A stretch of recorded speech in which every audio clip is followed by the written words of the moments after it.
Chapter 22. Ford and Nance. Karl. R. Responding to Garnett's criticism of Lord Jim, based on the division of the book into two parts, Conrad commented that he had not been strong enough to breathe the right sort of faith into my clay, the revealing faith. That sense of faith is something that goes well beyond society or social institutions. Conrad was stretching toward infinity. He told Garnett he stood for a great triumph, but he had only succeeded in falling back into his lump of clay. He had wanted to obtain a sort of lurid light out of the very events, by which he meant some animating power which would have transformed the singular event into universal energy. The one solid thing in his slough of despond was a letter from Henry James, a draught from the fountain of eternal youth, Conrad called it. Conrad also lived off his reviews of Jim. Except for Courtney's inability in the Daily Telegraph to adjust to a new talent, the reviews were remarkable for their understanding. The opening of the unsigned notice in the Manchester Guardian is not untypical. Mr. Joseph Conrad's work has long been known to novel readers who search for their literature, and to them the publication of Lord Jim may rank as a memorable event. It is not to be accepted easily, it cannot be read in a half-dose, and by the great public which multiplies editions it may remain neglected or unknown. Yet it is of such remarkable originality and merit that one may look for an emphasis of critical opinion which, as in the case of Mr. Meredith, can force a great reputation in the face of popular apathy or distaste. Citing it as a great performance, the reviewer says that in the more intense passages Mr. Conrad has the pregnant brevity of a master of form. The whole gallery of sketches possesses, he says, its own uses, all are strictly relevant, and they form part of a whole greatly conceived and finely executed. Similar were the notices in the Academy, possibly by Garnett, the Spectator, the Sketch, the Daily News. Remarkable to us is the effort these reviewers made to comprehend a narrative method and style that, admit 509. 5io the major career, 18 pp 1 p10. Tedley, they found difficult. Characteristic is the unknown reviewer in the Daily News. Lord Jim is really more of an epic than of a story. It is grandiose, it is poetic, it is thoughtful, in a word, it is masterly, yet it is hardly the sort of thing that will tend much to the butterflies of fiction. The obstructions set in the way of the reader are many, and, moreover, are mainly owing to Mr. Conrad's idiosyncrasies. One American reviewer, in The Critic, placed the novel within a very apt metaphor, as a web, a marvel of workmanship, built with a foresight and a careless ease that suggests instinct rather than art. Keeping in mind the butterfly beetle dichotomy of Stein's collection, we can relish the analogy. Imagine a fat, furry spider with green head and shining points for eyes, busily at work, some dewy morning, on a marvelous web, and you have the plot of Lord Jim. It spins itself away, out of nothing, with side tracks leading, apparently, nowhere, and cross tracks that start back and begin anew and end once more, sometimes on the verge of nowhere, and sometimes in the center of the plot itself, and all with an air of irresponsible intentness and a business-like run at the end that sets the structure trembling on gossamer threads. While Meldrum was urging Blackwood to print another 1,000 copies of Lord Jim because of excellent notices and because Conrad is a man whose coming into his own may take very long but is bound to result one day, Conrad himself faced an overwhelming humiliation. Needing to sureties for a loan of £150 on his insurance policy, he came to Blackwood for help. Heineman or Galsworthy would be the other. Such sureties would guarantee the insurance premium and the interest of 5% on the loan, and would give him a chance to breathe for a while. Conrad first approached Meldrum and then Blackwood, who was to become responsible for the transaction. He approached on tiptoe. No doubt the thing could have been managed in some other way, but really, my dear M. Blackwood, I am so worried with the thoughts of my work and the pain of my gouty foot that I have not the courage to go flying around. And there is also the fact that I find it easier to put myself under obligation to you than to any other man, a fact not particularly fortunate for you perhaps, but illustrative of my feelings. He closes by saying, you may imagine how pressing the case must be to prod me into such an appeal. When no answer was immediately forthcoming, Conrad told Meldrum he was not worried because Heineman would lend him the amount without any difficulty. He exerted a slight pressure that he would take his work to Heineman, but Blackwood responded on December 1 agreeing to the entire matter and even sending a £50 loan Conrad had requested until the insurance scheme was negotiated. Meldrum was delighted Blackwood had entered into Conrad's plan. Conrad is an honorable man. I wish I could believe that he would ever be popular in the popular sense, but he is. Ford and Romance 511. Too good for that. On the other hand, it would seem that over Lord Jim he is coming into his own quicker than so unfashionable and clever an author has any right to expect in these days. Meldrum's comment that Conrad was too good to be popular indicates the rift in reading taste occurring at the turn of the century. For the major Victorian novelists, no such dichotomy between excellence and sales could have been made. Dickens, Eliot, Thackeray, Trollope, among others, were the best as well as popular authors. They may not have been as saleable as those lesser novelists who catered directly to a lower level of taste, the writers of romance and adventure, but they were immensely saleable in their own right. Only George Meredith comes to mind as a significant novelist lacking a large following, and that would come later. Just before the turn of the century, the best novelists, with Conrad and James in the vanguard, left the audience behind to a different order of writer and moved into realms where the average reader could not follow. All of Conrad's hopes for a wider audience would be dashed by the very elements that made him a writer of the first rank. The demands of the genre as well as the development of a different sensibility, and the differing expectations of a more literate and egalitarian audience, created a sharp division in the arts, and of course most noticeably in fiction, as later in poetry. Such a change in sensibility and expectation did not occur at any given time, nor was it especially apparent, except to those who were bringing it about, in England, James and Conrad, Ford, then Joyce, Lawrence, and Wolfe. While all this was occurring, some of it well out of sight, large number bears of novelists, as in every era, continued as if fiction were static. Most of Conrad's novelist friends, Galsworthy, Wells, and Bennett, continued along basically familiar tracks, working routes and areas laid out by the major Victorians. Conrad's attempts in conversation and correspondence to make them comprehend another order of reality were futile, for their fictional survival depended on their hewing to tradition, while his depended on a very different and kind of vision. Conrad was of course grateful Blackwood had entered into the insurance loan scheme, thanking him on the 19th of December and mentioning Galsworthy once again. Blackwood had rejected a man of Devon the first time around, but then accepted it. Conrad's slight exertion of pressure was based on his genuine admiration of Galsworthy, but, very possibly, he could only repay his financial indebtedness by finding his friend a reputable publisher. In the workshop, Typhoon would be completed in January, but publication was a whole year off. Particularly worrying for Conrad was the fact that no magazine piece of his would appear in print for nearly 2 years. From the February-April 1899 serialization of Heart of Darkness to the December 1901 publication of Amy Foster. He was very much aware of this stagnation, since for him, experiencing 512 the major career, IAPP there was no way of knowing if it was temporary or permanent. He had passed his 43rd birthday in December 1900 and was only 5 years younger than Apollo when he died. He saw his future as filled with hurdles, telling Blackwood that his work for Mega loomed as big as a mountain. But now it is more than half-scaled at last. By the time of the letter, in May, he had completed Fawk, which would never be serialized, and was working steadily with Ford on Serafina. He could joke about the analogy of the mountain. The simile of hill climbing is not used to hint at the loftiness of my work, but simply as conveying a notion of its arduousness. He brings up the volume of short fiction that Blackwood is holding, awaiting the third story to accompany Youth and Heart of Darkness, and asks if another story of 20,000 words would be sufficient to round it off. He had, as yet, no such story in mind, and when he did write the end of the tether it ran closer to 50,000 words, 12,000 longer than Darkness. But that is jumping ahead. With Typhoon out of the way, Conrad turned to Fawk, beginning it most probably on January 21st. Because of the additional pressures of collaboration *, it would take 4 months to complete, the story eventually running to over 25,000 words. Fawk is a spin-off from Heart of Darkness, in that Conrad attempted his characteristic division of sensibility between those who have faced a primitive, mythical experience and those who remain in a bourgeois routine. This was to become the Conradian archetype, and here, in this story, he had a great potential for a large statement about civilization and the human appetite for survival.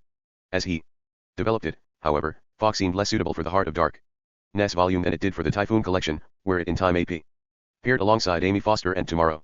This collection was more benign, although on a small scale Amy Foster is a savage statement of isolation and marginality. Nevertheless, despite its naturalistic and mythical undertones, Fawk becomes a romance. Amidst good food, good cheer, and pleasant company, a narrator styled on Marlowe, but unidentified, recalls an episode of a different kind of eating, the tale of Fawk and his cannibalistic adventure.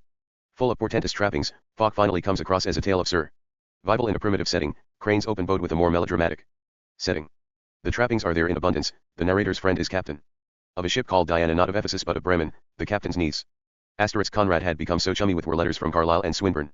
He asked Pinker if the latter could adds that his friend wants to dispose of them. Pose of Ford's collection of some 300 letters, abroad, not in England apparently to including those of Burne-Jones, Holman guys the fact he needed the money and did. Hunt, William Morris, Rossetti, Millais, not want to seem to be dumping a family col. Frederick Leighton, and, as he says, all the lection for personal use. Pre-Raphaelites. In addition to that, there. Ford and Romance. 513. Is a Valkyrie, a massive young woman who never speaks, but just exists. Eternal woman with the hair of a siren, Fawk himself is a mythical man, a man-boat-like creature, whose name suggests a ruthless and cynical man. There is a metaphorical rape scene, when Fawk seizes the Diana. There is the Wagnerian motif of Siegfried with his Brynhilde. Fawk is compared to Hercules and, at one point, his tale to that of the Flying Dutchman, and there is, finally, the central episode, Fawk's great secret: he ate man's flesh in order to survive. The story is almost pure Zola, especially in this passage, which seems to derive from Germinal. Fawk wanted to live. He had always wanted to live. So we all do, but in us the instinct serves a complex conception, and in him this instinct existed alone. There is in such simple development a gigantic force, and like the pathos of a child's naive and uncontrolled desire. He wanted that girl, and the utmost that can be said for him was that he wanted that particular girl alone. I think I saw then the obscure beginning, the seed germinating in the soil of an unconscious need, the first shoot of that tree bearing now for a mature mankind the flower and the fruit, the infinite gradation in shades and in flavor of our discriminating love. He was a child. He was as frank as a child, too. He was hungry for the girl, terribly hungry, as he had been terribly hungry for food. Fox instinct is to live uncomplicated by any other complexity, and we recall Conrad's maternal great-uncle, Nicholas Bobrowski, who in the retreat from Moscow ate dog. Of more interest than basic needs, however, is Conrad's equation of food and sexual longing, of hunger and desire, of the intermixture of Fox's emptiness and his obsessive desire to fill the girl's emptiness sexually.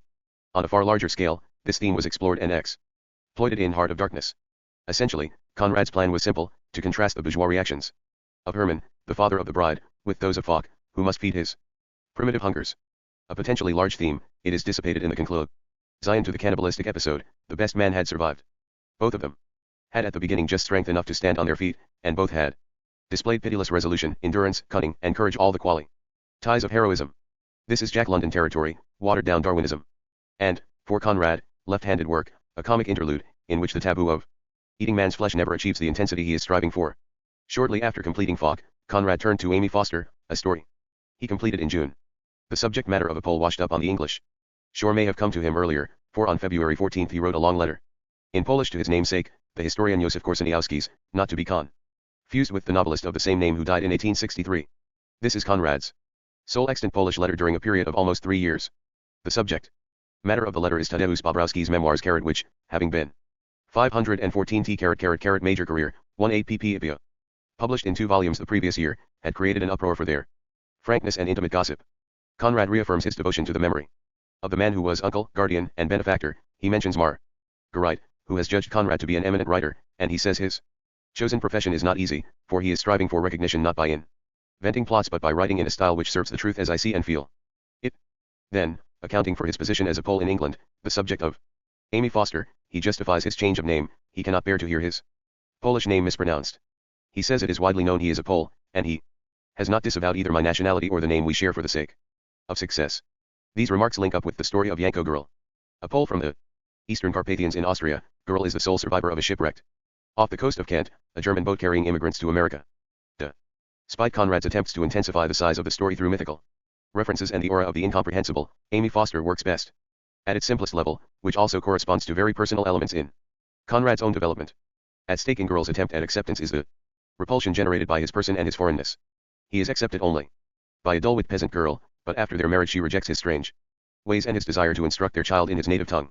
Chiefly, his rejection comes through language, first his strange tongue, then his unusual way of pronouncing English, finally in his delirious ravings, in Polish, like Conrad on his honeymoon, during his fatal illness. Strikingly enough, lung trouble, the disease of Eva and Apollo. Girl may seem unearthly *, he made the most familiar English words sound as if an unearthly language, and strikingly, the salient element of the story is the repulsion he causes through his use of language.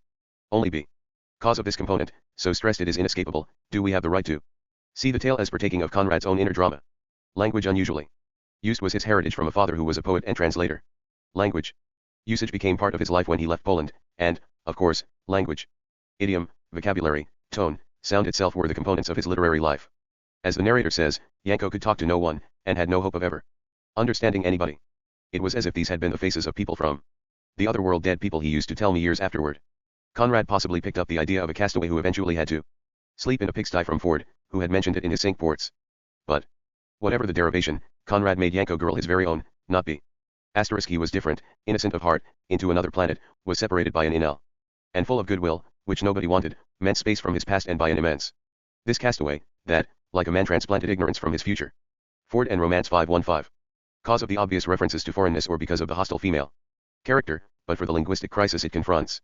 Although we lack external evidence of any radical shift in Conrad's mental condition, his stress on the language barrier in Amy Foster suggests considerable derangement. 4. He uses language not as a means of communication but as a bar to communicate. Language is not only life-giving, not only life-enriching, as we normally see it, but it can create serious barriers between men and even cause disaster. We have routinely observed Conrad as a man who has mastered English, and thus given himself the opportunity to pursue an extremely difficult career as a writer. Amy Foster, however, raises the question of language beyond what it communicates in daily speech or as fiction. It operates in a binary sense, and it has even a third position, what Humboldt called a third universe between empirical phenomena and consciousness itself. As Bold recognized, language becomes all, a universal quality which mediates every aspect of human experience. While we do not make any such pretentious claims for Conrad's story, it is necessary to stress how, by concerning himself with communication itself, he has cast language in a new dimension in his work. For by questioning language in a countryman of his, Conrad has tested out the very precariousness of his own position. Further under scrutiny in the story is the drama of an exogamous marriage, a continuing aspect of Conrad's work, Almayer and his wife, Willems. And then with Isa, Kurtz and his African mistress, Jim and Jewel. Through the development of exogamous relationships, Conrad could indulge his theme of individual isolation, that is, despite union, each remains separate. Part of this is a concomitant of language, each speaks a different language, sometimes literally but also, each invests his own world with a different set of values, a distinct kind of longing. In this arrangement, both men and women move vertically along the lines of their own lives, there is little associational or lateral relationship. It would be a mistake, I think, to interpret these relationships as misogynic elements or to attribute them to Conrad's inability to understand an equitable distribution of love and friendship. Such observations are beside the point, since the fundamental matter lies elsewhere, in Conrad's larger view, where conflict always exists because there can be no understanding, no entering into another's life, until too late, where the basis for a full and solid association are lacking or incomplete. If women devour or burn up their men, it is a defensive gesture on the woman's part against men who use them. These are Conrad's givens.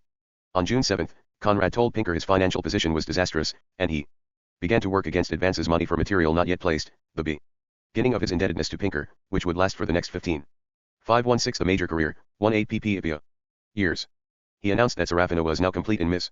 He probably meant some sketchy version of it, for the writing continued well past this date. For the next 6 months, the collaborators would toil on Serafina, and Conrad would do nothing else, not until he wrote toward the beginning of 1902. He was working, now, almost solely for money, short stories for Pinker to place, Serafina itself, and a suitable long tale to complete the Blackwood volume. Conrad's bitterness, especially in his letters to Pinker, reflects his trying position, financial desperation intermixed with no long project, in his 44th year still another dead spot. The association with Ford sustained him, but like the connection with Pinker, it reminded him of his indebtedness and his commercial orientation. He had to borrow £100 from his collaborator, presumably on their expectations from Serafina, whose publication, incidentally, did not occur until 1903. There seemed to be no way of breaking out of the cycle, unless Serafina had a sudden success. Writing to Ford, Conrad says Meldrum has encouraged him about Blackwood's acceptance of their work. Parts I, II, and IV had gone to Pinker to be transmitted to Edinburgh. Part 3, however, needed doing over. This is the section called Casa Rieko, and Conrad felt it lacked a certain hard reality. The treatment as it stands, he wrote, is too much in the air in places. I don't want to bother you now by going into the argument. I shall do the thing myself, but of course I would want to speak to you about it. Don't let this interrupt your work on the dear old Harry Henry VIII, for his the fifth queen. Of great interest to us is the fact that Conrad's contribution to Part 3 prefigures several elements of Nostromo, so that even though he did not formally begin Nostromo for at least another 8 to 9 months, he was thinking in terms of crowd scenes, character groupings, underlying political motives for aberrant behavior, even retrospective narrative and historical detail. Chiefly, for the first time Conrad was handling large groups and indulging his hatred of mob action. Some of the Lugarinos carried torches, others had pikes, most of them, however, had nothing but their long knives. They came in a disorderly, shouting mob along the beach, intending this not for an attack, but as a simple demonstration. Conrad adds, they squeaked like the vermin they were. I Kemp brought down the clubbed musket, too. Went down. Describing the novel in progress to Blackwood, Conrad enclosed an epitome and explained the basis of the tale and their handling of romance. This tale, which we call a romance, has been grubbed out of the British Museum by Hugh Carrot er. All the details of the political feeling in Jamaica, about 1821, are authentic. There was really a perfectly innocent young Englishman who was tried for piracy and escaped the gallows by the merest hair's breadth. There did exist a nest of pirates about that time on Ford and Romance 517. The coast of Cuba. They were a sorry lot, I admit. O'Brien is our own invention, and he is possible enough, I mean historically possible. Good. Many Irishmen took refuge in Spain, made careers, and founded families. For the rest, you'll see we do not go in for analysis of character seeking. Rather to present a succession of picturesque scenes and personalities. We try to produce a variation from the usual type of romance, our point of view being that the feeling of the romantic in life lies principally in the glamour memory throws over the past and arises from contact with a different race and a different temperament, so that the Spanish girl seems romantic to Kemp while that ordinary good young man seems romantic. And even heroic not only to Serafina but to Sanchez and Don Riego too. Conrad's explanation of romance seems more of a strategy than a point of view. He and Ford found their way of working lean toward certain techniques, interweaving of narrative, flashbacks, heavy use of retrospect at the expense of character. Their collaboration produced its own style, and that style precluded any depth of character. As a consequence, Conrad had to indicate the strongest point possible, which was to stress how their technical means created a different kind of romance. The Inheritors, meanwhile, was being worked up by Heinemann, and Conrad fantasized its potential success. I've never before heard such talk of anything with my name to it. So hopeful, I mean. There shall be a campaign. Different plans are under consideration. One of them is to start a general discussion on methods of collaboration. Have you noticed in the last ACA carrot sort of preliminary whisper? That's it. The other hair it seems is to be a philosophical hair. That's what Nietzsche sic 5 carrot leads to. Here's your Overman, I said. I kept my gravity in the big armchair and with extreme sobriety made suggestions. The authors by the introduction of the carrot D tried to remove their work from the sphere of mere personalities. They attack not individuals but the spirit of the age, the immoral tendencies arising from a purely materialistic view of life which even reach the lower classes. Slingsby, I suppose. There is a manic quality to Conrad's news, as though in the depths of a creative lull or impasse he needed to hang on to the ridiculous. Burn this letter. He tells Ford for fear your young German girl should sell it to a Belgian newspaper and we should stand revealed as the 4 carat dim ourselves. A letter to Pinker, dated July 3, suggests the web of deals and counter deals Conrad could not extricate himself from. He was now entering his mid-40s, coming solidly into the strength of his great creative period, and yet no more secure financially than when he had started Almayer's Folly. Far worse, he had a household to support. With his hopes riding on Blackwood's acceptance of Serafina, he asked his agent to pay another £40 to Watson, Conrad's banker, offering the still incomplete manuscript as security.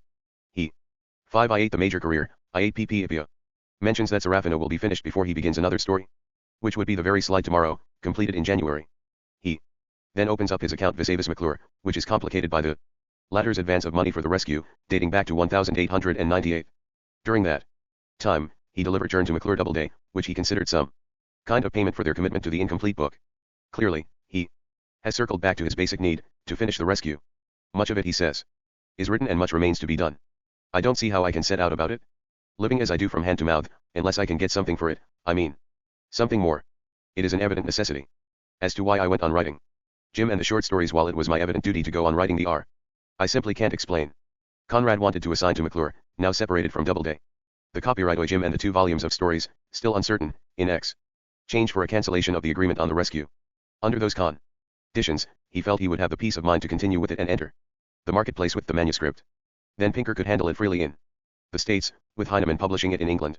All this amounted to a mortgaging not only of the future but of the past, by foregoing his copyrights. Conrad was isolating himself from his own work, selling his efforts outright. The linchpin of the arrangement was Blackwood's acceptance of Serafina. This novel had gone through numerous phases, beginning in 1898, when the collaborators had hoped to complete it the following year. The version Conrad offered to Blackwood on July 4, 1901, was most probably far more Conradian than the earlier version, on which Ford alone had worked. When Conrad informed Pinker on June 7 that Serafina was now complete in manuscript, he may have meant that his rewriting of Ford's effort was settled. For 12 days later, while staying at Winchelsea with Ford, he said he was going to write another 10,000 words and then run up to London to see Pinker with the manuscript. But Serafina, or romance, as it had now become, was far from finished. Conrad held back Part 3 for further work, and Part V does not even appear to have been written. We can gauge a measure of Conrad's financial desperation that in this rather hit or miss way, he would approach a publisher whom he respected as much as he did Blackwood. Far from being ended, romance would be strung out until March of 1902. When Conrad was already beginning Nostromo, Meldrum wrote to Blackwood that he found the literary quality of the manuscript high, although the fault was a certain split in its being Ford's story with Conrad's storytelling. The dramatic intensity, he felt, was forced, but he found it capital, told with all Conrad's wonderfully gleaming and suggestive method. But without waiting for Part 3, Blackwood informed Conrad he had come to an unfavorable decision regarding the 3 parts submitted and advised Conrad to Ford and Romance 519. Send them elsewhere as they are or with the completed 3rd part. Blackwood offered no reason for his decision. We can speculate, however, that he sensed not only an inferior piece of work but a good deal of difficulty in dealing with Conrad over another long manuscript, especially one that remained incomplete. Quite possibly, Conrad lost Blackwood's acceptance by submitting the material in this way, but he was trying to balance all the disparate elements of his own needs. In his response, Conrad does not even mention romance.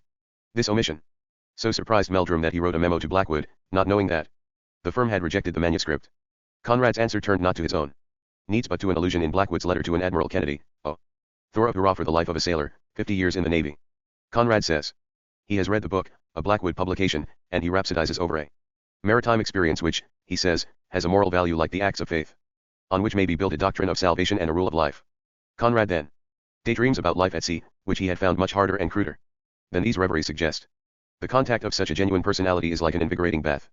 For one's mind jaded by infinite effort after literary expression, wearied by all the unrealities of a writing life, discouraged by a sunless, starless sort of mental solitude, having lost its reckoning in a grey sea of words, an unruly choppy sea running crosswise in all the endless shifts of thought.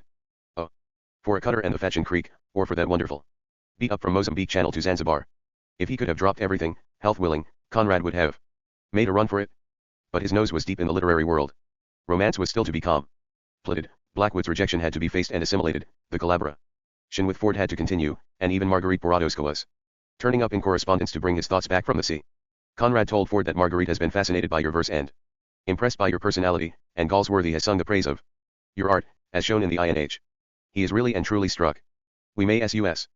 Peck Conrad was keeping his partner happy with praise in order to justify his own slow way of working. Also, Blackwood's rejection, on which he meant ambiguously to Ford, must have given him second thoughts about the collaboration.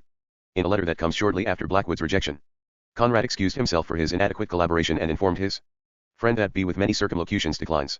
There are few circumlocutions in Blackwood's letter, simply a very firm response to a manuscript he does not wish to publish. It was, apparently, time to move on, away from a collaboration which was not producing any popular work and from a novel which seemed to absorb time without reflecting genius. 520 The major career, 18 ppip 10.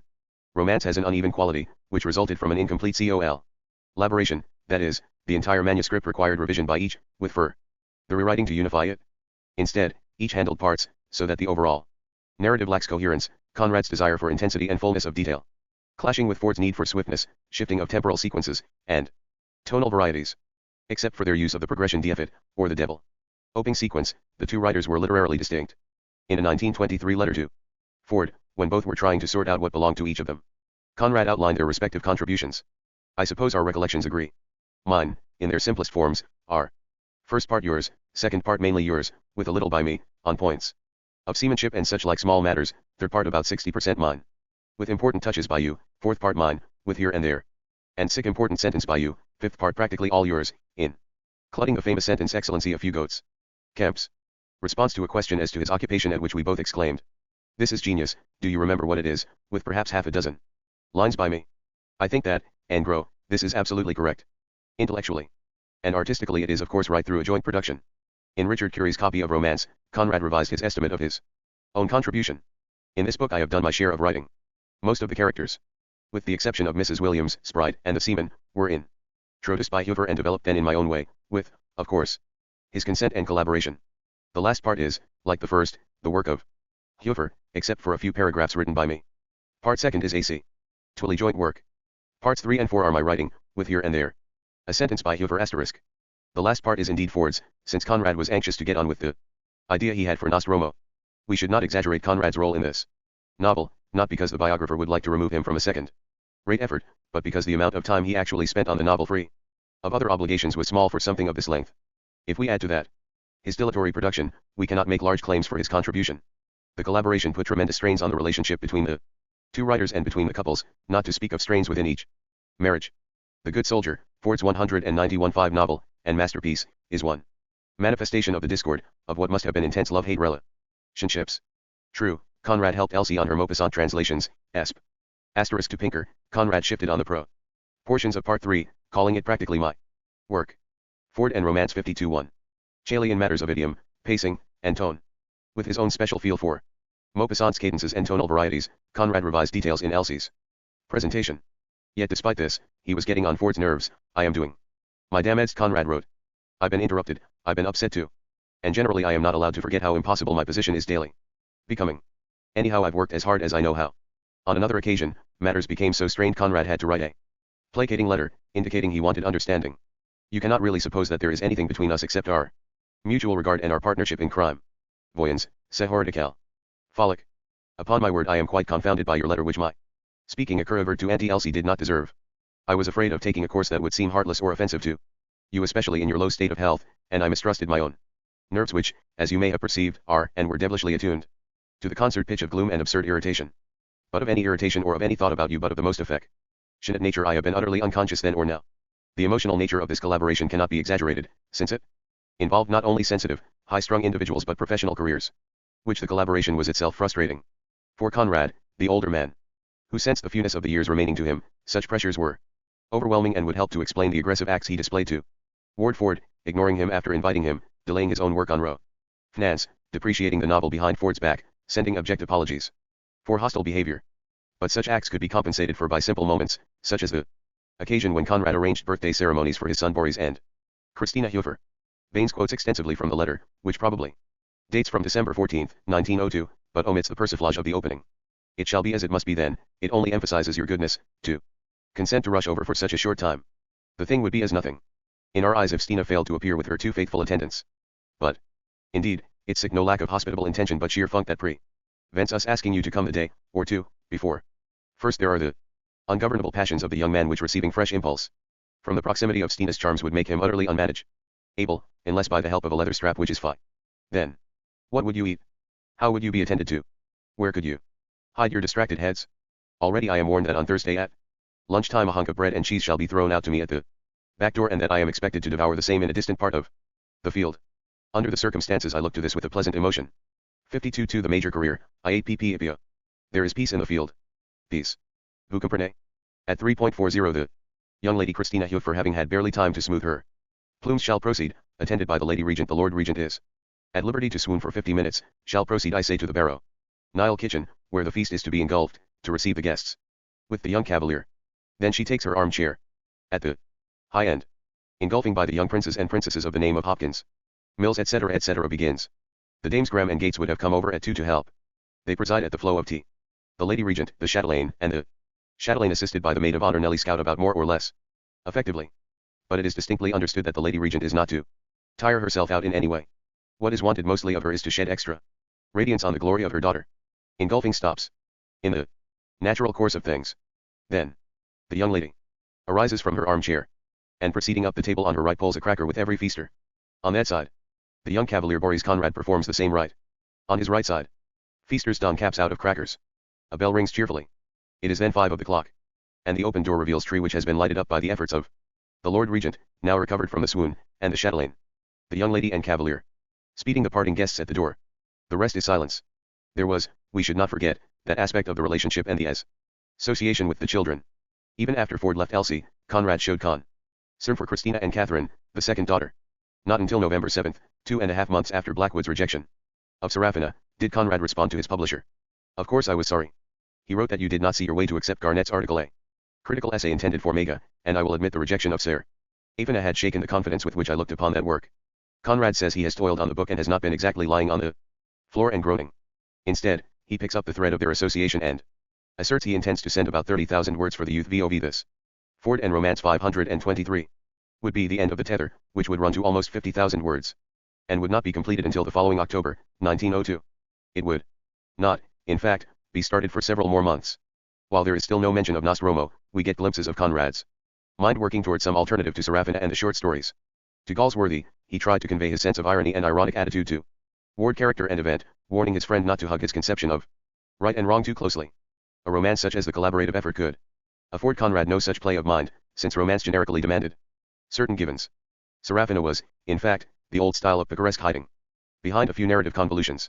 To Galsworthy, Conrad suggested those qualities that would underlie a serious work, the need for skepticism, the scrupulous attention to one's conception of character and event, the attitude of perfect indifference toward one's characters, purely intellectual, more independent, freer, less rigorous. Ostensibly replying to Gals Worthy's Man of Devon, a Blackwood publication in 1901, Conrad had to remind himself where his own art lay. New Year's Eve of 191 found him at Ford's, hoping to finish up the last of the collaboration. The coming of the new year, 1902, saw Conrad with Serafina still hanging about him like a curse. There is, he wrote Meldrum, always some thing wrong turning up about that story. After M.B. Wood's refusal of the same I first dropped it in disgust, then took it up again and have been working very hard at it. It is now a satisfactory piece of work but not quite rearranged and adjusted all through to the changes in action and in the reading of characters which I have introduced. Hofer was to do all that, instead of which he goes and tries to swallow a chicken bone, gets nearly choked, fully shaken up, unable to work and so on. I could have wept. Still there was no remedy, so I buckled to again and am still at it, driving hard. I had just 1 day's respite Christmas, that's all, but the book is a new book and really not bad at all this time. Reviewing the year, Conrad saw it as disastrous, for he had wasted his time tinkering here, tinkering there, on Rescue, on that fatal Serafina. With only 3 stories finished, he throws out a hint that Blackwood should Hire him permanently, take all my stuff as it comes, lock it up in a desk if he likes, publish when he likes, never publish. Mega, he says, is his first love, not the Illustrated London News or the Pall Mall magazine, where Pinker was placing his copy.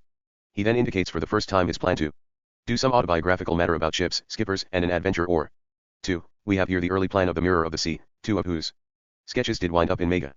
He thought of the sketches as fiction, in the same sense that youth is fiction. Quiller Couch, he felt, was incorrect in calling the latter a short story. The sketches, then, would be in a twilight 524 the major career, 18 zone between fiction and non-fiction, although what Conrad had in mind is difficult to determine. Conrad probably referred to them as stories in order to try to recapture those days when Mega published his fiction. The letter to Meldrum could not avoid the inevitable, the humiliation he now affected in order to request more money, this time £50 on the promise of 5,000 words. This work would be part of an eventual 30,000, he says, what would be the end of the tether. Meanwhile, Conrad tried to place Falk with Blackwoods, for serial publication in 2 numbers. This story was destined for the Heinemann volume, but its placement with Blackwoods as a 2-part serial would reduce some of the debt. The story had been kicking around for some time, in Pinker's hands. Setting all this out to George Blackwood, nephew of William, Conrad asked for further money, not on the youth volume, but on the 30,000 words laid up in my cranium. The request was rejected. Also, his attempt to renegotiate the terms of his pay, meant from £2.10 per thousand to £4 per thousand, was turned down, since he had agreed to complete the youth volume on the old conditions. Even more ominously, George Blackwood suggested perhaps 2 stories for the volume to make it a full one. Conrad's disappointment was intense, and he answered that his hopes were all pinned to Blackwood's. My ambition had never been to see myself drawn, quartered, and illustrated in a magazine run for the million by a millionaire. While he feared the Grub Street aspect of such publication, he nevertheless continued to accept the money. This situation was bound to blow up in his dealings with Pinker, for underlying Conrad's hatred of the common marketplace was the fact that it was, at least partially, run by Jews to make money for Jews. What he had characterized to Graham as the cent per cent business, and Pinker was a feed-in of material to that very market.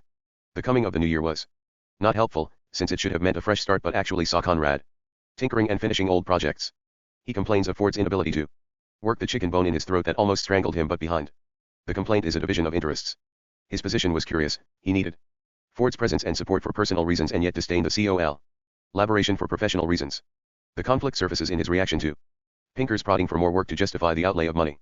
Meantime, I am nearly going mad with worry. You may imagine I am hard pushed if I come to you again without a scrap of MS. But you must do the best you can for me, and if you cannot or are disinclined to make a further advance, pray tell me so at once, by return of post to the Pent. And I'll see what I can do with B-Wood. This life will drive me mad. My 6 years premium on my policies, together with int and paying off installment of loan, is what lies on my mind. I thought the 2 stories would have done it. Really, all these anxieties do drive me to the verge of madness. But death would be the best thing. It would pay off all my debts, and there Ford and romance 525 would be no question of misery if one hadn't wife and child. I don't know, there are also some pressing bills. Damn. And with all this, my bodily health is excellent, it is the brain only that is fogged. This was written from Winchelsea, where Conrad was plugging along. Conrad tried to interest Pinker in romance, and he had to stress the popular aspect, since his agent was trying for money, not aesthetic appeal. Conrad emphasized its easy style, which is not at all the case. Plenty of AC. For entire chapters, there are only longers and dead spots. The romantic atmosphere, which is very slow in developing and only achieves romanticism by repeated telling, and a happy ending after much narrative confusion given the simplicity of the characters and events. He tells Pinker how to describe the novel, every word a mockery of his real interests. You may describe and introduce the book, if you do such things in that way, as a straight romantic narrative of adventure where the hero is a Kent youth of good birth, the heroine a Spanish girl, the scene in England, Jamaica, Cuba, and on the sea. The personages involved besides hero and heroine, smugglers, planters, sailors, and authentic pirates, the last of the West Indian pirates, the whole story being founded on a fact carefully looked up in contemporary press and report of trial in ENG, but by us brought about romantically, the romantic feeling being the basis of the book, which is not a boy's story. You may take my word for it that it is a piece of literature of which we are neither of us at all ashamed. Curiously, Conrad would describe The Rescue in similar terms in 1919, when he thought it might catch the eye of the Nobel Prize Committee. He speaks of romance. It is a serious attempt at interesting, animated romance, with no more psychology than comes naturally into the action. Yet what self-hatred was involved in Conrad's presentation to Pinker of how he should describe the book. He had entered into the vulgarity of the market place. In the same letter, he indicates work on 2 stories, Tomorrow and What Became the Brute, the tale of a barge collision on the Thames and trial in court arising therefrom. Pinker did not, apparently, enter into the spirit of things and refused their advances.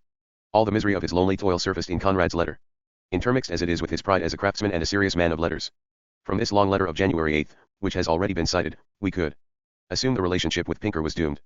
Conrad denies trying to get at his agent's pocket, asserts that romance is as good as any 50 manu scripts Pinker sells in the year, announces he is another kind of person from those the agent is accustomed to, and distinguishes his art from Ste. Venson's, who considered the artist no better than a prostitute. By January 16, Conrad had quieted down and returned to business. In the meantime, Wells had seen romance in manuscript and recommended to 526 the major career, IAPP Pinker that he offer an advance, which he did. Conrad sent tomorrow, which he asserted is by no means a potboiler, although it was adapted to magazine needs. He was inching toward Grub Street. It would appear in Paul Mall magazine for August 1902, and is among Conrad's least memorable short fictions. Romance was finally winding down. Yesterday he wrote. Pinker had a wire from H saying part 2 is done. There is therefore ready. TTS I2. 3 to part 4 a few pages are waiting at the end. To part V a few need rewriting at the beginning. We divide into 5 PTS to equalize the length. Say 22,000 each. He had made up with Pinker to the extent that he could look forward to the day when his agent would have all his stuff with no conditions, restrictions, and arrears to make up. He mentions the res. Q, another loose end, for which he has already exhausted the financial resources. He owed £180 for the serial rights to McClure, which he hoped to pay out of proceeds of a resale, if he ever completed it. On February 25, after a suitable apology to Pinker, Conrad picked up the torturous history of romance once again. He has had to write another chapter 9, as a transition to part V. Thus, we can see that Conrad was really responsible for the overall manuscript, even though the actual writing earlier may have been more evenly divided. The final presentation of the book was his work, his revision, his judgment. The pressing matter of the letter was his desperate financial situation, his inability to pay off money borrowed on his insurance policy, half-yearly payments of £25, from a loan of £250 at 5% interest. Conrad proposed a further mortgaging of his future life. If Pinker paid off the loan entirely, about £240 remaining, Conrad would assign to his agent not only his policy B, for £500, but also every line he planned to write with the exception of the 30,000 words owed to Blackwood. He would repay Pinker by means of the work passing through his hands, though, as the agent discovered, that increased rather than decreased the indebtedness. Conrad asserted that such an arrangement would benefit Pinker by making his position stronger. Conrad would be needy and Pinker would be as assured of copy. With the delivery of the rescue to him for serialization, Pinker would have an absolutely free hand for dealing with his material worldwide. Conrad assured his agent he had no weakness or vice, and at his age, he stressed, he was not likely to go wrong suddenly. Also, he had no lingering disabling disease and expected to hang on. Gouty people do. They also go out suddenly.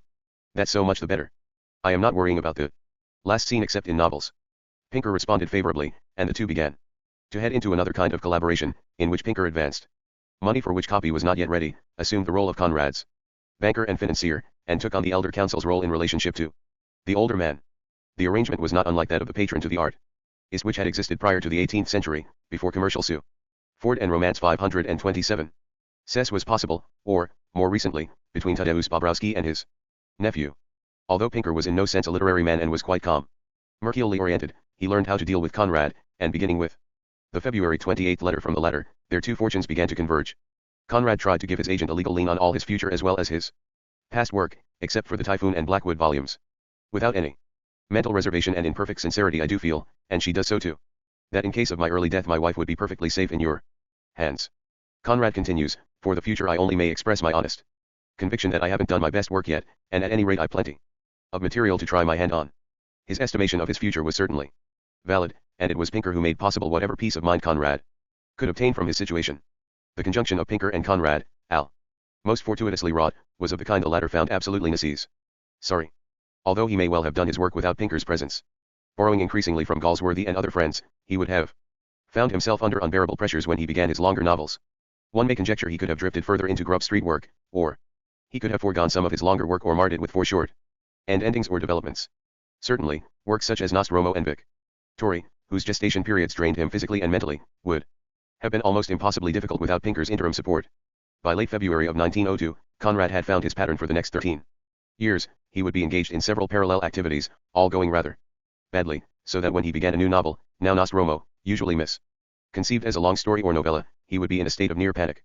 In addition to his usual literary anxieties, he would apparently be careless about money, which was never abundant, and thus increase his apprehension about supporting his wife and children. He saw them as adrift, his children orphans, his wife a helpless widow, his own career cut short by early death. His vision was of shipwrecked Korsaniowskis as heading, as they did after 186-1, toward Scylla and Charybdis, all brought about by his characteristic Quixote-like behavior. He was Ulysses reduced to a fool, lacking even the idealism of the original Quixote. This accumulation of anxieties, worries, fears, and assorted guilt feelings was connected, evidently, to his way of working and to the functioning of his literary imagination. Apparently, he could not work effectively unless he were close to breakdown, on the edge of psychic disorders, ill in body and mind. Conrad's physical disorders were legion, recurring gout, a hereditary condition, arthritis, delirious fevers, neuralgia, influenza. These, however, were simply the tip. The inner disorder was far greater, and when it was at its most intense, he functioned most effectively artistically. While we cannot 528 the major career, 18 pp. Pinpoint precisely his most productive days or weeks, we can cite his most substantial periods creatively. These periods, as we trace them in the letters to Pinker, in particular, coincide with his most trying times, when financial, personal, mental, and literary burdens appeared unbearable. With the early work on Nostromo, Conrad's greatest achievement, we have a sense of epic labors, the pained and disturbed artist turning out copy at an agonizingly slow rate, while burning within with a raging self-hatred. Chapter 23. Nostromo. Karl. And March low, Conrad wrote Galsworthy that romance was completed and gone out of the house she has haunted for this year past. I do really hope it will hit the taste of the street unless the devil is in it. He rejected McClure's suggestion that he sign romance as the sole author. However, he told Pinker, has done as much and more to the book than I did. I would not dare to suggest anything of the sort to him even if I could bring my own conscience to accept such a swindle. The book must be accepted on its merits by the public as a romantic story, not as Conrad's work specifically. But on March 6, when he began the most important phase of his creative life, all other considerations were superseded. Conrad announced to Pinker he hoped to transmit a considerable batch of Nostromo. It is easier for me to make now a story of 75 to 80 thou, which will be I think as easy to place serially and shall make a volume. He indicates that Pinker should be able to get for it £500, £300 serial, £200 book, which is the amount he received for Jim. He assures his agent most of the MS shall be in your POS session by June. All this was accompanied by a severely painful attack of gout, which had afflicted him for the last 14 days. Having gone through a little hell, he says that Nostromo shall be a first-rate story. The juxtaposition is apt. None of this should suggest Conrad had a clear view. As he began the extraordinarily long run on Nostromo, it would occupy him for nearly 2.5 years. His business interests were a morass. Needing more diet cash, he wanted to sell Blackwood the copyright to Lord Jim as well as to the youth volume not yet completed. Such outright sales would, of course, inconvenience Pinker, who had expected clear rights to these books as part of his overall agreement with Conrad. Outright sale would, additionally, confuse Conrad's attempts later to put together a collected edition, since his work could become scattered among half a dozen publishers. But the diet need was peremptory, cash for routine expenses. Some of this difficulty became almost was interested in obtaining French translation. Immediately apparent. The translator and rights to Tales of Unrest as well as to the vol. Editor of Mercure de France, H.D. Davray, UME Typhoon, which Heinemann would. 529. 530 The major career, 18 ppipio. Not unexpectedly, in the midst of such mental turmoil, Conrad wrote Ford he missed collaboration in a most ridiculous manner. I hope, he adds, you don't intend dropping me altogether. With the end of romance, everything in the world seemed to come to an end. In a sense, this world did end, for Conrad traded Ford for Pinker, a literary collaborator for a financial one. Conrad's life moved on several parallel lines at this stage. 1. The dependence on Ford, which was declining as romance headed for publication, and Elsie and Ford were moving apart. 2. Early work on Nostromo, which began inauspiciously as a short vol. UME and grew to Conrad's longest effort. 3. Increasing dependence on Pinker. 4. Work on the end of the tether for the Blackwood Youth volume. 5. Thought, although not actual preparation, of some of the pieces that would become part of the Mirror of the Sea. 6. Arrangement for French translation of some of his work, including the stories in the as yet unpublished Heinemann Typhoon volume. 7. Deepening of financial difficulties. At the end of April, Conrad wrote Ford a letter that indeed brought them together. Ford had just gone through a most trying time, for on February 2, Elsie's father, the well-known Dr. Martindale, had been discovered dead in his laboratory. Since the cause of death was an overdose of drugs, suicide was suspected. Elsie was herself in poor spirits, and dissension with her husband was growing as he tired of country life. Further, Ford's brother Oliver had suffered financial losses, to the extent that he needed help desperately. The Ford-Conrad foursome was edging toward dissolution. In this atmosphere, Conrad invited him down. Each needed the other. Your letters have been touching in their suggestions of your mental state. I am truly impatient and anxious. I say anxious, frankly, because not distrusting you in the least, I have from personal experience a rooted mistrust towards our work, yours and mine, which is under the patronage of a devil. For indeed, unless beguiled by a malicious fiend, what man would undertake it? What creature would be mad enough to take upon it? Publish. Tales of Unrest, of course, belonged Conrad was spread over Unwin, Blackwood, to Fisher Unwin, with whom Conrad had and Heinemann. Interestingly enough, the broken off on less than cordial terms. In a lead story in Typhoon would not appear in Tour to Davray, he refers to Onwin as El Ani translation until André Gide undertook it. Mal. Furthermore, an outpost of Prague himself, as part of the overall translation of Resin et collection had already been Conrad's work into French. To complicate. Translated but not published, by Marguerite Matters, Davray was also interested in the S. Poradoska. Not completely happy with that yet unpublished youth volume, which black translation, Conrad advised Davray to take would issue upon the completion of the burden on himself. Thus, within only the end of the song Tether. 7 years of his beginnings as an author. Nostromo 531. Self the task of a creator? It is a thing unlawful.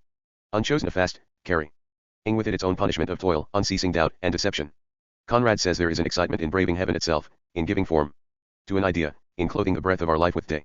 And so the gods encompass our destruction prius dementat.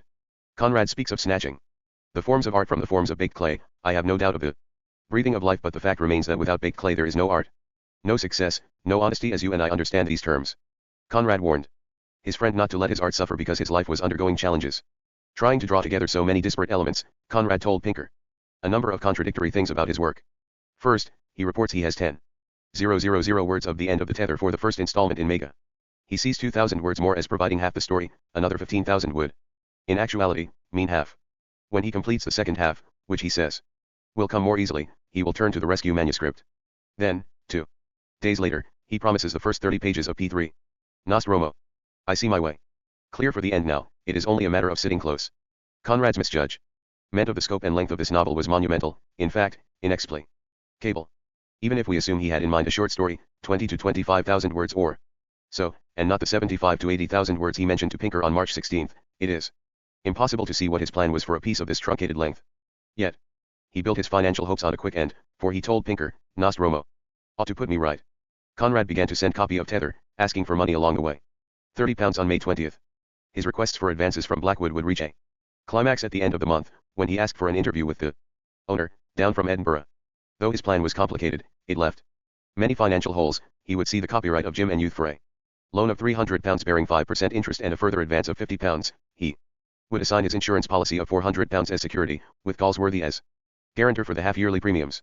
If Conrad died, Blackwood could repay himself from the principal, turning the balance over to Jesse. Conrad would decrease the debt chiefly through sales of books or through outright payments.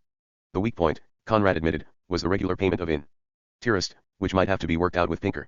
Withal, the arrangement proved unacceptable, especially since the firm was already dissatisfied with Conrad's rate of production and his inability to live within fairly reasonable sums of money.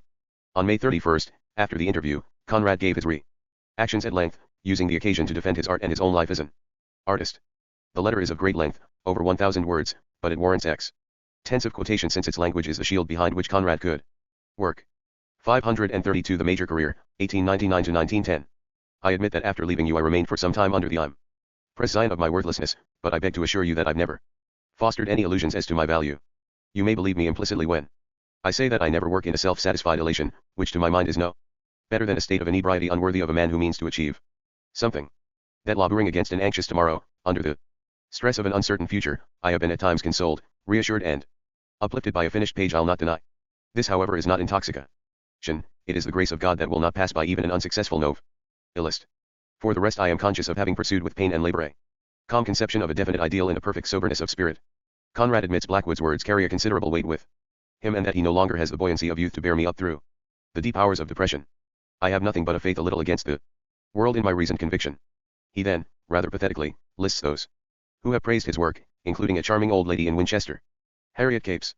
I've rejected the idea of worthlessness, and I'll tell you, dear M. Blackwood, on what ground mainly. It is this, that, given my talent, which appeals to such widely different personalities as W.H.E. Henley and Bernard Shaw, H.G. Wells, and Professor Y.R.G.B. Hearn of the Finland University, to Maurice Grieve Fenhagen, a painter, and to the skipper of a poor Xi'an Gulf steamer who wrote to the papers of my typhoon, to the ed. A PMM, to a charming old lady in Winchester, given my talent, the fundamental and permanent failure could be only the outcome of an inherent worthlessness of character. Now my character is formed, it has been tried by experience. I have looked upon the worst life can do, and I am sure of myself, even against the demoralizing evil effect of straitened circumstances. George Blackwood, the nephew of William, had found Tether lacking in a suitable start. One can hardly say one has got into the story yet. While Tether is not one of Conrad's outstanding efforts, the beginning nevertheless does foreshadow what awaits Wally. Since the old captain is to go blind, Conrad stresses visual images at the start. What the Blackwood nephew did not know, perhaps, was Conrad's leisurely manner of developing a story, for the original promise of 30,000 words lengthened to nearly 50,000. The remark wounded, in any event, and Conrad found it necessary to range over his entire corpus as defense. I know exactly what I am doing. M. George Blackwood's incidental remark in his last letter that the story is not fairly begun yet is in a measure correct, but, on a large view, beside the point. 4. The writing is as good as I can make it, first duty, and in the light of the final incident, the whole story in all its descriptive detail shall fall into its place, acquire its value and its significance. This is my method based on deliberate conviction. Nostromo 533. I've never departed from it. I call your own kind self to witness, and I beg to instance Carrie and Lord Jim, where the method is fully developed. The last pages of Heart of Darkness, where the interview of the man and the girl locks in as it were the whole 30,000 words of narrative description into one suggestive view of a whole phase of life, and makes of that story something quite on another plane than an anecdote of a man who went mad in the center of Africa. And youth itself, which I delight to know you like so well, exists only in virtue of my fidelity to the idea and the method. After a more pronounced defense of youth and his method of reflecting his convictions, Conrad asks Blackwood if he knows why he is revealing so much. First, because I am sure of your sympathy. I hope that this letter will find its place in that memoir which one or two of my young faithfuls have promised to offer to my manes. It would be good for people to know that in the 20th century, in the age of besants, authors' clubs, and literary agents, there existed a publisher to whom not an altogether contemptible author could write safely in that strain. Next, because I want to make good my contention that I am not writing in the air. It is not the haphazard business of a mere temperament. There is in it as much intelligent action, guided by a deliberate view of the effect to be attained, as in any business enterprise. Therefore I am emboldened to say that ultimate and irretrievable failure is not to be my lot. I know that it is not necessary to say to you, but I may just as well point out that I must not by any means be taken for a gifted loafer intent on living upon credulous publishers. Pardon this remark, but in a time when Sherlock Holmes looms so big I may be excused my little bit of self-assertion. Then, reaching for a suitable close, Conrad comes back to art itself. His self-defense is worth repeating. He is different from most other writers in that he is long in his development. Citing Scott, Thackeray, and Eliot, he asks if their work reads swiftly, stressing I am modern, and I am new. He says all artists with a vision must suffer for their art, if not financially, then internally, where art forms. He has something, and whether Blackwood buys it or not, he will continue to quarry it. His work is action, nothing but action, action observed, felt, and interpreted with an absolute truth to my sensations, action of human beings that will bleed to a prick, and are moving in a visible world. Closing, this is my creed. Time will show.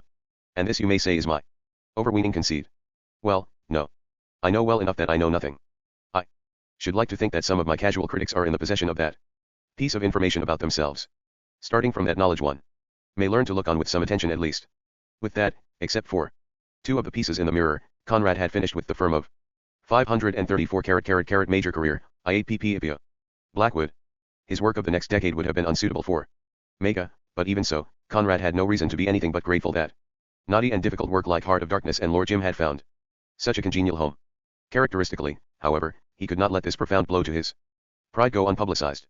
Writing to Galsworthy, he says that the old boy Blackwood has huffed at my connection with Pinker, and adds that Blackwood was half tempted to lend him some money in exchange for the two books, but intimated Conrad had been a loss to the firm. Yet he misleads Galsworthy into thinking the transaction may still take place, fully knowing it would not, and suggests that Galsworthy back up the premiums of a fresh insurance policy of £450. He asks his friend to guarantee this if B would finally decides to do what I want. If he does not, Conrad goes still further and indicates Blackwood showed great interest in Galsworthy. He suddenly expressed such an evidently, unquestionably, genuine appreciation of your person and your work, intelligent too, that I found it in my heart to love him. Creating an interesting triangular arrangement, he offers Galsworthy's finances as bait to Blackwood and suggests Blackwood's publishing resources as bait for Galsworthy.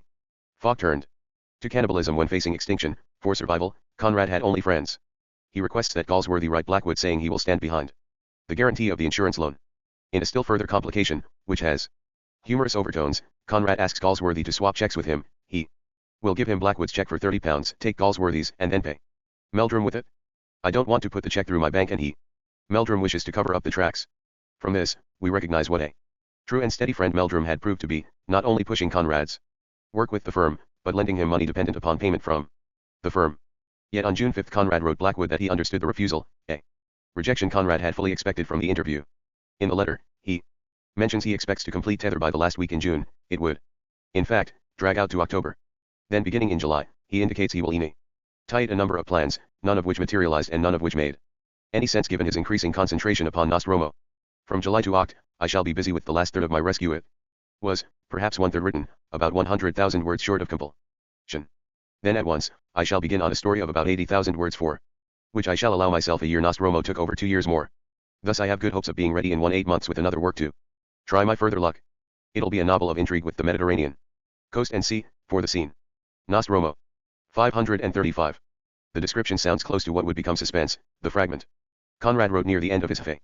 Fortunately for him, and perhaps for the hard-pressed Blackwood, Conrad received a Royal Literary Fund grant of £200 in July 1902, which relieved some of his most immediate needs. The grant, which was repeated in April 1908, was achieved through a joint effort of several friends and was one of those rescue efforts on which Conrad periodically depended for economic survival. McClure, meanwhile, bought serial and book rights to Romance from Pinker, with Conrad and Ford splitting a £130 advance. The collaboration, however, was not over, since for serial publication the beginning had to be shortened. Conrad suggested that Ford tackle it alone, but agreed they could work on it together. Moving along rapidly on Tether, and holding off Pinker on some version of Nostromo, he was not anxious for any other obligations. The end of the Tether, the story of an old captain who can no longer perform his maritime functions because of increasing sightlessness, had a symbolic function for Conrad. In its somewhat heavy way, it parallels his conscious sense of himself as a writer and an artist. His letters are all full of loss. Writing to Garnett, for example, he speaks of having lost utterly all faith in myself, all sense of style, all belief in my power of telling the simplest fact in a simple way. For no other way do I care now. It is an unattainable way. My expression has become utterly worthless. He says he is ashamed of both forthcoming volumes, the Blackwood one as much as the one for Paul. I don't believe either in their popularity or in their merit. After saying that his collaborative stuff fills him with least dismay, he adds, my mind is becoming base, my hand heavy, my tongue thick as though I had drunk some subtle poison, some slow poison that will make me die as it were, without an echo. The image without an echo is an oral equivalent of Wally's blindness, the isolation of writer or artist from his sensory surroundings, extinguished without sound or sight. Conrad follows up the echo image with an expression of his mental impotence and fear of his hollowness, a sense of weariness with writing and, indirectly, with life. To Ford, he presents a view of himself as a flayed martyr, which runs parallel to Wally's image of self-sacrifice. I have scrambled through once more, he writes, leaving a few more shreds of my self-respect amongst the thorns. I did not know I had so much left to lose. Be it as it may, I stand on. Or else, Conrad recognized the financial with impunity. He continues, the pathos games he was playing with Pinker and friends for me is in this, that the concealment of his and saw in Wally the man who destroys extremity is as it were forced upon him. Nev. Himself, because he cannot cease to be frank, or the less it is weakness it is deterioration. 536. The major career, 1 pp. The other side, to draw a breath or two raw from head to foot with the body of my thought in tatters and surveying my innumerable scars. He enlarges the scope of his own feelings. In this world as I have known it, we are made to suffer with the shadow of a reason, of a cause, or of guilt. As a Catholic writing to another Catholic, Conrad evokes a scheming God whose ways make us martyrs without seeming cause, a world of stunning indifference, the same Schopenhauerian view he had described to Marguerite in the 90s. In romance, Conrad had recently written of humanity arranged disadvantageously against nature, and the image is not unlike Hardy's use of Tess against the backdrop of Stonehenge. It was an awful discovery to make Kemp's discovery of Manuel's broken body, and the contrast of his anxious and feverish stare with the lapsed posture of his body was full of intolerable suggestions of fate blundering unlawfully, of death itself being conquered by pain. I looked away only to perceive something pitiless, belittling, and cruel in the precipitous immobility of the sheer walls, in the dark funereal green of the foliage, in the falling shadows, in the remoteness of the sky. Then comes the crucial line, worthy more of Nostromo than of romance. The unconsciousness of matter hinted at a weird and mysterious antagonism. The more Conrad began to probe into his art, with the beginnings of Nostromo, the more he noted the isolation not only of himself as a writer but of all men from themselves and from any kind of society. He was slowly sinking ever further into his type of despair, an abysmal mode of life for himself personally, but the sole way in which he could work. On June 23, a perfect expression of his feelings and of Tether itself occurred.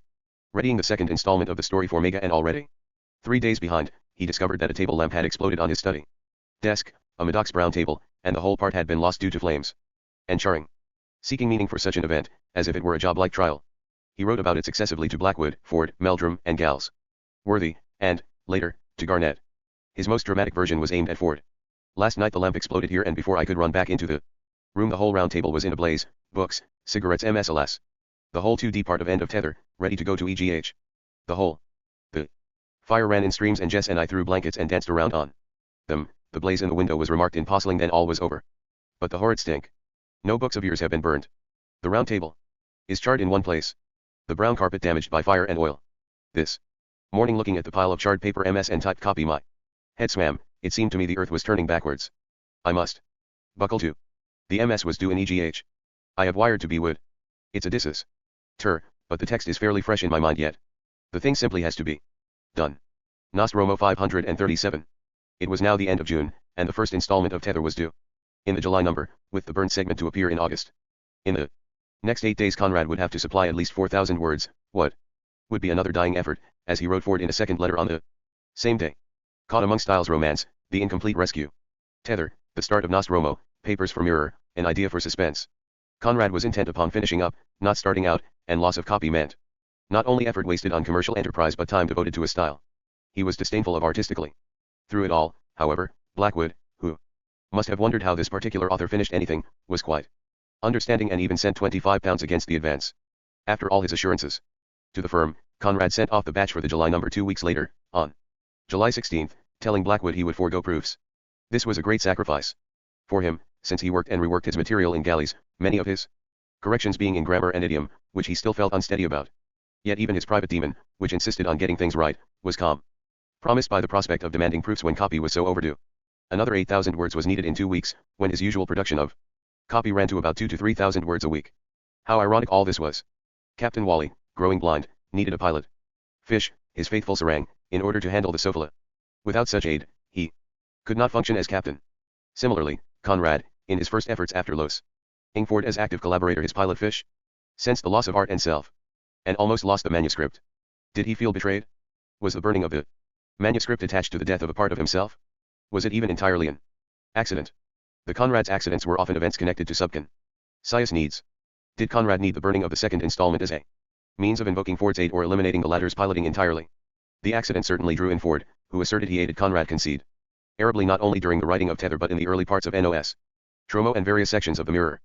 Ford reports Conrad rented a 2-room cottage opposite his in Winchell. See, while he worked on Tether, trying to recapture the moment, he makes the episode sound like romance, the romance of their collaboration, in which messages flew back and forth between ancient Winchelsea and the ancient house of Blackwood in Edinburgh. Ford speaks of the manuscript in terms of "we did this, we did that," climaxing in an all-night sitting over copy calculated to catch the 6 o'clock mail train. He turns it into a boy's game, this working up of manuscript so as to catch the next installment. Yet from Conrad's point of view, it was desperate work, it was his life, not Ford's. Accordingly, the loss of manuscript copy in the fire, the entire situation that demanded Ford's attention, the falling back upon the firm and upon Galsworthy, all of these have the dependency pattern that seems intrinsic to 538 the major career, IAPP. Conrad's way of working and surviving. While the fire was unplanned, it nevertheless filled its own kind of need by extending the terms of collaboration. This joint effort, which both principals, unlike their wives, seemed anxious to hold on to, continued during the proofs of romance. With the finishing of Tether in October a matter of life and death. He told Garnett, a time of frenetic idiocy. Conrad in a sense closed out his youth as a writer. Though he was almost 45, he had only just completed a phase most other writers reach much younger. The youth volume itself indicated a cycle of existence, the youth of the first story, when Marlowe is starting out, then the middle-aged Marlowe of Heart of Darkness calling his past, finally, Wally, the older man losing his powers, the name Wally, a pun on a whale of a man. Holding the volume together is not only the 3-year period in which the stories were written but the sense of a life cycle they suggest, so that we can note Conrad's own inner timetable, telling him he was prepared for a new phase, one he would begin with Nos. Tromo and continue through The Secret Agent, under Western Eyes, Chance, and Victory. But before he could explore this new sense of himself, he had to wrestle with his inner demon to complete Tether and free himself. Like Jacob working Oflo his 7 years, he was anxious to reach for the reward. Conrad applied himself with monastic devotion. He told Garnett in early August he had seen no one except Ford for 4 or 5 months when Wells, towing Shaw behind him, dropped in. Conrad was writing not only against a deadline for the installment but for the October publication of the Youth Vol. UME, which was, inevitably, delayed until November 17. With the completion of Tether, a task Conrad described as absolutely nightmarish, he and Jessie went up to London, where they and Boris were the guests of the Galsworthys. Refreshed, he returned after a week and wrote to Pinker about romance and the rescue. Nostro, No has disappeared from his correspondence, apparently as it underwent transformation in Conrad's mind from short story or novella to short novel, finally to novel length. He asks Pinker if he is pleased with romance, now that nearly half the book is gone as a result of revision, the result, he says, of 4 days and 1 whole night of collaborative work. As for rescue, he says he has been working on it, although not very hard, but nevertheless he expects to complete it by March of next year, news he also transmitted to Ernest Dawson. He told Blackwood something similar on December 4, indicating a good third is to be written, for which he is getting up steam slowly, very slowly, with a March completion date expected. Then in what may be a ref. Errands to Nostromo, Conrad says he has a subject which may be treated in 30 to 40 words, the form I like best but which I believe is in no favor with the public. Citing the difficulty of the subject, he admits it may take up most of 1903. That it was Nostromo he had in mind for a 30-40,000 word I. Nostromo 539. Treatment seems possible from a letter Conrad wrote to the editor of the Northern Newspaper Syndicate, who had asked him for a contribution. He indicates he has a subject or two in mind for that length, about the wordage of Heart of Darkness. Reviews of Youth, a narrative and 2 other stories carried were, with the exception of John Masefield's quibbles, extraordinarily understanding, with Heart of Darkness being singled out, by Garnett in the Academy, as the high watermark of the author's talent. With great insight, he called it a consummate piece of artistic diablerie. Garnett wrote, the weirdness, the brilliance, the psychological truth of this masterly analysis of T-Woe continence in conflict, of the abysmal gulf between the white man's system and the black man's comprehension of its results, is conveyed in pages as enthralling as those in Crime and Punishment. Apart from Garnett, who was, after all, writing with parti pris, the reviewers tried to instruct their readers how to comprehend Heart of Darkness, which they saw as needing a different kind of attention from that paid to more routine fiction. Behind the scenes, Meldrum had written to Blackwood that he considered the Youth volume to be the most notable book we have published since George Eliot. He felt that Lord Jim and Youth would go on selling for 20 years and would probably benefit from a more popular edition, say at 3/60, or about $2 in current money. Yet the reviews were only a temporary diversion. Throughout, Conrad must have had Nostromo in mind, or else he could not have expressed to E.R.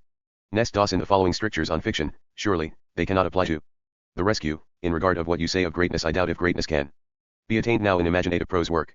When it comes, it will be in a new form, in a form for which we are not ripe as yet.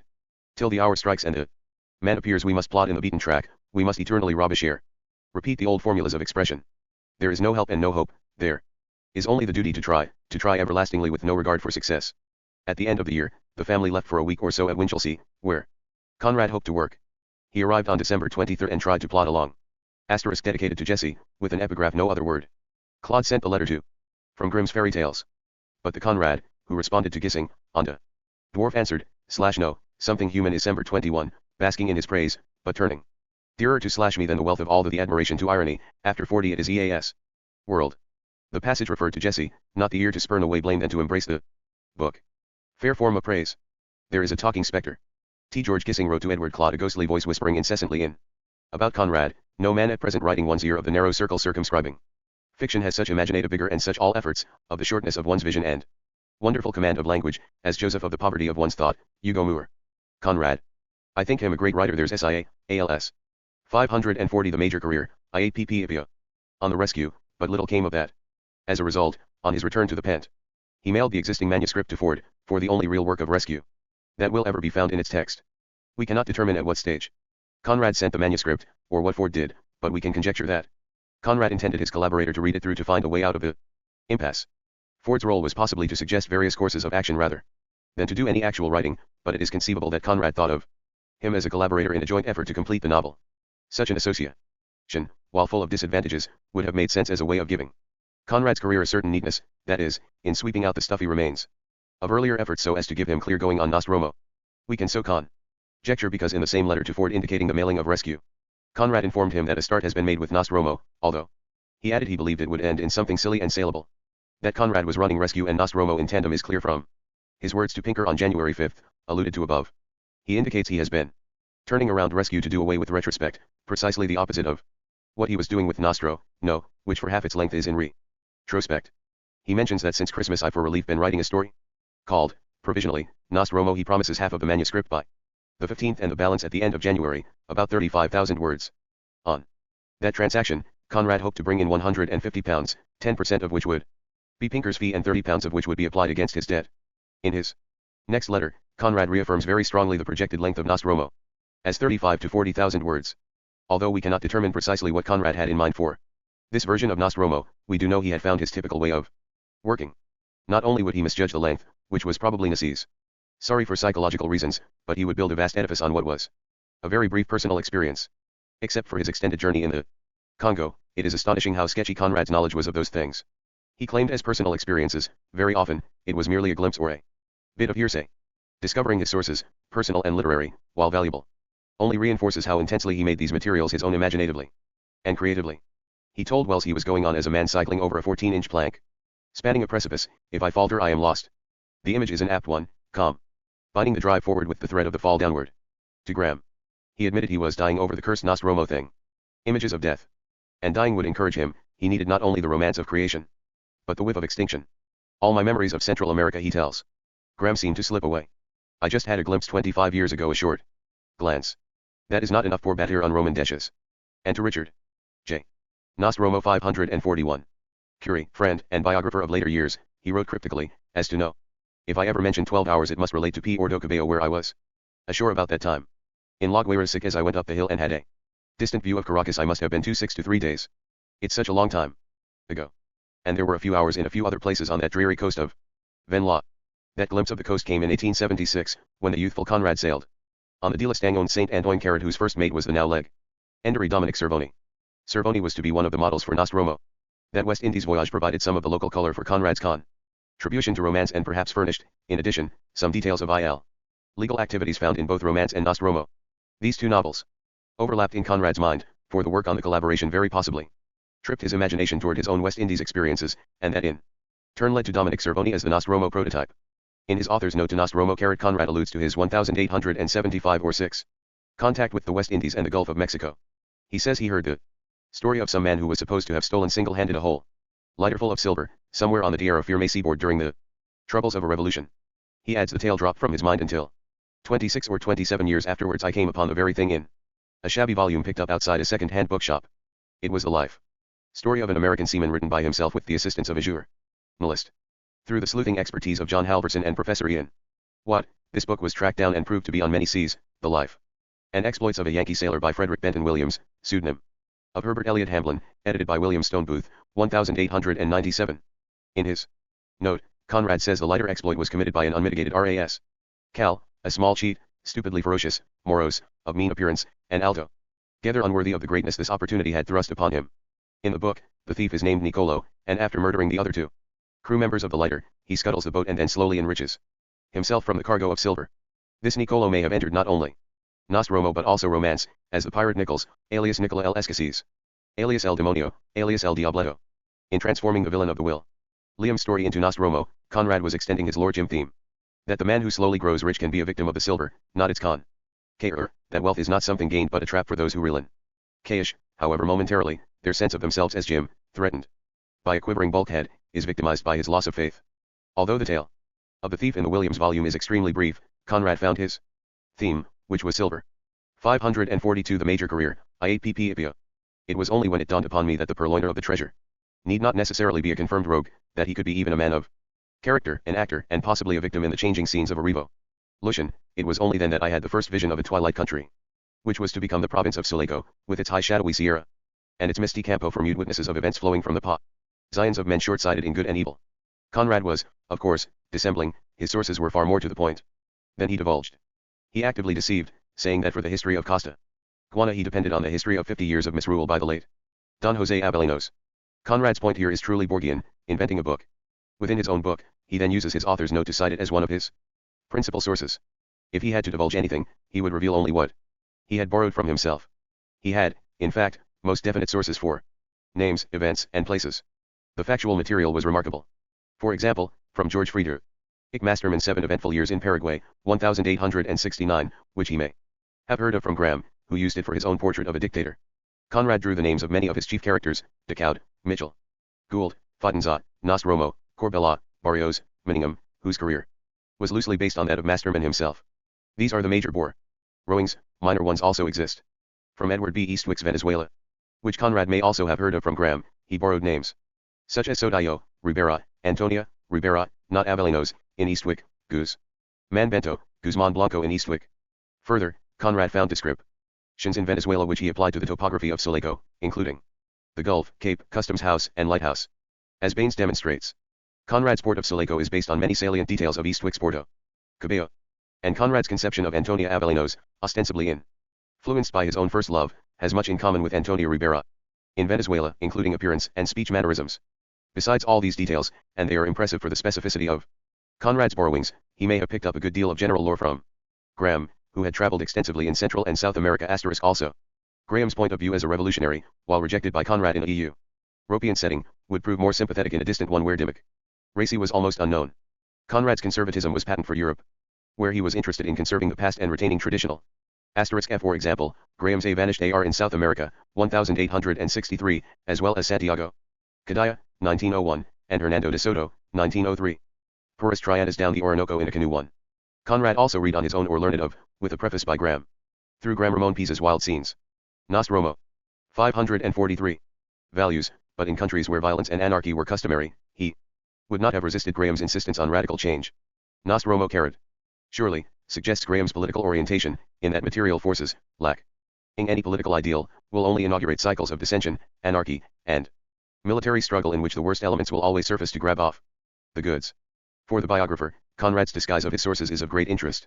There was, evidently, a compulsion in Conrad, here and elsewhere, to hide his tracks and, masochistically, to make his every situation or condition appear worse than it actually was. Although it is difficult, at times, to draw the line between an obsession and a desire for romanticism, a few distinctions remain. Clearly, Conrad saw himself as a captain who controls the ship. Under his command from the bridge, a solitary place.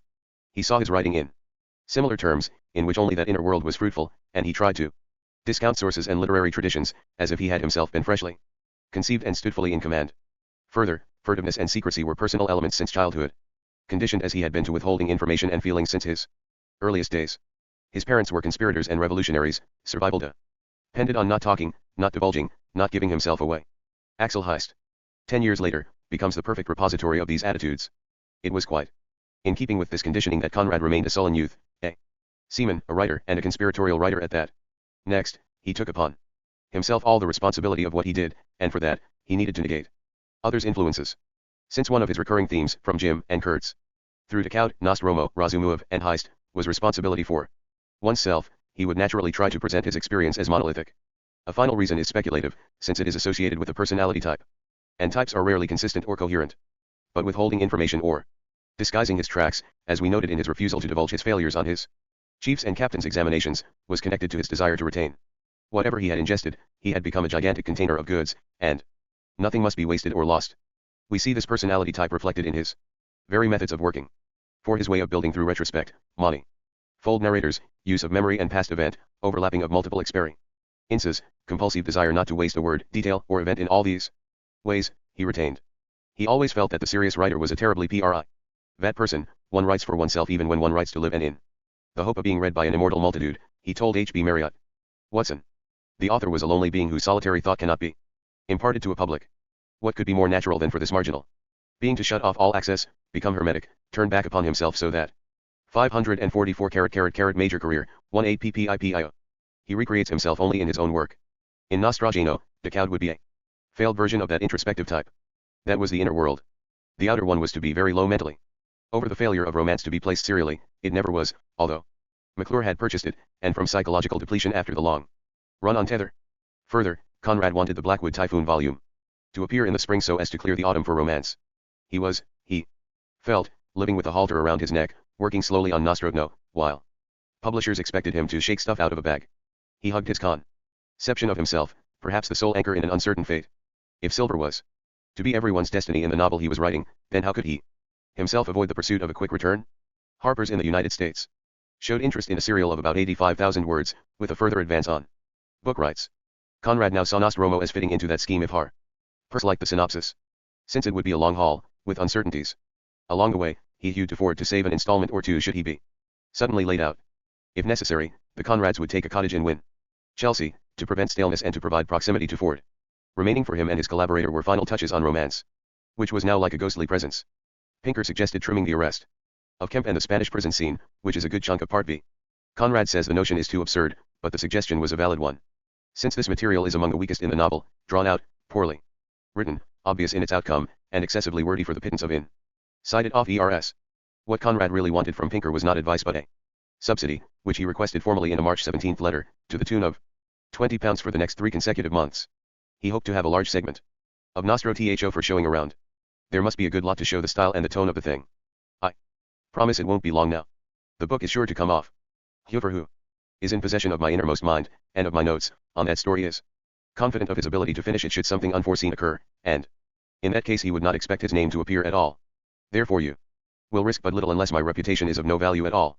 1 year later, on March 29, with Nostromo still incomplete and now Having expanded to over 150,000 words, Conrad told Pinker that Galsworthy has been here to see me on Sunday and I have arranged with him to correct for me the MS of Nostromo should I have no time myself. To complete his longest piece of work since Lord Jim, he needed propping all around, Pinker financially. Ford for dictation and possible writing of copy. Galsworthy for correction of galleys and for loans, and, of course, Jesse for routine typing. As Conrad isolated himself in Sulaco, that inviolable sane Nostromo. 545. To wary from the temptations of a trading world in the solemn hush of the deep Golfo Placido, he recreated for himself an external society. In childhood, it had been relatives and friends substituting for parents, and now it was wife and friends giving him the support to continue. In nearly every phase of his life, he would recreate those early years. If he fell ill, he had his wife to nurse him, Ford to continue his work, and Pinker to support him. In the wings was the benevolent and generous Galsworthy, the rich uncle and wealthy patron. And in the great world of publishers and reviewers was Edward Garnett, ever ready with a friendly notice. This circle, incidentally, would be displaced by another one in later years, with only Jesse and Galsworthy remaining. Steady. Ford would go, replaced by Curie and Francis Warrington Dawson. Garnett would recede, but there would be the Colvins and then Jean Aubry. And Hugh Walpole. In France, Conrad could rely on the devoted but sorely tested Gide, prepared through translation and general publicity to transmit him to the European literary world. And in Poland, he would have the daughter of his cousin ready to translate him into Polish.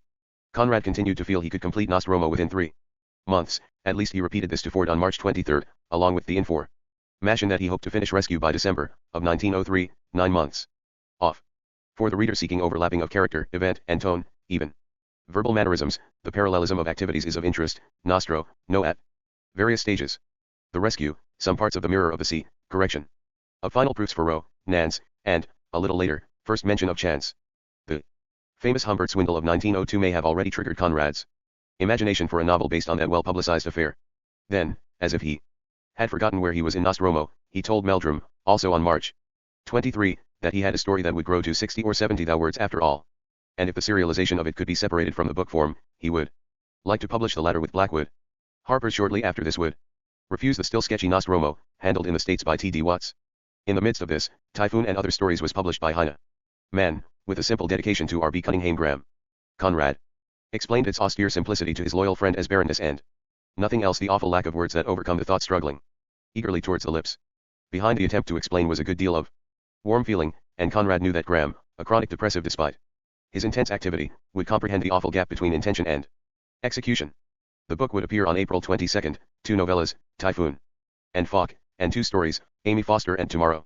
It was a strange collection, rather incoherent as contrasted with the unity of the Blackwood Youth volume and by no means an advance on Conrad's previous work.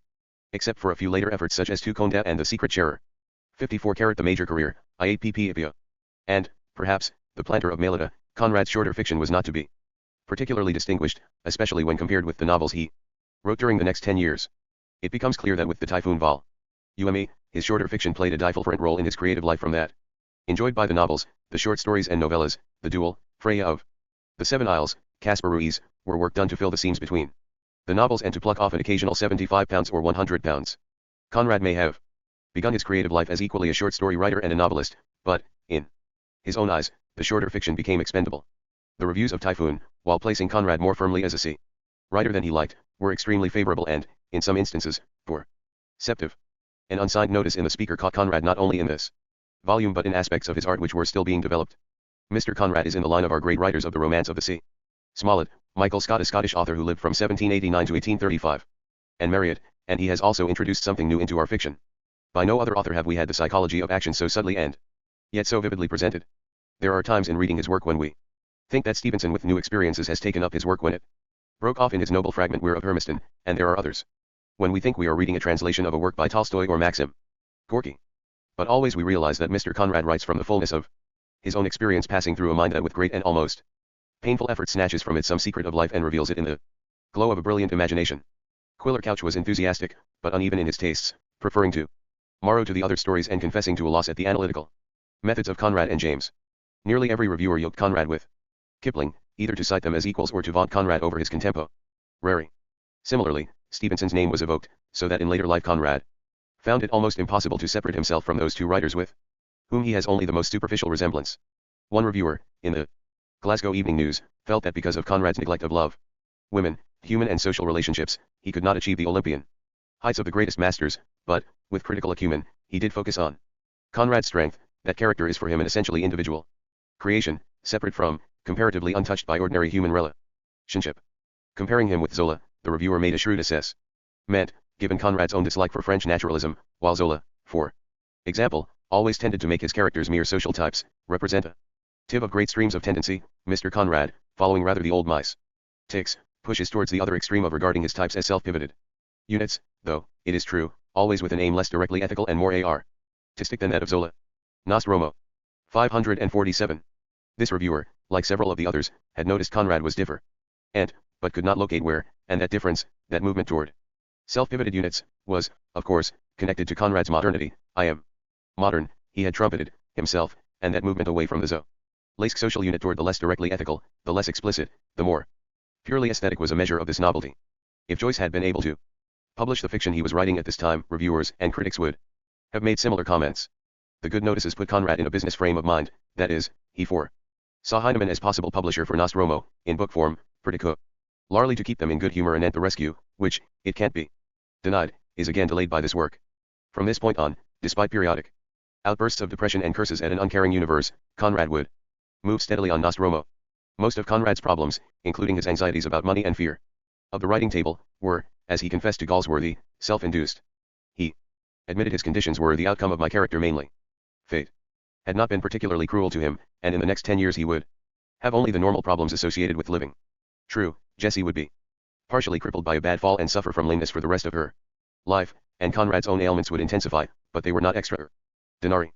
His son Boris showed a tendency to catch terrible illnesses, but the second son, John, was healthy. The money that came in was certainly not commensurate with Conrad's worth as an artist, but on the other hand, it could have been sufficient with more careful attention to outlay. His friends were devoted, and most were particularly willing to bear his eccentricities of behavior while remaining loyal. In brief, his life was no better or worse than most, although his complaints, while real enough to him, made him seem marked out as alternately Job or Jonah. By May, he was ready to discuss his subject with Graham. He had hesitated, perhaps, because of Graham's expertise in Hispanic affairs or, possibly, because he was borrowing freely from material supplied him in previous conversations. In any event, he excused himself by saying the book was concerned mostly with Italians, which, except for Nostromo and the Villas, was hardly the case. By June 4, Conrad had definite intimations that Nostromo would require far greater development than he had foreseen. Writing Galsworthy that the pile of pages is bigger certainly by 3 or 4 every day, he added that the story has not yet even begun. On July 28, 1903, Conrad wrote his first, extant, letter to William Roth. Einstein, the portraitist and painter, and a friend of Graham's, Rothenstein, had evidently asked Conrad to sit for him, and the association began a warm friendship that lasted for the length of Conrad's life.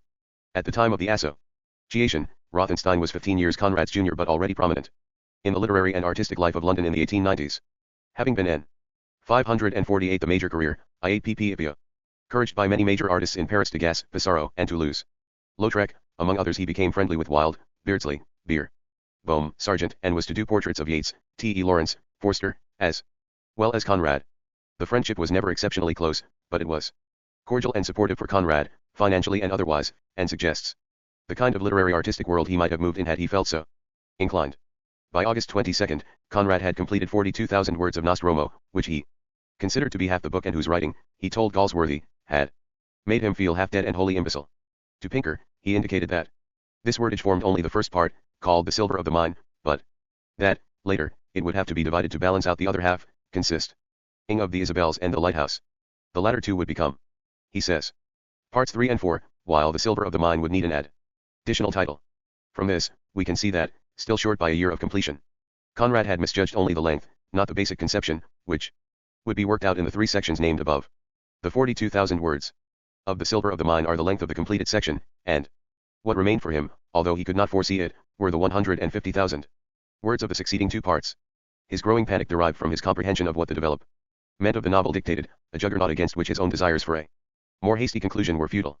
Nevertheless, he knew it was good. There is no mistake about this. You may take up a strong position, he told Pinker, when you offer it here. It is a very genuine Conrad. At the same time, it is more of a novel pure and simple than anything I've done since Almayer's Folly. He indicates the other half of the book is well along, some actually written, and suggests a September printing date for the serial would be safe, assuring Pinker that Ford stands in the background in the event of a disaster. Fortunately for Conrad's sanity, the serial, in TPS Weekly, would not begin until the end of January 1904, when he was only 7 months from the end. Even by his own standards of complete dedication to the work at hand, Conrad's intense focus upon the manuscript was monastic. Each long work involved the steadiness of the captain threading his way through the eye of a storm. He complained to Galsworthy he was growing into an outcast, a mental and moral outcast.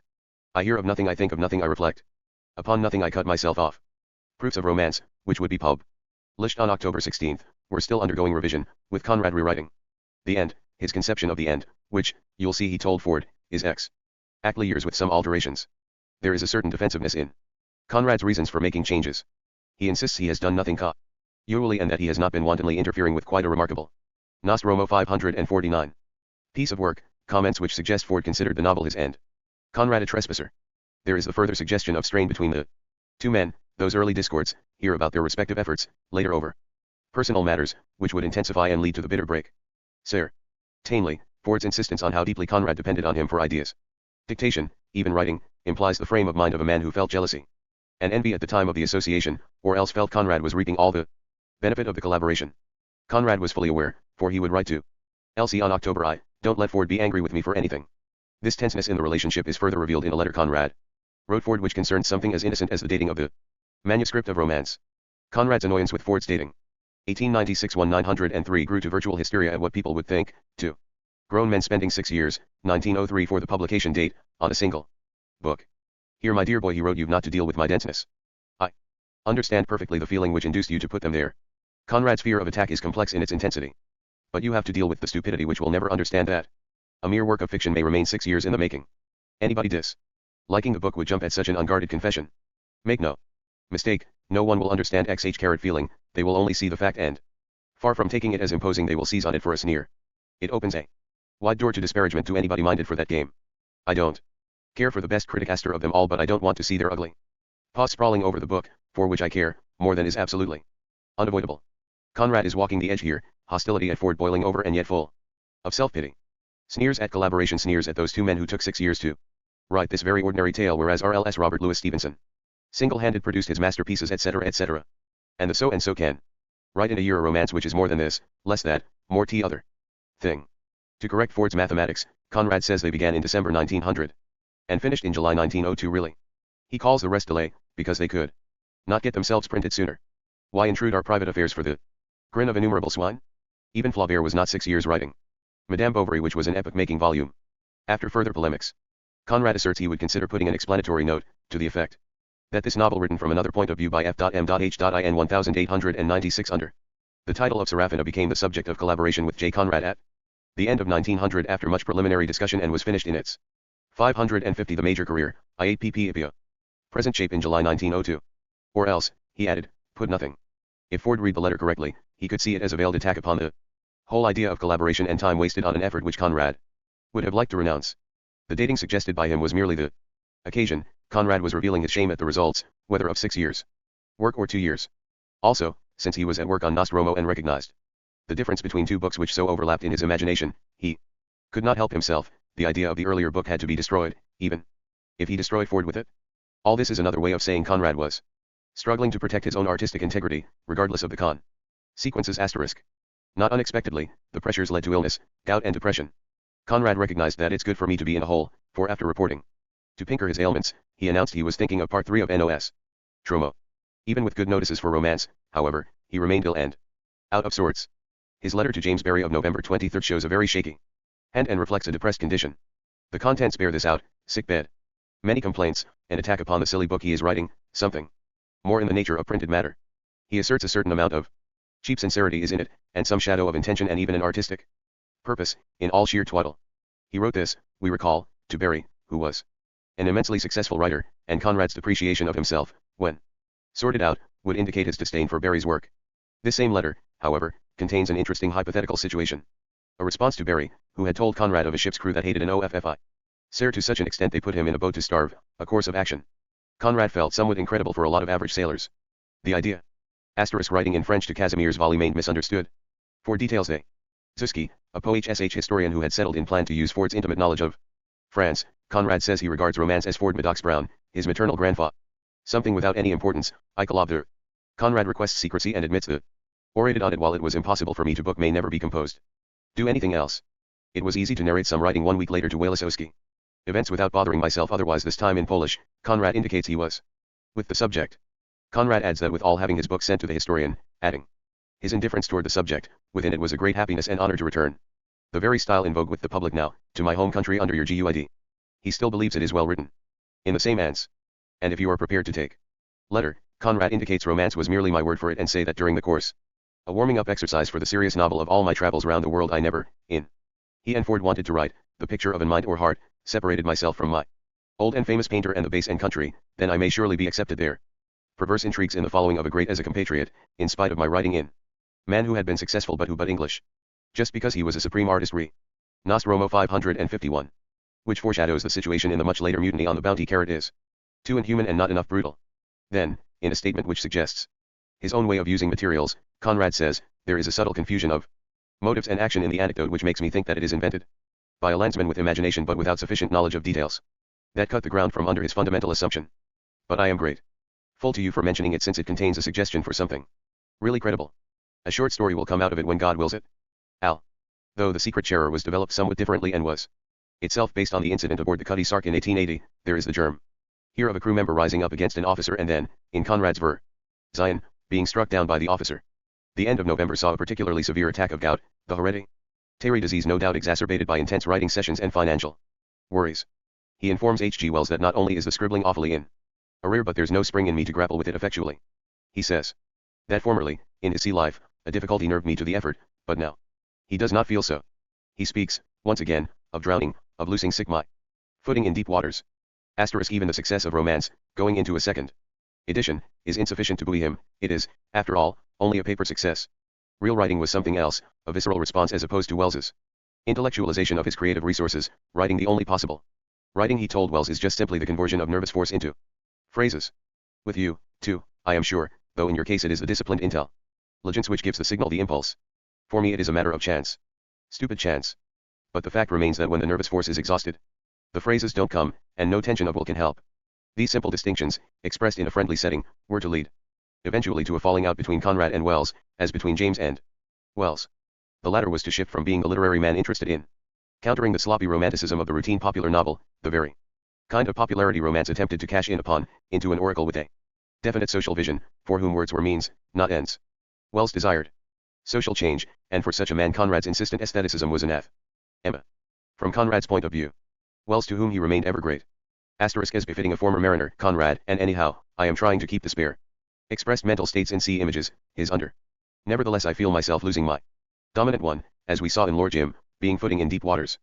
They are lapping. Drowning. To Galsworthy, his reactions are about my lips. Drowning here is joined to. Described typically, no work done. No Tantalus' situation, death combined with. Spring left to grapple with it. Everything anxiety. Looks black, but I suppose that will wear off. 552 The major career, 18PPIPIO. Full for the early recognition was no longer a literary man but a propagandist for everything the former detested, progress, technology, his historical discontinuity, support of the newly emerging working and middle classes. Even as he worked on his most panoramic and expansive novel, Conrad's world moved ever more intensely inward. His work on Nostromo is characterized by great stretches of territory suggested by an isolated, encircled, circumscribed Sulaco. Just as Sulaco was isolated from the rest of Costa Guana, so Conrad broke off and focused on the solidity of his writing desk, and tried to turn himself into an antenna picking up all the hints and nuances of his subject. To let go would mean to drown, like the cowed, who drops away when he cannot face the quiet of the Golfo Placido, the whiteness or blankness of experience. On December just short of his 46th birthday, Conrad began a reacquaintanceship and short correspondence with Roger Casement, whom he had first met in Kinshasa, the Belgian Congo. Casement's pursuit of Belgian atrocities was reaching its climax. It would come with his report on Belgian exploitation of African and Indian labor, which would lead to the appointment of a Belgian commission, and that, in turn, to a change in the Congo government. Casement's exposure of atrocities and slave trade was, in a sense, the factual basis for what Conrad had projected imaginatively. As we have noted, he very probably saw little of the actual exploitation which he used as a basis for Heart of Darkness. Working from very few observed details, he created the potential for brutality and cruelty which were, of course, very close to the truth Casement was later to reveal. Jesse Conrad placed Casement's visit to the Pent in 1905, but more likely the visit occurred before that, during the time of the correspondence, between December 1903 and September 1904. It was fitting, furthermore, that Conrad should have the old memories reopened through his renewed association with Casement, for while writing Nostromo, he was putting into it a heavy overlay of the Congo. Behind the Gould concession in Costaguana is the example of Belgian colonialism, which had appeared not only in Heart of Darkness but also, satirized, in The Inheritors.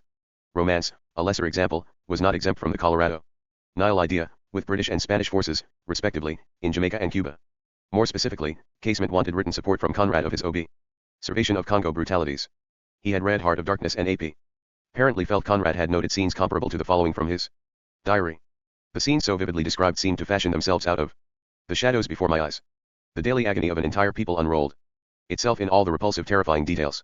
I verily believe I saw those hunted women clutching their children and flying panic-stricken to the Nostromo.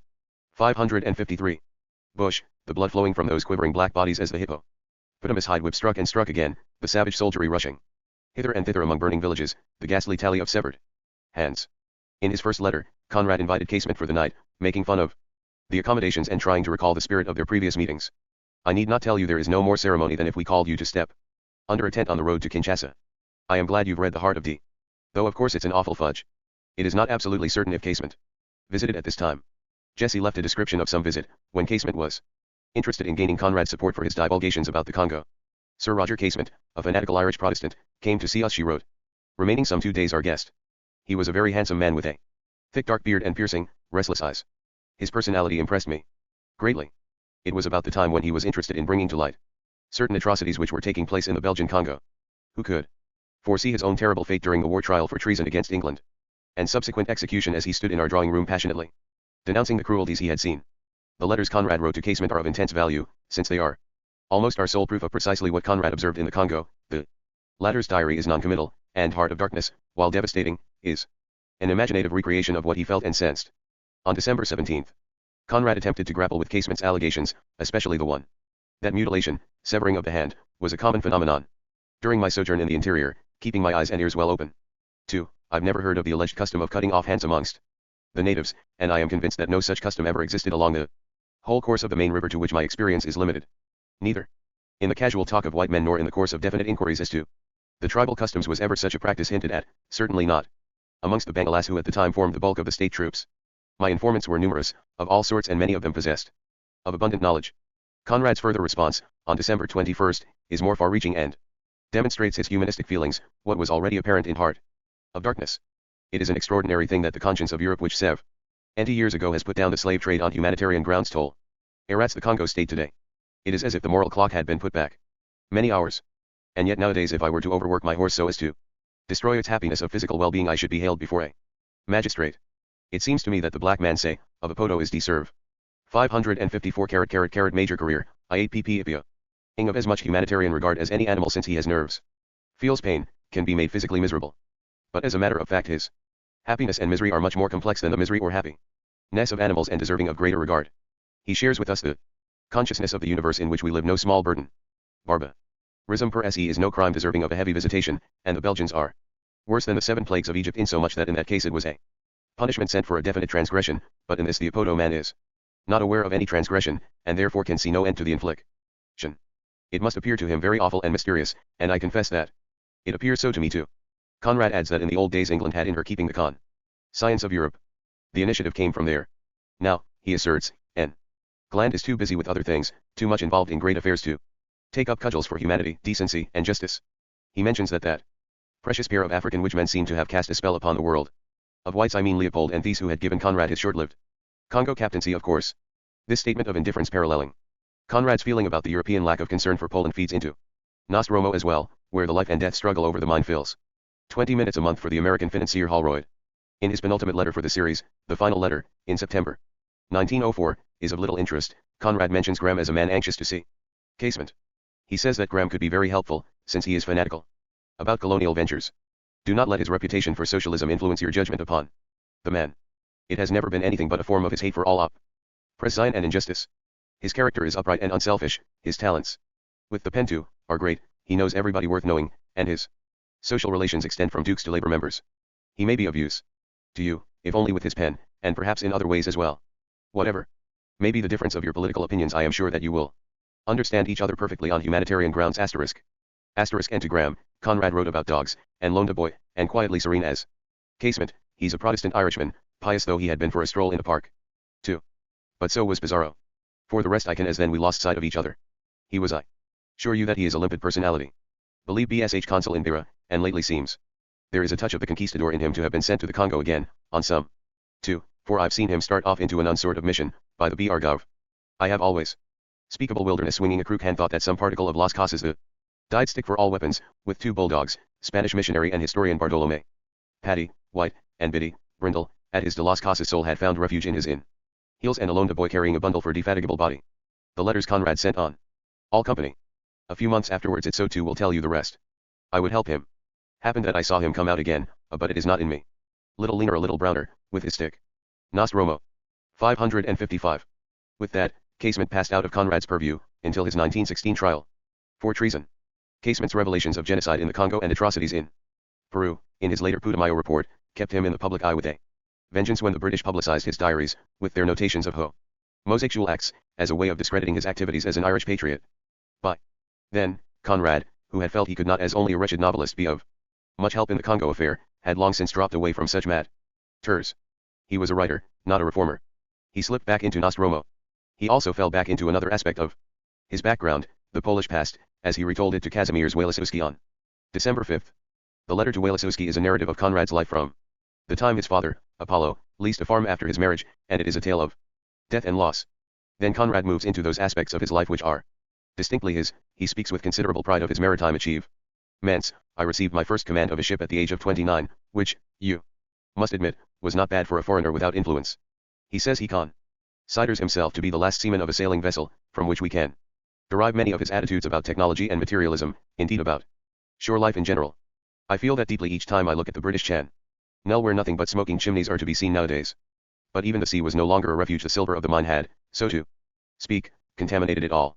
Interestingly, Conrad speaks of himself as having the point of view of the English but without being an Englishman. Homo duplex has in my case more than one meaning. That sense Conrad retained of living in several worlds, duplex here, but even triplex, would reinforce his need for that constant retrieval of the past in his major fiction. Nostromo had found a periodical for serial purposes, T.P. O'Connor's T.PS Weekly, a considerable come down from Blackwood's magazine. O'Connor had given an extraordinarily generous review of Almayer's Folly in the Weekly Sun 8 years previously. Conrad's contempt for his publication in T.PS Weekly can be found in his willingness to have the novel compressed without insisting on doing it himself and in stipulating that no proofs be sent to him. Since he was usually scrupulous in such matters, he was foregoing the novel for serial purposes so as to let Mr. O'Connor have an absolutely free hand in making the story acceptable to his large public. Despite all this, an examination of the serial version shows that compressing and tightening of the manuscript proved quite effective.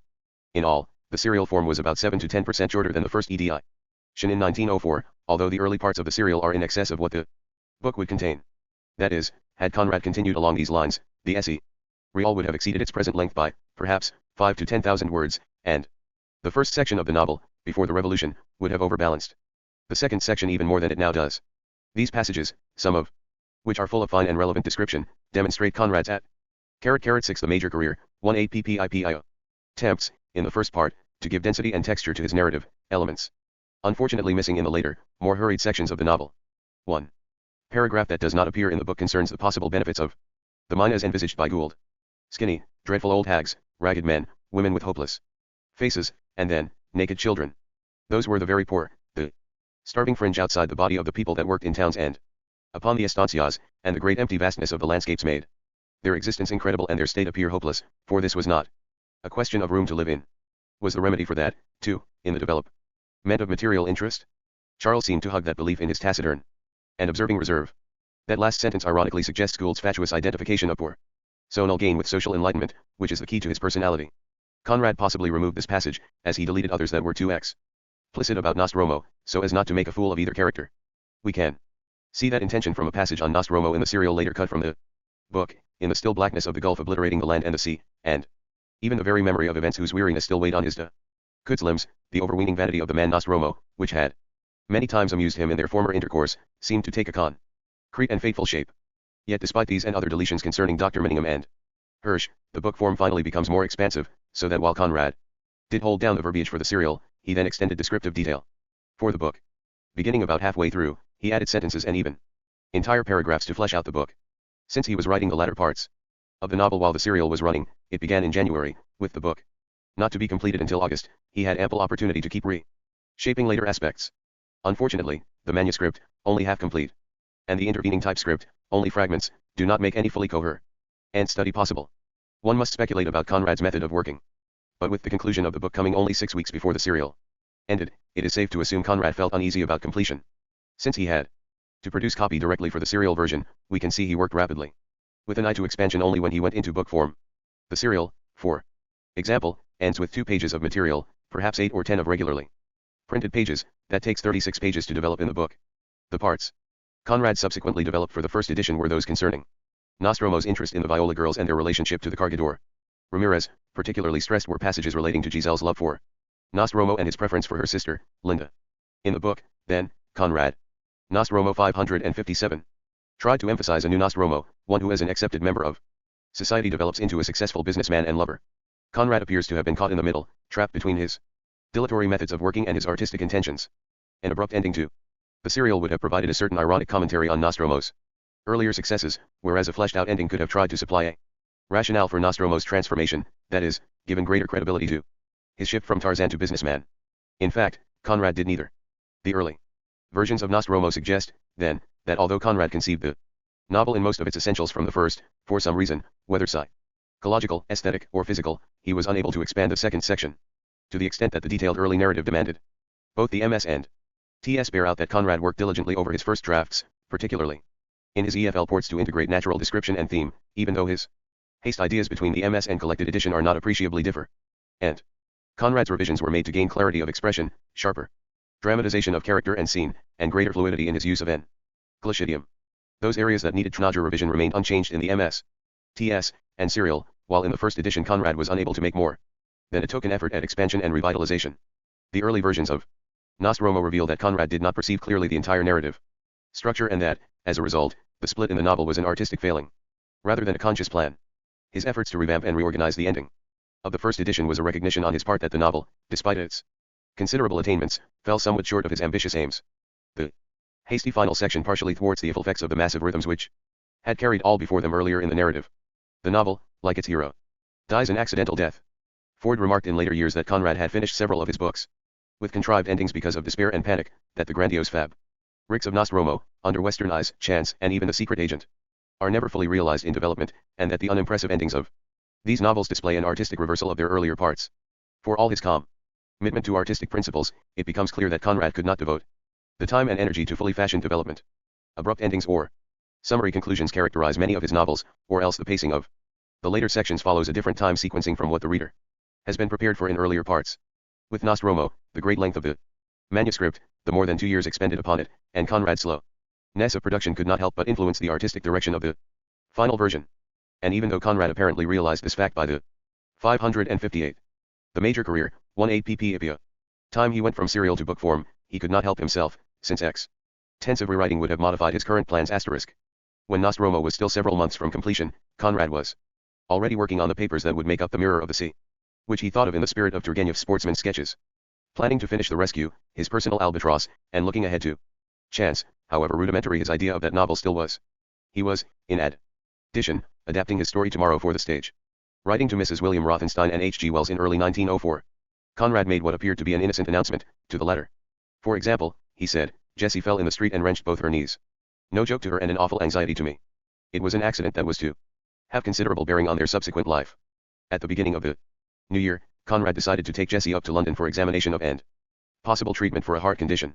Reassured about this, Jessie did some shopping at Barker's and then in coming out, as she wrote herself, slipped the cartilage of both knees at once and fell on the pavement, hurting very badly the knee already damaged by an accident I had at the age of 16. From this point, she was more or less a cripple for the rest of her life. With Conrad in and out of bed and Jessie only semi-active, the household was more like a hospital than a home. T. Asterisk a portion of the Nostromo Manu. Script 16 pages of Chapter 5 of Part 2. Most of the April 9, 1904, serial installment is in Ford's hand, and this fact has led to speculation about his overall contribution to the writing of the novel. Professor John Morey, in a Cornell dissertation, put the matter in proportion, especially by printing a Ford letter addressed to George Keating which described the situation, probably in February of 1904, whilst I was living in London with Conrad, almost next door and coming in practically every day for meals. He was taken with so violent an attack of gout and nervous depression that he was quite unable to continue his installments o Nostromo that was then running as a serial in T.PS weekly. I therefore simply Wrote enough from time to time to keep the presses going, a job that presented no great difficulties to me. But to argue from that I had any large share in Conrad's writing would be absurd. I was practically under oath to Conrad not to reveal these facts, owing to the misconception that might arise. And nothing in the world would have induced me to reveal it now but for the extremely unfortunate sale of these pages. Ford's actual contribution was the brief passage, cited above, and very possibly a revision of the essay. Real proofs. T. Conrad wrote to Meldrum, my poor wife, who has been complaining of not feeling very well ever since last Oct, was found to have a valvular defect of the heart. After nearly 2 months of worry in London, going on working all the time to stave off utter annihilation, I got her down here. The doctors in consultation have sent her to bed for 6 weeks, both for her heart and her knee. She certainly can't walk, and it looks bad. It looks as if she were to be a helpless cripple. The words as I write give a shudder. There is something seriously wrong with the left leg, which she had injured in the same way many years before. It is obviously wasting. She has, even in bed, surgical appliances on both. I myself have just gotten over an attack of gout. I stiffen my back, but I feel the Nostromo. 559. Furthermore, equipment, exercisers, special shoes, a new leg chine, plus, of course, a stay of almost 2 months in London added for their financial burdens. As if to cap the new situation, Conrad's bankers, Watson & Co., went under, and his overdraft would now have to be paid up. Conrad immersed himself in work, telling Wells that in addition to moving along on Nostromo, he has been writing a one-act play based on his story. Tomorrow, an idea suggested by Sidney Colvin. Colvin came into Conrad's circle by way of Wells and proved to be a lifelong friend of considerable understanding and loyalty.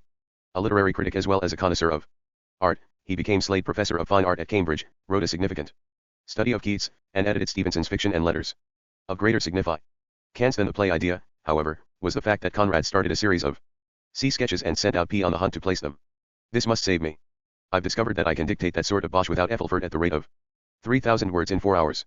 For dictation, he used Ford whenever he was available, but, mainly, Miss Hallows, who served as secretary, typist, and even nurse for the next 20 years. The one actor One Day More was one of 3 plays that Conrad wrote, the others being a dramatization of his story Because of the Dollars, which became Laughing Ann in 1920, and a dramatization, also in 1920, of The Secret Agent, which was performed on November 2, 1922, but soon withdrawn.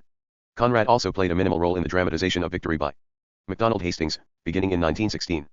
During his career he had shown intermittent interest in working with Crane and other collaborators on a play, and late in life, in doing an original piece that he told Pinker would concern a faked old master and be set in Italy. Further, he indicated he wanted to use the subject of the Arrow of Gold as play material. He said he observed dramatic potentialities in the idea, which he planned to keep out of the novel as much too good for a magazine audience. Yet despite all this sporadic activity, Conrad's attitude toward playwriting, actors, production problems was problematic and even overtly hostile. He never tried his hand at an original play, although his fiction shows he was familiar with Ibsen, and in letters he indicates a knowledge of Scribe and Sardou. Baines quotes from an early Conrad letter to Graham in which he tension nearing the breaking point. Half difficulties are accumulating around me in the time I feel on the verge of insanity. The frightful manner. Ford suffered from severe depression. 43 pages of the manuscript of one, and probably underwent a nervous break. Day more are in his hand, and there is some down in the early spring of 1904. None of this reason to believe the play was a collaboration is surprising, since he was facing terrible per Ford, indeed, wrote to Pinker of the work as so null decisions, including the beginning of the being by self and Conrad. See below for dissolution of his marriage. Nevertheless, their details. 560 The major career, IAPP demonstrates such hostility toward dramatic effort that more appears at stake than simply playwriting.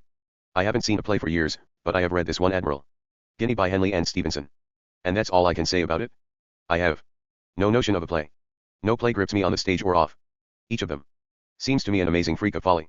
They are all unbelievable and as disillusioning as a bang on the head. I greatly desire to write a play myself.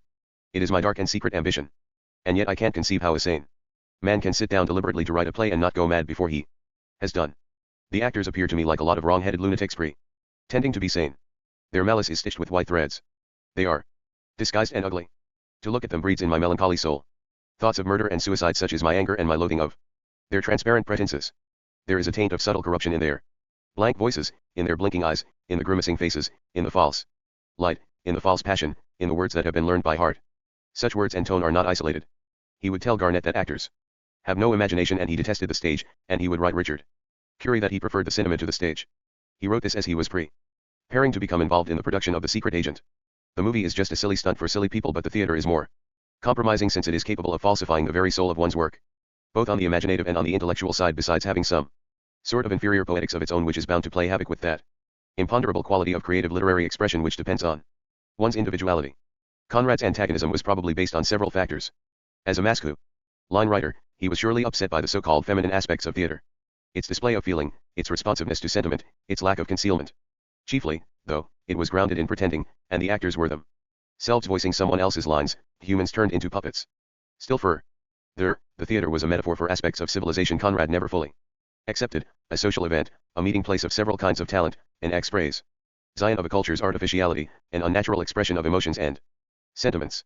Theater was, for him, a falsification, a demeaning of essential and basic values, and it was all put into the mouths of men and women who would say anything as long as they were paid for it. Essentially, Conrad insists only on the internal drama of the writer, isolated at his desk, making all the decisions and commanding the performance without further intervention, whether from actor, director, or scenic designer between himself and his audience. The model was the sea captain in the loneliness of command. William Ernest Henley had died in 1903 and the Provisional Committee, Nostromo 561, of the Henley Memorial asked Conrad to join his name to the commemoration. His response indicated gratitude at this opportunity to repay an unexpressed observation. He said, to the committee chairman, that Henley's acceptance of the nigger was the first event in my writing life which really counted. Conrad, however, names Henley's periodical as the National Review, not the New Review, a slip that perhaps suggests antagonism toward Henley's former support as much as his actual words indicate acceptance. But except for the slip, Conrad's sentiment demonstrates that Henley gave him his chance. And I don't know when if ever there will be another of the same intrinsic value as encouragement and recognition. The 2 or 3 letters I wrote him seem now miserably inadequate as the expression of a very genuine feeling of gratitude. It seemed impossible to tell him on paper that the story he accepted for the review was written with an eye on him and yet with no idea whatever that it would ever meet his eye. And that is the strict truth. At the time he was to me but an inaccessible name, so widely did he cast about the spell of his individuality, the beneficent white magic of his masterful temperament working for the truth, vigor, for the right expression and the right thought in literature. Of course, when Conrad wrote these words he was aesthetically opposed to virtually everything Henley had become, a backer of nationalism and healthiness in literature, a supporter of Stevenson, a cult figure among popular writers. Yet, on the other side, Conrad admired Henley's struggle against adversity and his crippling condition, his doggedness in the face of pain. As Conrad told Meldrum, what kept him going was work toward that end. He completed one day more rapidly in 6 days, he wrote Calvin all the while dictating Nostromo to Miss Hallows and writing papers for the Mirror. Ford was around as general handyman, extrapolating the dialogue from the story. His aid, in fact, was such that there was some question as to the authorship of the play, and in a letter to Calvin, Conrad had to stress that the work was his. The play, as can be shown by the MS, has been written entirely in my own hand, and I wrote it alone in a room lent me by an AC. Acquaintance to ensure perfect quiet for the 6 days it took me to achieve that. Very small feat in such matters, however, one cannot be too scrupulous. I won't say any more. You'll understand a demi-mot. Such closeness of the arrangement, however, lends credence to Ford's later claims for his association with Conrad. The collaboration had not, in fact, wound down, with the nature of a crime yet to come in 1906. When he completed One Day More, Conrad sent it to Beerbohm-Tree in its English original and in a French translation, while indicating he could write something much more striking in French myself. His aim was to obtain a performance by the Dramatic Society, and One Day More was formed more than a year later, by the Stage Society, on June 25, 26, 27, 1905. 562 The major career, 1 APPIP 10. While Conrad later felt his work was murdered, his immediate reaction showed pleasure that Shaw admired it. As to the success of the thing I can't say anything. I've heard that some papers praised it and some ran it down. On Tuesday when we went, like the imbeciles we are, there was some clapping, but obviously the very smart audience did not catch on. And no wonder. On the other hand, the celebrated man of the hour G.B. Shaw was ecstatic and enthusiastic. Dramatist, says he. With 3 plays of his running simultaneously at the length of the season he's entitled to speak. Of course I don't think I am a dramatist. But I believe I've 3 or even 5 acts somewhere in me. At any rate, the reception of the play was not such as to encourage me to sacrifice 6 months to the stage. Besides, I haven't the 6 months to throw away. In the end, loss of time. A thorough unsettling of the writing mood. Added weariness. The London stay for Conrad, extending into March, kept him close to Ford, and despite Jesse's condition and financial worries, he appeared to get on. He wrote 3 pieces for the Daily Mail, which later became part of the Mirror as The Grip of the Land and Overdue and Missing, originally 2 pieces. The latter, while ostensibly about shipwrecks or disappearance, seems to have a personal weight, of obstacles which the ship must overcome in order to come through, a tale of resource, of courage, of helplessness. Perhaps he speaks of the ghosts of disabled ships, drifting forever across a ghostly and tempestuous ocean, waiting for Jesse to recuperate sufficiently to return to the pent. He possibly saw in the image of a shipwreck a metonymy for his sense of himself. Letters to Pinker indicate steady progress on all these projects. Adversity had, once again, fueled Conrad's imagination and given him the energy and will to continue. Of course, the final portions of Nostromo suffered. He was already turning from the novel before he had completed it. On March 3, Jess.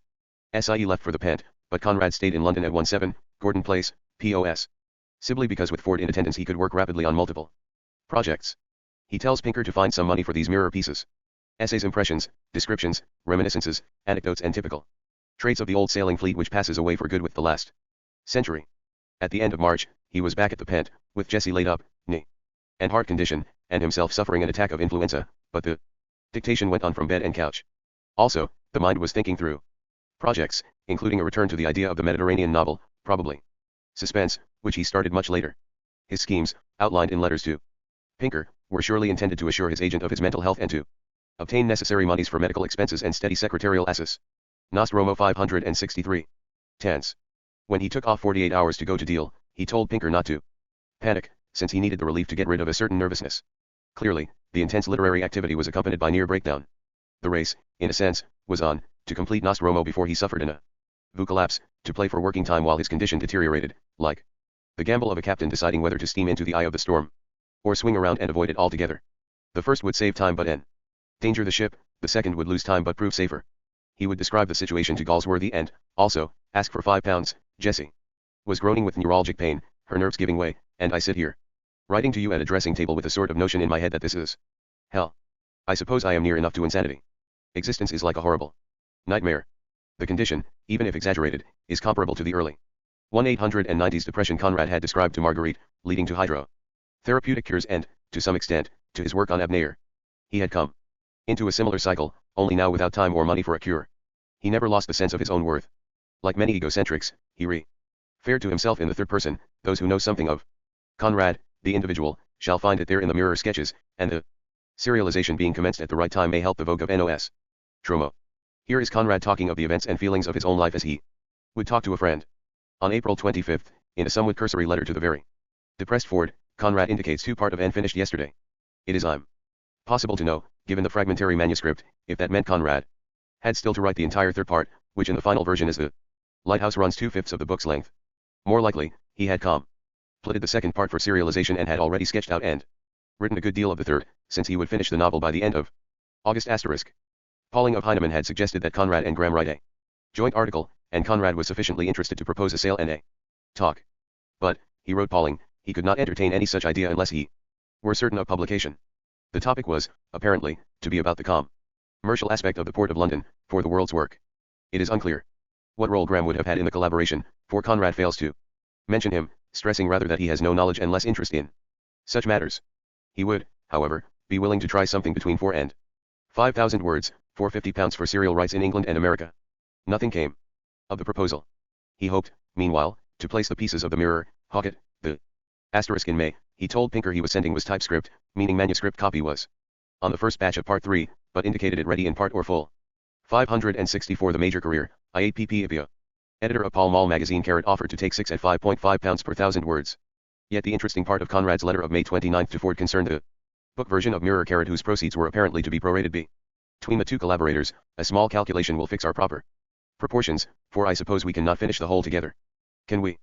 Ford had indeed become very much part of these sketches, as he had of Nostromo, possibly more than the 15 manuscript pages in his hand would suggest. His role would extend into 1906 with the nature of a CRI, NE and even into The Secret Agent, which at one time was listed among Conrad's books as a collaboration with Ford. In addition, Conrad was financially indebted to his collaborator and trying very hard to pay Oflof at least part of the outlay. His indebtedness now tended to Pinker, Galsworthy, Rothenstein, as well as to Ford and nearly all the local business people. Rothenstein was raising money to support Conrad, the exact sources of which remained hidden from the letter. His comment was right, reverting to the matter of that salvage you are conducting to serve a rather rotten old hulk, but full of the best intentions. I think you ought to take charge of my debt in the sense that the policy shall be made over to you and the repayments also shall be made to you. I shall take 3 years for it, no less. I don't think I could take less unless something very fortunate in the way of book sales were to take place, a contingency not worth reckoning upon.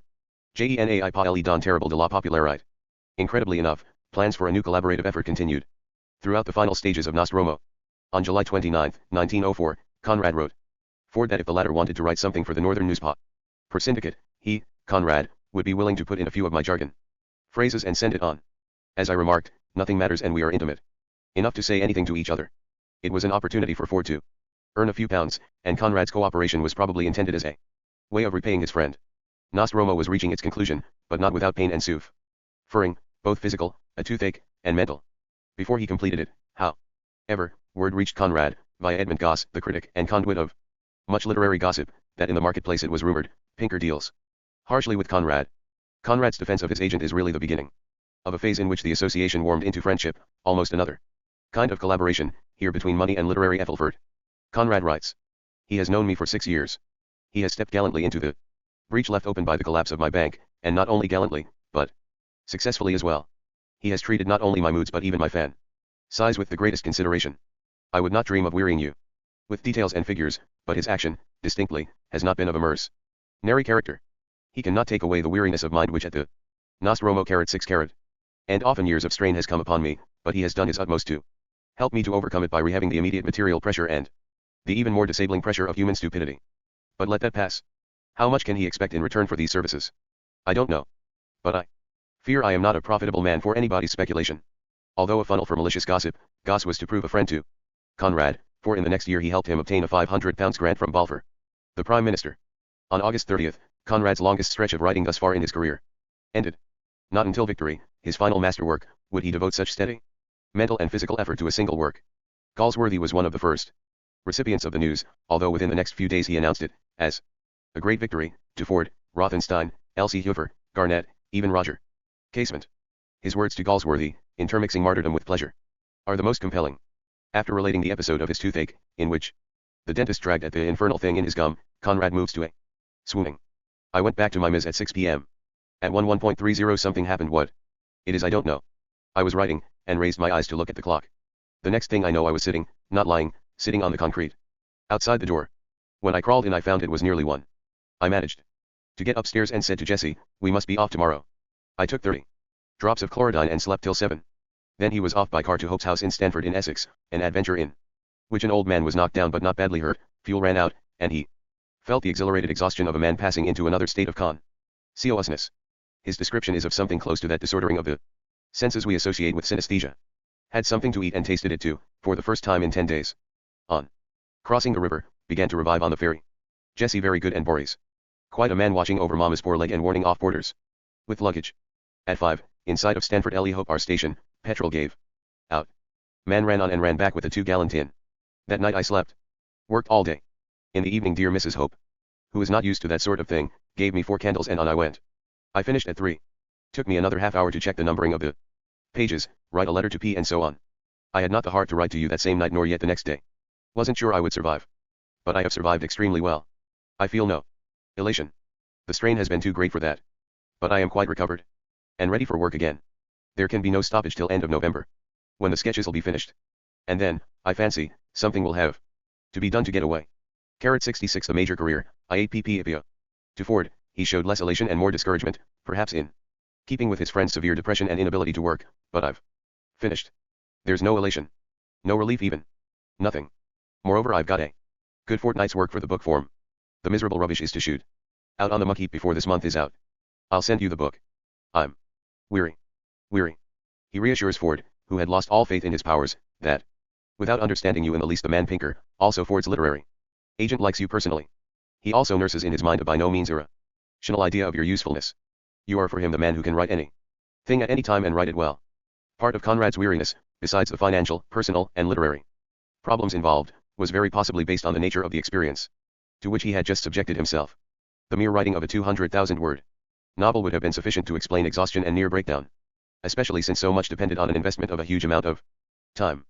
But a further, and perhaps more distressing, factor was Conrad's passage in time into his Polish background, through his recreation of the political situation in Costaguana. And if that were not enough, he had, with Martin Decoud, tested out his own attitudes, political, social, aesthetic, and, in part, condemned himself by way of condemning Decoud, all the while finding the latter cynicism and realism an effective antidote to Gould's idealism. Through that nature of the novel, indeed its very strengths, Conrad caught himself in a personal bind. The lot of the Costaguana was based on Conrad's knowledge of Poland's fortunes, and it does not take much historical imagination to note how dependent he was on his own past for details of Sulican politics. In all these households Mrs. Gould could hear stories of political outrage, friends, relatives, ruined, imprisoned, killed in the battles of senseless civil wars, barbarously executed in ferocious proscriptions, as though the government of the country had been a struggle of lust between bands of absurd devils let loose upon the land with sabers and uniforms and grandiloquent phrases. It was as if Polish reds and whites, blancos in Costaguana, were at each other's throat, with Imperial Russia never distant. The next year, in Odd Racy and War, he was to speak of Russia as a dreaded and strange apparition, bristling with bayonets, armed with chains, hung over with holy images, partaking of a ravenous ghoul, of a blind jinn grown up from a cloud. If we cut back to Nostromo, we find we convulsed a continent for our independence only to become the passive prey of a democratic parody, the hopeless victims of scoundrels. Nostromo 567. And cutthroats, our institutions a mockery, our laws a farce a Guzman Bento our master.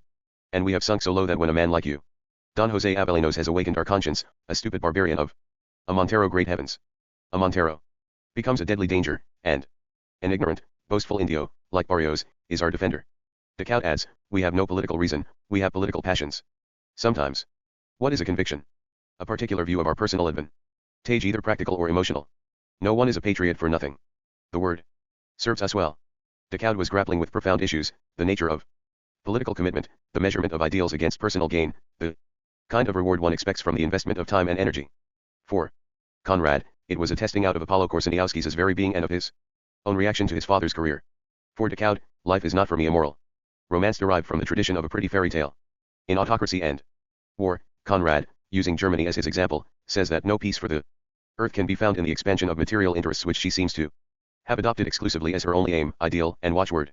The very words moving in and out of Decoud's declaration suggest Conrad's own dualism. The effort required to investigate two points of view for which there could be no apparent resolution was bound to bring him down. He had, for the sake of his imagination, to follow through the very concepts he wished, as a man, to evade. In the dichotomous association between Nostromo and Decoud, in the talk of separation of Sulaco and Costaguana, in the relationship between Antonia, his first love, or not, and Decoud, in these alignments and counter-alignments, Conrad pursued the very ideas that had created both his desire for escape and his defensiveness about having done so. Nostromo demonstrates the dialectical nature of Conrad's mind, his view of political theory and action as counter-thrusting elements.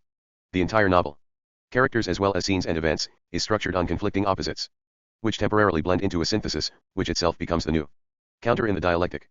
Aesthetic and political needs merge with each other. Decoud's cynicism and skepticism represent something very compelling to Conrad, just as Nostromo's natural man does, so, too, does Gould's ideal ism as well as his courage, and Viola's rock-like steadfastness before the ideal created by Garibaldi.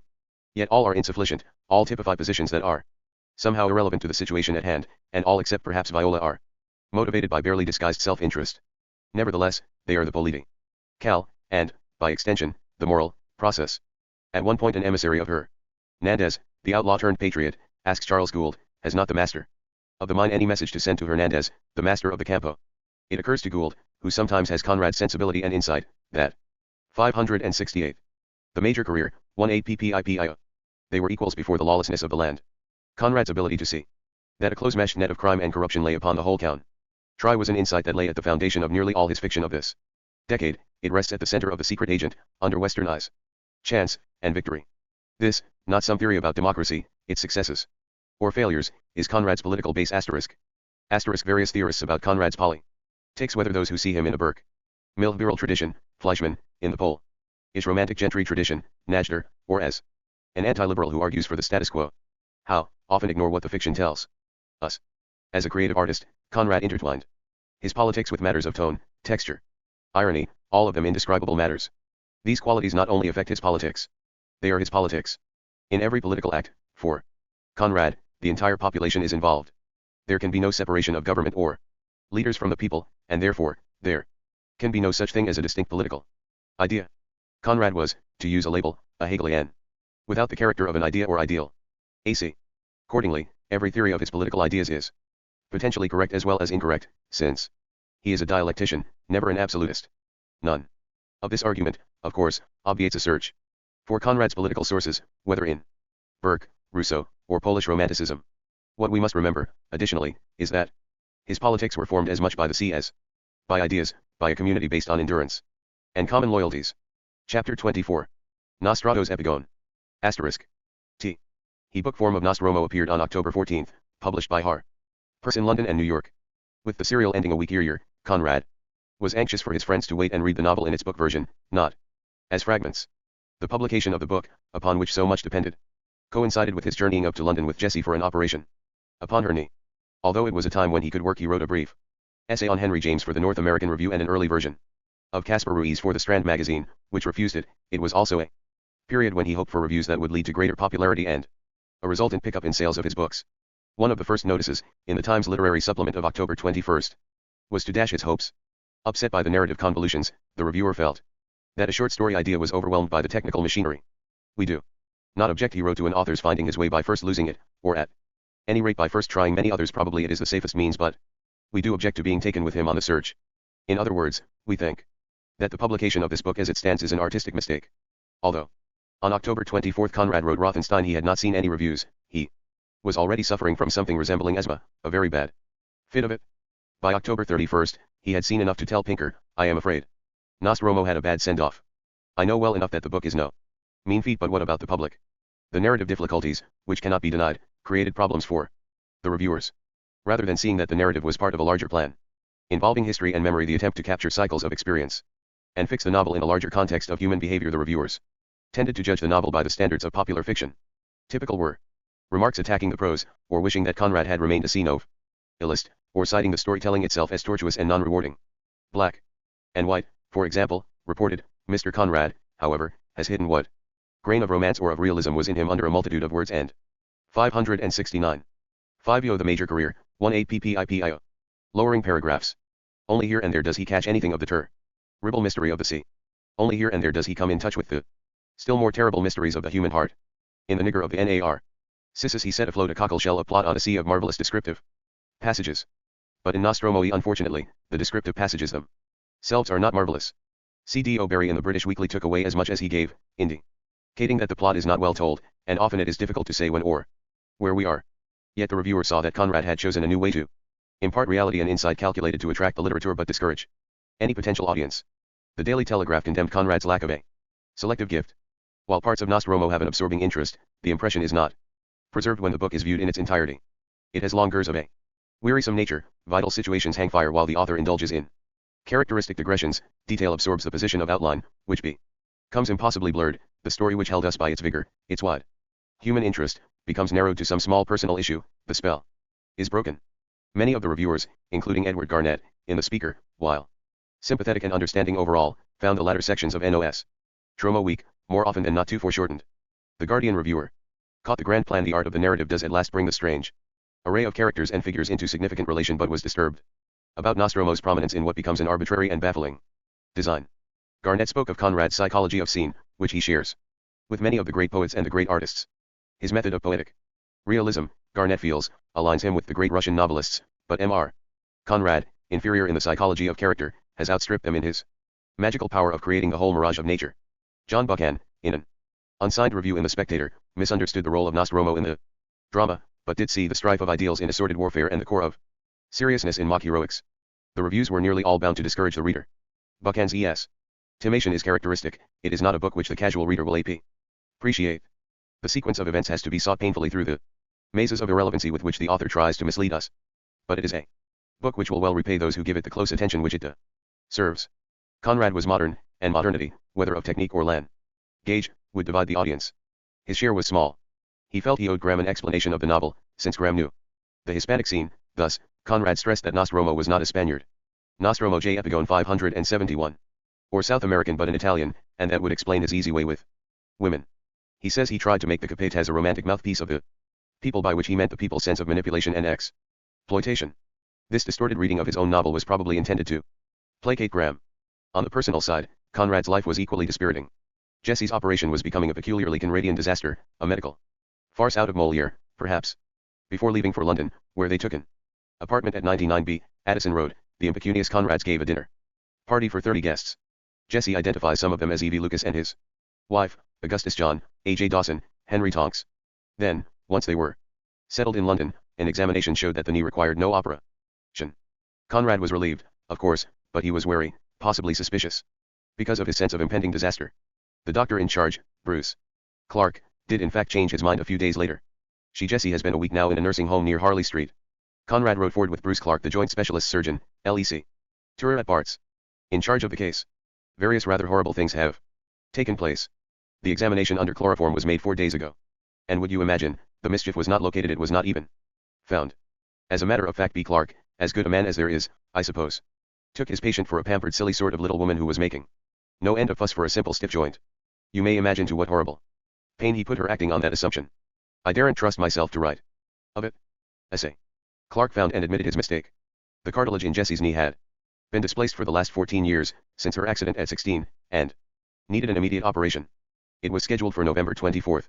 The expense would be immense. Conrad figured it as at least 100 guineas, about $1,250 in current money, and told Elsie Hueffer he was for the present ruined. Amazingly, he could work, finishing the paper on James, dictating to Miss Hallow's 2 papers that later went into the Mirror, London's River, which became the Faithful River, and Tallness of the Spars, which became Cobwebs and Gossamer, and writing, fitfully, Caspar Ruiz. Intermixed with all this was the need to extract money from friends and business associates to cover his debts. Although Conrad's work during this trying period was hardly of major significance, his essay on James does demonstrate his reliance on the dictates of art as a means of enduring. He, in fact, used the James essay as a way of re-expressing his own artistic code, renewing in a sense his 1897 preface by means of an appreciation of James's work. Nearly every phrase about James reverberates back to Conrad, the need for a symbolic art, the use of art as a way of resisting a short-lived reality, the reliance on form as a means of 572 the major career, 18 pp. Ibia. Pressing circumstance and character, the expression of the truth of fiction over the record of history. All creative art is magic, is evocation of the unseen in forms persuasive, enlightening, familiar and surprising, for the edify cation of mankind, pinned down by the conditions of its existence to the earnest consideration of the most insignificant tides of reality. Screwing up his courage, Conrad tried to find what would allow man to endure, writing a passage that not only reverberated through himself and James but would extend to William Faulkner in his Nobel Prize acceptance speech. When the last aqueduct shall have crumbled to pieces, the last airship fallen to the ground, the last blade of grass have died upon a dying earth, man, indomitable by his training in resistance to misery and pain, shall set this undiminished light of his eyes against the feeble glow of the sun.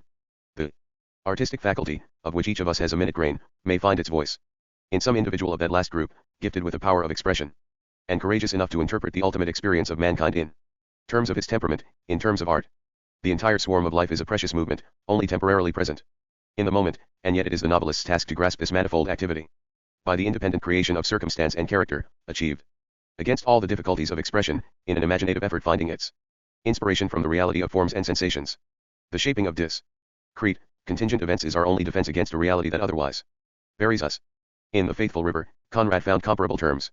Ships are so formed that they are ready to take on the flow and rhythms of an art form once the wind stirs them. Conrad, of course, refers to sailing vessels that, when anchored, seem like hopeless prisoners waiting to break free. Ships are indeed faithful creatures, but they are also wild and unruly, the dualism of their existence recalling the career of the artist, wildness controlled by form. He would repeat this theme in The Story of the Brute, 1905, a ship which moves outside the controlled dictates of art and becomes a brutal killer. All this was, as Conrad recognized, left-handed work. Only a novel was the real thing, and he felt no energy or inclination for the long haul. He and Jessie were, understandably, exhausted. In his first long letter to Marguerite Porowska since the renewal of the correspondence in 1900, he runs through his miseries. The letter recalls those in the 1890s, when he needed Marguerite to console him. Like a schoolboy reporting his trials, he begins the letter with a recital of his ills: 5 attacks of gout in 11 months. Though it was Jessie who was recuperating, the words become a litany of disaster, including many exaggerations. Conrad speaks of being incapable of work for a year, once again recalling his plaints of depression and enervation of a decade earlier. Yet he had worked well to complete Nostromo, adding Nostromo J. Epigone. 573. Several thousand words to the serial version for the book form. He mentions, however, that he has miraculously recovered, and he and Jessie plan a vacation in Capri, for 4 months or so, beginning possibly in a fortnight. The Conrads left for Capri on January 15, 1905, with Conrad full of hope for good working conditions, recovery for Jessie, and a run of copy that would generate income. The episode, however, was to prove one of the most frustrating in his career, almost risible in its overtones of disaster, poor planning, and calamitous expenditures. If Conrad had courted disaster as a way of activating his imagination, he could not have chosen a richer event. Funding for the venture derived from several sources, chiefly as advances from Pinker, with additional monies from Rothenstein, Galsworthy, and even Ford, although routine loans from the last 3 are difficult to distinguish from advances for the vacation. Apparently, Conrad hoped to wrap up the rescue on this trip, or at least get it into shape if Pinker could find someone to serialize it. More than half is done, he reported. And, Confidentially, I can get Ford to help me in it a little block out things and so on. He is here and getting better. However, nothing must be allowed to interfere with the new novel, probably chance, which is mirroring within me all the time. I'll bring it all complete from Italy. I do believe. My mind is freer than it has been for years, and a little sunshine will get my steam up. I know. How he planned to bring back a new novel from Italy all complete is baffling. Most probably, he promised Pinker a completed book as a way of gaining travel expenses, although by now his agent must have recognized the symptoms, and enervated Conrad becoming a model author when he needed a sudden advance. In the meantime, he sent on a version of Caspar Ruiz, the first part of what would become a Benavides cycle. This version, which Strand magazine did not publish, is now lost, unless it is the initial section of Caspar Ruiz, which Conrad finished in November of 1905. There was, in addition, word from E.V. Lucas, of Methuen, who was interested in a volume of criticism. No doubt I'll be able to sandwich critical papers such as the James piece, which appeared in Notes on Life and Letters between the slices of the novel. Intellectually, however, Conrad was moving on another level, preparing to try out his view of human imbecility, a phrase he used in a letter to Wells. Commenting on the latter's A Modern Utopia, Conrad felt Wells had dressed himself too exclusively to a select group, his samurai, those leaders who would legislate perfection, who were rational and logical in their assumptions about human behavior. By being exclusive, Wells had missed the larger number of people, those outside his net, and therefore he addressed only those already convinced of his ideas for planning and organization. 574 Major career, IAPP. What he must do, Conrad continues, is to argue with those of all positions. No one's position is too absurd to be argued with. An enlightened egoism is as valid as an enlightened altruism. The principle of absolutism did not fail to maintain itself because there is anything absurd in absolutism, but because autocrats had made themselves unbearable through a sheer want of intelligence. Thus, Wells should argue with absolutists as well as with those willing to work for a utopia, or else he is unwilling to take sufficient account of human imbecility, which is cunning and perfidious. This record of human imbecility, recalling Nostromo, would be the subject of Conrad's next novel, The Secret Agent, which he would dedicate to Wells. Even before the Conrads left for Capri, tension began to mount, because of the need for money and the complications of a journey with a crippled woman. On January 4 and 10, Conrad tried to work out the discrepancies between what Pinker had already advanced him and what he had spent, preparing his agent for additional outlays to cover the expenses of the trip. The letters detail incredibly fine estimates on Conrad's part, in which he calculates that in 3 years and 10 months he has spent £1,778, or about $25,000. In current money, most of which he figures he has paid back to Pinker in the form of book and serial sales. In the January 4 letter, he indicates a plan for his sea sketches, to make them the first part of a volume called The Mirror of the Sea, and to collect his literary papers for the second part, to be called The Mirror of Life. That latter segment would eventually become the first half of Notes on Life and Letters, published in 192-1. In the January 10 letter, he foresees that his caravan of 4, a nurse, would accompany them, will add to costs in a terrific way. I must have carriages at every step. I shudder. He says he will feel easier when he starts to write, a grim irony in the light of ensuing events. Jessie has left a record of their trip, the embarkation at Dover, the arrival and stay in Capri, and the return, but her manner is good-naturedly retrospective, full of humor at her situation, and completely lacking in the intense desperation Conrad could convey. His account of stages of the journey and the stay has qualities of Nostromo's mission with the silver in the lighter episode. It may have seemed the most desperate affair of his life. Conrad's hope, as he repeated to Wells, was to return with a book. The caravan left for Paris as planned on the 15th, expecting to spend the night and then depart on a sleeping car for Rome, where they would arrive on Saturday, January 16th. At Dover, Jessie almost fell into the water when she embarked in a chair that hovered over the swirling waters between the ship and the quay, while the man helping her got his hand caught between the chair and the rail of the gangway. They stayed in Paris in the St. Petersburg Hotel, which saved money but which necessitated 2 large cab fares to go anywhere. Further, Conrad from the beginning of the journey had taken a fierce dislike to Jessie's attendant nurse, a distaste that would Nostromo v. Epigone. 575. Continue throughout the trip. Once on the sleeping car to Rome, Jessie had great difficulty in moving around on her crutches. They were new to her and she was no longer slim, and her attempts to negotiate the cars to the dining room created a contretemps with the railway officials. The nurse, meanwhile, baited Conrad, and he became sulky and irritated. At the station in Rome, Jessie was left hanging by her arms to the ledge above the open railway door, when her chair was, mistakenly, removed. In Naples, which they had expected to use as a mere stopover, they found bad weather, and the steamship company refused to land Jessie in Capri until the sea calmed. Money was already a problem, unexpected hotel expenses, liberal tips because of Jessie's needs, extraordinary landing costs. In 2 letters, one to Galsworthy on the 21st of January seeking a loan and the other to Meldrum on the 22nd, Conrad told his tale of an ill-fated traveling circus. To Galsworthy, while requesting £10, the first of many such sums, he related he had written 1,000 words of a political article. Autocracy and war. To Meldrum, he gave a full narrative, and it wore. Rants repeating. We arrived in Naples 2 hours late at 2 o'clock in the morning, snow on the ground and a bitter north wind blowing. The cook's interpreter, waiting for us with the chair and carriers, looked the very picture of Miss Airy. As to the carriage which was ordered, it had gone home simply. For Tunatelli, we were able to capture the only hotel omnibus in waiting, and the hotel captured us to some purpose, for we had to remain weather bound in Naples for 5 solid days. On 2 of these the boat for Capri never left at all, and on the others the weather was still too boisterous to admit of landing an invalid. I thought I had foreseen everything, but I had not foreseen that.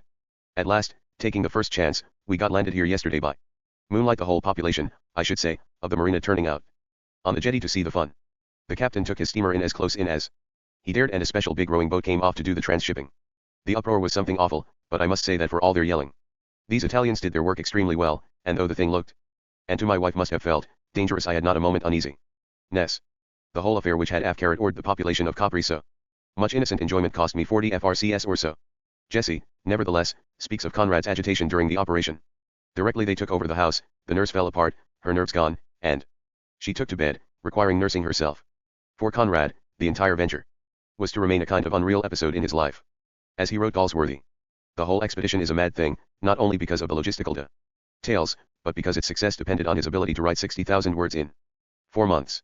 This rate of production, even under the best of conditions, 576 the major career, 18 ppipio, meant almost 5,000 words a week, 2 or 3 times his normal rate. Rightly, he felt sick with apprehension, and the tension building up in him only made the venture seem more bizarre. With all, the Conrads, Boris, and the nurse settled down at the Villa de Maria. Conrad was to make a number of acquaintances, and, in one instance, Norman Douglas, a close friend. Dr. Cherio, who attended both Jessie and her nurse, was a cultivated man, and Conrad utilized his personal library for research on his long-planned Mediterranean novel, what would become S.U.S. Hence, not far from the Villa de Maria, Count Zygmunt Zembek, an elderly Polish nobleman, lived in part of the Canonico's villa. Conde was based on an episode in the Count's life, an incident which fitted well into Conrad's own thinking as he worked on anarchy and nihilism in The Secret Agent. Finally, the friendship with Norman Douglas proved satisfying to both Conrad and Jessie, and it lasted well beyond the stay in Capri. The association with Douglas gave Conrad a younger friend at a time when his friendship with Ford had begun to split apart. When they met, in 1905, Conrad was rooting around for some book that would find a market. He would outline to Pinker, on February 23, such a study, treating the struggle for Capri, in 1808, between the French and English. His outline is itself very close to what Douglas was himself to write in his materials for a description of Capri, a 9-part series about the island published from 1904 to 191.5. If Conrad was still uncertain of himself, Douglas was fully cast adrift from his familiar moorings. He had divorced his wife, in 1904, for adultery, was in charge of his 2 small sons, and was undergoing psychological changes that would profoundly affect the rest of his life. Having exhausted his inheritance through extravagance, he was forced to turn to writing for support. Also, following his retirement from the British Foreign Office, he resided in the Bay of Naples area, on Capri, where he could, with less secrecy, indulge the homosexual tastes that were to dominate his personal life. In 1905, Douglas, at 37, was virtually the same age Conrad had been when he began to consider a literary vocation. Both men had entered writing from other careers. While Conrad was finishing out his life as a C*, he tried to explain his plight to Pinker, down my pen 10 times in the course of it. To justify the latter's advances, of course day is fatal. I wish there had been something. You may say that I ought to disregard all the of a hack writer in my composition. Complications and peg away with my eyes appropriately enough, on January 29. Shut to domestic affairs. I know some men are from Capri, Conrad wrote the first of 8. Capable of that sort of thing, and with an or letters to Robert D. Humiers, the author and Gainized household one could perhaps abstract eventual translator of the nigger of the oneself for 6 hours per day. It's another A/FLRCMM.F into French. Part of Proust's CIR. Matter with me. You understand that my wife Clee in the years before the First World War was getting pretty helpless and required some D. Humiers, to avoid an impending scandal. Attention, the child too. For me to have to lay had himself posted to a Zouave regiment on Nostromo v Epigone 577. Man, Douglas had been, from 1893, happy face, 1898, a diplomat, with excellent CRE. Dent eels that included fluency in his native German. He was born in Austria. Of a Scottish father and a half-Scottish, half-German mother, in French, and in Russian, and he was later to add several Italian dialects. Neither had considered writing as the goal of his life, but in retrospect each could see that he had drifted until he had found himself as a writer. Perhaps the psychological moment was profound, in that both Conrad and Douglas felt outside the main current of conventional thought, and Capri, that unreal island with real flowers and trees, was as well outside conventional history and geography. In a letter to Ford, May 9, Conrad indicated this feeling of unreality. That extraordinary quality which had marked his entire Capri expedition. I've done nothing. And if it were not that Jesse profited so remarkably, I would call the whole expedition a disaster. This climate what between Tramontana and Sirocco has half killed me in a not unpleasant languorous, melting way. I am sunk in a vaguely uneasy dream of visions of innumerable tales that float in an atmosphere of voluptuously aching bones. Comprenez-vous carrot and nothing can do away with that sort of gently active numbness. The scandals of Capri atrocious, unspeakable. Amusing scandals, international, cosmopolitan and biblical flavored with Yankee twang, and the French phrases of the gens du monde mingle with the tinkering of guitars in the barbers' shops and the rich contralto of the Buonasera Signore of the big Mrs. Morgano as I drag myself in an inwardly fainting condition into the cafe to give some chocolate to ma petite famille. All this is a sort of blue nightmare traversed by stinks and poor fumes, full of flat roofs, vineyards, vaulted passages, enormous sheer rocks, pergolas, with a mad gallop of German tourists latched traversed out. Sella in white Capri shoes over the slippery Capri stones, kodaks, floating veils, strangely waving whiskers, grotesque hats, streaming, tumbling, rushing, ebbing from the top of Monte Solaro, where the clouds hang, to the amazing rocky chasms of the Arco Natural where the lager beer bottles go pop. It is a nightmare with the fear of the future thrown in. In his fiction, Conrad had, with Nostromo, entered upon a period of great intensity, a time when he was himself confronting the deepest and potentially most upsetting recesses of his own psyche. Even in his non-fiction, Autocracy and War, he was forcing himself to acknowledge profound elements of the past and of memory. He was, in brief, dealing with great secrets of name and name changes, background, ideology, personal philosophy, as pecks of dependency. And his knowledge of these secrets, in The Secret Agent, under Western eyes, The Stories, The Informer, An Anarchist. The front lines in 191.5 and charged to his personnel Je desire vivement leur être connu. Death. Ferdinand Bac referred to him as one ce right un vrai bonheur pour moi que d'être. Of the Robert de Montesquieu of this interprète par vous qui avez si bien compris. World. Conrad wrote, Aimant la France et votre lettre l'éprouvé, la simple aim de ce. Les francaise d'une affection héréditaire et petit livre. 578. The major career, 18 pp. And The Secret Sharer, involved the recognition of murder, deceit, betrayal, treachery, amoral obtuseness, sadism, and parasitism. We can only explain the intensity of the vision in this fiction by the fact that Conrad had sensed equivalent feelings in himself, however muffled, led and controlled they may have been. While such feelings did not emerge in crime or other asocial behavior, they did of course appear in his debilitating illnesses, recurring and hanging on for long stretches. Conrad's ambivalence toward the family situation, again paralleling Douglas in his desperation to break out, appears in his next immediate novel, The Secret Agent, begun as soon as he had finished The Mirror of the Sea. The family situation turns up, incidentally, for the first time in his serious fiction, and it surfaces not as reflecting warmth or sympathetic dependence, but as manifesting desperation. In his psychoanalytic study of Conrad, Dr. Meyer charts the numerous references to biting, eating, even cannibalism in The Secret Agent, and shows how the novel can be read at its deepest level as the father killing the son, which leads, in turn, to the wife's killing of her husband. The psychological situations of this novel, as in those that follow, indicate Conrad's preoccupations. Precisely how much of this he sensed in Douglas we have no evidence to support except the nature of the friendship itself. To H.G. Wells, Conrad mentioned meeting a Scot, born in Austria, once in our diplomatic service when he threw up I fancy in sheer intellectual disgust. A man who can not only think but write. From this letter, we understand that Douglas and Conrad had already met at least 3 times. Mainly, we suppose, to discuss literature, writing, and the problems accruing from a literary career. Conrad comments to Wells that he, Douglas, and an American named Jerome had been discussing Wells's A Modern Utopia, and all had agreed that you were the one honest thinker of the day. This sentiment is doubtful, for both Conrad and Douglas were attuned to a different kind of realism and to a considerably different kind of novel from Wells's. The praise was, probably, an attempt to soften Wells, whose influence was needed to place Douglas's first efforts. The result of the association was that Conrad tried to help the young man publish his stuff, not at all an easy task for an essentially coterie author such as Conrad. Finally, when Ford assumed the editorship of the English Review in 1908, Douglas had a definite introduction, although Conrad had tried earlier with Garnett, Pinker, and Wells, the difficulties compounded by the fact that Douglas was not himself commercially oriented. Jessie found the former diplomat particularly attractive, especially in comparison with Ford. She described Douglas as a unique personality, a man of great charm of manner and conversation. There is little question Conrad found him a well come presence on Capri, for Douglas was a raconteur, a man of considerable knowledge, sophisticated in several cultures, and, overall, an antidote to the Nostromo v Epigone. 579. Difficult home situation. Conrad had come down with his usual ailments, as he tells Pinker on February 23, he has influenza with bronchitis, must remain in bed, suffers from insomnia and nerves, for which he takes medication, and senses the days and weeks slipping away in idleness. It was the old nightmare, uncontrollable, a pattern he had to undergo as a way of indulging the needs of his imagination and unconscious. Meanwhile, He plugged along on Autocracy and War, originally to be called The Concord of Europe, and it reached 4,000 words by February 23. By that time, he had expected to be 15 to 20,000 words along on his new novel.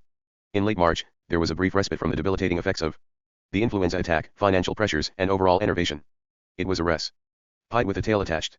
William Rothenstein, with much trouble, had been able to obtain for Conrad a grant of £500 via Balfour and King Edward himself, with Henry Newbold, the barrister and poet, as a co-trustee of the fund.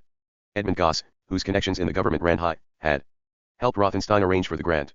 It was, on the part of all, a sincere effort to help a serious author maintain his equilibrium in the face of reader indifference, and was, for the time, a large sum, equal to $6,000 to $7,500 incur rent spending power.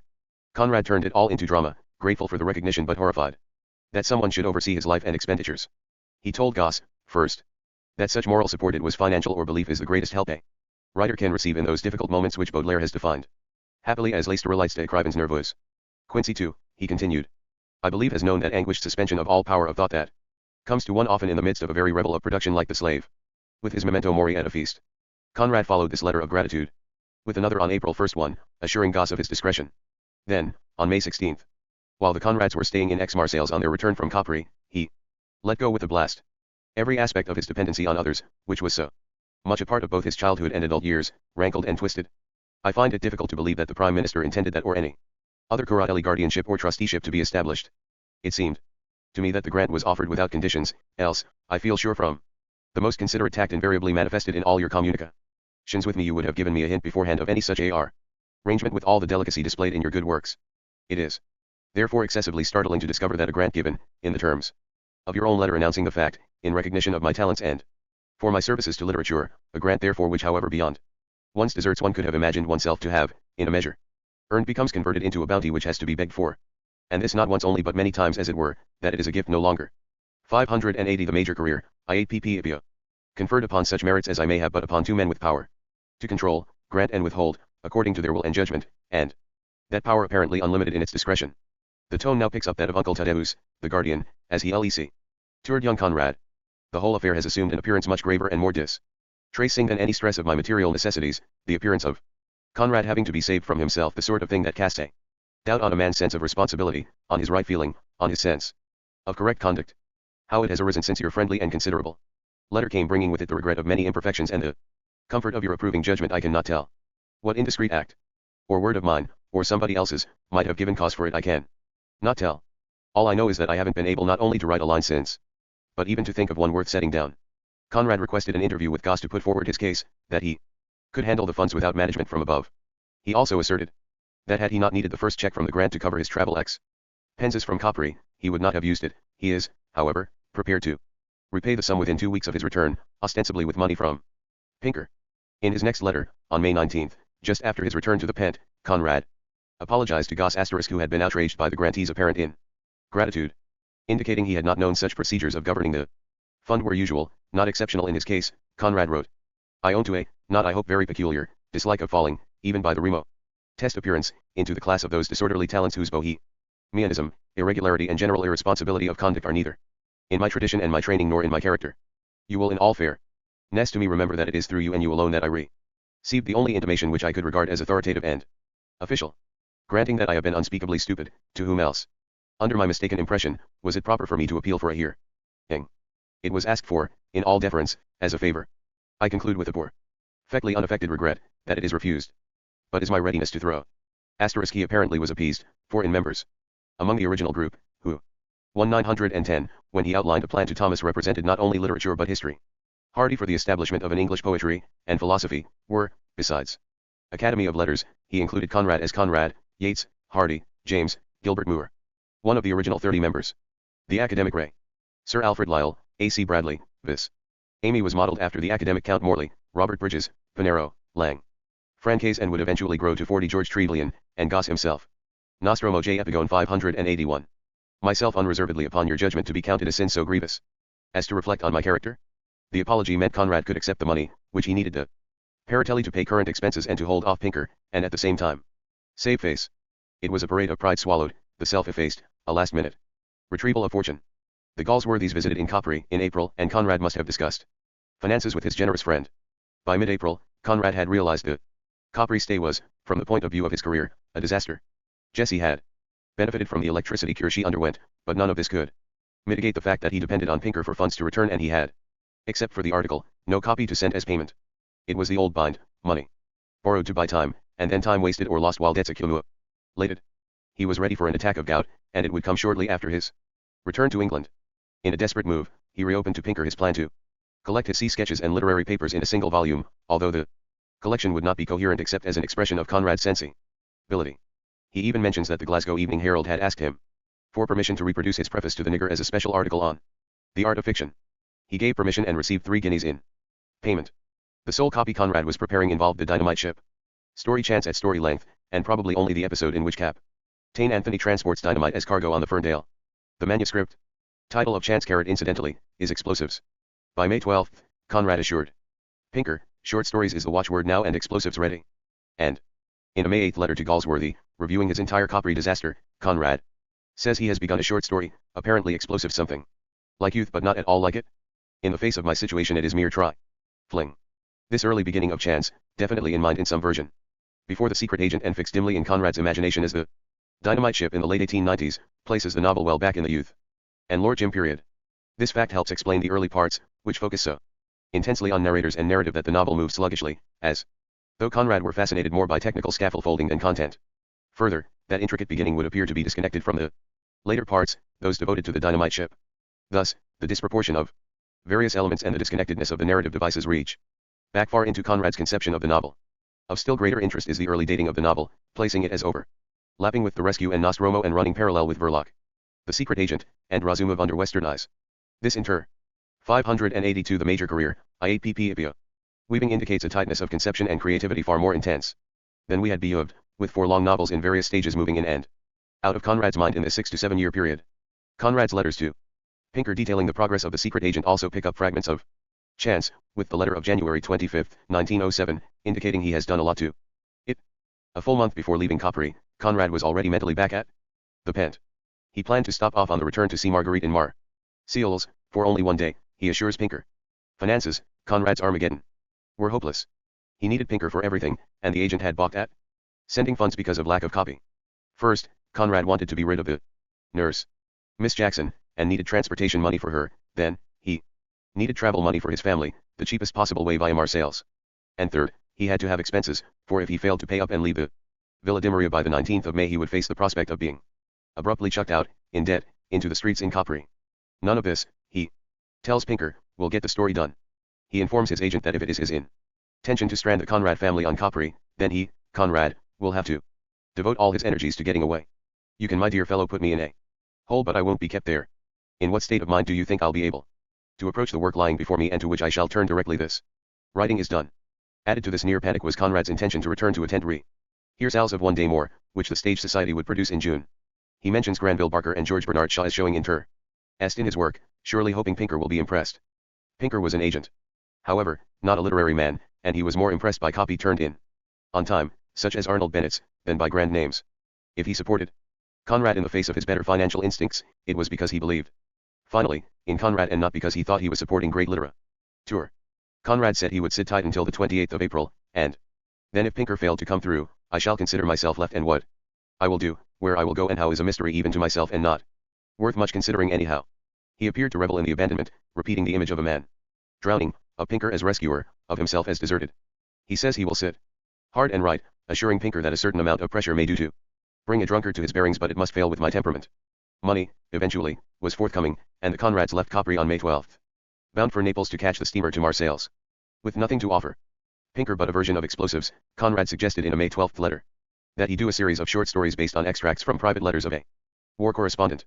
Imagine him writing to his girl the inner truth of his Nostromo v Epigone 583. Feelings, things that don't go into his war correspond W that can't go into it. Nothing came of the idea, and it appears from Conrad's description to be something quite alien to his talent. After seeing Marguerite and meeting with Robert de Humiers, Conrad returned to the Pent on the 17th of May, very tired but in good health. Soon, however, came the inevitable attack of gout, which brought him down after a quick trip to London, apparently over one day more. Lying flat on his back, awaiting the relaxation of the attack, Conrad reviewed his prospects. While in London, he had met Henry Newbold, the barrister, who was co-trustee of his grant, and precisely the kind of establishment poet Conrad's art opposed. He was still trying to pry his money away, and he was forced to beg. They met on the 24th of May and Conrad wrote a summary of his needs on the 25th.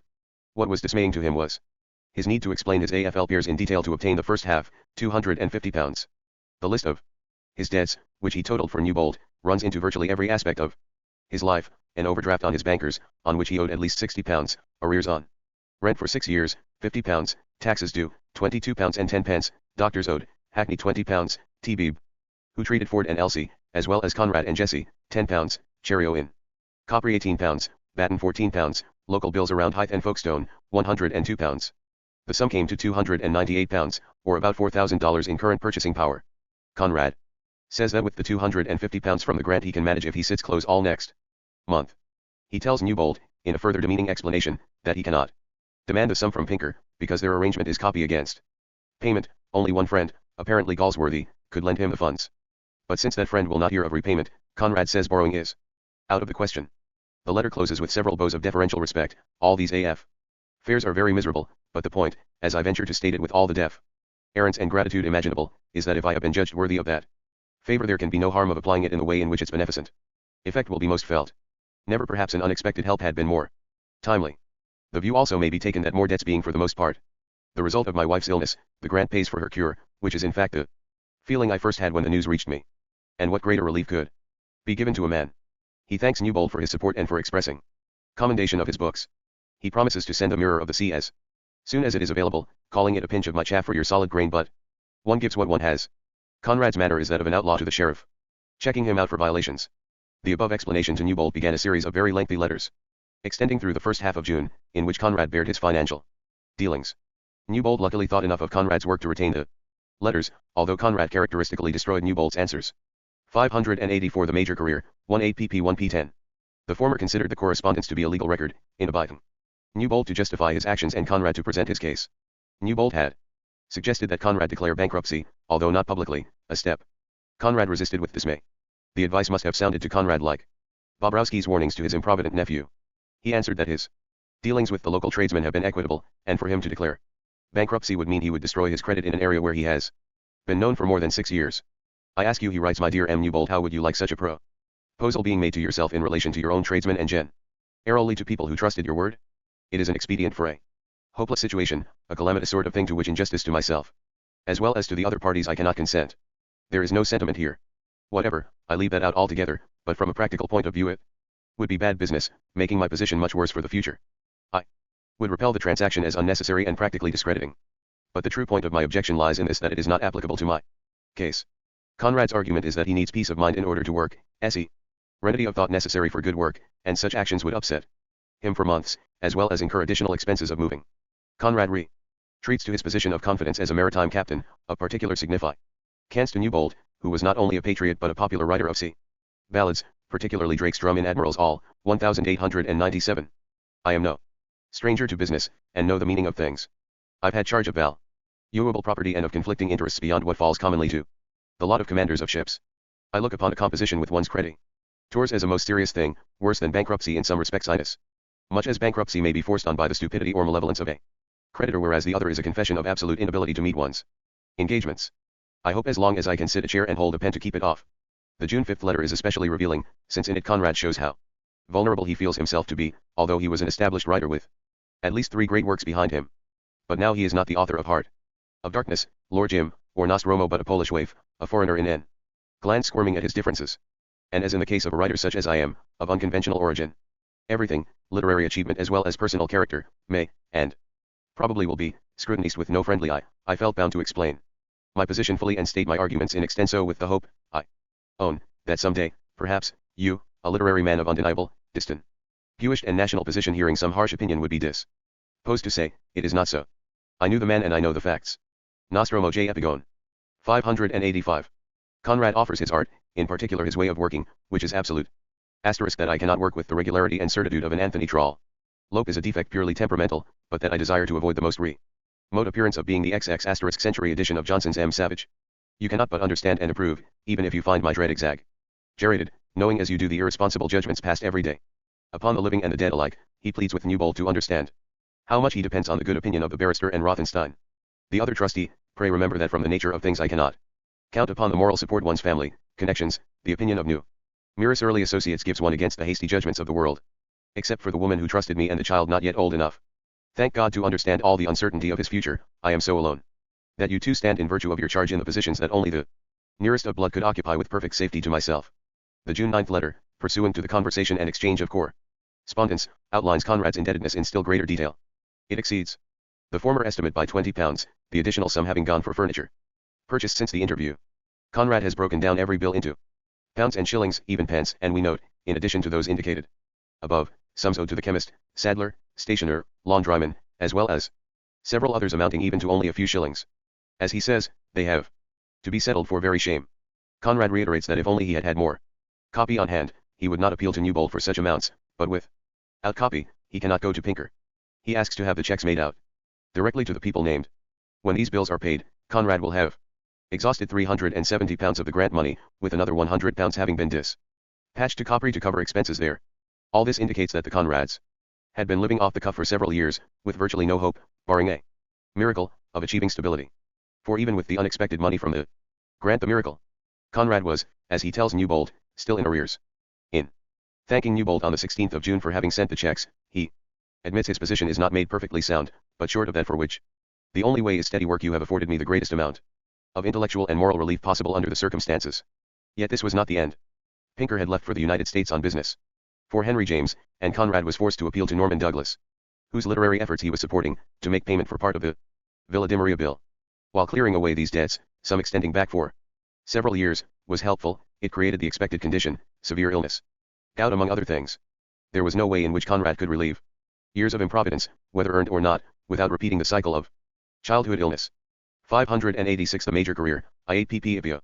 By June 22, he had recovered sufficiently, however, to go up to London for rehearsals of one day more. By this time, Ford was separated, temporarily, from Elsie, and Conrad in writing his collaborator extended an invitation first to him and then through him to Elsie. The situation was delicate. For Conrad held a box for 4 for the June 2nd 7 performance, the final one, and invited Ford and Elsie and no one else. Conrad was apparently fearful Ford would appear with another companion, possibly even with Mary Tyndall, Elsie's sister, with whom he was having an affair. As an incentive or as a bit of sardonic humor, Conrad says that 3 acts by Alma-Tadema, The Near Felicity, will precede his play. Conrad's report to Galsworthy of the opening performance on the 25th is full of scorn. Even his plea sure at Shaw's praise is qualified by his feeling that writing for the theatre is not fully adult work. Nevertheless, he is hopeful that a nebulous plan to run one day more as a curtain raiser for Shaw's Candida may materialize. So low was he that he pinned his hopes on Autocracy and War, the article, which was appearing in the Fortnightly, hoping, as he says, for a sensation. The affair of the play ended where it began, whatever interest was shown in it died, and Conrad was left with his writing desk, pen, and white paper. He could barely disguise his depression. He had entered another one of the periodic lulls which characterized even his best years. The second half of 1905 contained several interim works, although he evidently moved along sporadically on chance. Chiefly, though, he settled on stories, which would eventually be collected in a set of 6, and sketches for the Mirror. The stories included completion of Caspar Ruiz, The Brute, The Anarchist, and very possibly The Informer. The Mirror sketches included those that came to be titled The Nursery of the Craft, Tremolino, and The Heroic Age, about Nelson, the first 2 being among Conrad's best work for this volume. Set into this work was a short piece he did for the Speaker, called Books. Ever supportive, Garnett latched onto it as containing all of Conrad's philosophy, which Conrad denied, saying he was ignorant of what his philosophy was. Yet Books is one of Conrad's periodic restatements, going back to the preface to The Nigger, and serves as a renewal of his commitment to the craft of fiction. Conrad's formulas were simple, but his touchstones were James, Balzac, and Stendhal, and he was quite serious about what art can and cannot do. The art of the novelist is simple. At the same time it is the most elusive of all creative arts, the most liable to be obscured by the scruples of its servants and votaries, the one preeminently destined to bring trouble to the mind and the heart of the artist. After all, the creation of a world is not a small undertaking except perhaps to the divinely gifted. In truth, every novelist must begin by creating for himself a world, great or little, in which he can honestly believe. This world cannot be made otherwise than Nostromo v. Epigone 587. In his own image, it is fated to remain individual and a little mysterious. And yet it must resemble something already familiar to the experience, the thoughts and the sensations of his readers. The novelist must be free of any restraints. Stendhal, for one, would not have accepted any limitations on his freedom, and yet he cannot indulge in moral nihilism. Conrad was, once again, trying to find that relationship which exists among 3 elements, all of them apparently at odds with each other, the novelist, his material, and the audience awaiting him. The diffy Culty is that the author must feel elation to be true to his sensations, and yet, that elation cannot lead to a sense of his superiority. He must rise to meet his imagination, but he must not rise so far he loses touch. Outright pessimism. For the novelist would be just such a form of superiority or arrogance. The novelist must walk the edge. To be hopeful in an artistic sense, it is not necessary to think that the world is good. It is enough to believe that there is no impossibility of its being made so. In that negation of a negation, Conrad drove his wedge. The no impossibility permits the novelist to detect man's obscure virtues. Word power, as Conrad would be among the first to suggest, is insufficient as a weapon unless the novelist brings understanding to the human condition. On the eve of beginning The Secret Agent, Conrad perhaps had to remind himself that man's virtues did exist, for that novel's irony appeared to give the novelist a devastating authority, even in arrogance. Of the stories written at this time as a spin-off from Nostromo, Caspar Ruiz was by far the longest, about half the length of Heart of Darkness. Conrad indicated that his idea for it came from a book by Captain Basil Hall, extracts from a journal written on the coasts of Chile, Peru, and Mexico in the years 1820, 1821. 1822. Conrad found the name Caspar Ruiz in Hall's account of the pirate Benavides, and attached to it a good deal of paraphernalia, so that the story is neither pure action nor philosophical musing but a lackluster hybrid. Of some interest, however, is the political play of the long story, and how its tensions fit into Conrad's work of this period, which is overwhelmingly political. Nostromo had opened up the old memories and conflicts, and Conrad faced them. These encounters with the politics of the past would CLI max with the writing of Under Western Eyes. Although Caspar Ruiz is set in a South American country, a carryover from Nostromo, the politics are a patchwork from Conrad's Polish past, the archetypal political situation for him. Caspar Ruiz is a man victimized by all political positions. He is himself a man of the people who is sentenced to death by the Republican forces for desertion. His only salvation lies in his alliance with the Royalists, to whom he is antipathetic, but he is loyal to the Royalist girl who houses and tends him when he escapes from the Republicans. In the next stage of his career, he saves a Republican general from death in an earthquake and rises to a prominent 588 the major career, IAPP position in the province, only to head an uprising against the Republican government. He is supported by the Royalist girl, now his wife, and he fights to the death against the Republicans, his back being broken when it is used as a support for the gun barrel of a cannon. Like Nostromo, Ruiz is caught between political elements. Nostromo, we recall, helps to support the very social group which would keep him down. And he fights the mob or rabble who represent his own class. He then reverses his sympathies and steals from the rich when he recognizes they have only used him, the exploitation of the working class by the owners. Ruiz is in a similar situation, forced to fight for the Royalists against his own class, then used by his class as he rises to responsibility, only to be done in by Republicans as he struggles for his sense of right.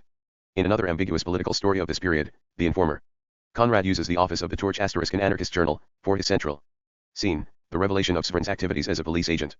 Information about the Rossetti establishment surely came from Ford, who reports, in Return to Yesterday, that he met Prince Kropotkin at the office of the Torch in Gooch Street. He says that until his aunt's death, she, the wife of William Rossetti, permitted her children to run an anarchist printing press in the basement of her home. Ford then describes a scene that Conrad would try to capture in The Informer. In any case, the world was presented with the extraordinary spectacle of the abode of Her Majesty's Secretary to the Inland Revenue Michael Rossetti, so beset with English detectives, French police spies and Russian agents provocateurs that to go along the sidewalk of that respectable terrace was to feel that one ran the gauntlet of innumerable gimlets. That came to an end. Conrad's anarchist, however, is really no anarchist at all but a secret police agent, and his true revolutionary, the interior narrator, is himself a man of extreme polish, in a sense even exquisite. He was alive and European, he had the manner of good society, wore a coat and had like mine the teller of the tale and had pretty near the same taste in cooking. Yet this paragon of manner and appearance is the greatest rebel revoke of modern times, a man who expresses contempt for amateur anarchists and mocks the bourgeoisie, saying that an idle and selfish class loves to see mischief being made, even if it is made at its own expense. These words, coming as they do from a man who hides his anarchism behind an impeccable exterior, a man of polish who advocates terror and violence, demonstrate an amazing political sense in Conrad. Such words of not one to let go of anything, he made agent. Evidently, the rousers were political. Use of the torch again as one of the rousing as well as sexual titles handled in Verloc's shop in The Secret. Nostromo v. Epigone 589. Derived from, say, the professor in The Secret Agent, himself foreshadowed. Incidentally, in this story as a creature engaged in perfecting some new detonators, would stem from his own sense of inferiority. But here, in the mouth of the narrator, the words are not attached to a pathological hatred of mankind. They are a cool assessment of man's folly, and they are particularly applicable to a post-industrial society which creates a class whose ennui sums their lives. Conrad would pick up the same sense of boredom into Conde, a story of late 1906, the Italian youths there who threaten the old Count have no interest in his money or goods, but only in terrorizing some one as a pastime. Yet the insight proves even more profound than that, for it suggests on Conrad's part a cynicism about political movements and ideology that goes well beyond contempt for anarchists or hatred of violence. It suggests that all political action moves beneath layers of motives impossible to penetrate, and surely not linear in their progression or development. Politics are matters of class, assumptions about self, leisure time, power plays, far more than they are matters of ideology. They are not connected to ideas, beliefs, or faith, but are concerned with surfaces, roles, acting out. The Informer, whose manuscript is dated January 11, 1906, was probably started in late 1905, and was published in Harper's Magazine a year later, in December 1906. This, however, is jumping ahead. Back in September, Conrad was preparing the Mediterranean paper, which is, he tells Pinker, in the oven and shall be served to you hot in a very few days. Meantime chance simmers slowly on to be ready by the end of the year.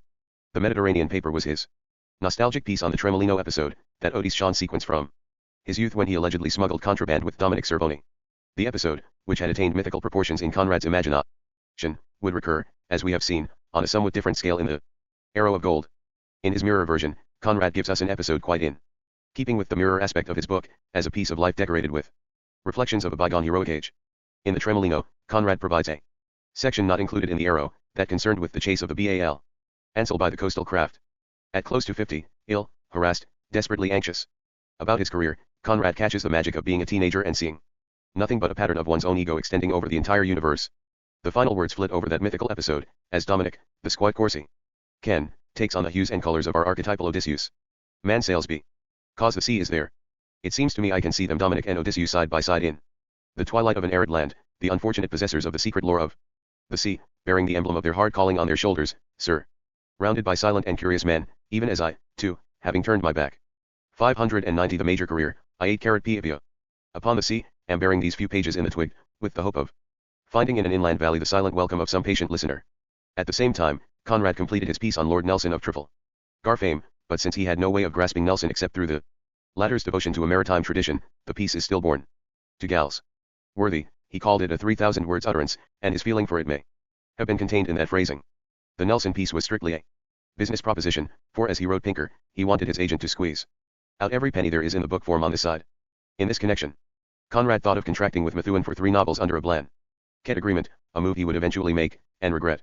His parallel literary activity stories for the eventual set of 6, the Mirror Papers, work on Chance, soon the beginning of The Secret Agent, were accompanied by social visits by the Hopes, for 4 days, and the Gals Worthies, also for 4 days. He mentions to Pinker that Shaw has written, urging him to do a play, and he feels more alive at the notice. Debts continue to pile up, and although he has £115 remaining from his grant, he prefers to ask Pinker for money to repay local tradesmen. When funds were forthcoming, he sends off £5 to Douglas and assures him his career will come along. He offers Ford as an example of someone whose work was kept off the market for 3 years and his own as sitting in Pinker's drawer for 2. He tells Douglas that since his point of view is intellectual and uncompromising, it is unpopular. People don't want intelligence. It worries them, and they demand from their writers as much subservience as from their footmen, if not rather more. The middle and late fall of 1905 was another one of those interludes when Conrad puttered along, writing, as he told Wells, silly short stories in which there is no pleasure and no permanent profit. He was still attempting to make contact with his distinctive voice. He wrote Pinker that his work rests not on its superiority to other writers but on that of distinction or say distinctiveness. He insisted on that, and what he grappled for was the Conrad Dion style, which slid away when he undertook trivial projects or wrote ephemeral pieces. In a revealing letter to Wells, to whom he still felt close, he ran through his loss of control, but he did indicate he was working. I stick here fighting with disease and creeping imbecility like a cornered rat, facing fate with a big stick that is sure to descend and crack my skull before many days are over. If I haven't been to see you, which I admit is beastly and ungrateful, I haven't been to see anyone else except Ford. And, of course, the indispensable Pinker, but that only officially in his office. As to Ford, he is a sort of lifelong habit of which I am not ashamed, because he is a much better fellow than the world gives him credit for. Nostromo v. Epigone 591. After pulling off with an awful effort the first 15,000 words of a thing, which is supposed, for trade purposes, to be a novel secret agent, I took an afternoon's rush to Winchelsea and back, letting the air blow through me, a silly, perhaps, and expensive restorative, but the only one left to me. As to working regularly in a decent and orderly and industrious manner, I've given that up from sheer impossibility. The damned stuff comes out only by a kind of mental convulsion lasting 2, 3 or more days up to a fortnight, which leaves me perfectly limp and not very happy, exhausted emotionally to all appearance but secretly irritable to the point of savagery. The frantic tone foreshadowed that pattern of depression and physical breakdown accompanying a new novel. Intermixed with this was Conrad's Near hysteria that the Evening Standard deleted a passage from his Nell. Sun paper and thus destroyed the sequence of thought. Writing to the EDI tour, Conrad said that no such thing could have occurred if there had been any standard of editing. Even the merest hack work deserved better treatment. His piece, he says, has been deeply felt and meditated with care. Why, he wonders, did they even print it? He follows this, on October 24th, with further versions indicating he would have edited the work himself if he had been asked. He accuses them of mangling, and charges off with the statement that such work is probably the usual practice in journalism. The fury and contempt of Conrad's 2 letters over a minor deletion are not unconnected to his distaste for his role. He loathed everything the Evening Standard and popular journalism stood for, and yet he was forced to help fill their pages. His own chronic ailments, Jesse's palpitations followed by a nervous breakdown of a sort, shortly afterward Boris's scarlet fever, all of these suggest very strongly a family going out of control, and only holding itself together by way of its common dependencies. Sickness became endemic, each of the 3 moving in and out of the other's ailments, so that in some form of symbiosis they could survive, paradoxically, by means of their support of each other. The pattern seems to have been established by Conrad. That cycle of illness which gained attention for him in his childhood and adopted by Jesse and Boris. Surely, Jesse's means of maintaining some place in Conrad's life, which at this time was moving ever deeper into conflicting areas of his imagination, was to make him grapple with her breakdown. In the middle of this, Jessie was to become pregnant. John was born on August 2, 1906. In purely physical terms, with her heart uncertain, her nerves exhausted, her knees still weak, the financial situation desperate, Boris chronically ill, a pregnancy made little sense. But in terms of their emotional dependency and Conrad's withdrawal into areas she could not hope to follow, the pregnancy realigned the family, so to speak, around the traditional values which made survival possible. Also, Jessie's ailments, whether knee, heart, or nerves, afforded her the 592 the major career, 1 APP rest she could not otherwise accept. Her condition shifted the family fate to Conrad and gave her a respite. In their symbiotic relationship, such additional pressure on Conrad allowed him to tighten his own screw and work better. Of course, the family situation that he was about to describe in The Secret Agent would hardly have been comforting to Jessie had she known what he was doing, or, later, had she applied it to her own family. For in that novel, already begun when Jessie became pregnant, was a perverse shattering of the family situation. Conrad was describing a group that cannibalized itself. With their father dead and their mother becoming senile, Winnie becomes the mother of her brother and, at the same time, takes on the father's role of holding the group together. Every family tie is questioned or undermined, and then murder and suicide destroy all except the senile mother at the almshouse. In a figurative sense, Conrad the novelist has eliminated his family, which consisted of a much younger wife, as Winnie is with Verloc, and their young child. By making Stevie retarded, Conrad revealed another aspect of hostility, a mea sure of retribution for the son who must be supported and cared for. None of this, obviously, is conclusive. But the succession of novels in this period, beginning with The Secret Agent, continuing through Under West Earn Eyes and Chance, and ending with Victory, cannot be ignored in terms of the family situations they display. In each one, the family is in an antagonistic relationship, leading to destructive consequences, and children are themselves unrelated to the people who have borne them. Razumov may or may not know his father and his half-sisters. Flora de Barrel is exiled by her swindler father, and Axel Heist has been tutored by his father to form no attachments, meaning marriage and family. Conrad planned a London visit as a way of gaining some distance on his work. He told Ada Galsworthy Jessie was a little better, and he alone or the family collectively would drop in. He asks her if Galsworthy has seen his Autocracy and War in the Fortnightly. I am greatly moved by the news from Russia. Following the defeat by Japan, Russia suffered through a revolution in which about 1,000 workers were killed by the police on January 22. Certainly a year ago I never hoped to live to see all that. It's just V2 a century since the Crimean War, 42 years since the liberation of peasants, a great civic work in which even we Poles were allowed to participate. In the words of my uncle's memoirs, this great event opened the way to a general reform of the state. Very few minds saw it at the time. And yet the starting point of orderly rational program in accord with the national spirit was there. With that, Conrad went up to London alone, missed Galsworthy, and returned to the Pent with a poisonous attack of gout. He remained in bed. The Conrads would return to London on November 15 so that Jessie could consult with her doctors about her breakdown, staying first at 36, Princess Nostromo's Epigone, 593 Square, and then at 32, St. Agnes Place in Kensington. The latter address was necessary so that they could be near Boris, who was seriously ill with scarlet fever and isolated at the London Nurses Association, in Kensington. As Conrad wrote Wells, this closes the account of the current calamities. What's to come next I can't imagine and don't try to. No doubt it will be bad enough when it does come. Boris's scarlet fever developed dysenteric complications, and that, in turn, led to slight kidney trouble, but the condition eventually cleared. Conrad then took to his bed in December and, spurred by disaster, churned out a good deal of copy, the aforementioned Informer and the final version of Caspar Ruiz, as well as the story An Anarchist. He wrote Gals. Worthy on December 26 that he would start another short story, which would be The Informer, with the anarchist story already completed, at least in its first version. Although working well, he told Galsworthy he felt helplessness with the bitter sense of the lost days that I stand in fear of. What he identified as a powerlessness of body and anguish of mind. As he turned to stories, he had the manuscript of Chance unfinished, the manuscript of The Rescue unfinished, the manuscript of Verloc the Secret Agent, barely begun, a Mediterranean novel in mind, but fading. He was working, it is true, but the main arena went unattended. He closed out 1905.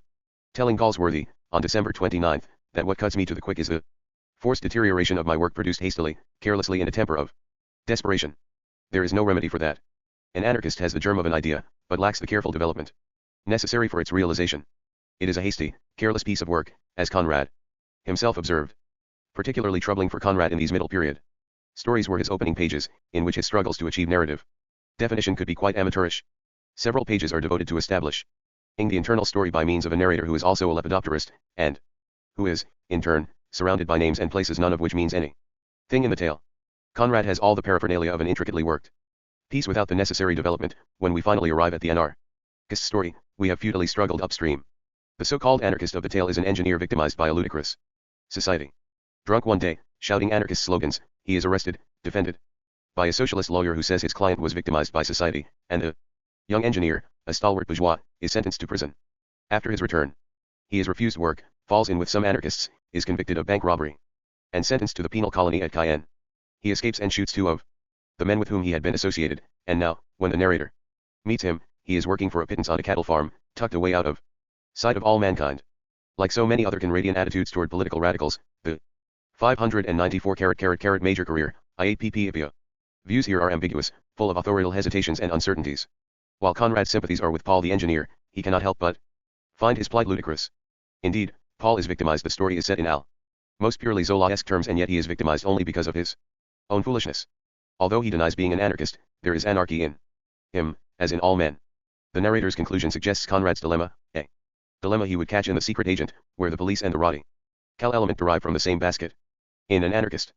On the whole, my idea is that he was much more of an anarchist than he confessed to me or to himself, and that, the special features of his case apart, he was very much like many other anarchists.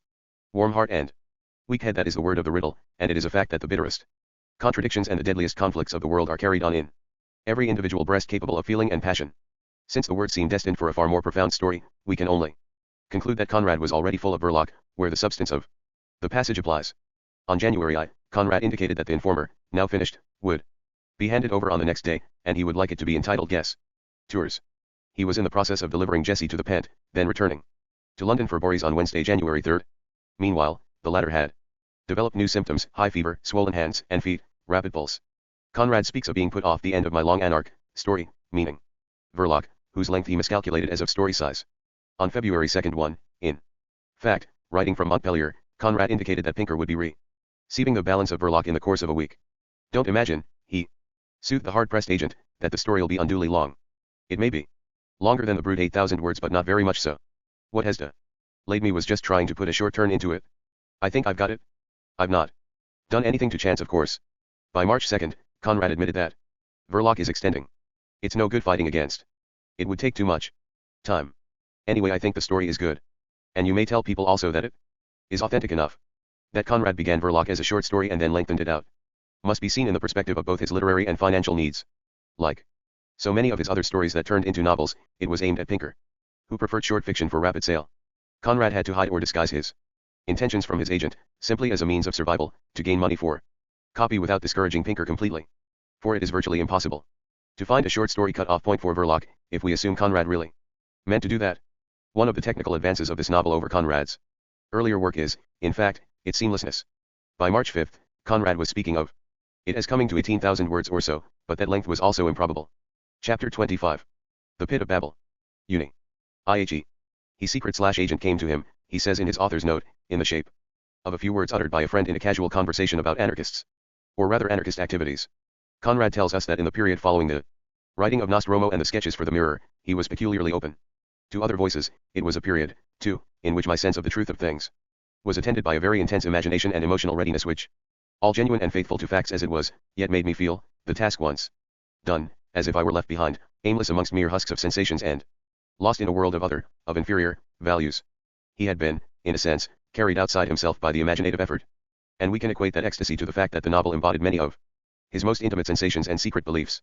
He continues that his friend, Ford, recalled the already old story of the attempt to blow up the Greenwich Observatory, the Greenwich bomb outrage of February 15, 1894, a blood-stained inanity of so fatuous a kind that it was impossible to fathom its origin by any reasonable or even unreasonable process of thought, so that one remained faced by the fact of a man blown to bits for nothing even more remotely resembling an idea, anarchist or other. As to the outer wall of the observatory, it did not show as much as the faintest crack. Conrad recalls further that the friend said, "Oh, that fellow Marshal Bourdon was half an idiot." His sister committed suicide afterwards. Following this conversation, Conrad indicates that about a week later he came upon a book which, as far as I know, had never attained any prominence, the rather summary Recollections of an Assistant Commissioner of Police. This was a reference to Robert Anderson's sidelights on the Home Rule movement. Anderson had been appointed to his post, Conrad tells us, at the time of the dynamite outrages in London, away back in the 80s, and not. Eliot in Animula put it more wittily, this one who made a great fortune, and that. Pray for Guidaries, avid of speed and one who went his own way. Power, for Bourdon, blown to pieces, for 595. 596 The major career, IAPP. Unusually some of his activity was connected to Fenian conspiracies against England. With these sources in mind, Conrad evidently planned something of story length concerning only Verloc as a double agent involved in the Greenwich bomb attempt. The piece was, as we know, originally called Verloc, and Winnie's role assumes larger proportions only as the novel proceeds. Yet once again we are confronted by mysteries. For not only is there no apparent place at which Conrad could have halted for story length, the very materials that he outlines in the author's note suggest an extended development. The use Conrad made of the Greenwich incident required a considerable amount of preparation artistically, that is, he could not possibly derive the irony, even the grimly comic overtones of the theme, from the novel without sufficient backgrounding. The irony, which sets the tone from the opening page, depends on a panoply of events and personages. Verloc's attempt with the bomb, for example, is only meaningful in terms of his relationship to Vladimir, the embassy person *, the relationship of the bombing to the anti-anarchist conference in Milan, his attachment to Winnie and Steve, her brother, and, finally, his connection to the anarchists themselves and to the police. Although Conrad's use of his sources is slight, nevertheless, the Greenwich bomb outrage at the heart was a particularly brilliant move. In a sense, it embodied in miniature Conrad's political sense, his imaginative feel for how political ideas work and are carried out. In actuality, he probably did not need Ford to recall the incident for him, for he was himself in London, at 17, Gillingham Street, working on his first novel, when the bomb attempt was made by Marshal Bourdon on February 15. Important details that Conrad later used, reported in the newspapers on February 16, included the mutila commenting on the completed novel to been a disclaimer from Graham, who did not. Conrad was very pleased his friend satirized revolutionaries and anarchists, but I liked it. It had some importance to me as I don't think that I've been satirizing the Revo new departure in genre and as a sustained evolutionary world. All these people are not Rev. Ford in ironical treatment of a melodramatic evolutionaries, they are shams. And as regards subject, which was my technical intention, the professor, I did not intend to make him to. Conrad goes on to provide another source, Spiceable. He is incorruptible at any rate. In Vladimir was suggested to me by that making him say madness and despair give. Scoundrel Jen, Sella Wurtzau whom Padluski me that for a lover and I will move the world. Shot, in Paris, in the 90s. Perhaps I wanted to give the note of perfect sincerity. Will remember as there were peculiar circum at the worst he is a megalomaniac of an X. Stances in that case. Sella Wurtzau was a dream type. And every extremist is respect. Russian agent living in Paris, and it was able. I am extremely flattered to have secured. Thought the French police were anxious to your commendation for my Secretary of State. Protect the assassin, Padluski, who was and for the revolutionary titles. It was either hidden by them or done away with, very easy there, for me, to go utterly. Then Conrad zeroes in on what must have wrong. The pit of Babur. 597. Shin of the perpetrator, although Bourdon was not instantly killed, the discovery of a container that had held the explosive, with the supposition that the victim had fallen with the bottle in hand, and the physical resemblance between Bourdon and Stevie both slight and fair. Conrad would not have remembered these details 11 years later when he began the novel, but he would certainly have recalled the bomb attempt, and may have researched the episode in the British Museum. But whatever the nature of the sources, the event was the thing, and its particular significance for Conrad was, surely, its futility. From Conrad's viewpoint, the AP episode had involved planning, daring, some personal courage, human imbecility, deception, savage indifference to institutions and human life. And they all added up to Babel. As his comment to Graham in 1907 indicates, Conrad was interested in seeing the world as anarchy, as a gigantic circus, given over to acts of futility. His vision was of a nightmare perpetrated by those who wished to effect change. By Jove, he told Graham, if I had the necessary talent I would like to go for the true anarchist, which is the lion air. Then you would see the venom flow. But it's too big a job. All the world as a place of anarchy, every act as an act of disorder, every attempt at control a move toward chaos. Conrad's intuition of events foreshadowed the destruction of a generation in the First World War. More than Verloc or Winnie, the professor is Conrad's true creation, a type that lay so deeply encapsulated within his psyche from earliest days that he is a fulfillment of a sort. His incorruptible nature, he is the revolutionary ascetic. Without libidinal ties, makes him the potential ruler of a technological and egalitarian society. Conrad describes him as a man who keeps his fingers around a detonator set deep in his pocket, a creature who gives everyone 20 seconds to change his mind. We first saw the professor in The Informer, in a minor role as an experimenter with explosives who worked in a laboratory at the top of the slightly disguised Rossetti house. In The Secret Agent, he has one of the main roles, just beneath Verloc and Winnie, on a PAR with Heat and the assistant commissioner, but well beyond the other anarchists, who remain shadowy and third-hand. The professor has founded his significance on PLE's fear of him because of the detonator he carries in his pocket. I have the means to make myself deadly, but that by itself, you understand, is absolutely nothing in the way of protection. What is effective is the belief those people have in my will to use the means. That's their impression. It is absolute. Therefore I am deadly. The professor's willingness to kill himself for the sake of his idea, to prove the source of his strength, is quite distinct from, say, Kirillov's suicidal impulse in Dostoevsky's The Possessed. While superficially similar, the impulses derive from differing ideologies. Kirillov's suicide is based on his desire to be free. If he can end his life whenever he wishes, he is free of all. 598 The major career, 18 PPIPIO. Social entanglements, free, indeed, of the restrictions of mortality. The professor, however, wishes to rule the world, and the perfect detonator, if he could invent it, would be his means. He is, despite his puny appearance, Nietzsche's Übermensch, and he has replaced inner will with his control of a deadly weapon. He will, as he recognizes, rule others through their fear of him. Conrad's vision of the future is far more disturbing than Dostoevsky's, since Kirillov is not a threat, he is a lunatic of the inner world, whereas the professor is a maniac of the outer. Further, the professor is a creature of small accomplishment, his inferior position giving him a sense of his superiority. His struggles, his privations. Conrad writes, his hard work to raise himself in the social scale, had filled him with an exalted conviction of his merits so that it was extremely difficult for the world to treat him with justice. Ordinary, intellectually a nonentity. As Ossipon realizes, the professor lacks all accomplishment except his one maniacal idea, and this sense of self-aggrandizement is, for Conrad, a profound political force. Not only is the professor's use of the explosive device a means to political power, but his plan allows him to displace his normally deficient sexual power to an area where it can function effectively. In his pocket, he grasps lightly the India rubber ball, the supreme guarantee of his sinister freedom. His politics, in Conrad's prophetic interpretation, are all connected to his personal problems. He is not responding to the world's ills, but to his own. He is, like the rest of mankind, seeking the peace of soothed vanity, of satisfied appetites, or perhaps of appeased conscience. His devotion to an idea isolates him, but it also fortifies his sense of superiority. Solitude defines his personal world, he lives in cubbies and holes. But solitude for such a creature is not inhibiting, it is strengthening. With severe exultation the professor thought of the refuge of his room with its padlocked cupboard, lost in a wilderness of poor houses, the hermitage of the perfect anarchist. He haunts narrow and dark alleys, dusky streets, gloomy avenues. He is a creature of shadows, an escapee from a Gothic melodrama. And yet he is, not unexpectedly, some would like the writer or artist, the man who holds potential destruction in his hand or fist as he pursues his solitude. Dinus occupation, the sole way in which he can control his world. We know that when Conrad suffered from severe gout, he grasped in his fist an over-sized pencil, and the image of the professor grasping that rubber ball which will detonate the explosion is not lost upon us. Because the professor moves along these shadows, he upsets that delicate balance which exists between the police and the criminal class. Each, in a normal situation, has an intuitive sense of the other, they share the extremes of society. As Conrad says, both recognize the same conventions, and have a working knowledge of each other's methods and of the routine of their respective trades. But the professor, as chief inspector he recognizes, does not play that game, he is unpredictable, or else, too predictable. With his The Pit of Babel. 599. Nietzschean hatred of all middle-class values, he destroys the very idea of the police, whose effectiveness is limited to a criminal class with bourgeois motives. Yet the professor is more than a self-serving destroyer of mankind, more than the man who seeks the extermination of the rebel as a form of progress. He is also the voice of an ultimate despair.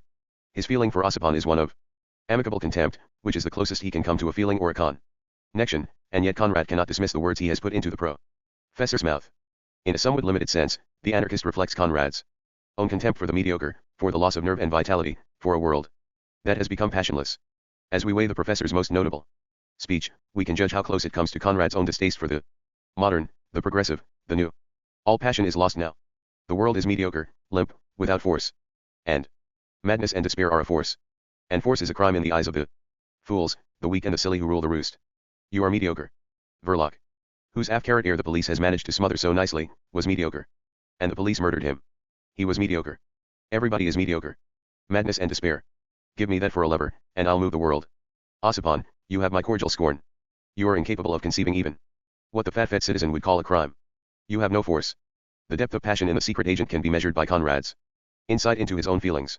In putting some of his own beliefs into the mouth of a detestable creature, turning all that into irony, and yet insisting on the truth, partial or not, of the utterance, he has confronted those very forces in his own psyche which his early experiences had left. All his Sia's contempt for maniacal political activity is there, and yet he can comprehend the impulse that makes the professor seethe. In a world without passion, craft, or values, mediocrity rules and men like the professor become prophets. All this, however, was later. At the beginning of the new year, Conrad was struggling with a rudimentary manuscript entitled Verloc, the name retained through the entire manuscript, and a very ill Boris, now back at the pen with a nurse in attendance. All of this was accompanied by a desperate fit of gout right through the end of the old year. Boris's most recent illness, it turned out, resulted from Lysol, which had come in contact with his skin and swelled him up, causing purple blotches to appear all over his body.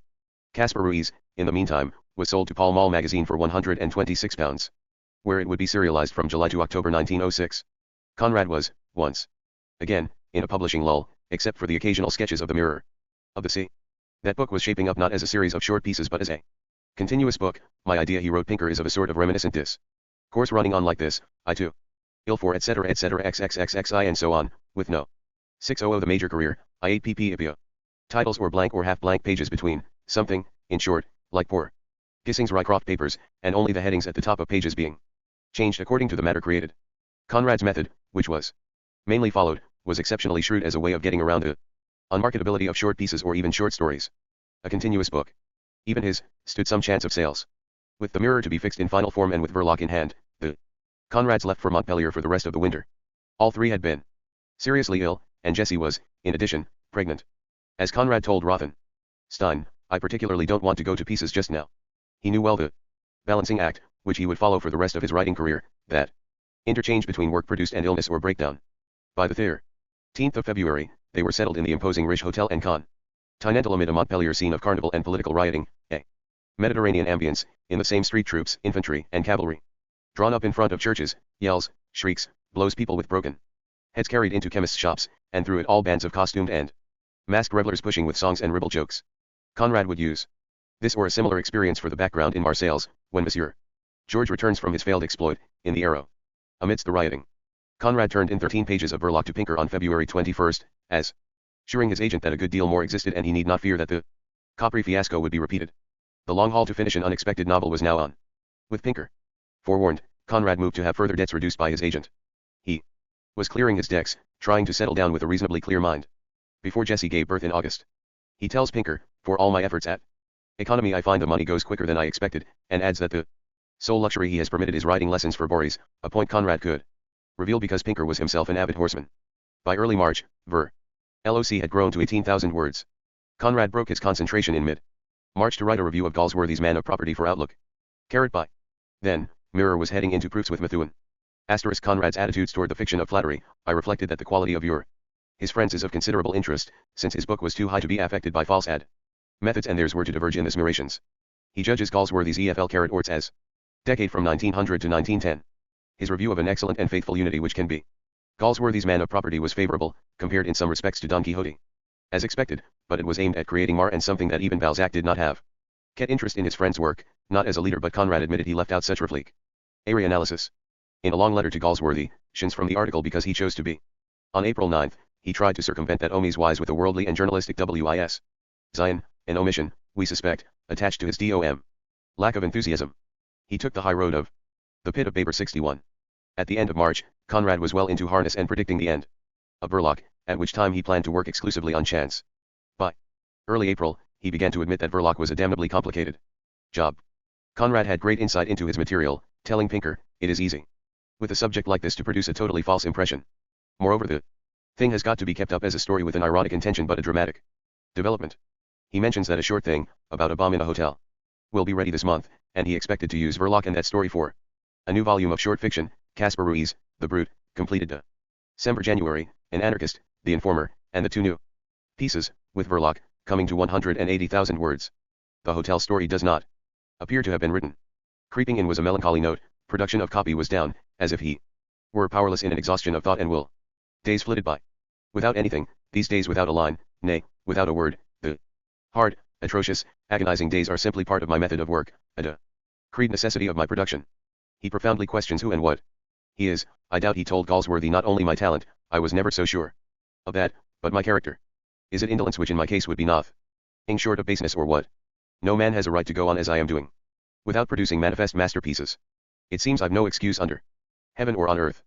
Leaving for the Pent on April 16th, the Conrads spent 3 weeks at home, and then took over Ford's house in Winchelsea, on May 1st. They stayed for 2 weeks, but according to Jessie's reminiscences of the time, there were considerable tensions whenever Ford appeared. Of course, she disliked his bohemianism and indifference to her orderly manner of running the house. But also, he appeared to her a threat. The 2 long weekends that FMH had stipulated he should come down were the longest I have ever known, and a fit punishment for any sins I might have ever committed, or even contemplated. Even allowing for her pregnancy and the delicacy of the Conrad finances, sufficient reasons to make her edgy and poutish, her hostility to P. Ord seems based on her need to consider Conrad her own, or else to justify her privations by measuring Conrad's dependence on her. Ford unquestionably interceded, leading Conrad from her, and then showing superiority to both. She speaks of Ford's tenacious hold on those he found of interest, and his use of such people as long as they were fascinated with him. Jessie sees this stay, however, as the beginning of the divergences between Conrad and Ford, and she attributes some of this to the introduction of Arthur Marwood, who usurped a place completely in my husband's regard and esteem. Marwood properly belongs more to the P. Ord biography than to Conrad's, especially since only 2 letters from Conrad to Marwood have turned up. That they saw each other frequently would partially explain the paucity of 602. The major career, IAPP correspondence, although it is some was suppressed. On Ford's part, Marwood ended up as a partial model for Christopher Tietjens in Ford's quartet of novels known as Parade's End and, very possibly, served as a measure for Edward Ashburnham in The Good Soldier. Nevertheless, he moved sufficiently within Conrad's life that Jessie could write. I have used this extract in which Conrad, in connection with his novel Victory, had called Marwood the real wise man of the age, to show that this friend had a great and beneficial effect upon my husband's whole conception of his work, and that the intimacy between the 2 men, so widely different in temperament and views, was a stimulus, generally. His reason was always so calm and considered, his understanding so clear, that his companionship could not but help such an artist as Joseph Conrad. Moreover, my husband would always accept his criticism, if not exactly without argument, at least with a reason and concede. Aired 1. I can trace Arthur Marwood's influence in most of the books written during the period of his close friendship. According to Jessie, Marwood came to know the Conrads just a month before the birth of John, on August 2. Arthur Pearson Marwood came from an English family, in Yorkshire, that could trace its roots back to William the Conqueror's survey of English lands in the Domesday Book. Educated as a mathematician at Trinity College, Marwood possessed a literary as well as a legal intelligence. He became an expert in English Tory law, and in the English Review, which he helped to subsidize to the tune of £2,000, he published actuarial scheme for insuring John Doe against all the vicissitudes of life, a plan, incidentally, that prefigured the Douglas credit scheme of Ezra Pound. As the title indicates, he had a serene, rather than a nervous, intelligence, and he was in this respect the precise opposite of his 2 friends, Ford and Conrad. In later years, when the English Review was underway, and Ford and Violet Hunt had become lovers, Marwood became entangled in the Fort Hufter circus. Elsie accused him of making advances. Marwood had, the previous year, in 1908, paid 400 guineas for an Operation Elsie on Derwent, and he was, financially, part owner of the Ford's lives. It was these charges and countercharges, in 1909, 3 years after Conrad first met Marwood, that led to the final break between Conrad and Ford. In the ensuing melee, Conrad in fact sided with Marwood. How far the claims of Elsie were true and how much they were based on a desire to regain her husband, we cannot say. In the spring of 1906, Conrad was asked by Methuen to comment on his own work, with The Mirror of the Sea in particular in mind. In his response, Conrad tried to avoid self-serving publicity. Any definition of one's work must be either very intimate or very superficial. There is only one man, Garnett, to whom I could open my confy. The Pit of Babel 603. Since on that extremely elusive matter without the fear of being misunderstood. The intention of temperamental writing is infinitely complex, and to talk about my work is repugnant to me beyond anything. And what could I say that would be of use to you? I may say that the book is an imaginative rendering of a reminiscent mood. This is a sort of definition, and it is true enough in a way. But the book is also a record of a phase, now nearly vanished, of a certain kind of activity, sympathetic to the inhabitants of this island. In June, Conrad made plans to go to London, for 2 months, from the 11th of July to the 10th of September, when they would take over the Galsworthy's house in Addison Road for the period of Jessie's confinement and recovery. Conrad had promised the Pent during his absence to Dr. T. Beebe, the physician for his entire circle, but when TB could not take it, he offlowered it to Rothenstein and his family. In a long letter to Rothenstein, Conrad described the house in some detail and in so doing provided some insight into the routine he and his family followed. Particularly striking about Conrad's presentation of the house is how closely it fitted into what he experienced at sea, a good deal of natural beauty with few comforts or conveniences. There is within 3 miles a magnificent aspect of the marsh, the great Romney Marsh, a miracle of color at times. There are nooks in the folds of the downs that wait for a seeing eye, little lost homesteads, stack yards around churches and the beautiful lines of the uplands. And within the house there is one well-lighted room with a northern exposure where you could set up your easel for indoor work.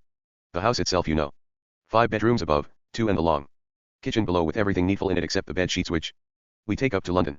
Stoves in good order, water first rate and no POS. Sibyl smells to AFL, peck the chicks, with the wooden house, where you worked at my head, for them to play in when they are tired of the fields. The good-natured ass called Andrew stays in our service to clean knives, boots, light kitchen stove in the morning, fetch water from well, give in formation, and drive the trap which holds 4 with a kitty or 2 thrown in. I think that with 1 servant Alice could do, but there's plenty of room for 2 girls. There would be no difficulty to provision the ship. The sanitary orang are primitive as you know, and there is no bath room, but the good-natured ass above mentioned is trained to carry hot and cold water upstairs and in due course to empty the sponge baths. There is also a tin bath suitable for baby. Boris Conrad, in his autobiographical memoir, reminisces about his early days at the Pent, listing the visitors: the Hopes, Galsworthy, Uncle Jack, Edward Garnett, Ford Maddox Ford, whom Boris was not fond of. 604 The Major Career, I8pp Ipia. H.G. Wells, Cunningham Graham, Henry James, the Dawson Brothers, Ernest and A.J., not Francis Warrington, and William Rothenstein. The pace of the house could not have been so desperate as Conrad made it seem. For Boris fills his pages with pleasant memories, such as the following. There was one friend in particular whose occasional visits always delighted me, William Rothenstein, who, within a few minutes of his A.R. rival, would be squatting on the floor with my box of paints producing the most charming watercolor sketches of my many mechanical toys and of myself operating them. In later years I had several of these framed and hung them on the walls of my bedroom, where they remained until they eventually disintegrated. There was, in addition, great interest in animals: the dog Escamillo, after the character in one of Conrad's favorite operas, Carmen, cats, moorhens, stackyard mice, 2 white owls, a horse, but, most of all, in motor cars, which intrigued both Conrad and his young son. Boris would later become engaged professionally in the motor car industry, after his discharge from service in the First World War. On July low, the Conrads took over the Galsworthy house, with the owners providing every possible comfort for them, including servants. On August 2nd, John, named after Galsworthy, Alexander Conrad Korsaniowskis, was born. Conrad described him to Ada Galsworthy as quiet, unassuming, extremely ugly, but upon the whole a rather sympathetic young man. Altogether I think already that he will be quite a valuable acquisition for our little circle. And to Marguerite Porodowska, Conrad said he already felt a good deal of friendship for the addition to the family. Boris, in his excitement, offered half his dog to his new brother, an indication of the perfect harmony reigning in the family. Conrad repeated these same sentiments, even the same words, to the Wellses, Norman Douglas, Harriet Capes, the Rothensteins, Elsie Huffelfer, and Count Zembeck. But which behind the pleasantries was Conrad's real world, that trickle of silly fiction which he was trying to squeeze out of a dry, dusty brain, as he wrote Harriet Capes to Jane Wells, announcing the birth. Conrad indicated he expected to complete his anarchist story, Ver. LOC, quickly, which with 2 others, short, is to form a special volume to be dedicated to Wells.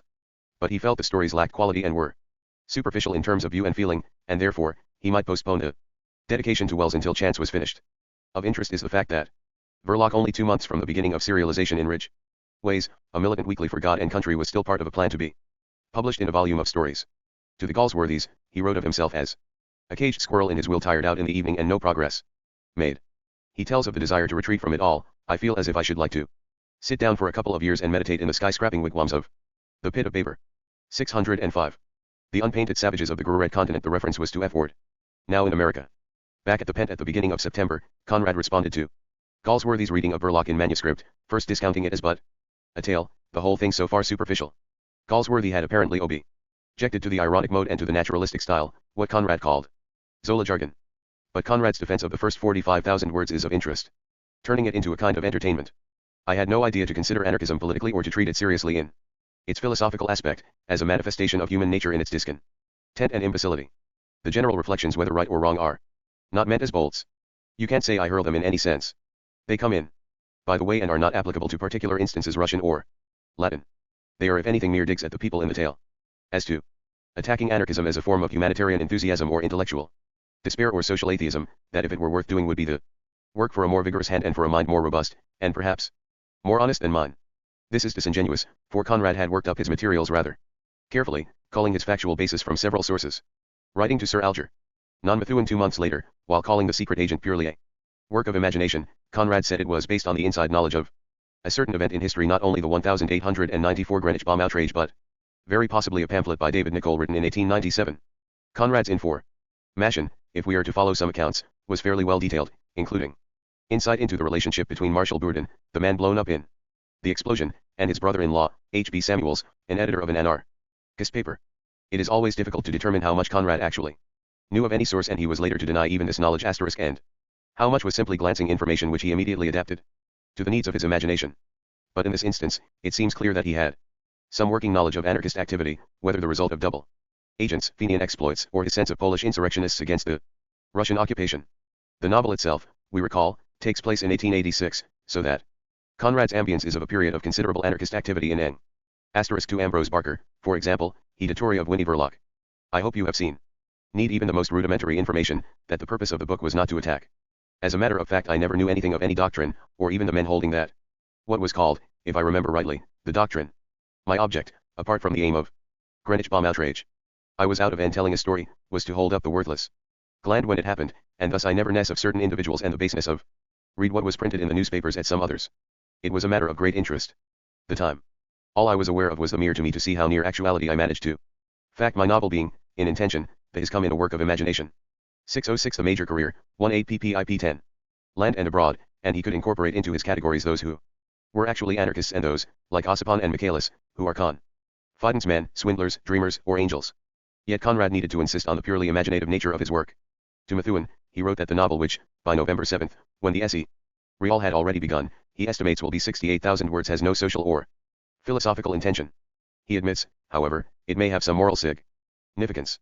The Secret Agent may have had other aspects as well, that is, beyond its apparent themes of marital disharmony, hostility, intense antagonism, murder, it had intimations of Conrad's sense of his old friend ships, hints of a rag.ig band of writers, reflected as anarchists and revolution aries who pull against each other. This is speculative, but The Secret Agent and the next novel, Under Western Eyes, are so ironical in terms of human relationships and social ties that the reader is encouraged to make some extra-literary associations.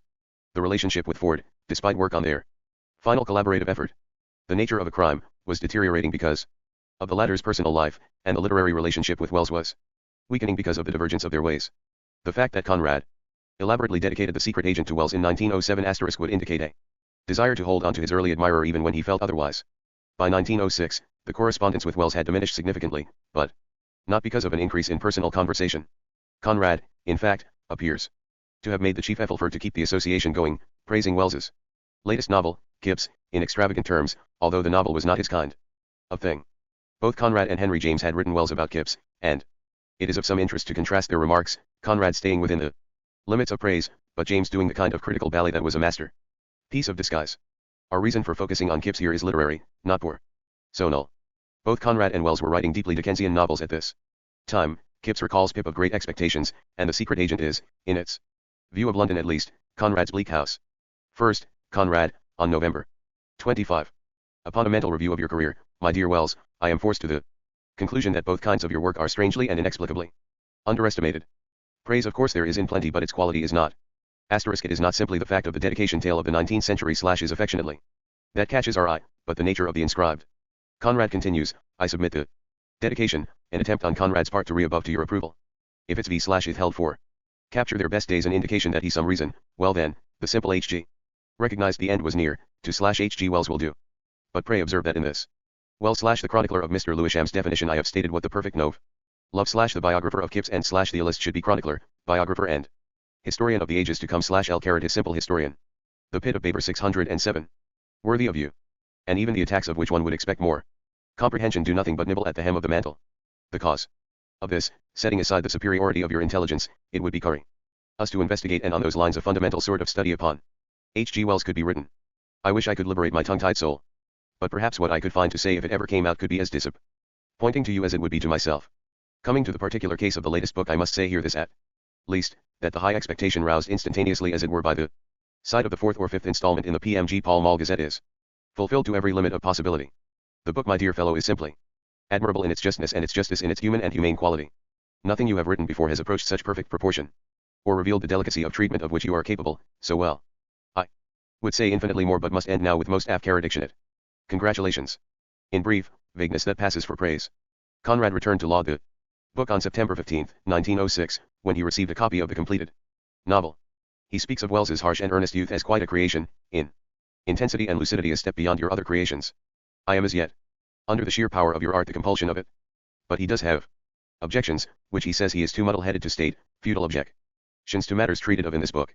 James wrote Wells on November 19, he Kipps is not so much a masterpiece as a mere born gem, you having, I know not how, taken a header straight down into mysterious depths of observation and knowledge, I know not which and where, and come up again with this rounded pearl of the diver. James distinguishes Wells from Dickens, who romantically interfered with the lower middle class he led, a crime, also, of George Eliot. Further, Wells has provided a consistently ironic or satiric novel in the style of Thackeray, but, once again, without its authorial interference. James skirts the problem of content, of development, and limits his remarks to treatment, his own preoccupation at this date, when the Golden Bowl was being published in England, 2 years after its publication in America. Wells himself responded only briefly to Conrad, one letter extant in 1906. And that chiefly to tell Conrad that The Mirror of the Sea is a fine book. It places the sea under my eyes most wonderfully. I shall for all my life be the wiser for it. I see better as I go to and fro. My many thanks. By this time, the two writers were completely divergent in their aims. What could be further from Wells's dream of a utopian society based on a logical machinery supervised by an elite of dedicated priests than Conrad's scenes of domestic disenchantment and his presentation of city life as the microcosm of a failing England? Like Dickens's London in Bleak House, with its fogs and its streets of death, Conrad's London is filled with broken people. 608 The major career, 18 pp 1p10. Who have lost all hope, or people whose hopes are founded on conspiracy and deception. Both Wells and Conrad faced social and political disintegration, resulting from industrial development, but while Conrad was content to analyze its decadent aspects, Wells conceived of resolutions tied to the purifying powers of an apocalypse asterisk. Nothing could better illustrate their divergence than to chronicle Wells's activities at this time, a period when he hoped to revitalize the Fabian Society by driving out the established leaders, the Webbs and Shaw, among others, and replace them with new leaders, his own elitist samurai. This alone would warrant Conrad's irony. Wells wanted to move rapidly, and he thought that the Fabians provided a ready-made organization. Ford, in a whimsical move, tried to help, indicating to Conrad another aspect of his Col. Labrador's instability. They had only recently worked together. Conrad's effort was at most a few pages and a few hundred words on the nature of a crime, and that brief novel was in itself an outline of personal problems, which led Conrad to put distance between himself and Ford. Meanwhile, Ford had boned up on Fabian materials, and then he and Wells moved in on the old fogies, the old gang, as Ford referred to them. Needless to say, the Webbs and Shaw annihilated the upstarts, and Ford's flirtation with Fabian socialism ended. From Conrad's point of view, all this was incredible, as behavior and as a waste of valuable time. It was little different from the activities of his anarchists and revolutionaries in the secret agent and under Western eyes. If we circle back to that summer collaboration on crime which Conrad later Conrad came back to Wells in 1908, your high qualities by a sort of mental devo. When he asked the latter for support with Thishan. It is an enviable fate. Conrad Conton.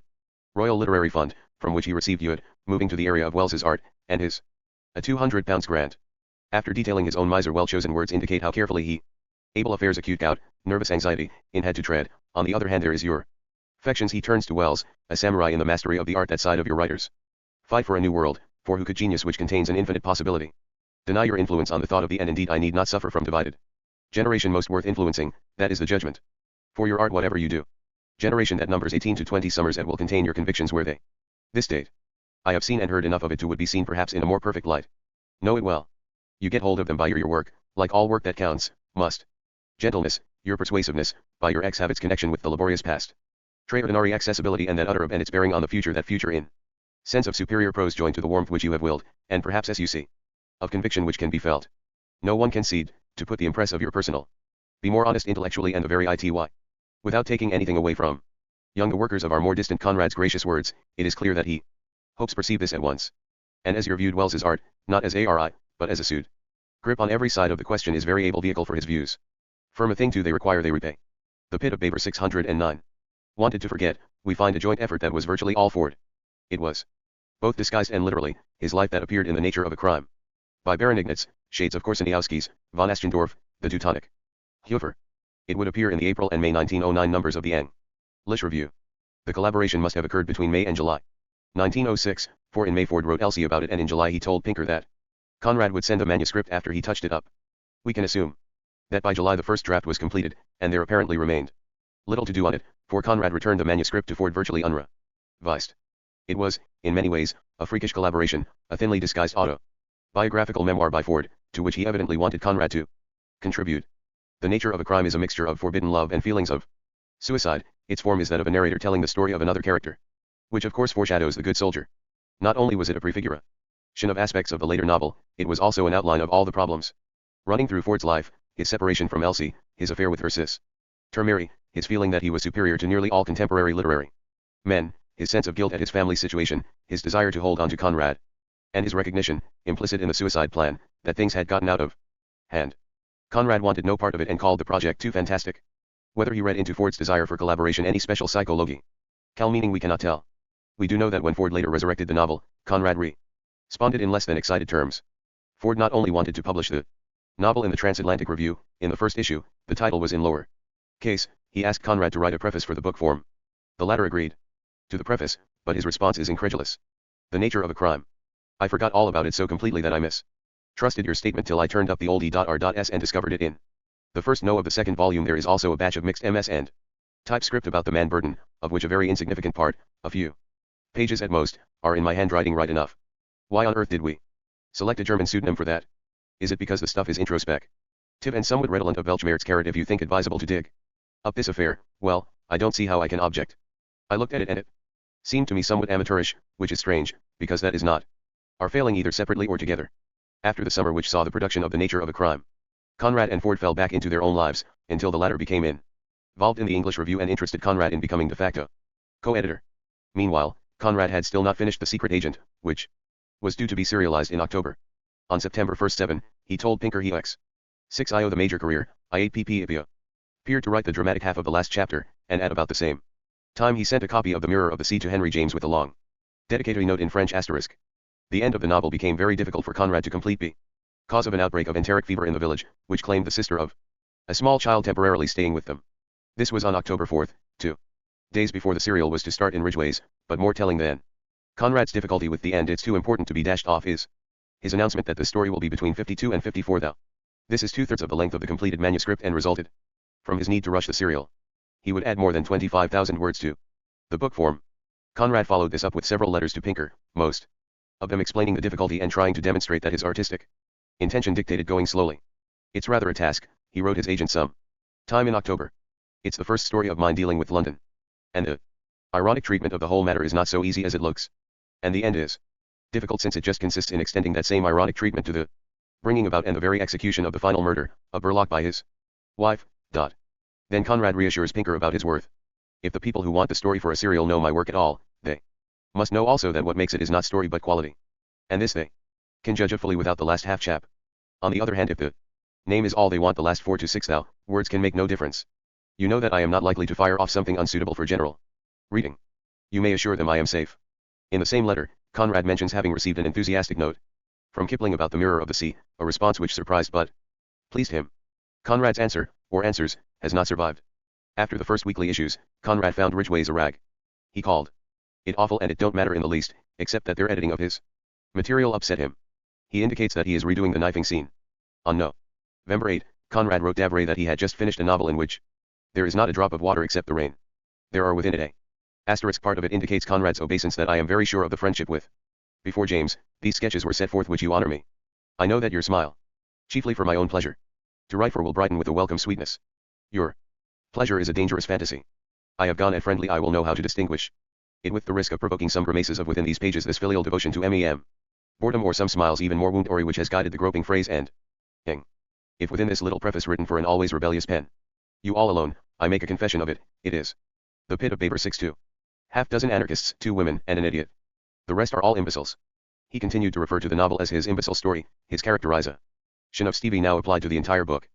But even with completion, he had more than a month's work yet to do on it. The inevitable reaction to a long haul set in, and as he told Galsworthy, I am in a state of such depression as I have not known for years. Part of the depression can be attributed to his moving along in age, 49 the next month, without any commensurate improvement in his financial situation. But the major part can be assigned to his subconscious life, manifested in the very novel he had just completed.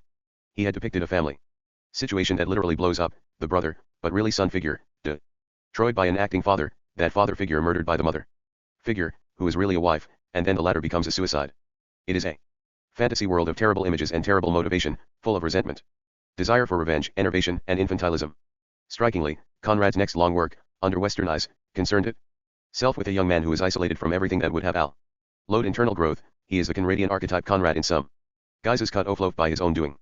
The end of The Secret Agent touches with its very tip the beginning of Under Western Eyes. The first book was about Verloc, the father and husband figure, who reaches toward Razumov, the son, who lacks any acknowledged family. An only child, Conrad reproduced only child situations, whether Stevie as Winnie's only child, or R.A. Zumov, as an isolated child of Russia. The lack of exact symmetry here cannot disguise the similarity of tone and rhythms one finds in both novels. They derive from the same cast of mind, and they focus on the same obsessions. They are both in the most profoundly psychological way Conrad's burden from the past, not only as materials to be sold in book form, but as psychological freight that would overload him with depression and paralysis. Chapter 26. Sailing Close. Karl. In France, Karine, the first of Conrad's Blackwood's publications, AP. Appeared in a translation by H. D. Davray. French was, as Conrad said, the touchstone of expression or else of thought itself, and he was especially moved to have his early career filter through, like a memory once lost and now recovered in another form. This double image, as it were, would become more intense and insistent in the years ahead when André Gide undertook the supervision of translating all of Conrad's work into French, but now it was a welcome respite, even if he found that the translation reflected all the faults of the piece. In this period of late November and early December, Conrad apparently wrote and completed his story To Conde, based on an episode in the life of Count Zembec, whom he had met on Capri. There is a 2-week gap in Conrad's correspondence, which indicates intensive work, and the manuscript has December 4th at the end. On the 8th, Conrad wrote to Zembec, though without mentioning the story, which did not appear until August 1908. In that same letter to the Count, Conrad mentions that Dr. Cheriot, who treated Jesse on Capri, had asked him for a letter of introduction to Maxim Gorky, who was in Capri. Conrad says he has never seen Gorky and cannot understand the request, but it is quite possible that Cheriot and Conrad had discussed Gorky during Conrad's visit and the doctor received a div-errant impression. On December 16th, the Conrads left for Montpellier, stopping in Paris to see Marguerite Porodowska. To keep logistics to a minimum, Conrad planned to stay at the Hotel of the Gare du Nord, meeting Marguerite on the evening of his arrival for dinner, and then Davray and Marguerite for lunch the following day. Of course, he had business in mind, generally for their translations of his work into French for publication in the Mercure de France. Specifically, he was thinking of a small volume of selected writings, probably a combination of short fiction, reminiscences, and critical writings. Although he did not specify. To Ford, on the 11th, 5 days before departure, he complained of all the childhood ills, heart thumps, head 612. Sailing Close 613. Swim's nervous breakdown. Very difficult to keep it away from Jesse. The trip did take place, however, and the Conrad family settled into the Riche Hotel in Montpellier. From there, he wrote Pinker that he had lunched with Davray and Remy de Gourmont, but principally, that the Mercure would publish a volume of his short stories in translation Carrion, Outpost, and Heart of Darkness. He says that Davray intends to find a translator for Heart, but that was not to occur for several years, when Jean Aubry and André Reuters would do both Youth and Heart. The entire Mercure project fell through. Conrad also tried to do Pinker a favor by inquiring about a literary agency in London for French writers. He says his scheme is to have Davray and others spot beforehand a work which has some chance of being read in England and then get directly in touch with the author, not the translator. For independent advice, Conrad suggests that Pinker retain Ford, who anyhow understands French literature thoroughly and is the coming man in the literary world. It's my conviction he will become a sort of sublimated goss before many years pass over our heads. Conrad's words were prophetic, for Ford and Ezra Pound were to be the great entrepreneurs of modernism in the coming years, although Ford retained his loyalty to late Victorian writers as well. As the Conrads settled into Montpellier, it would become, once again, a disastrous attempt at relaxation * besides profound personal difficulties. Conrad was uncertain about his writing. He suspected that his fortunes might ride on chance, and he turned to that, telling Pinker in late January that he has done a lot to it. But he was dissatisfied with The Secret Agent, and began to add to and rewrite the proofs of that novel, to the tune of 26 to 28,000 words, an addition amounting to almost a third of the novel's final length. In purely personal terms, his obsession with child and parent figures in the earlier novel overlaps with the father-daughter relationship in Chance. How far these preoccupations with perverse family matters were attempts at reconciliation with his own, or signals of profound hostility at his situation, it is impossible to pinpoint. But as if his feelings of grievance required a further cause, Voorhees would, at the end of January, begin to fall into one of his terrible periods. His illness would dominate the remainder of their stay abroad. At the end of 1906, Conrad wrote Galsworthy and Ada about his sense of drift. Instead of sailing close, he had lost direction. After detailing a Peebank volume of his stories, he adds, But all this is not serious business of the kind that ought to engage the thoughts of a man of 48 with 2 kids and a wife too. One of the few positive elements was empire. He engaged in cafe discussions. Jean. That he found here the germ of the idea for Aubrey is more specific and mentions an artil. The duel. Besides the setting and his proxillary officer with whom Conrad conversed on enmity to the Napoleonic world of the first military subjects.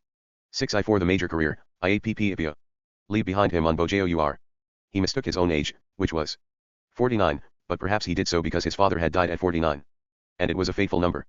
As he dawdled over chance, he thought of death. Each day is like a stroke of the inexorable clock to me. The prospect of translation propped him up, as would Gite's work in the 1910s, and he asked Davray about the nigger, believing that Robert D. Humiers had abandoned the project. He even composed a dedicatory note to Arthur Bal. For that would accompany a presentation copy of The Mirror of the Sea. Balfour had been instrumental in Conrad's obtaining a civil list pension in 1905, and Jessie, amid all her domestic difficulties, managed to turn out a cookbook and received an offer of £25 advance for it. Conrad wrote a brief preface to it and indicated to Ernest Dawson that she was so puffed up with pride that nothing but an epidemic of indigestion setting over all the United Kingdom after publication will subdue her. But an occasional jest could not disguise the gloom Conrad continued to feel, even though the sunshine of Montpellier to some extent dissipated the suicidal depression that had forced him to escape the pent. As he wrote Marguerite on January 5, after admitting to the laziness common to all Poles, I prefer to dream a novel rather than write it. For the dream of the work is always much more beautiful than the reality of the printed thing. And English is, too, still a foreign language to me, demanding an effort formidable. Poor Edremont. Chance was indeed far from completion, and The Secret Agent, which would appear next September 10, was not yet to his liking, as he shifted the story to Winnie's point of view from its stress on Verloc and anarchists. He began a story called The Duel, but was far too optimistic when he wrote Pinker on January 25 that he was putting the last touches on it. The story would drag on for several months. He still had his Mediterranean novel in mind, and indicated he was learning Spanish and reading up on Napoleon in Conrad was overly optimistic and propped straighten out his affairs. Conrad himself ably overran the facts in order to encourage wrote to Ford, on January 25, 1907, in Hi. Jessie, and divert her from their domestic spirits. She's in a state of delightful excite. Faculties. Alston Rivers vociferously rejected meant about it and very grateful to you the idea of such a book, and Jessie's efforts only begetter of this work of art like the late were not published until 1923, by Heine lamented Mr. H. of Shakespeare's sonnets. My man, under the title, A Handbook of Cook Preface is a mock serious thing into which I airy for a small house. Conrad's preface was dragged Red Indians and other incongruities. Later reprinted in Last Essays. Ford hasn't, but the little book is not bad. Suggested amusing version of this episode in his return title, Cooking Precepts for a Little House, or To Yesterday, pages 239 to 40. Field's glee is at something of that kind if editors like get the expense of Conrad's impracticality, for them to fork out of Ms. in order to. The latter felt the cookbook could command make her completely happy. A fur coat for an advance of £400, equivalent to $5,000, Voorhees hangs thereby. Which was exactly the sum Conrad needed to. Sailing Close 615. Elba at the town library. The Spanish lessons were to help him unravel the plots and counterplots surrounding the emperor, who was menaced by murderers and threatened by revengeful Spaniards and Corsicans. Conrad assures Pinker he is not wasting his time, that he has a distinct theme in mind. For a Mediterranean novel with historical interest, intrigue, and adventure. He also missed Ford, or so he wrote him, I am drunk with color and would like dearly to have you to lean upon. In a marginal matter. Sir Humphrey Milford had written Conrad asking him for a preface to an edition of Melville, and Conrad responded with his usual reaction to Melville's work. I am greatly flattered by your proposal, but the writing of my own stuff is a matter of so much toil and difficulty that I am only too glad to leave other people's books alone. Years ago I looked into type and Emu. But as I didn't find there what I was looking for when I opened a book, I did go no further. Lately I had in my hand Moby Dick. It struck me as a rather strained rhapsody with whaling for a subject and not a single line in the 3 vols of it. Conrad suggested W. H. Hudson, who had shown enthusiasm for Moby Dick and indeed for the whole of Melville's work. As a Flaubertian, a devotee of Turgenev and James, Conrad was dismayed by Melville's turbulence, the same disorder he detested in Dostoevsky. In addition, he found Moby Dick full of portentous mysticism, perhaps because of its lack of surface concreteness or formal order. For Conrad, a writer with particular insights into disorder, upheaval, and individual anarchy, the surface had to be taut and neatly ordered, only suggesting, not manifesting, the psychological tensions lying beneath. The important matter now, however, was a domestic crisis, the deterioration of Boris's health, beginning with an attack of adenoids, if that's how the beastly things are called. At the same time this was discovered, Conrad mislaid his pocketbook or else had his pocket picked, losing 200 francs in the process. The adenoidal condition was followed by measles, and the measles by bronchitis, and the bronchitis was feared to be tuberculosis, for the lungs were affected. Tuberculosis was the Korsaniowskis and Bobrowska killer. Conrad's letters become desperate missives, especially since his entire enterprise now rested on Pinker's supply of money, for living expenses, doctors' bills, even possible treatment in Switzerland. As he moved toward under Western eyes, worked on the duel, wrote portions of The Secret Agent, drifted in and out of Chance, and contemplated his Mediterranean novel, Conrad found himself with a sick, even dying, son now duplicating the depressed and paralyzed Apollo with his sick Conrad. Boris's measles precipitated a series of crises. Boris has got. He told Pinker a thundering go at measles. That fellow catches whatever is. 6I6 the major career, I8PP going. I've been nursing him 4 nights now. But you ought not to be surprised if you hear that baby's got the measles or I, or my wife or Miss.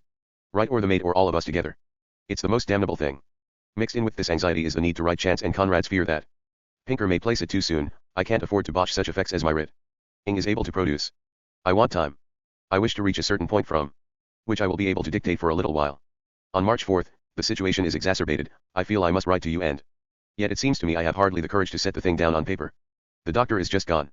You know how they talk, but there is the fact that apparently Boris is menaced in both lungs. The analysis will be made tomorrow. The most terrifying fact in all this for me is that for the last 3 weeks I myself have had a suspicion of something of the kind. He then tries to evaluate his reaction to events. I would not give way to it, but it has been gnawing at my vitals all that time. And now we shall see. I have a presentiment that if that is it, it will not last very long. But of course, as the doctor says, it may be nothing. I confess I have written the above words without conviction. Don't imagine I am utterly knocked over. I feel luckily a good power of resistance within me. Strange fate. Just now when I became conscious of a fresh lease of health and life, when I feel a strengthening of my mental grip on my work, this thing must come on. In the next letter to Pinker, on March 13th, Conrad reports the need for a change of climate for Boris and suggests Champel, the hydrotherapeutic establishment where he had himself gone in the 1890s. For myself, my dear Pinker, if it is to be Switzerland for him, I much prefer Geneva now than Davosplatz later on, where the modern dance of death goes on in expensive hotels. There's nothing to prevent me writing in Champel. V3 of my Outcast was written there in 1894, and the place is cheap as such places go. I myself will not be any the worse for a course of water cure after this earthquake sort of shock. Champel has brought me round once, and it may give me a fresh lease of mental life. Again now my health shows signs of general improvement. This 14 months now since my last fit of gout. This is worth following up on the chance of securing permanency. Intermixed with this news is a complicated plea for money to fund the entire venture and a report on the progress of Chance, which he was producing at 500 words per day but would not as yet show to Pinker. It's no use parting with stuff which may require weeks of correcting work. Moreover, when I have it by me, a lucky idea occurs and is set down in its place, whereas when the MS is not there, it is lost because my brain has no storage room. The next 2 important letters to Pinker, now distinctly the Uncle Dias in Conrad's life, bring together all the threads: familial chaos, personal depression, an attack of gout, desultory work on a long-term project, sailing close 617, Chance, financial pressures, the need to correct galleys, and, through it all, the brain readying itself to churn up a new novel. On May 6th, Conrad wrote, on the eve of departing Montpellier for Geneva. I was not in a fit state to write you fully last time. I am getting better. Rapidly, though I can't use my hand as of yet. It's extremely bothersome.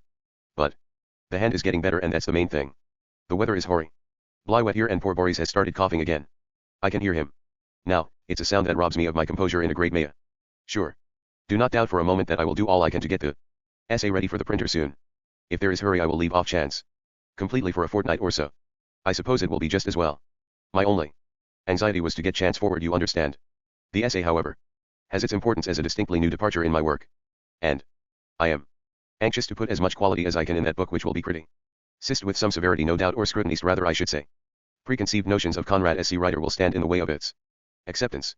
The May 18th letter is the full cry of anguish: unforeseen expenses, the baby with whooping cough, misconceived plans, inability to work on Chance, mangled galleys of the secret agent.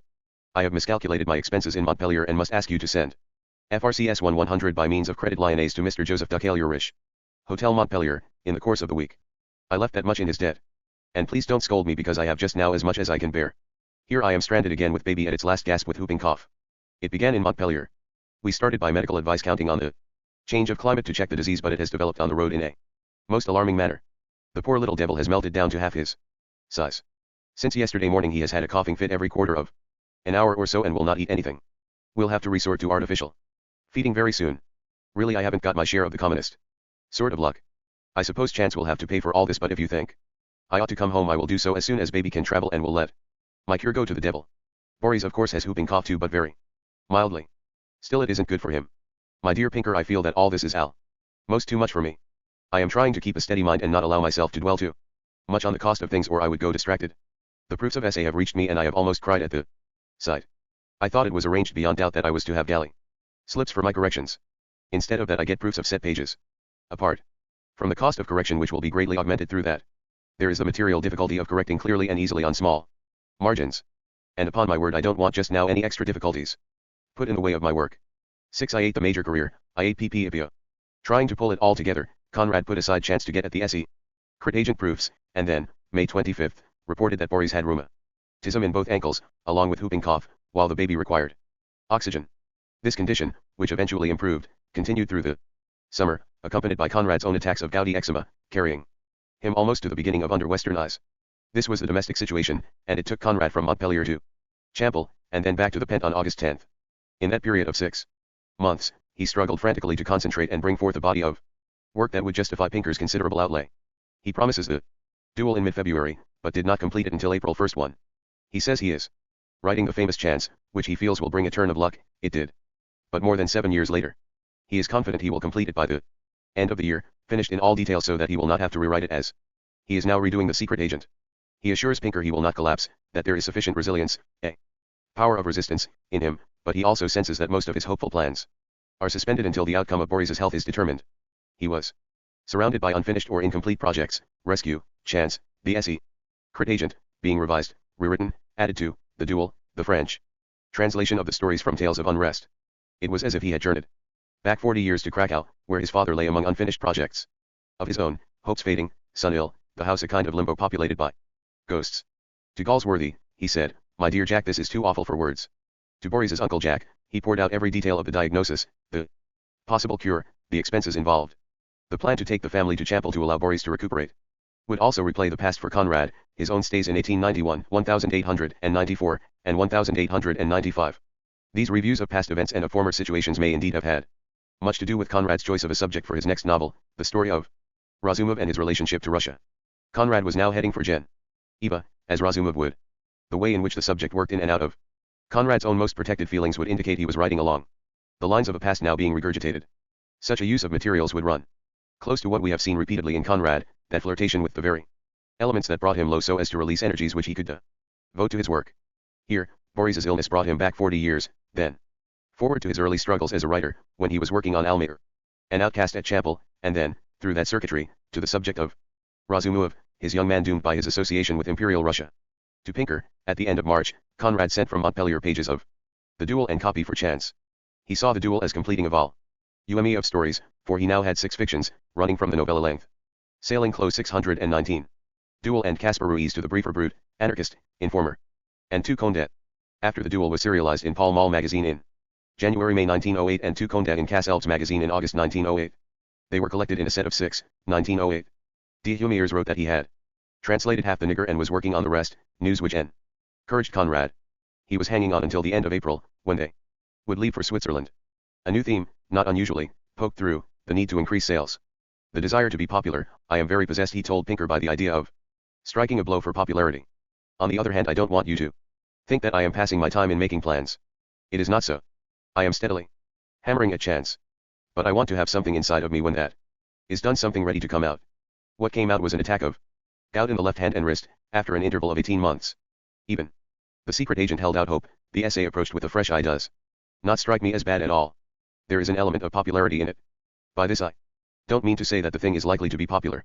I merely think it shows traces of capacity for that sort of treatment which may make a novel popular.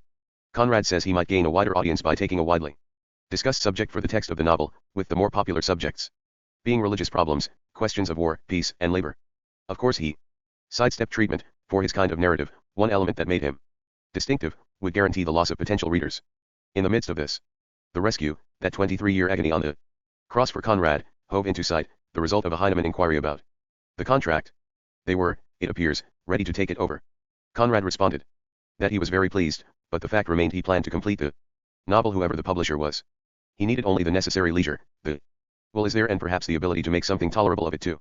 This sudden interest in the rescue, added to de Humier's work on the French translation of the Nigger and the recent appearance of Carrion in the Mercure, kept the past before him, as though his career were a substance of tremendous elasticity that could be reshaped in infinite ways. By the end of May, he hoped to turn to Chance without interruption, with the rewriting of The Secret Agent in page proofs going on unabated throughout April and early May. But by May 3rd, he saw the impossibility of that end, promising revisions of The Secret Agent by the end of June, told Pinker not to worry him. I must see that story. You know it was Al. Ways understood the book had to be worked upon thoroughly. The desire for popularity was there, but Conrad insisted on his kind of book even if precious time was expended upon revision. To Pinker he wrote of work and further copy, but to Galsworthy he indicated a nervous collapse, the feeling of being hopeless, spiritless without a single thought in my head. Yet in 620 the major career, IAPP December he was to begin a short story called Razumuv, which was to grow into one of the most significant novels of his career. The comedy had to be played out, however. Conrad made plans to leave for Geneva on May 1st 5, all the while assuring Pinker he would rework the last third of The Secret Agent by the end of June. Exceptionally pressing for him was the need to have a book published to bring in additional income, so that, while he was still immersed in revisions, he was alerting Pinker to his need for a 1907 novel publication. Besides the revenue, Conrad needed, as we have already seen, that annual or biennial book as assurance his career was functioning. He had not had a novel for 3 years, not since Nostromo in 1904. And although he did have the volume of The Mirror in hand, it was a collection of reminiscences, many of the pieces not even written but dictated to Ford. Along the line, Conrad miscalculated his expenses, especially in Montpellier, and he needed additional funds.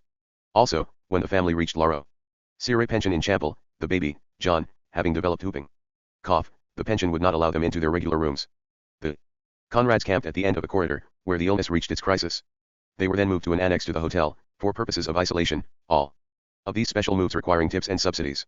Conrad wrote frantically for money, and only Pinker could supply it. This began the worst weeks. When Boris developed what Conrad called rheumatism, by which he probably meant rheumatic fever, to accompany his whooping cough. John was mere skin and bone, and had trouble breathing. This was followed by Conrad suffering from periodical eruptions of gouty eczema, perhaps from his identification with Job. He was, at the beginning of June, anxious to begin his own cure, but he lacked funds for that. Putting all these tales of disaster in successive letters to Pinker, Conrad also mentioned he had gotten on so well in planning chance that it is quite possible it may be finished in 3 months from now, that is, by the end of August, which is when he expected Methuen to publish The Secret Agent. He hedges and suggests it may not be completed until October, but he says Pinker knows how well he works from June to October, as if he planned, like Persephone, to rise from his underworld existence and fructify for the next 6 months. To Rothenstein, in reporting the events of the last several months, Conrad made his career sound continuous, speaking of a long story completed, The Duel, another novel being prepared for the press, and a new novel on which he was working, actually, a false sense of continuity.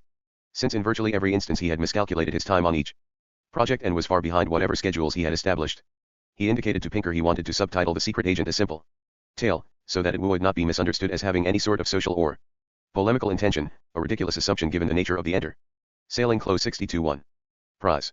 What he had in mind, probably, was the desire to focus attention on the Verloc-Winnie association, especially since much of his later revision involved tacking on Winnie's fortunes after she murders Verloc. Equally probable was his desire to mislead, as he would mislead in his next novel, Under Western Eyes, in which he denied any conscious animus toward things Russian. A simple tale as a subtitle meant nothing to the reviewers, nor could it mean anything even to those who comprehended his intention. Through early June, he worked steadily on the novel, mailing segments to Pinker as he completed them. In the first weeks in June, when his fortune seemed at their nadir, the worst was actually coming to an end, although the medical prognosis for Boris would not warrant encouragement for some time to come. But, in effect, the family had turned the corner collectively. Nevertheless, as Conrad labored over proofs and manuscript of a novel he had thought he was finished with, he could not foresee the end, and his frame of mind was quite in keeping with the story he had produced. The bomb which disintegrated Stevie may have been a wish fulfillment for the entire clan. In a June 6 letter to Galsworthy, Conrad presents a dramatic mixture of his own personal life with the domestic situation which leads to Winnie's murder of Verloc. From the sound next door, we have 3 rooms. I know that the pain has roused Boris from his feverish doze. I won't go to him. It's no use. Presently I shall give him his salicylate, take his temperature and shall then go to elaborate a little more the conversation of Mr. Verloc with his wife. It is very important that the conversation of Mr. Verloc with his wife should be elaborated, made more effective, don't you know, more true to the situation and the character of these people. By Jove, I've got to hold myself with both hands not to burst into a laugh which would scare wife, baby, and the other invalid, let alone the lady whose room is on the other side of the corridor. Today completes the round dozen of years since I finished Almayer's Folly. Boris seemed a repository of ills. 15 days after the rheumatic fever set in, pleurisy symptoms appeared on the right side. Treatment called for puncturing the lung and drawing out the water, but this was delayed because of the buildup of liquid, which reaccumulated rapidly. This was on June 9th. And it would appear to go on and on, punishment for some undesignated crime. Through it all, however, Boris's heart remained unaffected, and the treatment now attempted was to be reabsorption of the pleurisy. On top of the pleurisy, bronchitis appeared, hectic fever, rapid emaciation, and a wicked cough. Conrad saw his son's illness in terms of final things. Dread of going back to the pent, he wrote Galsworthy, a sort of feeling that this is the end of things at the end of 12 years' work. All this does not help me much in making Mr. and Mrs. Verloc effective for the amusement of a public. 62 to the major career, 18 pp 1 p10. Which won't be amused by me at all. Upon their return to England, the Conrads did seek another home, in Bedfordshire. By June 26 to 27, Boris's fever had broken, and although he was in sorry shape, a miserable object, skin and bone, he was mending slowly. Conrad's submission of secret agent material neared an end, and Pinker seemed quite willing to advance money for most of the immediate bills. By the end of July, Boris's convalescence was considered over, as were Conrad's revisions of nearly 30,000 words on his new novel. He also felt something had gone out of him, possibly the realization that a pattern was set for the remainder of his life. I look forward with dread to an effort which, I fear, from the nature of things, can never any more be adequate. Attached to this sense of an ending was a desire to live closer to London, very possibly to be nearer friends. By the end of July, with revisions still dribbling into Pinker's office, Conrad felt the novel as it stands is a work of some mark. He was anxious to get on with Chance, but had to clear his mind first of the secret agent. He tells Pinker that the next 12 months will be crucial, time for a really heroic effort, in which he will set to work repairing the disasters of these months. Slowly, he was steeling himself for another long haul, not on Chance, but on under Western eyes, the distillation of his earliest experiences and his current ideas.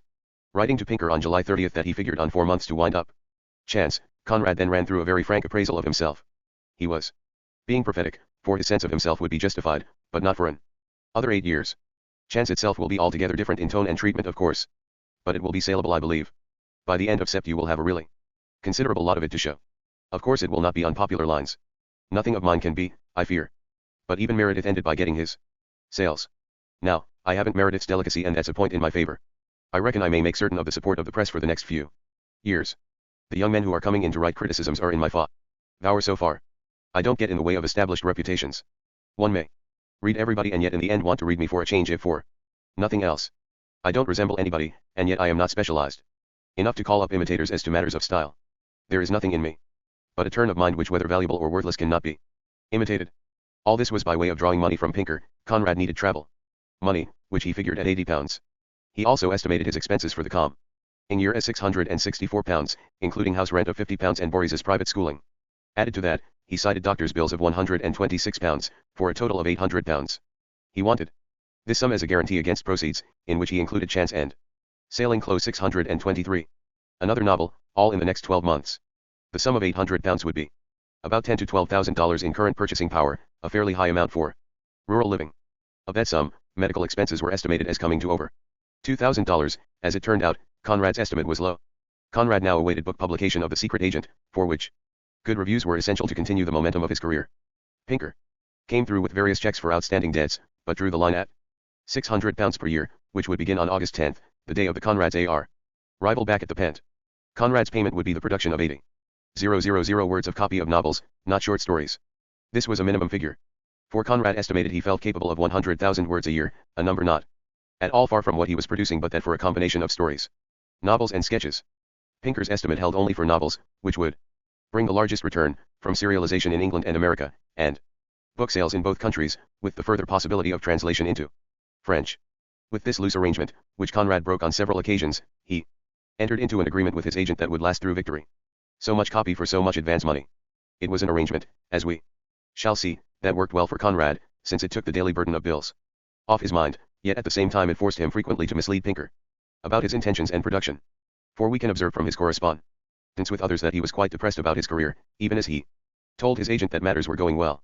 What all this meant, besides the personal toll, was that Conrad had to, as it were, keep 2 sets of books, one for himself and one for Pinker, and he was moving ever deeper into secrets and deceptions, so as to disguise his real way of working from the man who was putting out hundreds of pounds on faith and future prospects. For one like Conrad, brought up on honor and integrity in money matters, such deception, so necessary to his sense of his career, must have created its own tensions.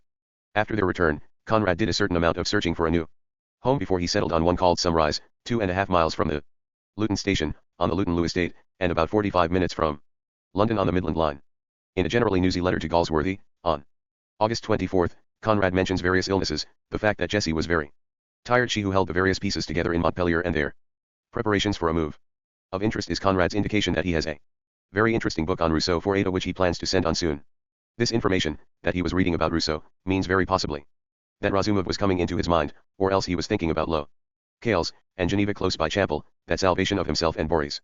624 The major career, 18 pp. Ipia, was entering his imagination as the setting for a novel. From Russia to Gen. Eva, Razumov's touchstones had acute meaning for Conrad, doomed in St. Petersburg, he seeks a new identity in Geneva. Harriet Capes, who would be an encouraging reader and good friend to Conrad through these and later years and to whom he dedicated a set of 6, had urged him to seek a house near Winchester, in her neighborhood, and he had gone looking at a King Charles cottage. But he wanted something inland, as a way of possibly containing his attacks of gout from dampness.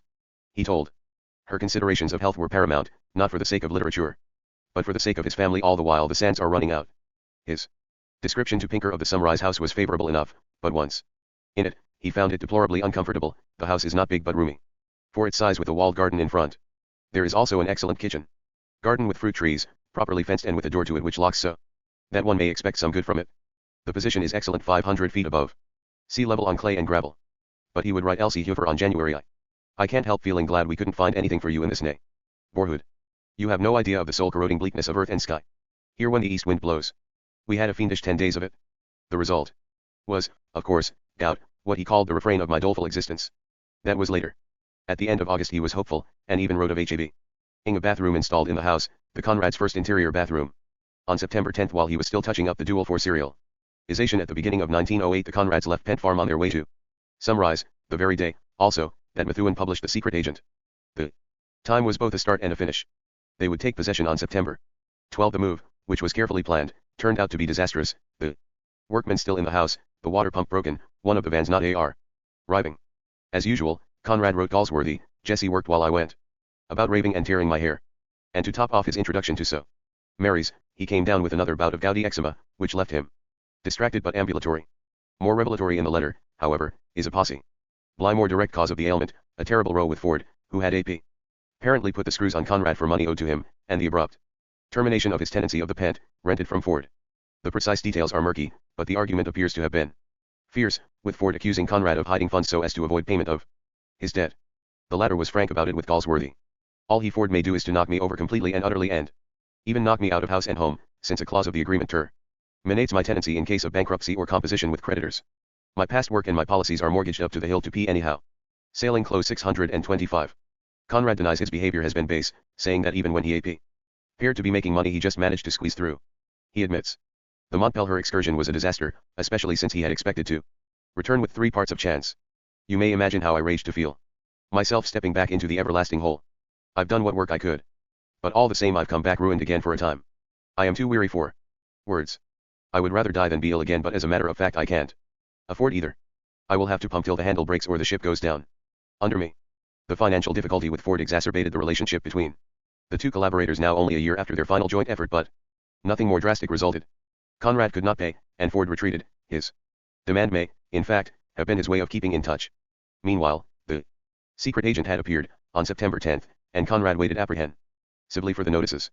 He recognized, tried something very different from his previous work, and he was naturally worried that the reviewers would fail to observe his departure. For him, each book now had to educate the reviewers so that they would not expect only sea stories or exotica. He had cultivated strange and isolated places as a celebration of his early talent. He was now broadening. One of the first reviewers, A.N. Monkhouse, in the Manchester Guardian, noted the difference, as a departure in the genre and as a matter of ironic treatment. Monkhouse understood the novel, and though he was less than overwhelmingly enthusiastic, he pinpointed Conrad's method and manner well. It was a review that any novelist not seeking a popular audience would be proud to receive. If it be straining the conception of comedy, Monkhouse wrote to find it in the idea of madness and despair attempting the renovation of the world. The story that enforces this idea is rich in comic types and details.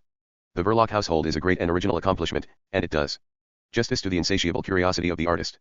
Among those queer people, whose comparatively innocent and ostensible means of living is a trade banned by all decent folk, Mr. Conrad moves with senses quite unperturbed. His investigation is colored with humor and imagination. The obscure and terrible is revealed as comic, but it is not merely comic. Verloc, the mysterious agent, mentioned in important dispatches by a symbol, with his husky, confidential voice, changing inopportunely into the booming, oratorical one that has done duty at open-air meetings, turns out to be rather stupid and almost pitiful. We are shown the seamy side of a preposterous world, a festering society that is commonly left to the pathologist or philanthropist. It is all vital and surprising in M.R. Conrad's narrative. The Times literary supplement reviewer preferred The Secret Agent to Nostromo, which he found too crowded, whereas the later novel was clear. 626 The major career, IAPP. Throughout that notice, seeking clarity rather than size or texture, was of little value to Conrad. One reviewer, signed only Z, Israel Zangwill, was hostile to the entire idea, saying that Conrad had blown up a story idea to something 10 times its necessary size. He attacked the conception of LOC, the style of the novel, the failure of Winnie. He even says the character portraits of the assistant commissioner, the inspector of police, and the minister, whom he identifies as Sir William Harcourt, were all unnecessary.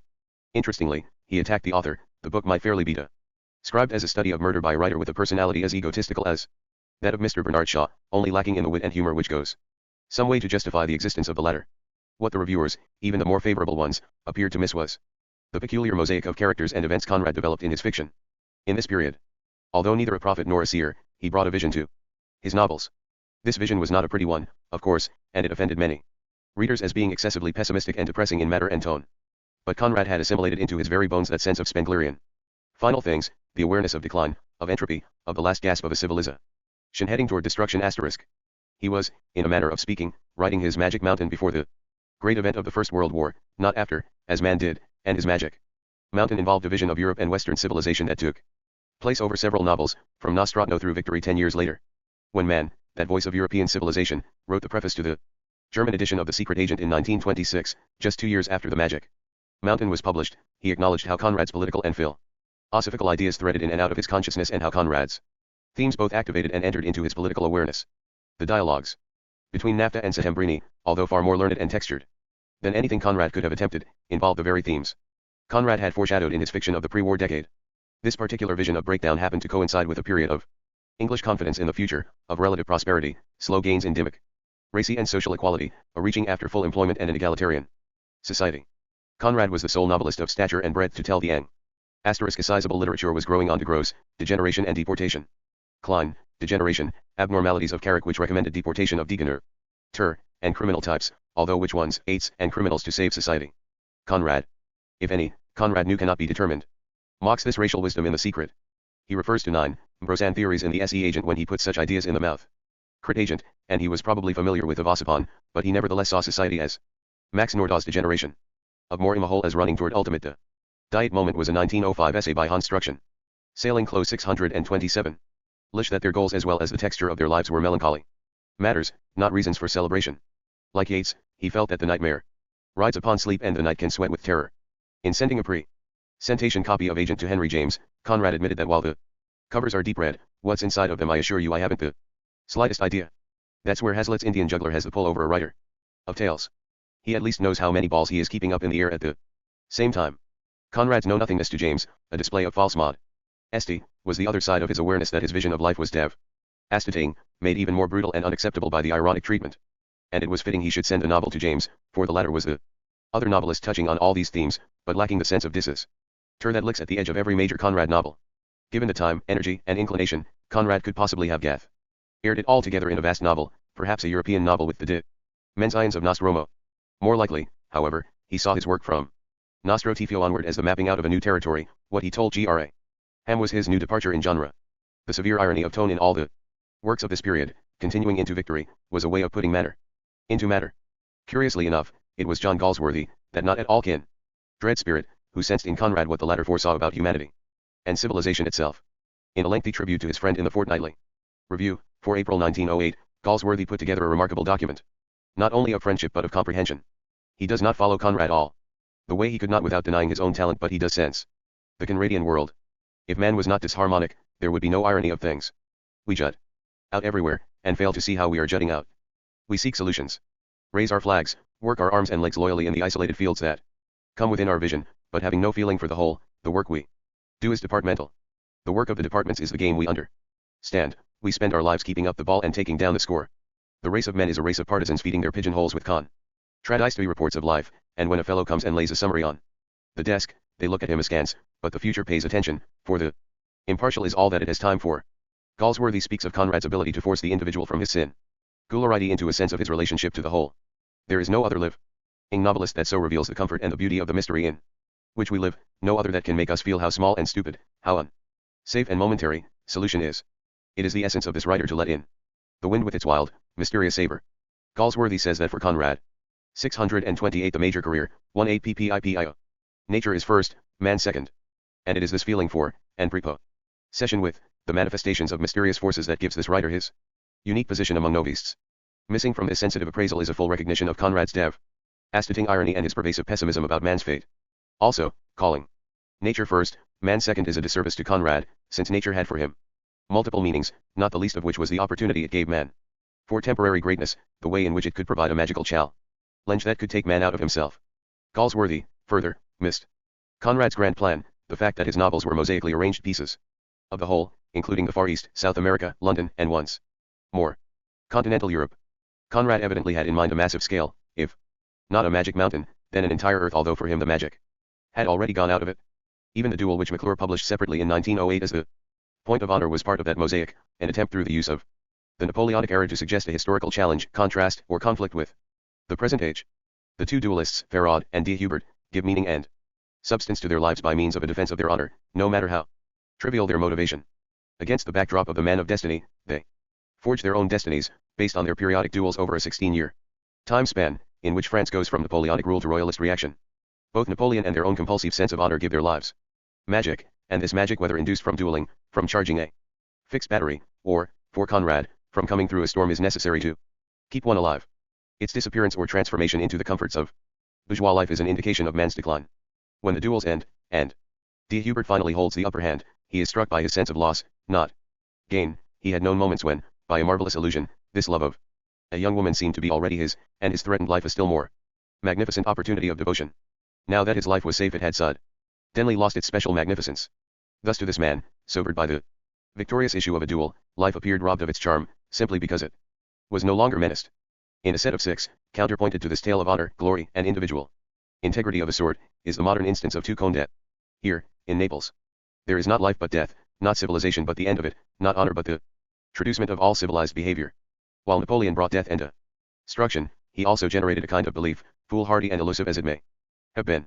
Conrad's interest in Napoleon went further than the relationship between the emperor's peasants and Polish fortunes, although this was a vital concern. Conrad's fascination involved the whole thrust of his literary intelligence, in that Napoleon provided moments of greatness for ordinary people. Sailing close 629. Which were roughly equivalent to those moments of insight granted to the imaginative writer. In the author's note, Conrad suggests that connection between the era and the moment for the writer. That is exactly what I was trying to capture in my small net, the spirit of the epoch, never purely militarist in the long clash of arms, youthful, almost childlike in its exaltation of sentiment, naively heroic in its faith. These heroic moments are contrasted with those of the modern age, the ones experienced by the ill-fated Count of the story, who is harassed and terrorized by the bands of young men who want to purify Naples. Their actions, like those of Conrad's revolutionaries and anarchists, stem from boredom, not belief, from ennui, not ideology, or a sense of honor. They have no integrity, and, therefore, their deeds are purely solipsistic, without any increment that derives from activities that endanger the self by exposing it. Napoleon's era allowed men to live in suspense, at such an edge of terrible excitement that they were willing to forfeit their lives. Conrad's sense of the sea and of maritime life derives from a similar belief. Napoleon was, for Conrad, like some mythological demigod who quickened man's spirit, and he would touch on this man of destiny in a further story, the warrior's soul, as well as the era in the rover and suspense. Like all moments, however, these periods of greatness receded as financial matters took precedence. While Conrad was imagining Napoleon, his creditors were seeking money, and he wrote to Pinker that he had to have a supplemental £60 for each 12-month period, in addition to the stipulated £600. He begs, pray stretch a point. This will clear me completely and make life a different thing altogether. Of course I am ready to disclose all particulars. Anyway, you will know how the money is spent. As bait, he offers Methuen's news that the secret agent is going very well indeed, and that he has a volume of stories ready even without the duel. Chance is getting on, he says, even as he begins to move toward the beginning of Under Western Eyes, another piece in his European mosaic. Conrad's association with Edward Garnett had become less intense over the years, with Garnett feeling somewhat neglected as his protégé moved on to other friends and achievements of his own. There was no definite break, but correspondence and meetings with Garnett became sparser. Conrad's letter to his old friend about the latter's review, in The Nation, of The Secret Agent was his first in nearly a year. Like most of his criticisms of Conrad's work, Garnett was acute here, citing Winnie's mother as the real heroine of the story because of her effacement of self, and finding in the relationship between Verloc and his wife a hidden weakness in the springs of impulse, so that they seemed automata. In his response, Conrad readily agreed to the criticisms and seemed ecstatic that Garnett had spotted my 630 The major career, 18 pp. Poor old woman. You've got a fiendishly penetrating eye for one secret in 10 ions. But Conrad's ready agreement disguised an annoyed tone, for he grabbed hold only of Garnett's negative comments, not of the many fine things he also said. After this letter and 2 others in October, Conrad did not write again until March. As a favor to Garnett, however, Conrad wrote a fierce denunciation of the censorship of plays, published, after alteration by Garnett and the editors, in the Daily Mail for October 1, 2 and later reprinted in Notes on Life and Letters.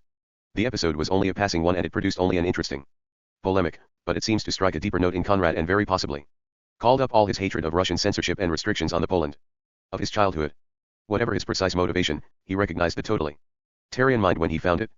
Garnett had suggested that the censor should be a policeman, but Conrad opposed that with the censor should not be at all. He asks how such a censor would be selected, who is to be trusted with the power, who is to dismiss him. Where are you going to find the tact, the wisdom, the breadth of mind, the artistic sense, the philosophical impartial ity of thought, the wide intellectual sympathy, the humanistic and brazen self-confidence necessary for such a post, for you can't draw a hard and fast line for him. The function calls not for a policeman but for a high function. Airy, the supreme judge of form in art, the arbiter of moral intention. No. That function is impossible. Yet even before he arrives at this argument, which is surely more than Garnett expected, Conrad indicates that his point of view will mean nothing to the public and may even have a negative reaction. For, he says, he has lately been so cried up, as a sort of freak, an amazing bloody foreigner.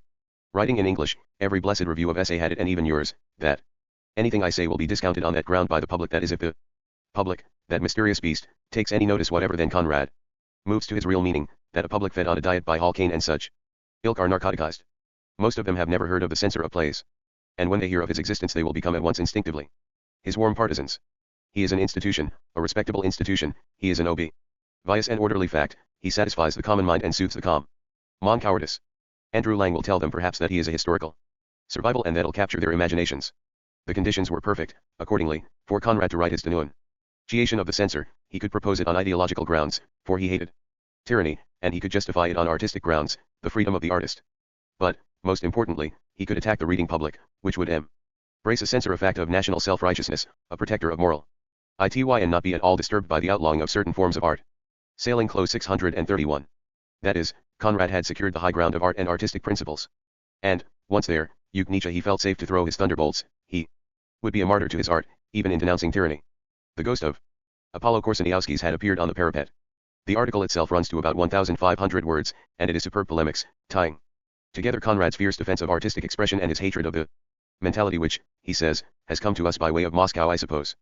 But his anger is chiefly aesthetic, not political. He sees the censor as having the power to kill. He can kill thought, and incidentally truth, and incidentally beauty, providing they seek to live in dramatic form. He can do it without seeing, without understanding, without feeling anything, out of mere stupid suspicion, as an irresponsible Roman Caesar could kill a senator. I tell you, he is the Caesar of the dramatic world. Conrad says that this figure seems designed in a spirit of bitter comedy to bring out the greatness of a Philistine's conceit and his moral cowardice. The key passage, however, comes near the end, and in it Conrad summons up the accumulated bitterness of an artist who has toiled for principles that have met only indifference or ignorance. He, the censor, must be unconscious. It is one of the qualifications for his magistracy. Other qualifications are equally easy. He must have done nothing, expressed nothing, imagined nothing. He must be obscure, insignificant and mediocre in thought, act, speech, and sympathy. He must know nothing of art, of life, and of himself. For if he did he would not dare to be what he is. Like that much questioned and mysterious bird, the phoenix, he sits amongst the cold ashes of his predecessor, upon the altar of morality, alone of his kind in the sight of wondering generations. The writing of this piece must have triggered in Conrad's mind, as he moved inexorably toward 50, the sense of his own worth, or else, his words alerted him to the dangers facing real art as it attempts to compete in the marketplace with ephemera. James Joyce was confronting similar destin. In a follow-up to his censor piece, Down a Man You Don't Avoid Hitting Him. Conrad told Galsworthy he had written an under the jaw for fear of provoking a even stronger attack than was printed by the Shin. Then Conrad gets to those market //mail, but was dissuaded by Garnett for place favorites, even attacking Ibsen along fear it would provoke a reaction in the send away. I suppose he, the censor, knew SOR's favor. I didn't see the matter in the what he was doing when he choked often. Same light, but I did not discuss the point for Nunzio that dreary saltimbank of fear that Edward, who declares himself passion, out of his original Italian of which I Irish, should tell me, as a Slav, I know nothing, and Maederlin ck the far sower of the English temper in controversy. To who has been hiding an appalling poverty of me, it seems that if the cause be good the ideas and hollowness of sentiment in wistful blows should be stout, and that if you mean to baby talk two consecrated reputations, not 632 the major career, 18 PPIPIO. in the words he gives Stephen Dedalus about the marketplace meaning of tragedy and the literary significance of the term, which is far more complex and profound. Conrad's anger remained intense, and he found reason for it in Baron Tauchnitz' request to acquire the secret agent for his collection of British novels. With the exception of my first two books, I think he wrote Pinker. The publishing house of Baron Tauchnitz has refrained from publishing any of my work. Meantime, it had acquired almost every piece of rubbishy fiction you may think of that fell from the press. Considering the literary value of my work as determined by the consensus of critical opinion in England and the US, I have accustomed myself to look upon my exclusion in the light of a distinction. I cannot allow a publishing house so much in the public eye to take two of my early works, then ignore seven as if they were unworthy or unfit to have a place in that great and undiscriminating collection, and suddenly offer to include the 10th. And the books that can't be found in the collection of British authors under Baron Tauchnitz's imprint include The Nigger, Youth, Lord Jim, Mirror of the Sea, the very cornerstones of my reputation, the best of 7 years of my literary life. The sum in question was £20, about $250, but Conrad was insistent. Even when he thought Pinker might want the money to reduce the debt, as a friend you'll understand my feeling. To be excluded from the Tauchnitz collection is a distinction for Joseph Conrad, whose place in English literature is made. To come at the call of Baron Tauchnitz after 8 years of neglect is not to be thought of. None of my work shall appear with my consent in the Tauchnitz collection unless the head of that eminent firm agrees to include at least 4 works mentioned sick above, which he was ill-advised to neglect. To speak of the sacrosanct Ibsen, of whom likenism a thing per se unworthy and should be Mrs. Verloc of Ossipon, I prefer to say not abolished on that ground, not because it the refusal to pass Barker's play grandstands in the way of Messrs. Annunzio, May. Vil Barker's waste in the face of the first Turlin C.K. and Ibsen, or even E. Garnett, and attack increases my esteem for that imbecile G. Barker, the censor J. But his office is an ugly anachro. Chapter 27. Burrowing in. Why Karad? T. He sharpness and bitterness of Conrad's attack on marketplace ideas, and his own defensiveness about his foreignness * suggest how difficult a time it was for him. His area of maneuverability, in terms of career, was narrow. He knew he was attempting different things in his fiction, but he was dropping his books, as it were, into a vast ocean of print, and they were becoming lost. Or else, his early reputation as a sea and exotic writer was interfering with his attempts to demonstrate the other strings on his instrument. He knew that reviewers and readers expected the same tones, and yet his vision of England and Europe was broadening. In a sense, he had to continue writing his own kind of work against what appeared to be his best interests. A few novels and tales in the early Malay idiom could well have solidified for him a popular reputation and large sales, especially when adventurous and romantic novels were the rage. A good deal of his depression and indolence in this period, at the end of 1907, was connected to his recognition that his worth was irremediably lost, whereas lesser figures were reaping the rewards of their accommodation to a fickle audience. The impulse to change his style and manner was overwhelming, and in a long, pointed letter to Galsworthy just after the new year he defined his malaise even as he offered his original plan for a novel called Razumu. There's nothing more cruel than to be caught between one's impulse, one's art, and that question of saleability, which for me simply is a case of life and death. There are moments when the sinking fear sweeps. In responding to Galsworthy's percept never been illustrated by a senatorial dignity. Tiv article on his work, Conrad read the which was the only basis of Polish Aristoc manuscript or typescript and made very care racy. The equestrian order is more the thing. Full corrections of fact, not only of characters land-tilling gentry is the most precise AP. Names misspelled by his friend, but of his approach to a definition of my modest origin. As background.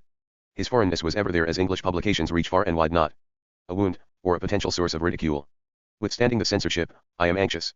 Galsworthy had spoken of Conrad's family as not to be suspected of the odious ridicule of having belonged to the Polish aristocracy, and passing myself for what I am not. He asked for a correction. The name has 633. 634 major career, IAPP. My head clean of every thought. It is agonizing no less. And you know that pressure grows from day to day instead of getting less. But I had to write it. I had to get away from chance with which I was making no serious progress. His disappointment over the secret agent was keen. The essay may be pronounced by now an honorable failure. It brought me neither love nor promise of literary success. I own that I am cast down. I suppose I am a fool to have expected anything else. I suppose there is something in me that is unsympathetic to his general public because the novels of Hardy, for instance, are generally tragic enough and gloomily written too, and yet they have sold in their time and are selling to the present day. Foreignness, I suppose. The example of Hardy is compelling on the surface, since he is gloomy. But Hardy's narratives are straightforward and his characters fit the 19th century expectation of stereotypical villains, angels, and saints. Despite his pessimism, Hardy was still a Victorian novelist, that is, moving within recognizable forms of fiction, whereas Conrad, by his own admission, was modern and working technically in areas that were alien and disturbing to his readers. He was, unlike Hardy, forced to educate his readers to the fact that a new and different kind of fiction was arriving, and he and James, his fellow educator, would have to pay the price of being new. Not only were they facing the traditional punishment meted out to the Messengers of bad news, but they would have to deal with the irony of becoming coterie writers when they dreamed of broader success. Unlike Joyce, of a slightly later time, Conrad did not have the rarefied sensibility of the completely elitist artist who could conceive of nothing but his art, his way. He was a more responsible family man than Joyce, more bourgeois in his expectations, and although he may have indeed brought currents of disorder and pessimism into English fiction, he operated within a world of order. Put another way, Joyce was the happy warrior of fiction, despite incredible setbacks, while Conrad was the sad warrior. Conrad told Galsworthy he had become a vegetarian. I eat very little too. On purpose. The head is very clear just now, but there are moments when I think against my will that I must give up. It's fatal for an imaginative man. This illumined suggestion coming like that from outside, as it were. I fight it down, of course, while I can. Casting up his accounts at 50, Conrad finds his finances in complete disarray. Suspecting that he has only a few years remaining, as a man and as an artist, he is frantic. 11 novels.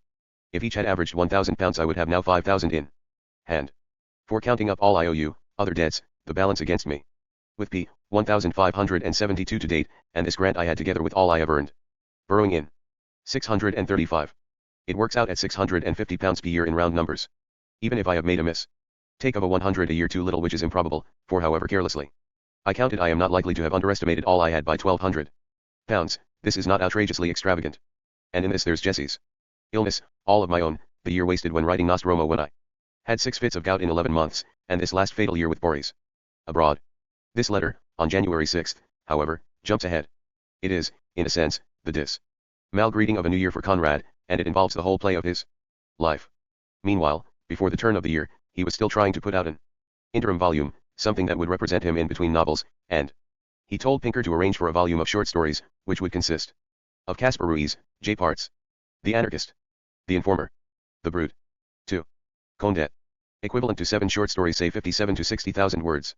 When a set of 6 appeared on August 6, 1908, under the imprint of Methuen, it included the duel, which brought to it an additional 30,000 words. This volume became increasingly important for Conrad as he ran into an impasse on chance, which simply would not come, and there appeared no way to force it. He feared another rescue. Razumov, begun as a short story, was intended to be an interim work while chance simmered in the background.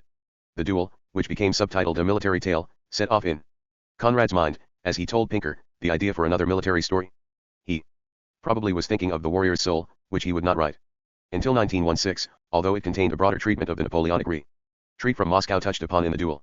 That episode evidently was in the forefront of Conrad's mind. He was, also, on the edge of his first Russian novel, because he resurrected in his reminiscences for Ford's English Review the story of his uncle Nicholas, who ate dog during the retreat from Moscow. These interconnected images, military honor, dueling, paying off debts, the exquisitely complicated shades of his past and early childhood, the figure of Napoleon and of Napoleonic conquest in terms of Russian-Polish interests were all activated in Conrad's imagination as he prepared himself for a journey into the past. We should not underestimate the psychological tension that was involved as he moved toward the start of Razumov. Even though it was to be only a short story, it would prove, like Proust's circling return to the purlieus of the Baron de Charlis at the end of his novel, the test of everything he had come to at that stage. Razumov, in effect, was more than a novel for Conrad, it would become a trial. Just before December, when he was to announce to Pinker he had in hand /pages of Razumov, the first of the 2 short stories, he suffered from an attack of gout in his foot. He wrote Marguerite on New Year's Day that he was tired and rejected, and it was very difficult for him to work.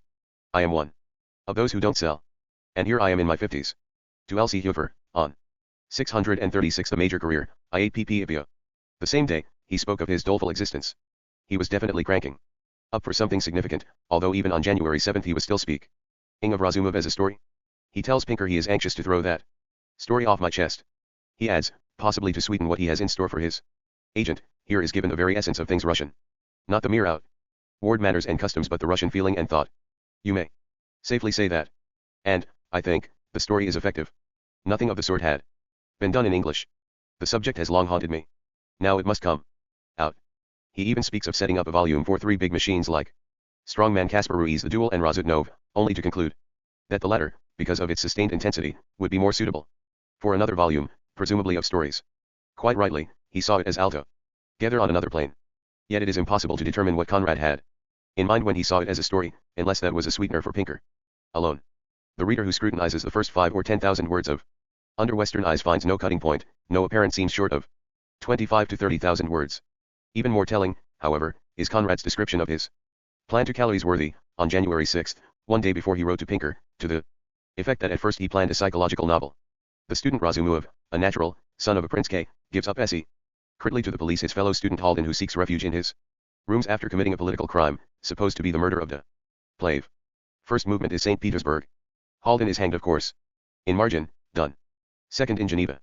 The student Razumov, meeting abroad the mother and sister of Halden, falls in love with that last, marries her, and after a time confesses to her the part he played in the arrest of Halden and death of her brother, in margin, to do. The psychological developments leading to Razumov's betrayal of Halden, to his confession of the fact to his wife, and to the death of these people, brought about mainly by the resemblance of their child to the late Halden, form the real subject of the story. Conrad is quite clear about the St. Petersburg and Geneva locales, which would indicate something considerably more ambitious than the short story he was outlining to Pinker. But, in direct contradiction, he also speaks of asking £100 for Razumov for serialization, an indication of story length. Since he could demand at least £1,000 for a novel, he appeared to be pulling in two directions. Intermixed in the January letters about the novel are some of Conrad's most compelling words about his financial hardships and his refusal to cheapen himself, some of this in response to what he felt was Pinker's prodding. Burrowing in 637. It is extraordinary, he wrote Pinker, that people who understand that a carpenter can't make a box if somebody keeps on jogging his elbow will say that no jog of any sort shall matter to a mind. I have no charm, no flow of wit or of facetiousness or mere patter to fill in chinks with. I have only a mind, a quite errant gift from the gift of the gab. I have no literary tradition even which will help to spin phrases, the chewed up silly phrases. I am not a sedulous ape. I wish sometimes I were. Why, none of the businessmen would sit as I do with nothing but an inkstand and a pen to make things of. They couldn't. Their health would give way. Mine, rotten as it is, has got to stand it. I have no amusement, no relaxation of any kind, none whatever. I haven't seen a play or listened to a piece of music, it seems, for years. Jack G's dinner and the day out with Boris yesterday is all I've had since last August. I hate to get away from my table. I've not, willingly, on purpose, lost a single minute of my time. It really was hardly worthwhile to throw a sixpenny telegram at me. I don't say this as a reproach but as a simple reflection. These strong words reinforce our contention that romantic martyrdom, in tense commitment in the face of adversity, a view of himself as Sisyphus struggling behind the boulder, fired Conrad's imagination, not unlike the sea captain moving into the eye of a storm ready to test his ability to neutralize nature itself. Yet he told Galsworthy that Razumov would be done in a few days. January of 1908 became a crucial month, when the story or novel could have gone in either direction, toward easy resolution or toward the kind of calm plication of narrative and narrator that Conrad considered to be his special mark. Pressures were everywhere, from Pinker, who understandably wanted his debts reduced, from family, who had special needs, schooling, medical attention, decent living conditions, and, not least, from himself, now 50 and still a struggling writer. He was, financially, in the situation of a man half his age, starting out, and gaining a barely livable income from his art, and yet he was 50, with nearly a book a year to show for his 14 years of writing. He was a veteran living on an amateur's income, so it seemed to him. In actuality, he had achieved a large reputation in England. He was considered by reviewers to be one of the major novelists of his generation, and his proceeds, while far below his expectations, were not unreasonable in the light of serious art sales anywhere. With a relatively small reading population, and that readership further reduced by Conrad's difficulties with language and narrative method, it is surprising he sold as well as he did. The important thing, however, was how he felt about his career. The depression of these years was real, since at the completion of his labors on Under Western Eyes, the very end of 1909, he collapsed completely, fought with Pinker and others, and was brought near artistic death. January, then, was the month for decisions, not only about Razumov, but in terms of his 638th major career, 18 pp. Entire career. Still in that month, he told Pinker he was transmitting pp. 51 to 70 of Razumov. Since Conrad's holograph was rarely more than 100 to 150 words per page, we can assume he had written 7 to 10,000 words of what was still a short story. He then added an ominous note, in terms, posse. Bly, of length, it has got to be what fate wills, but it won't be a mean thing. He assured Pinker, I am in good working trim. R shall make 2 inst, of 7,000 each. And he who reads the first shall want to read the second. He also mentions chance as not being wholly neglected, although he had been promising this manuscript for 2 years and would not deliver it for another 4. Conrad was on the eve of another collaborative effort, this time as virtual co-editor of the English Review, with Ford as managing editor. It was a curious time, for, personally and aesthetically, Conrad had moved well out of the relationship with Ford, but the attachment, or the memory of good times, apparently remained. Or else, he felt that Ford was a lifeline with the world of letters, and would serve as buffer between his own self-imposed isolation and a London society he did not want to meet directly. There is, further, the fact that Ford acted as a catalyst on Conrad, offering ideas, stimulating him intellectually, taking dictation, or even turning out some manuscript for him. And the latter needed to be propped up. January also was a month of incredible financial maneuvering. Pinker had balked at the extraordinary outlays, including unexpected requests, that Conrad made upon him. To Galsworthy, Conrad lamented, the cries of a man shipwrecked and slowly sinking as his strength ebbs. Once again, he tried to gain mental control of his situation by presenting it to Galsworthy. But it included many dubious items. One of them was predicated on his completion of Razumov at this time. It would, with other pieces, bring £500 of the £1,500 owed to Pinker. Razumov was almost 2 years off. Pinker wanted Conrad off the payroll for the next 5 to 6 months, thus saving himself £300 to £400. The second assumption was the completion of Chance, which Conrad saw as occurring in the summer, which would relieve Pinker of another £900 of the debt, plus outlays until that time. Although Conrad pretended he was always one novel behind in his payments, he was now 2 novels behind and spending more rapidly than he could make up with copy. Although we lack Pinker's responses, the agent must have recognized that Conrad had moved considerably outside their original calculation, which involved only his subsidization of the novel being brought forward. Both Pinker and Conrad understandably felt panic, the agent because of Conrad's increasing indebtedness and seeming dawdling, Conrad, for obvious reasons that he had hatched novel-length ideas when Pinker was pressuring him for saleable stories. There was, apparently, a disproportion of expectation, almost the classic confrontation between marketplace and art. Burrowing in 639. The month of negotiations was so crucial because Conrad was being brought closer to a realization he had avoided for many years, that if he could not produce more rapidly, he would not be permitted to produce his kind of thing at all. In suggesting to Galsworthy a long-term financial arrangement, Conrad saw his position as eschatological. After indicating the end of Chance in July, and his fear that something unreasonable might happen to him, he predicted the rest of his career. I don't allude to the ever-present possibility of my demise. I shall fight that tooth and claw.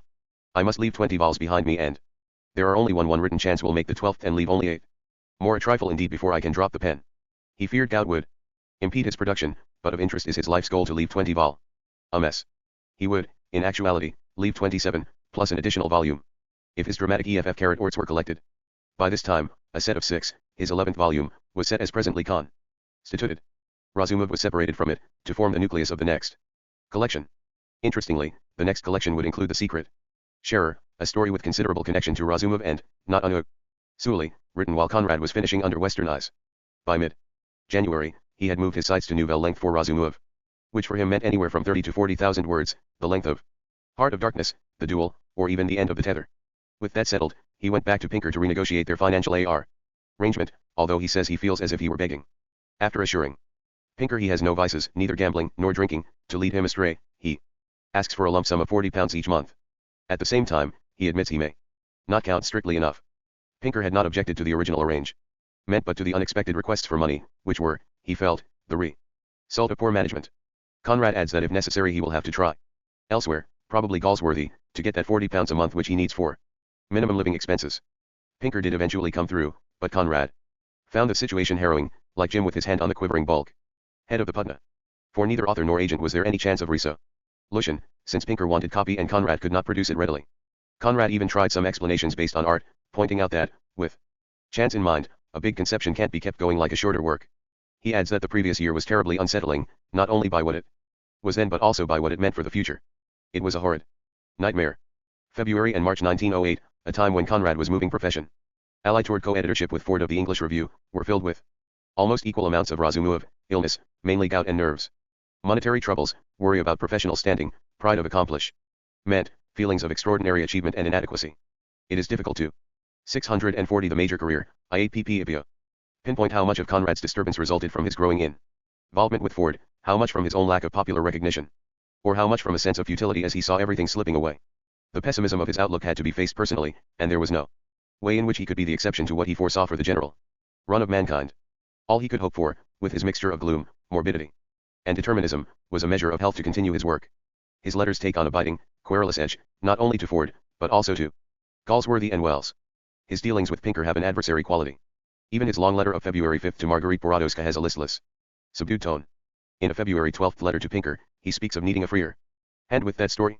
If I can't have a free hand time for elaborating my work and freedom from interference, I would just as soon stop writing entirely. He says this apparently to keep Pinker from prodding him about a short story for London Magazine, which Conrad feels will mangle Razumov. MOV. Or else he knows that no story length is there. That short story for London Magazine, incidentally, was a revision of The Black Maid, Conrad's first piece of fictional writing, or else, as Jesse claimed, a different story. Conrad then defended himself against any charges of indolence, citing 13 volumes since 1895 indicating that 1/3 of his time was lost in illness. In the same letter, to Pinker, he moves to a new tack, mentioning, for the first time he may try his hand at writing in French. I have also proposals presumably from the Mercure de France for working in French, and I don't feel too old to make a fresh start. In the general uncertainty of what is to happen to me, the idea doesn't seem so very bizarre. Rather interesting in fact. In another letter in February, he says the end is in sight for Razuk. MOV, at a time when he was more than 100,000 words from completion. The letter is itself mainly full of diatribes against Methuen, which was insisting on the literal reading of a contract calling for 3 novels over 75,000 words. And this gets him into rancor about Methuen's handling of the secret agent. Certainly when signing the special agreement for it, I had no idea what I was doing. I was too busy thinking how to make that book what it is, a distinguished piece of work. I don't think that the book has been made the most of. It has been passed off in the ruck. The others shall too, no doubt, be treated in the same way. Of course. But I am not satisfied. Far from it. 3 books is a large slice of Conrad's life. I am not a sausage machine that takes rotten scraps on at one end and turns out a marketable sausage at the other. Morally I feel bound to let M have another novel after chance. And that's all, and morally he has no right to expect more. There is a legal aspect of the case, I know. But if I am to go to the devil, I'll go in my burrowing in 641 own way, where he certainly will find neither profit nor honors. When one has got an unique odd or sick, one had better treat him in a special way. On another occasion, Conrad warned, if I write a 65,000 novel he will have to take it. I am not a draper to measure my stuff to the exact yard. Despite these worries, Razumov growing, Methuen refusing to accept the secret agent under their agreement, Conrad found time to renew his correspondence and friendship with Norman Douglas. His kindness to Douglas, in fact, pokes through on many occasions when he was himself hard-pressed and distracted. Conrad evidently recognized a considerable toll, and was, even more, probably taken with Douglas's spirit and intelligence. A good deal of the latter's difficulty in getting placed stemmed from the nature of his material. He was essentially a travel writer, with a trenchant awareness of places, a sharp observant eye, and a sensitive feel for the words with which to capture an image, scene, or impression. Old Calabria represents these qualities at their best, as do some of the Capri sketches. While all of these characteristics are necessary for the novelist, they are not sufficient. And Douglas's wit and elegance notwithstanding, he could not easily transform his spirit of place into narrative writing. He was tied to the short scene. Perhaps this explains Conrad's admiration for a writer so different in temperament from himself. Conrad's letter of February 29, 1908, comments tactfully on the problem. Think seriously of writing a novel. Write your fiction in the tone of this very excellent article Isle of Typhoeus if you like. Place it in S Italy if that will help. Try to make it a novel of analysis on the basis of some strong situation. A man like you who has seen things and known many people has got only to descend within himself for material. And I promise you that everything I and 2 or 3 more can do shall be done to get the novel published with the proper flourish. The asterisk leads to a note in which Conrad urges him not to try to write of Italian peasant life, not as yet, but to place European personalities in Italian frame. European here means an international crowd. Conrad surely had his own Nostromo in mind, and also, very probably under Western eyes, once he was to move the mise en scene to Geneva.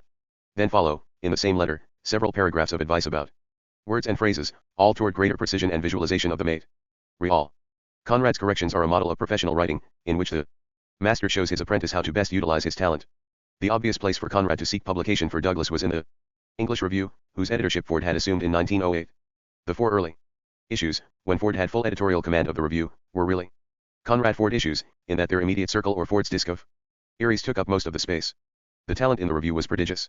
642 The major career, IAPP, including extensive contributions by Conrad, his reminiscences, also Hardy, Wells, the opening sections of Tono Bungay, MGS, a jolly Cor. Galsworthy, A Fisher of Men, Hudson, a piece on Stonehenge. Constance Garnett's translation of Tolstoy's The Raid, as well as articles and reviews by Graham, Marwood, W. H. Davies, and Conrad once again.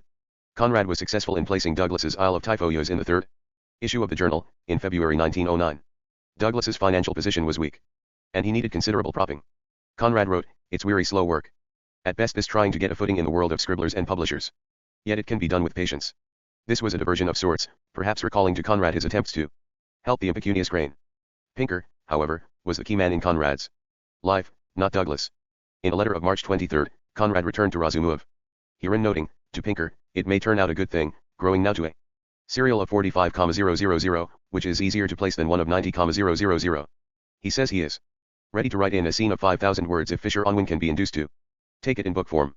At the end of the letter, Conrad mentions his story to serves a better title than a man's name, although the manuscript at Yale indicates Razumov throughout, with under Western eyes appearing only on the final page. In another March letter, he states categorically that chapter 4 will be the last and the story will be precisely 43,000 words, which is a Little longer than Heart of Darkness. This leads us to believe Conrad P.O.S. Sibley intended to terminate the story with part I, when Mikulin asks Razuk MOV where he can go, the theme of Where to Carrot which runs throughout the completed novel. Yet if this is indeed so, and the Yale manuscript of the novel gives us no further clues, then what happened to Conrad's former plan? Outlined to Galsworthy less than 3 months before, to have Razumov marry Miss Halden in Geneva and then confess his role to her? There is a further contradiction. By calling the manuscript Razumov, Conrad had pointed toward his main character. With that title, the original plan seems closer, that is, the psychological developments leading from R.A. Zumov's marriage to Miss Halden and subsequent confession to her when their child resembles Halden. That original plan, incidentally, which would flow from a Razumov-oriented manuscript, is more adapted to the distinctly Conradian tone it recalls Lord Jim, in particular *, but very possibly lacked that emotional distancing he needed for a story Russian in nature. André Gide, in a curious cultural transproofs of The End of the Tether, he made a Ferenc, connected under Western eyes and long outline for a new novel. What is remark? Lord Jim as he planned a novel for himself. Able about Gide's outline for his novel is how. Shortly after his journal indicates he and his near it is to Conrad's themes for Western eyes. Wife have been reading under Western eyes and Jim. In searching his own mind, Gide aloud and he was correcting the French touched on the distinctive Conradian note. Burrowing in 643. In an undated letter, which we can place in May 1908, we have the first firm note of the novel's length. Conrad writes, I can't let you have Razuk MOV yet. That story must be worked out as it is worth it. He announces that Pinker will have a volume very soon, or strictly speaking a serial story, which for many reasons, subject, manageable length, will be easier to place than a long sea machine. It will be, he hopes, a book which Methuen can publish as part of the contract. In July, Conrad felt himself trapped between the demands carrot of the novel, which was apparently growing, and what he felt was undue prodding from Pinker for a completed project. Hall Caine takes 2 years to write his books. JC may be allowed some time. If your idea is that my stuff loaf is unsaleable, then all I can say is that I haven't made it so. If I must starve or beg, I won't do it here. That's all I have to say, really. Consider whether it would be a good policy, from a practical point of view, to drive me away. This is nothing but a statement of the case. Don't take it in any other spirit. I have no vice to prevent me working, and I am willing as soon as practicable to get away into a most economical hole imaginable and write there night and day. I can't believe that my reputation has gone to pieces suddenly. If we skip ahead to that period, Conrad was running Razumov on parallel lines with Soren Reminiscences, which later became a personal record, a kind of loosely conceived autobiographical memoir written for the English Review. That jogging of memory and that retrieval of the past which one's loss of desire and energy at a crucial late now to back out, he is caught in the mech moment, the recognition that external forces onanism he has built and set in motion and vitiate the personal will, the ability to enter willy-nilly, he must now follow its impetus to into one's own destruction, to be witness, in its conclusion, the event that he no longer deed, at one's own death, the ever-present dominates carries him along, and it is almost sense of cowardice or the failure to impose passively that he witnesses his perdition on oneself in an absurd universe, the mixed qual less he suddenly gets out of it by a sort of ity of repentance, even as repentance seems a cowardice, for there are some who lack the necessity. Gide's journal entry follows, X courage to pursue their acts to their conclude. Indulges in a tremendous effort of ingenuity, Zion, without moreover being any more veer, scheming, and duplicity to succeed in an untwist for this reason. On the contrary, they're taking that he knows to be reprehensible, come out diminished and with less self-es. He is urged on by his temperament, which team. This is why, everything considered, X has its exigencies, then by the rule of conduct will persevere, but without any further desire. He has built in order to satisfy them. It takes without joy and rather through fidelity. This, an extreme and hourly application, he X is the reason why there is often so little hap. Hence more resolve, energy, and patience in pinus in crime and what is called reapin. This then would be needed to succeed in the tense is frequently only the exploitation of best. And when eventually the event is this. Gide makes us read Conrad a little diff. Paired to such a point that he has only to let it fervently, perhaps more existentially than take its course, the letdown he experiences psychologically, although not to the loss or allows him to reflect, he then realizes that he diminution of Conrad's intense psychological has ceased to desire greatly that felicity on interests, which he had counted too much. But it is too. 644. The major career, IAPP Ipia, characterizes his Russian novel fitted perfectly the remembrance of things past which he was producing for Ford's journal. By the time he was to begin his reminiscences, he had written 62,000 words of Razumov, about half the completed novel. In one of those curious parallels, as he was to lead Razumov into destruction in Geneva, he was himself to be reborn in the early pages of his reminiscences. The entire memoir, in fact, was conceived of as a series of births and rebirths, Conrad's various lives, each of which ended, and each of which led into a new one. However, he did not start the summer of 1908 that easily. It was a struggle to stay alive in order to churn out copy. The pressures were such that most alone they would help explain Conrad's new connection with Ford, as virtual co-editor of the review. Razumov was not coming cleanly, though Conrad was working. In a letter to Davray, he speaks of Razumov. Quiet student who dies. That is all. One can do something in French. Only the great passion shows at the end. For the rest analysis but move. Meant enough all the same there is the tone of the novel. This came on March 14th, and it indicates some kind of interim plan in which Razumov is to die. Conrad may have been following a particular source, the story of a man named Stepniak, S.M. Kravkinsky, whom he knew about from the Gar. Nets. Stepniak, a combination of Razumov and Halden in Conrad's handling, had killed a Russian chief of police, fled the country, and been killed in N. Gland by a train as he crossed a railway track. It is not certain that Conrad had this source in mind, but the early version of Razumov coincides in this matter at least. Once Conrad definitely changed the plan of his novel, he also changed the ending, which was to make it more ironic, if less dramatic. Also, circumstances worked to change the very title. The California novelist G.E.R. Trude Atherton published a novel called Razanov, 1906, and Conrad feared the title sounded too similar. At the same time, he felt his story deserved better than a man's name.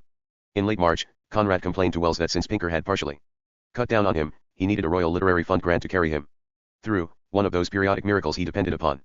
It would be his third grant, and he needed Wells's support in a letter. He says that for a P.E. riot of 3 months, only ending in January, he has been laid out by gout, which needed repeated medical attention. As a consequence, he has fallen well behind the promises made to Pinker, and is now 12 months behind schedule. Certainly all plans for finishing Razumov and getting back to Chance were defeated, although these were not realistic plans to begin with. He received the grant in April, for £200. The difficulties with Pinker were the early stages of what would lead to a 2-year estrangement, after Conrad's collapse upon finishing under West Ernise. Intermixed with this was his continued exasperation with the So Mary's house. Conrad told Wells they hoped to get out of this house and, burrowing in 645, creep into some small hole somewhere even more out of sight and hearing than this one. They would move, at the end of 1908, to Aldington, near Hythe, in Kent, remain there until June of 1910, and then again move to Capel House, which was their residence for almost 9 years. Meanwhile, Ford's Fifth Queen trilogy had appeared, a very ambitious effort, and Conrad expressed his admiration, but his letter, on March 31st, seems strained. Especially since Conrad says he is stuck with Razumov. Inventions. Dead. Out of nowhere, on April 21st, Conrad answered Pinker on the Arcase. This is evidently a reference to the rescue, for Conrad says he does want to be positive about it. This is the first mention of that unfinished manuscript in some time, and we may suppose it arose as a consequence of an impasse on Razumov. It was followed a few days later, on April 27th, by a brief note to Cora Crane, who had sent a memento of Stephen.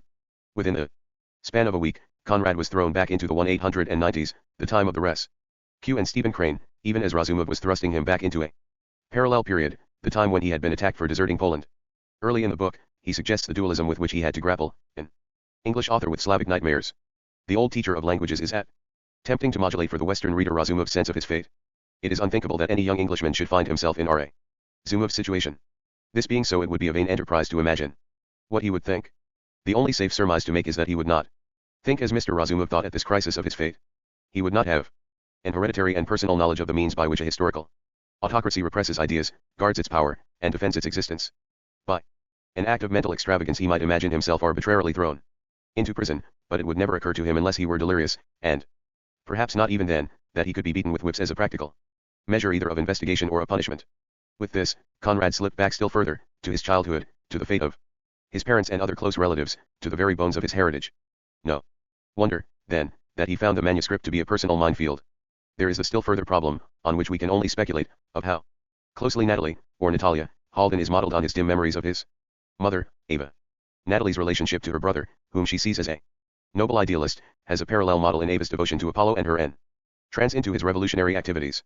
Whatever was in Conrad's mind, however, we can be certain that the very portrait, whether his mother or not, would provide terrible conflicts, since he planned to create a sympathetic young lady whose political fervor is directed toward a cause he detested. All her noble idealism is focused, for Conrad, upon causes and ideas unworthy of her devotion. She seeks human perfectibility in a Russian ambience which 646 the major career, IAPP recognizes only cynicism and deception, and she favors a revolutionary PROC. As in an atmosphere in which all fervor becomes blunted or even poisoned. At one point, Natalie and the old teacher exchange views, and Conrad's ambivalence was never more intense. She speaks her noble message, taken from Halden's letter, that each individual will must be awakened. Of course the will must be awakened, inspired, concentrated. That is the true task of real agitators. One has got to give up one's life to it. The degradation of servitude, the absolutist lies must be uprooted and swept out. Reform is impossible. There is nothing to reform. There is no legality, there are no institutions. There are only arbitrary decrees. There is only a handful of cruel, perhaps blind officials against a nation. Her point about the individual will seems borrowed from Max Stirner, who argued that rebellion of individuals, not revolution involving a mass, was the sole way of revamping the state. What the state feared, Stirner said, was not mass action but the individual who refuses to be arranged. Miss Halden stops short of that truly revolutionary idea, but whatever her exact meaning, the language teacher replies devastatingly, a rejoinder whose cynicism is clearly as much Conrad's as his. Although conceived in 1908-9, its message partially foreshadowed the fate of the Kerensky government in the Russian Revolution of 191-7. The last thing I want to tell you is this: in a real revolution, not a simple dynastic change or a mere reform of institutions, in a real revolution the best characters do not come to the front. A violent revolution falls into the hands of narrow-minded fanatics and of tyrannical hypocrites at first. Afterwards comes the turn of all the pretentious intellectual failures of the time. Such are the chiefs and the leaders. You will notice that I have left out the mere rogues. The scrupulous and the just, the noble, humane, and devoted natures, the unselfish and the intelligent may begin a movement. But it passes away from them. They are not the leaders of a revolution. They are its victims, the victims of disgust, of disenchantment, often of remorse.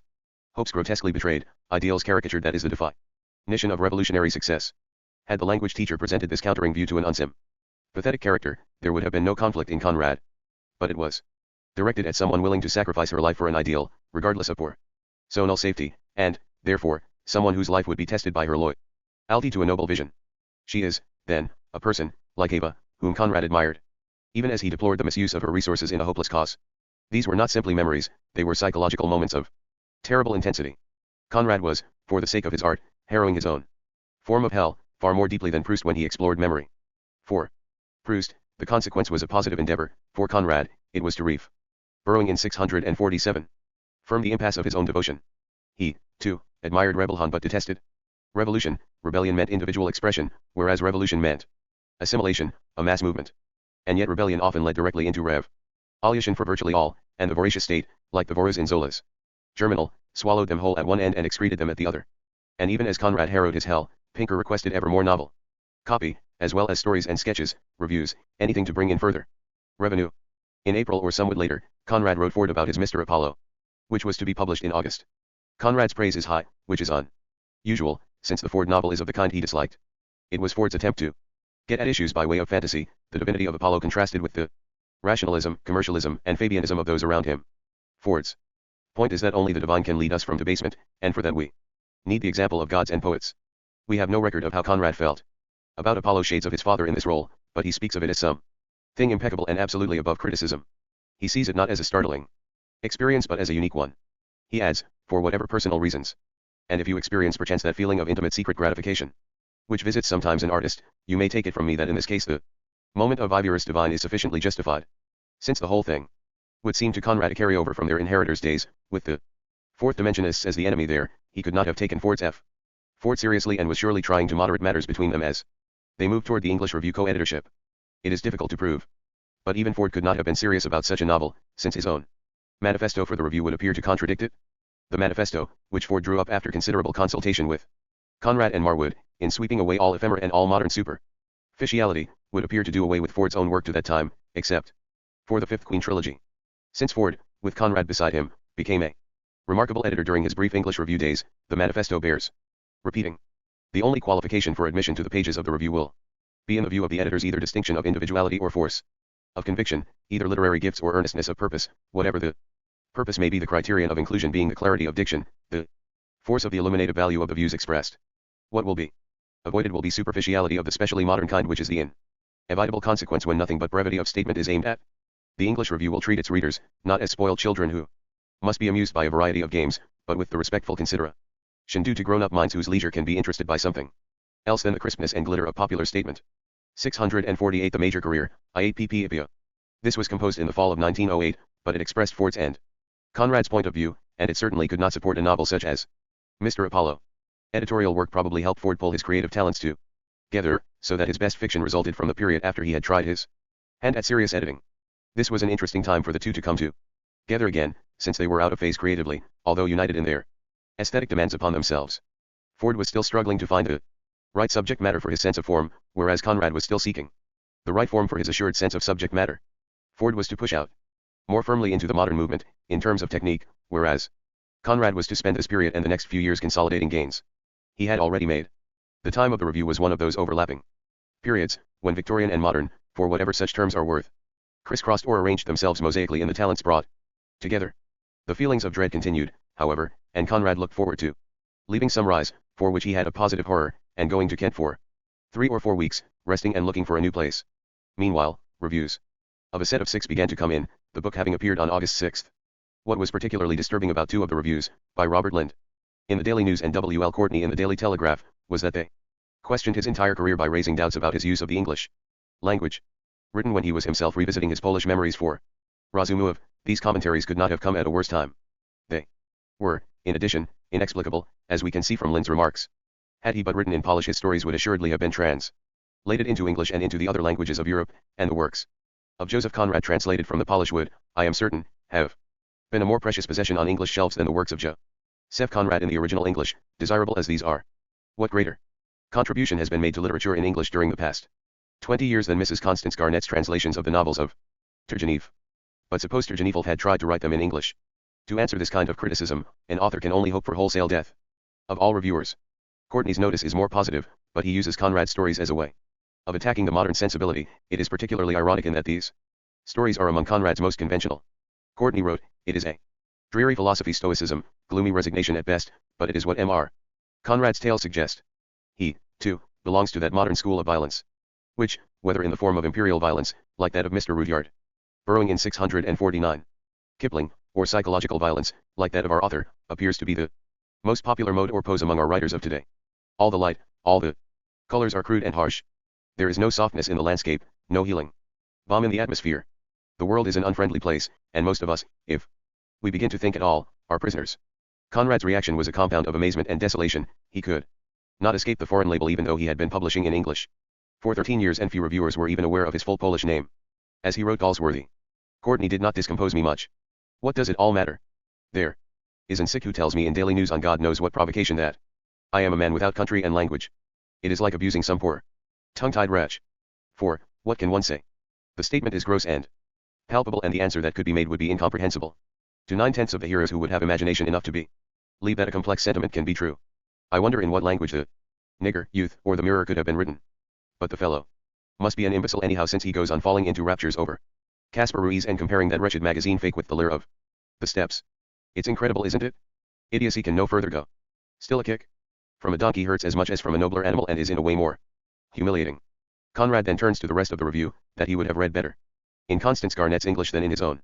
I don't know why I am telling you all this. My heart has been like a stone and my hand wore lead all day, and I don't know why I should inflict this mood on you. It's indecent. And yet to hold one's tongue is too difficult, at times. To turn out a volume in 10 months is difficult, too. What do you think? The above Daily News genius exclaims that my novels would have been better if translated by Mrs. Garnett. That's an idea. Shall I send her the clean type of Razumov? But why complicate life to that extent? She ought to write them, and then the harmless reviewer could begin something like this. M. Joseph Conrad's latest novel written by Mrs. Garnett is a real acquisition for our literature, not like the others previously published, which on the whole were rather noxious if amazing. Phenomena, etc., etc. Asterisk. Asterisk to Garnett, on August 21, Conrad Con Language and a Country. Later in the month, continued to vent his anger against Courtney, and, August 28, he defended himself against Still Lind. He measures the marketplace value of further accusations, those by Arthur Symons. The remarks, if I had made money by dealing in a still unpublished study of Conrad, in diamond shares like my neighbor here. Sir, any rate I think I have always written with Julius Wernher, of Hamburg, I would be a dignity, with more dignity than the above Al. Baronet of the UK, and provided both with a lute to butterfly ever could command. 650 The major career, 1 APP 1 P10. Conrad found himself gaining notice, but hardly the kind he desired. Even Garnett's praise of a set of 6 took a sinister turn, that is, Garnett supported Conrad's powers by making them into Slavic, not English, strengths. Conrad's stories are continental in their literary affinities, Slav in their psychological insight, and Polish in their haunting and melancholy cadence, and in their preference for dwelling on the minor. Further, Garnett speaks of Conrad's humor as essentially Slav in its ironic acceptance of the pathetic futility of human nature, and quite un-English in its refinement of tender, critical malice. Within the context of his comments, Garnett is basically correct, and his wording is delicate and praiseworthy, yet Conrad, the author of Amy Foster, was aware of how forcefully he beat against the door of England and how carefully he tried to shape the language so as to be understood by Englishmen. With his Russian friends, his close associations with anarchists, exiles, socialists, and Russian literature of the fiercest kind, Dostoevsky and Tolstoy, Garnett kept moving Conrad back into everything he had tried to escape. Further, This was occurring just as he was writing Razumov and attempting to distance himself from the Russian scene, trying to filter out his hatred and anger by means of an English narrator. Yet all the while he was seeking distance, both technically and psychologically, he was attacking those very anarchists and socialists who sought refuge with the Garnets at the CERN. So that even as Garnet protected his former protege with notices and reviews, Conrad increasingly came to resent the nature of the support. It was a mocking situation, worthy of Conrad's own irony. Ironically, this attack from the English that he was a Pole in disguise was matched by attacks from Poles that he was an Englishman in disguise. He had to defend himself for not bringing up his sons to speak Polish, they were English. He told Aniela Zagorska a few years later that he felt guilt toward Poles and feared being slighted on his return to Poland. One story is that Spyridon Klizachowski, his old friend from Cardiff, cooled considerably when he asked Conrad why he did not extol the fame of Poland, and the latter replied, raising both arms, "Ah, mon ami, que voulez-vous? I should lose my. The fact is that I have approached things tality with the lack of all heart delicacy, sim. Human in a spirit of piety foreign to those pathy sentiment idealism. There is even lovers of humanity who would like to make of one abandoned sick creature who says I. Life a sort of Cook's personally conducted am a Neoplatonist? What on earth is that? Tour from the cradle sick to the grave. I through it all, Garnet supported. Have never debased that quasi-religious anti-Conrad's work despite a certain cooling in. Meant by tears and groans and sighs, I have their relationship, not the least because of. Neither grinned nor gnashed my teeth. In a Garnet's Russian associations and continual word I have behaved myself decently designation of Conrad as a Slav and his on. Which, except in the gross conventional sense signed review in the Nation, August 22nd. Is not so easy as it looks. Therefore there are 1908, back Conrad's claims to greatness. Those who reproach me with the pose of burrowing in 651. Public. The remark seems inaccurately reported, by way of a Pole named Witold Quailwick, since Conrad was extremely sensitive to these matters. And would not give a marketplace response, but whatever the exact were, his position seemed to him untenable. What is more, his artistic assumptions could be seriously circumscribed by these personal attacks, since he might not feel free to lose his irony at English and foreign matters, for fear his pessimism and gloom would be immediately labeled Slavic or un-English. Toward the end of August, Conrad began a fairly long correspondence with Arthur Symons, who had written and sent on a study of him. Symons, earlier, in 1898, had commented on the nigger and Kipling's Captain's Courageous, contrasting them with D'Annunzio's Triunfo delta Mort and citing them as lacking ideas. The comment had pained Conrad, to such an extent that he wrote an unsigned article on Kipling defending him and his own work. Now Symons had returned, with a deeper understanding of Conrad and with a more considerable reputation himself. In the years since his early comments on Conrad, when he was chiefly a literary journalist, contributor to the Yellow Book and editor of the Savoy, he had published the influential The Symbolist Movement in Literature, 1899, and had attempted to disseminate Pater's ideas in a more organized fashion. In this respect, he was a figure from the aestheticism of the 1880s and 1890s, the P.E. Riad which helped form Conrad's own ideas for his preface to the Nigger. Further, in Symons's endeavors to define beauty as something that transcended the individual arts, what he referred to as the universal science of beauty, Conrad could follow. In his letter of August 20th, Conrad expresses his gratification at recognition from a man like you. His remarks are of considerable interest, since they demonstrate that the symbolic and romantic strains implicit in his preface of 11 years earlier were hardly forgotten. The earth is a temple where there is going on a mystery play, childish and poignant, ridiculous and awful enough, in all conscience. Once in. I've tried to behave decently, I have not degraded any quasi-religious sentiment by tears and groans, and if I have been amused or indignant, I've neither grinned nor gnashed my teeth.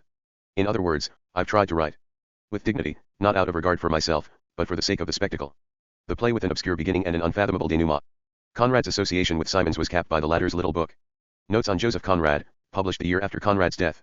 The two finally met in 191, and Symons became a devotee of what he called what inexplicably a dwarf of genius.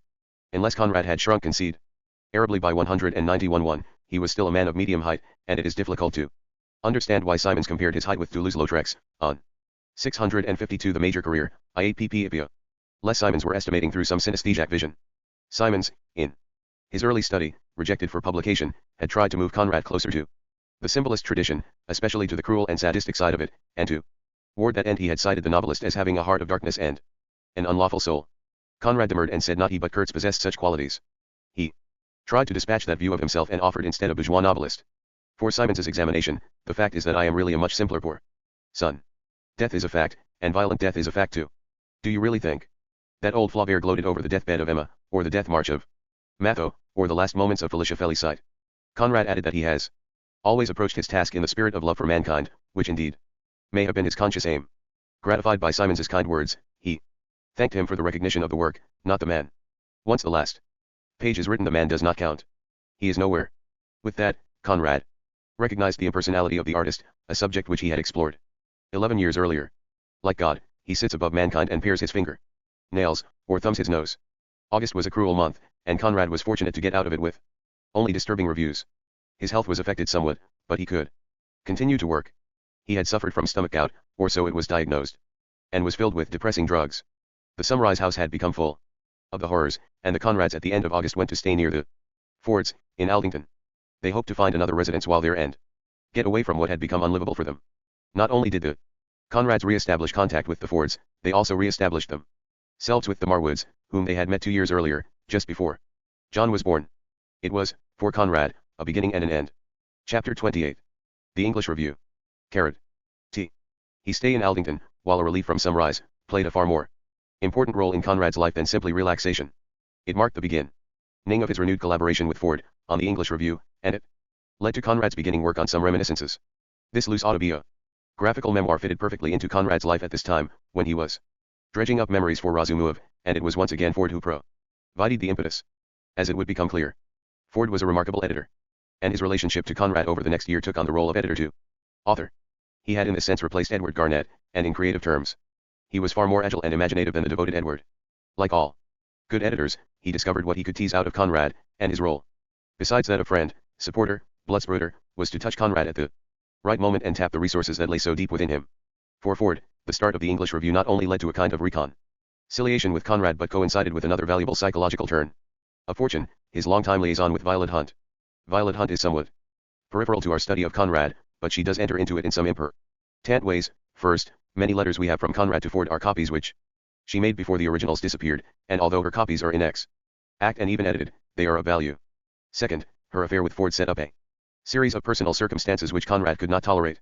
No matter whether he found the relationship morally disreputable since Ford sought a German divorce from Elsie or whether he felt his friend was irretrievably lost to him, whatever the reason, the entrance of Violet Hunt was the beginning of the end of his own affair with Ford.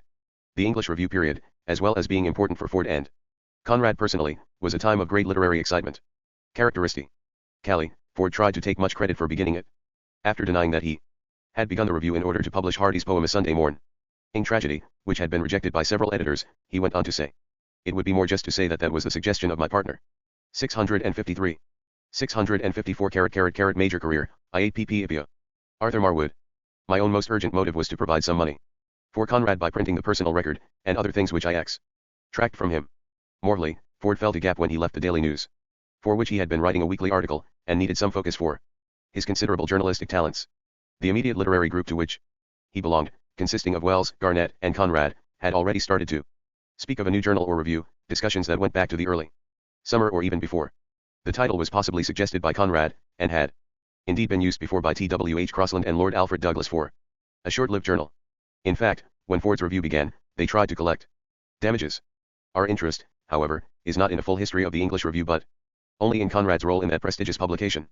By early summer of 1908, Ford needed a subeditor and brought in a very young Douglas Goldring, who later became the historian of the review scene. At that point, even before the Conrads went to Aldington at the end of August, Ford may have made his suggestion that Conrad write his reminiscences for the first number in December of that year. 15 years later, in 1923, Conrad expressed his gratitude to Ford for his friend's gentle prodding. The latter's role here, no matter how indiscreet his other activities, must have been truly heroic, for Conrad's reticence about divulging his past made any formal autobiography impossible. He wrote, "I don't think your memory renders me justice as to my attitude to the early ER. The early ER is the only one I ever cared for. The mere fact that it was the occasion of you putting on me that gentle but persistent pressure which extracted, from the depths of my then despondency, the stuff of the personal record, would be enough to make its memory dear. My only grievance against the early ER is that it didn't last long enough. If I say that I am curious to see what you will make of this venture, the editorship of Transatlantic Review, it isn't because I have the slightest doubts of your consistency. You have a perfect right to say that you are rather unchangeable. Unlike the serpent, which is wise, you will die in your original skin.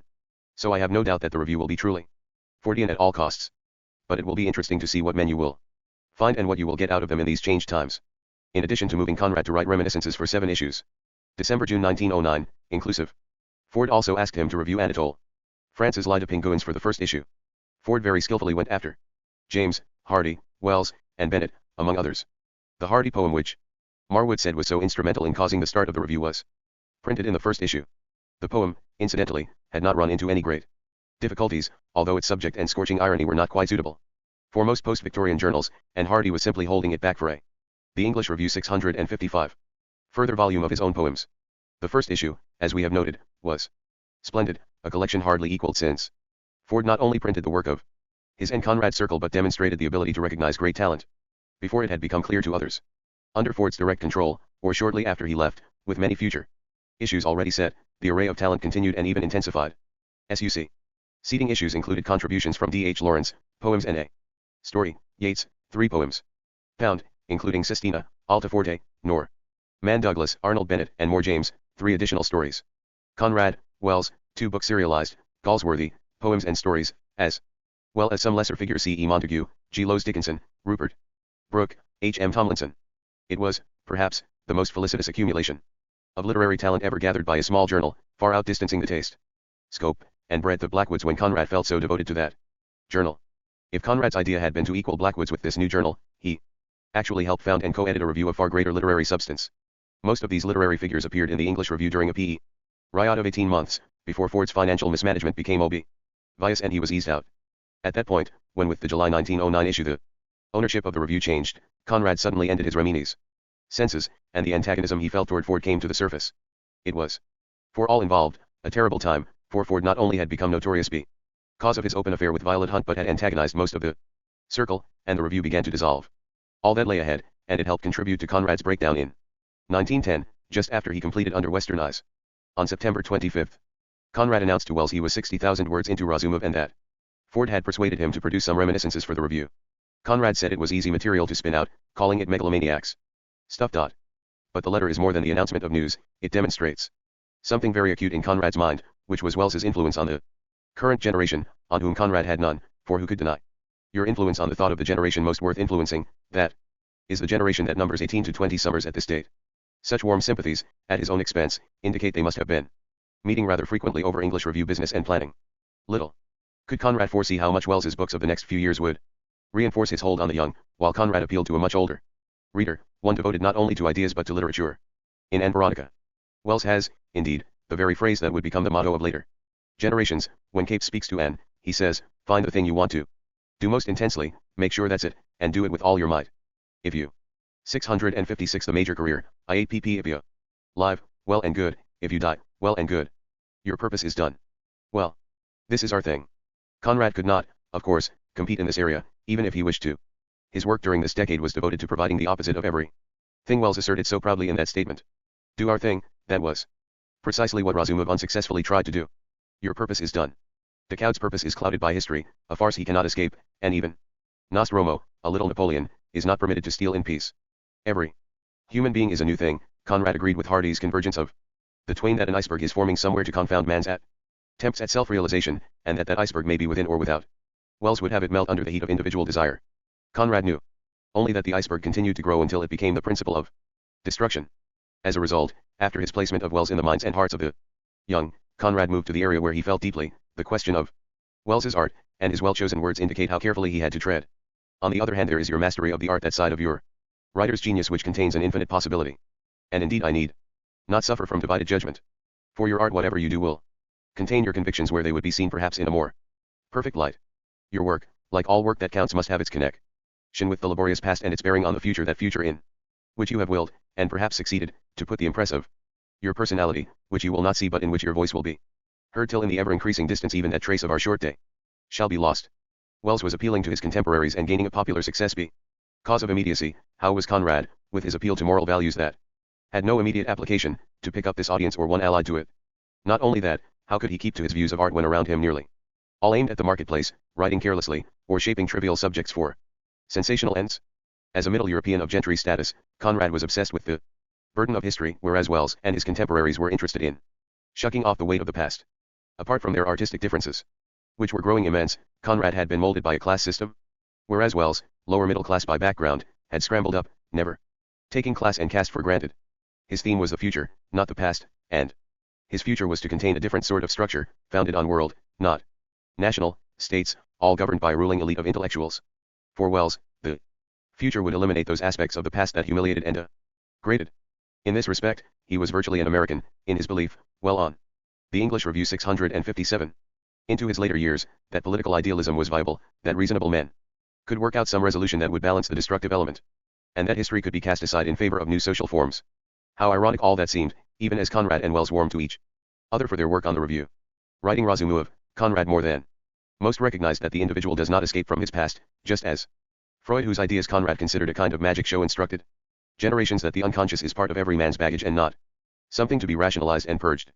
Freud's theory of the unconscious for the individual was roughly analogous to Conrad's sense of history for the race, and for himself.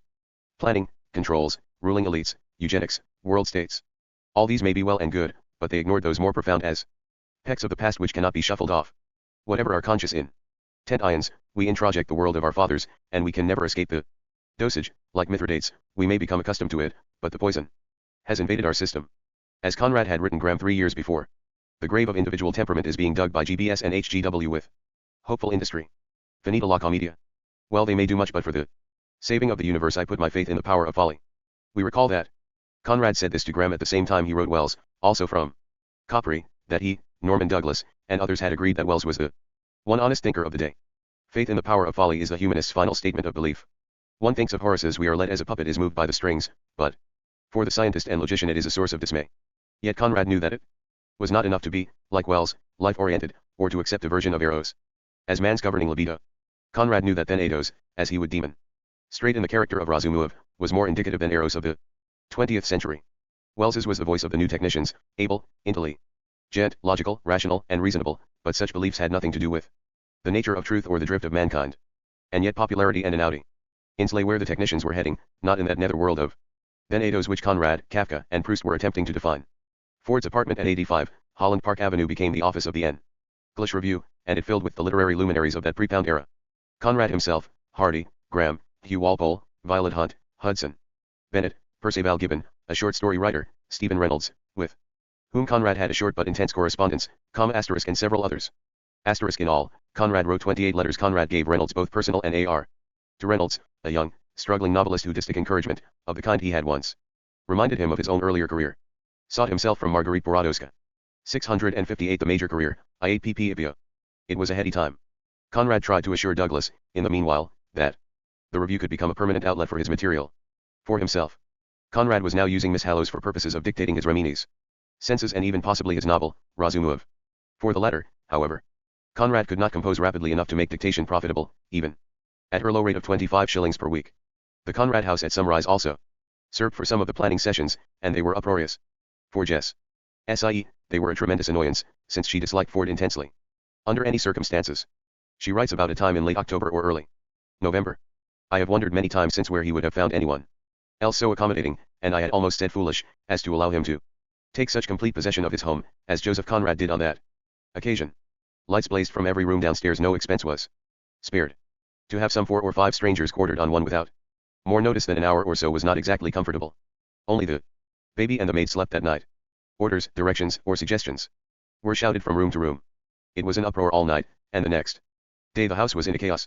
My monthly stock of provisions was soon devoured, and the great trouble was that we had to use lamps and candles. However, that nightmare came to an end at last, and there was that great amount of distinction according to my husband in the first number being edited under our roof. Conrad later saw it as a time of boyish excitement. Do you care to be reminded, he asked Ford, that the editing of the first number was finished in that farmhouse we occupied near Luton? UAR. Arrived one evening with your amiable myrmidons and parcels of copy. I shall never forget the cold of that night, the black grates, the guttering candles, the dimmed lamps, and the desperate stillness of that house. And Edward Garnett. When the young man was fiend desperate, Conrad reminded him that a man is never done till he drops, and an artist should be a man and a half. But Conrad's chief advice came in October 27, 1910, letter to Reynolds, which is as much about himself as his correspondent. Perhaps victory was dimly in the remote reaches of Conrad's imagination as he told Reynolds. At moments I am haunted by a lofty, but elusive ion, shape of a great seaboard novel. By you with the whole of our civilization, so chael and political for a background, and with all your ideas and feelings presented to the populace, living, palpitating in a dramatic form. For that you'll have to invent to come out of yourself in a measure. But all great men have been inventors. This suggestion lay appear to you crude, but any mere suggestion must be that the first conception of every great enterprise is a raw thing to get hold of. It's about time for a great creative prose work to come out, a fine ringing imaginative utter, and drowning the thin, petty babble of fiction. A great island novel, with all its life in The setting of the sea and the men nearest to the sea in the foreground the foreground of a really inspiring tale. England, the predestined ground of such comedy drama, may yet produce it.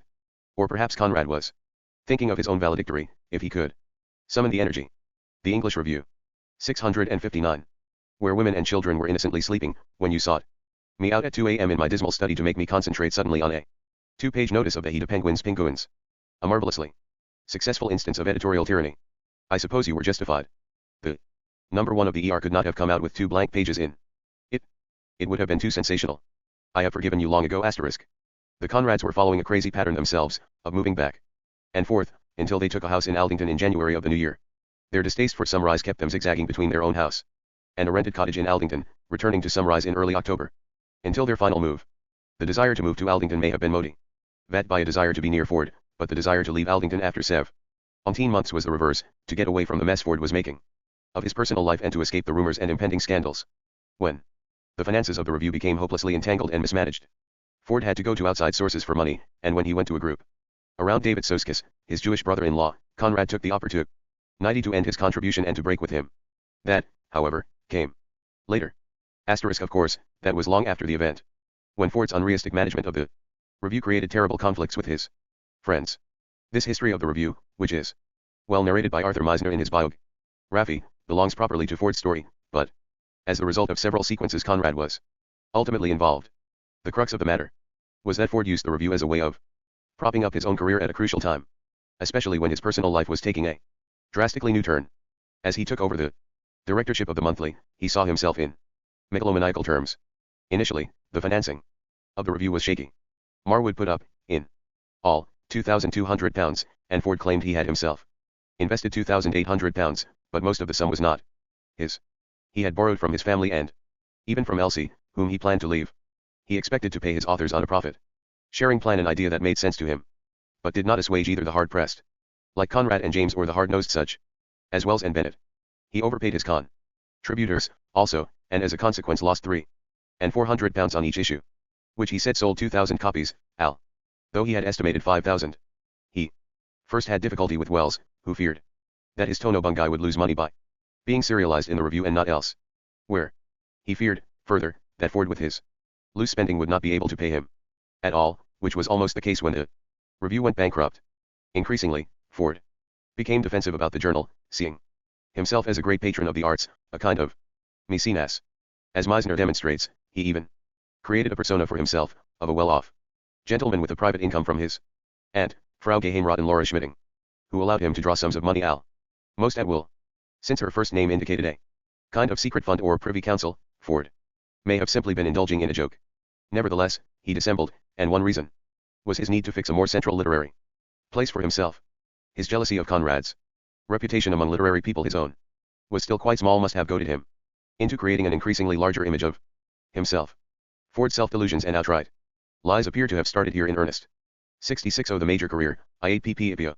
During this time, Conrad had to explain his actions to Pinker, that is, he had to justify his use of time which could have been, in Pinker's eyes, better spent on Razumiv, which was definitely growing into a novel that could be serialized for immediate income. He says that a mere casual suggestion has grown into a very absorbing plan. The plan was to make Polish life enter English literature, which was no small ambition to begin with. But I think it can be done. To reveal a very particular state of society, bring forward individuals with very special traditions and touch in a personal way upon such events, for instance, as the liberation of the serfs, which in the number of people affected and in the general humanitarian significance is a greater fact of universal interest than the abolition of Negro slavery, is a big enterprise. He indicates his task has been eased because of its intimate nature and because of the presence of Tadeusz Bobrowski's 2 volumes of memoirs, which I have by me, to refresh my recollections and settle my ideas. Only someone as intimately connected to Conrad as Ford was, and a poor son who understood the nature of his talent and imagination so well, could have prodded him into such an intimate examination of his past.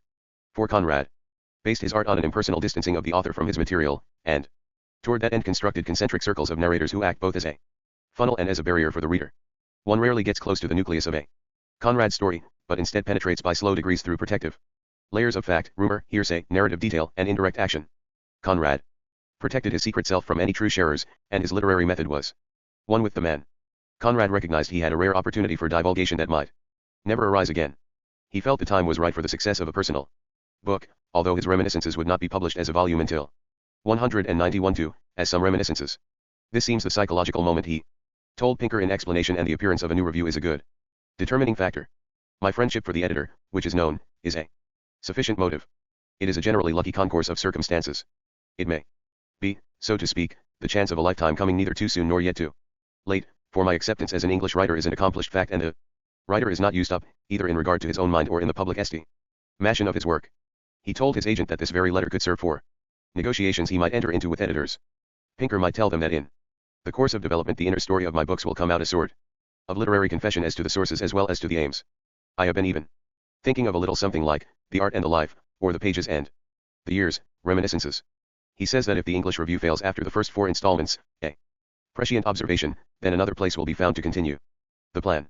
The English review 66-1 was for each installment to run to about 4,000 words, with the first in December to come to 8,000, to make the beginning full, and anyhow I wanted to give full measure. He indicates his method is dictation and then revision of text, the only method possible to ensure speed of production. In this manner, he hoped to produce 1,500 to 2,000 words per week, all the while working on Razumu. After that book was completed, he would take up chance once again. What is remarkable about Conrad's reminiscences is how clearly he employed fictional techniques worked out with Ford, in particular their notion of the progression d'effet, wherein the narrative intensity increases as the story develops. To achieve that, Conrad used a constantly interrupted narrative as a way of unsettling conventional sequences and, thereby, established anticipation of the next episode. Conrad needed a method that permitted intimacy, up to a certain point, and then withdrawal, when he had revealed enough. Just as his parallel work on Razumov involved withdrawing from and attacking terrible secrets, so his reminiscences would be matters of attack and retreat. Conrad's stance was extremely delicate. As he remarked in the familiar preface to the volume, nobody could expect to find in his book words of extraordinary potency or accents of irresistible heroism. And yet his early background was full of heroic family acts, and his own career involved considerable moments of heroism to ensure survival, all matters of routine at sea. Far more than most writers, he had been close to the very kind of heroism he wanted to mute in his narrative. As a consequence, he devised a strategy based, not on experience alone or pleasure, but on human endurance, of his Polish past, his sea career, and now his profession as writer. His plan for the early installments was ingenious, founded as it was on a theory of impressionism. He begins, books may be written in all sorts of places, and, using that as lever, moves in and around some of the places where he worked on the manuscript Almayer's Folly. That, in turn, brings him to the story of his almost losing the manuscript in Berlin on his way to Poland, which carries him back to early memories, to stories of his family, and comments on Napoleon's retreat from Moscow. From that, he moves to speculations about human nature that would make him, a son of the land, choose to go to sea, and from that he can trace his first contact with Cotton. You spoke in English at the St. Gothard Tunnel. The method served Conrad, and it allowed him to become, as his philosophy dictated, a play thing of forces acting upon him as much as he himself acted upon them. His comment to Pinker, on November Road, which is 50,000 words, and that he 25, that reminiscences need not be more cut it short because of his trouble with Ford. Then 80,000 words suggests that he had, and the review planned, a longer volume than the one he 662 the major career, IAPP. He moves in and out of a deterministic, causal universe, not quite accepting it, allowing here and there for chance, but never denying the potentially ties of uncontrollable elements which drive us in unforeseen ways. The method of the reminiscences is Conrad's point of view as much as the subject matter. Although he did not really fulfill his words to Pinker that the AP Sods would reveal the inner story of my books, the reminiscences do contain the essential Conradian note. They may seem slight upon first reading, but they are essentially a quite clever use of materials, while, admittedly, lacking the more profound reverberations of his major fiction.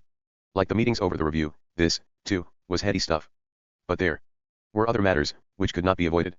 On November 3, Conrad wrote Marguerite, the repository of his deepest fears, that I have ordered my life badly. I have not known how to do any better, for surely I have wanted to do the right thing. But perhaps it was impossible to do otherwise than I have done. This pessimistic assessment would be followed the next month by a frightful attack of gout.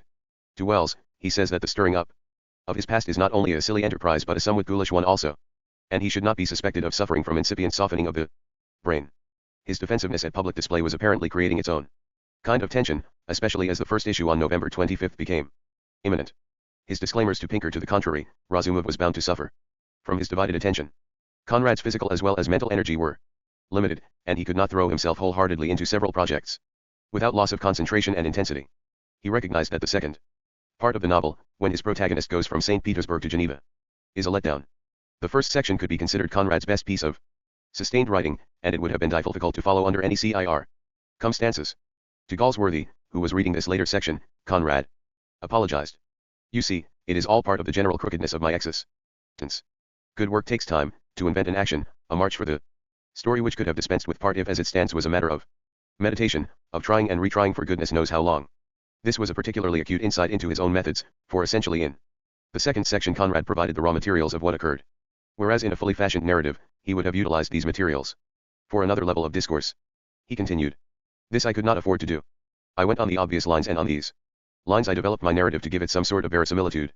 In other words, I offered to sell my soul for half a crown, and now I have neither the soul nor the coin, for the novel is not finished yet. A fool's. The English Review 663. Bargain no great matter when one is young, but at my age such passages embitter and discourage one beyond expression. I have no heart to think of compressing anything, for I have no illusion as to the quality of the stuff. The thing is bad in itself. It should not be there at all. The professional relationship of Conrad and Ford intensified during this exciting period, but even as it did, personal matters were preparing to turn the renewed friendship into lasting antagonism and animosity. Poor sales. Extreme personal anxieties, concern with lack of recognition by a wider public, persistent ill health, and extreme hypochondria even when no illness solved, all of these made Conrad begrudge the time spent on the review. To this must be added the tremendous pressures he suffered as he re-examined his past and re-entered Apollo's and Ava's world, however glancingly. Further, Ford's marital difficulties with Elsie and his open relationship with Violet Hunt put the Conrads in a peculiar position, for Jesse had been antagonistic to Ford even when Conrad was close to him, and both had remained sympathetic toward Elsie. In addition, Conrad appears to have been genuinely touched by the two Hueffer daughters, who were caught in the rancor when Ford left his wife, who, as a Catholic, refused to grant him a divorce. Still further, more than most, Conrad disliked all gossip and bickering, which he felt to be distractions from a man's rightful tasks. In the immediate future, dreadful complications were to develop. Elsie was to accuse Arthur Marwood of making sexual advances toward her. As we have seen, Marwood had put up the money for an operation in 1907, and her helplessness, the traditional helpless female deserted by her husband, may have appealed to his sense of chivalry as well as to his sexual instincts. In a separate action, Violet Hunt had consulted Wells about Ford, an act of some indelicacy, since Hunt and Wells had had an affair of sorts, and now Wells and Ford were closely associated on the English Review, where Tono Bungay was being serialized. The complications were piling up, and Conrad felt himself siding increasingly with Marwood, who, he felt, was more stable and less egomaniacal. Just before all these entanglements developed into a storm, Conrad received from Henry James the first 6 volumes of the New York edition of his novels and stories. Conrad's response is predictably flattering and sad, but it seems heartfelt, an extremely pleasant interlude in the darkening gloom. He indicates he plans to commune with them and gloat over the promise of the prefaces. He immediately read the one to the American, the first of the James Long novels he was acquainted with, from 1891. Afterward, I could not resist the temptation of reading the beautiful and touching last. James was himself to get drawn into the Elsie was planning to sue Ford for divorce. Ford Hunt affair, for he had invited them to 7. His was Hunt's wishful thinking, for in actu Lamb House for a weekend, only to rescind a Lady Elsie later petitioned for restitution of the invitation when he was informed that conjugal rights. 664 The Major Career, IAPP 10 pages of the story. There is in them a perfection of tone which calmed me, and I sat for a long while with the closed volume in my hand going over the preface in my mind and thinking that's how it began, that's how it was done.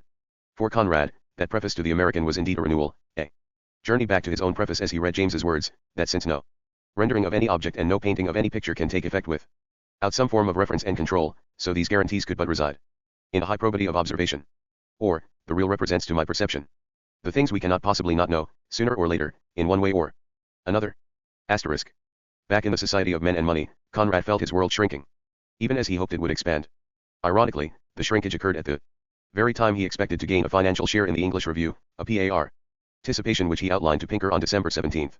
Conrad was hopeful the review would make some profit, and then he would benefit from Ford's generosity, which, he says, was unasked for.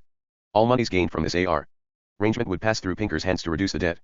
Needless to say, nothing came of this. On the same day, Conrad wrote a very different kind of letter to Ford. It works around to their business dealings over the review and outlines how Conrad must run his accounts through Pinker, but it begins ominously. I can't somehow get rid of the idea I have been in some way Indies. Crete I can hardly say offensive vis a vous. I have said something to that effect in a letter to you which has remained unanswered. Perhaps you thought it was not worth answering, the supposition being too silly. If so, good. And indeed it is incredible that you should suspect me of an offensive intention on the ground of some remarks which are not and could not have been of any consequence. And considering our friendship, and the confidence you gave me in that particular matter of his Ramini's senses, even the charge of mere impertinence could not stand. It was an expression of very great interest which was not critical in its intention. But enough of that. I dare say you think I am mad, and truly sometimes I think so myself. T. Conrad would surely have concurred. Men's mentioned his passport in Russian.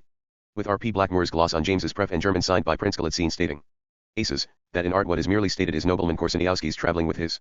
Not presented, what is not presented is not son Conrad aged 10 years the use of. Vivid, what is vivid is not represented, and Conrad and not Conrad indicating some con. What is not represented is not art fusion of realms, a certificate of baptism in.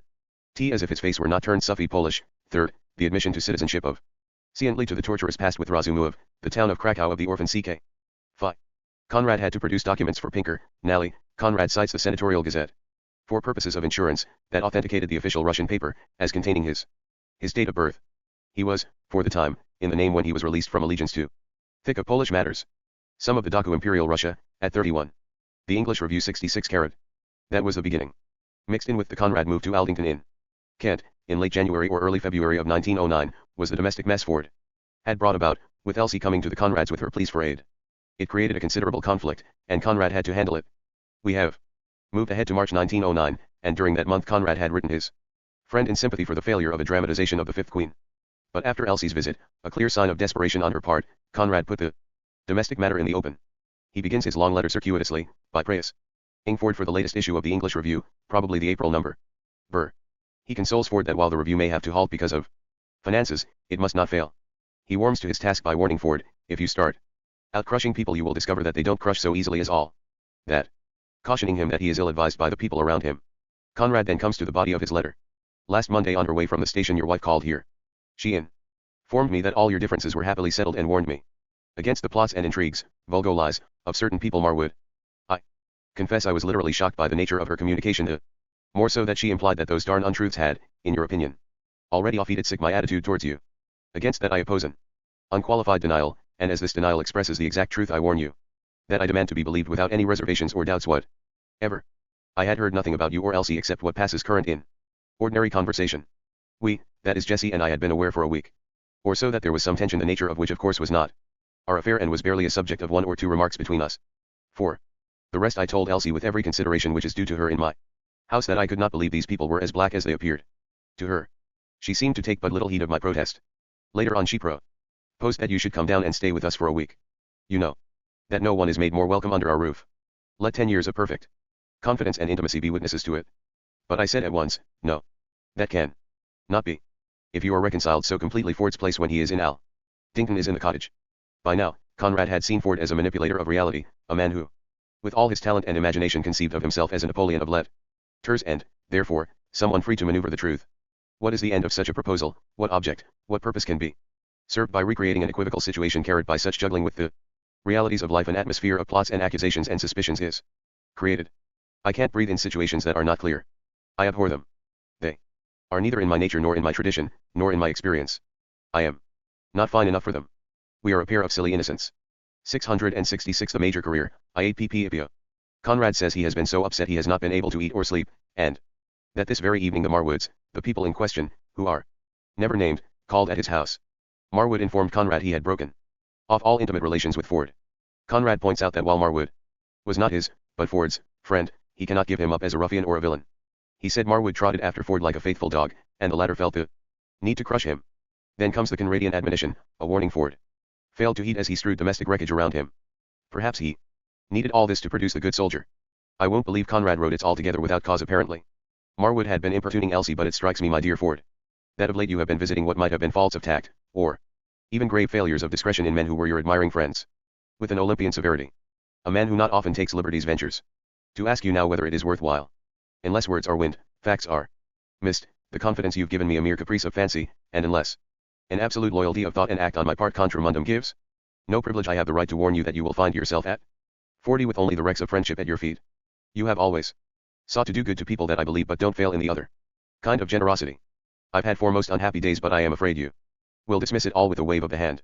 And indeed I don't know why I should be wretched except from sheer affection.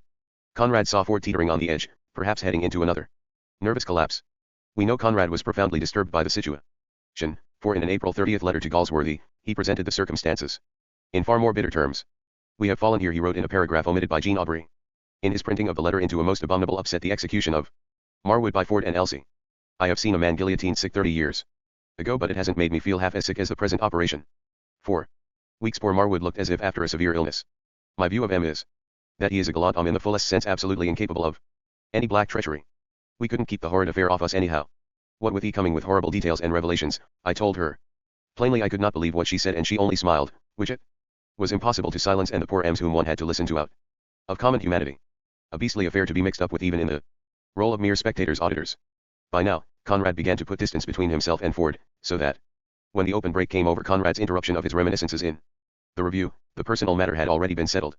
However, even before that July imbroglio, which was ugly and irremediable, Conrad had the English Review 667. Another verbal outburst against Ford.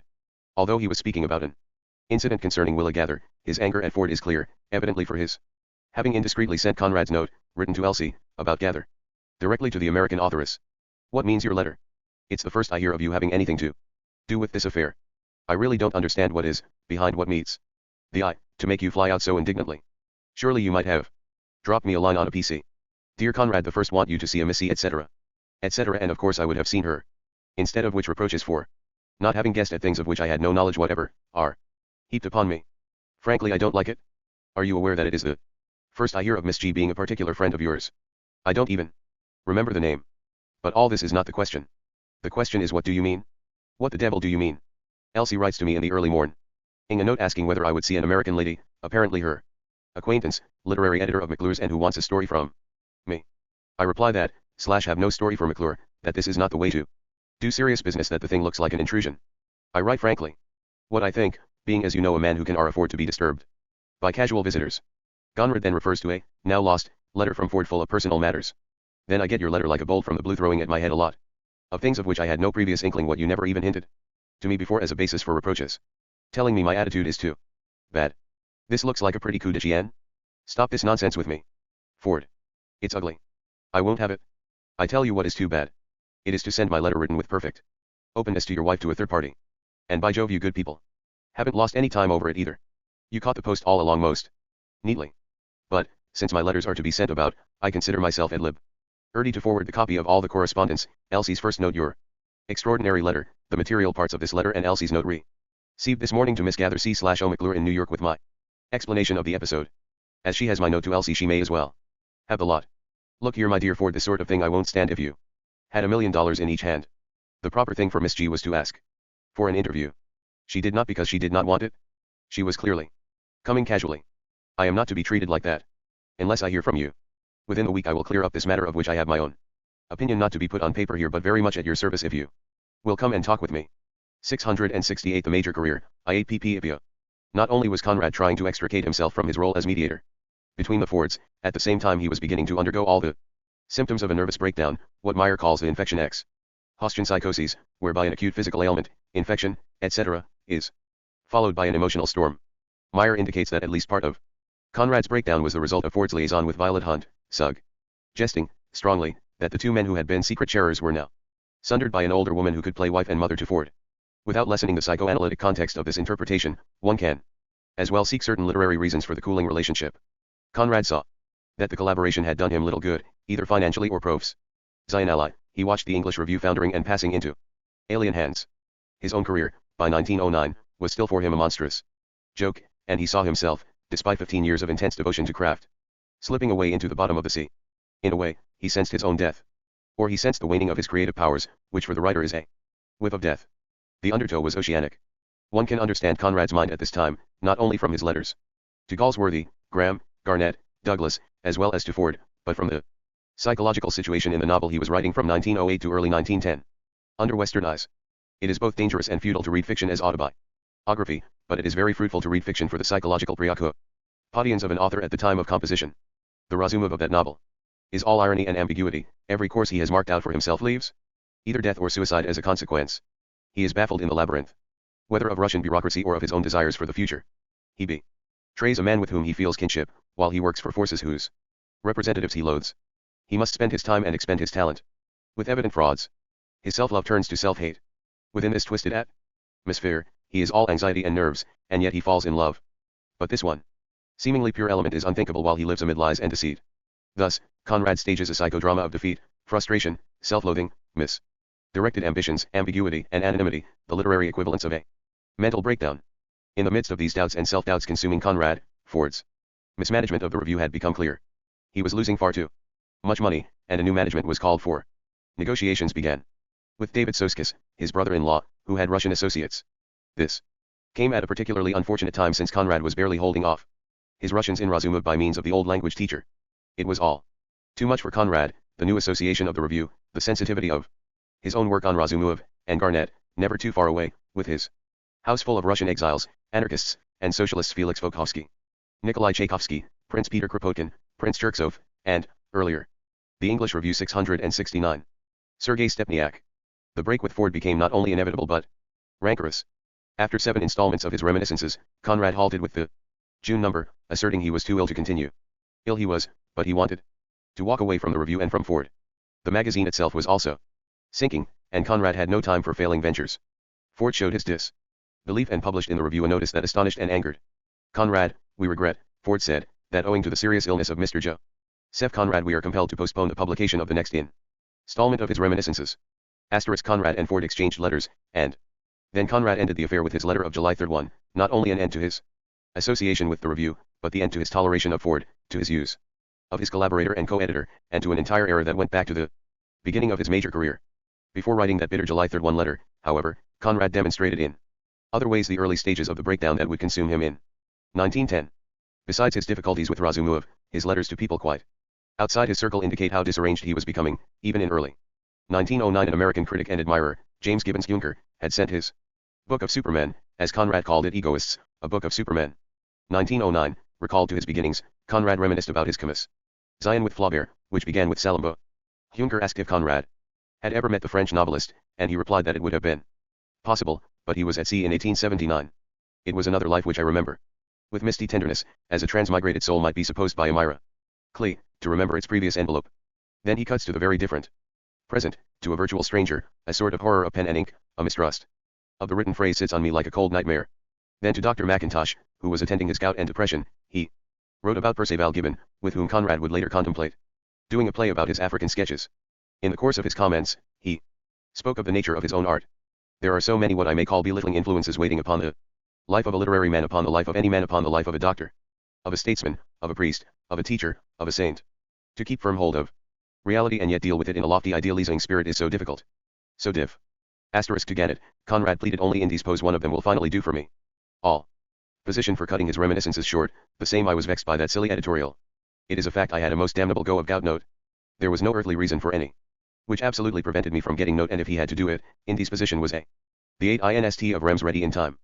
But it was quite strong enough word for all practical, ed. Neither more nor less serious than other editorial purposes. Tax of the kind for the last 15 years. I sup. 670 the major career, I 8 pp ipia. Difficult. And yet truth, expressive, effective truth, the combination of beauty and honesty of outlook can only be conquered by that almost possible feat. In a succeeding letter to Juncker, on May 18, Conrad indicated he was on manuscript page 890 of Razumov, which placed him, after 16 months, about 3/4 of the way through the final book form. He had another 7 months of work to complete it. While the traumatic situation with Ford was ongoing, he was trying to hold it all together, running, as it were, several parallel lives, attempting to pull his sinking finances together with loans, small amounts, pressure on Pinker, writing as steadily as he could on Razumov, while doubting his ability to produce the very words, and hanging on physically while he was ravaged by gout and neuralgic afflictions. It was, in a sense, that familiar cycle of personal disaster which fed his imagination and goaded him literarily and artistically. But now he was most 52, and he had tipped the balance. He would start to go under.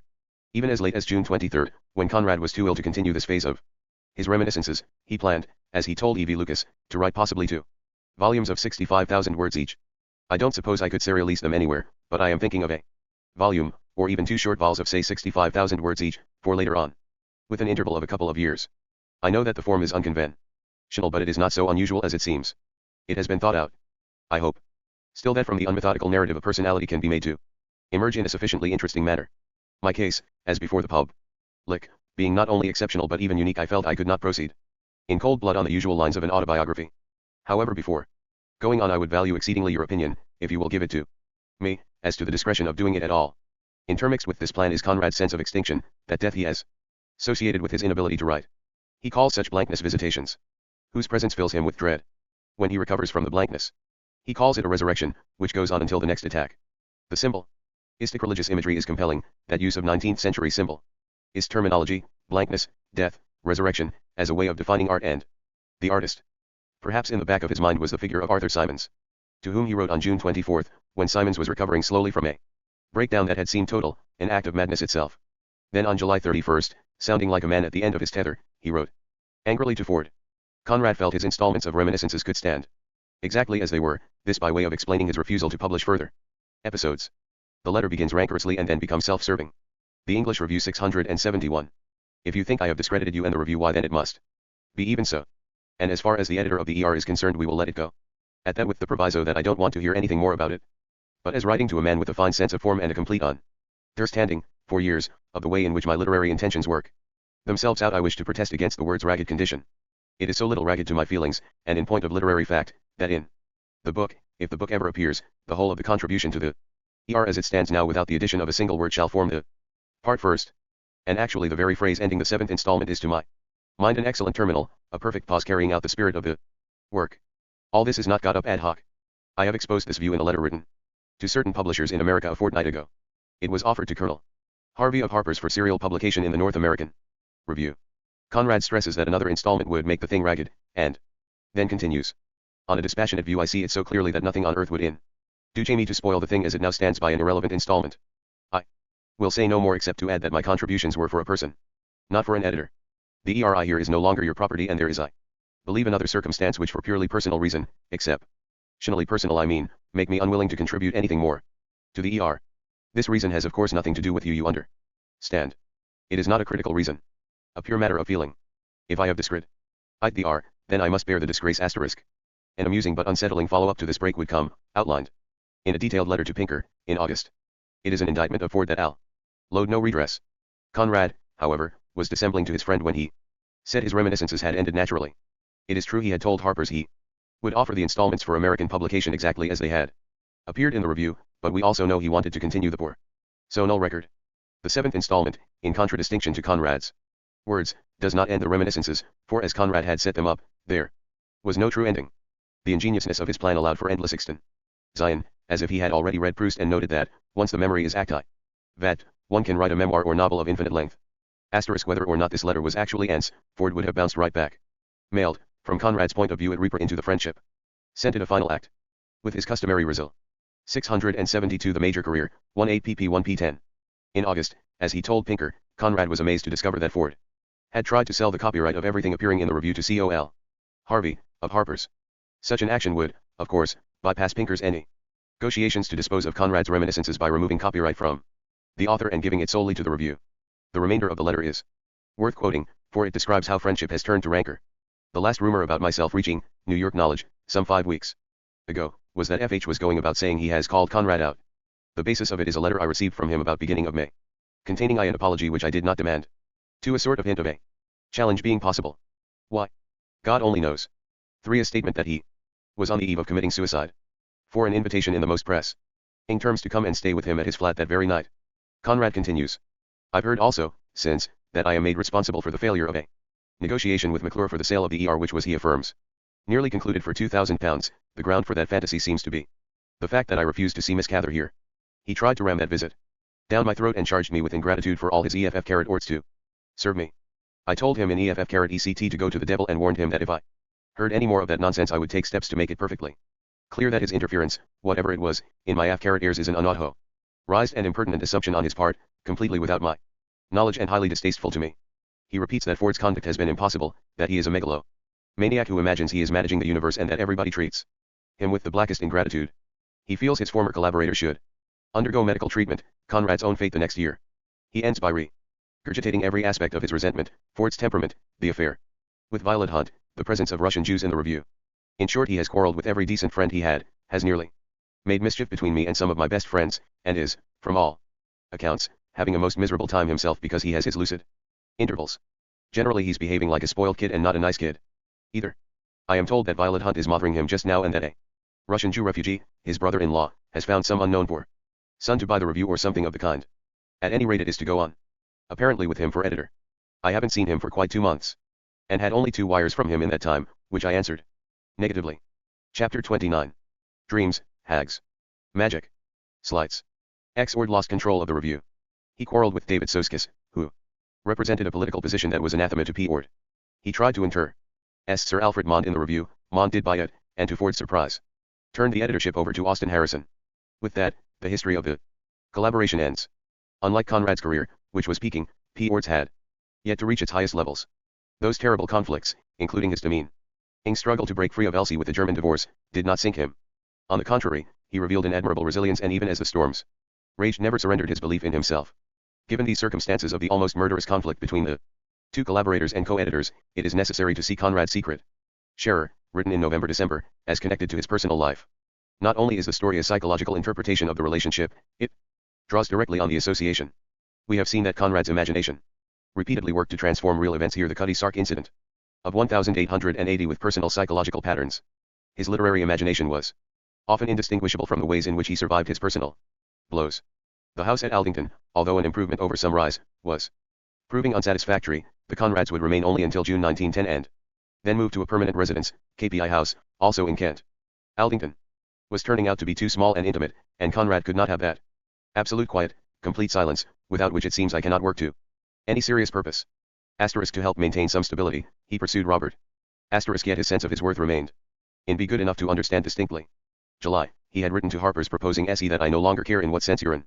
Realization in America of some reminisce where is worded nor yet whether you ever senses, but his letter remained unacknowledged, publish or not another line of my writing. Edged. Conrad wrote a blistering follow-up, but from a regard for the dignity of N. 673. 674 major career, IAPP D. Humiers about the translation of the nigger, which, finally, would AP. Appear serialized in the correspondent, in 4 sections, the final one ending on October 10, 1909. Conrad never tired of speaking about this novel or the P.E. riot in which he wrote it. It was, for him, the golden age in which he saw himself on the edge of greatness, still young, and with his energies intact.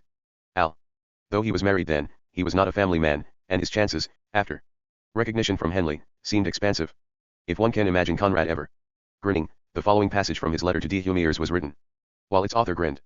Quelques allusions tu en écrivain se faire la puissance de son œuvre. Idée en émis sur jamais venu que histoire de James Wakefield capable. D'évoquer les images de la terreur dans les aimes timoris de lectures du. Correspondent. Ce serait de proprement parler un miracle d'art. Mais J.E. Verbien y croire etj Congo is quelques orgueil quoi fond etpar.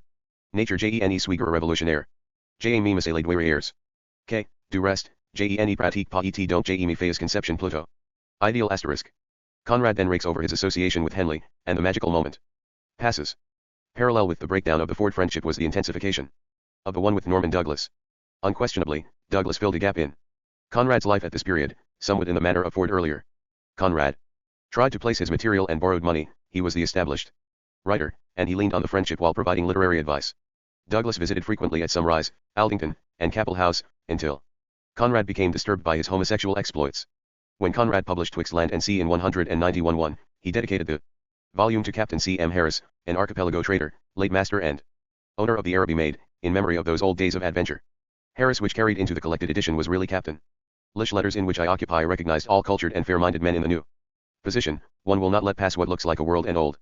Harper's answered immediate deliberate slight without calling upon you for aidly that Colonel Harvey had had a serious such an expression of regret as the least spark accident, apologized profusely, and asked to of good feeling may prompt you to offer. Fail reconsider Conrad's proposal, which AP. In which I shall leave the merits of the case, apparently had been misplaced or lost. With perfect confidence, to the appreciation of whatever illusions a writer may have talk of a miracle of art. But I wish to believe it. About the power of his work, the idea would very much and one harbor some pride for it, never have crossed my mind that the story of though at bottom and by nature I am hardly a James Waite could evoke images of the terror revolutionary. I even passably like dowagers. In the fearful souls of the correspondent whom, moreover, I do not frequent and of readers. It would be, properly speaking, to whom I have a rather unreal view. Dreams, Hags, Magic Slide 675. Charles M. Maris, who was based on Penang and married to a local woman. Unexpectedly, he wrote and then visited Conrad at Aldington in October of 1909, and Conrad told Pinker about it. I had a visit from a man out of the Malay Seas. It was like the raising of a lot of dead to me, because most of them live out there and even read my books and wonder who the devil has been around taking notes. My visitor told me that Joshua Lingard made the guess. It must have been the fellow who was made in the Vidar with Craig. That's me right enough. And the best of it is that all these men of 22 years ago feel kindly to the chronicler of their lives and adventures. They shall have some more of the stories they like. The Maris visit coincided with Conrad's exasperating final work on R.A. Zumuev. He still had almost 3 months until completion, but his mind was turning back to those golden Malay days, and he began to think of stories. While they would not properly be Malay stories, they were Asian.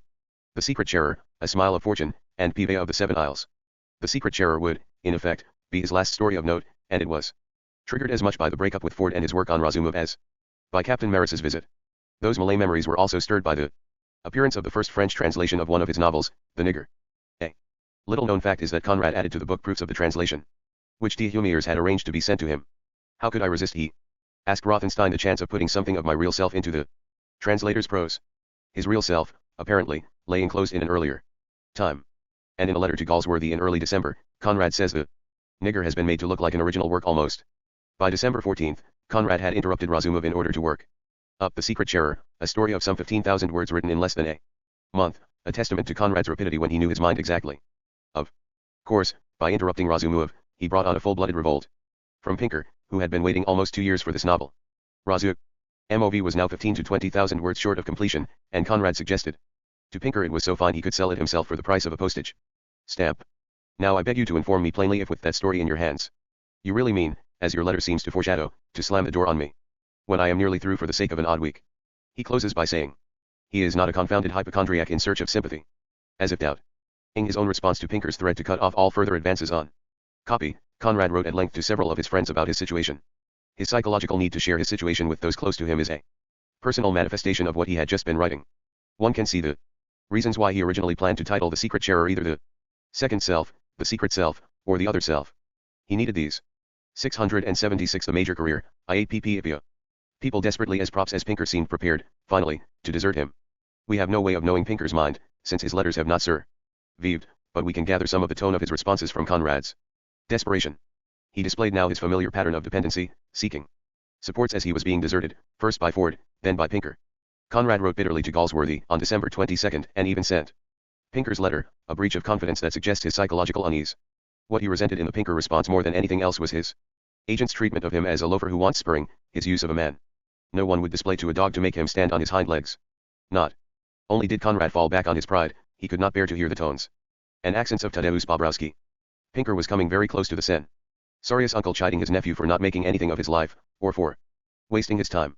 We can read back into the agent's letter continual queries about Conrad's use of his time, for repeatedly he must explain that he has lost weeks and months through gout and other ailments. After raking over his entire situation to Galsworthy, his time for work, his months ill and shaken, his slow production of copy, the fact that he writes long novels, he then moves into high dudgeon about Pinker, whom elsewhere he had called the nourisher of geniuses. I have been nearly out of my mind ever since. If he says yes, that was what he meant. I wonder if I can restrain myself from throwing the MS in the fire. It's outrageous. Does he think I am the sort of man who wouldn't finish the story in a week if he could? Do you? For what reason? Is it my habit to lie about drunk for days instead of working? I reckon he knows well enough I don't. It's a contemptuous playing with my worry. If he had said no, I will stick to the lot, I wouldn't have been hurt. But this gratuitous ignoring of my sincerity in spirit and also in fact is almost more than I can bear. I who can hardly bear to look at the kids, who without you Galsworthy laid out the tuition fees, could not have the boy at school. Even I wouldn't finish the book in a week if I could, unless a bribe of £6 is dangled before me. I sit 1-2 hours at the table, sleep 6, and worry the rest of time, feeling the age creeping on and looking at those I love. Conrad complains he has been isolated for 2 years, no human intercourse, no entertainment, no nourishment of any sort. He has depleted himself for the sake of Pinker. The image is of filling and emptying, with Conrad emptying himself out for those who now reject his offers. And he talks of regular supplies of manuscript to a man who in these conditions, taking all the time together ill or well, sends him MS at the rate of 7.600 words a month, and he actually writes as if I were a swindler, from whom nothing can be got unless he's pinched. Is it a swindle to write a long novel?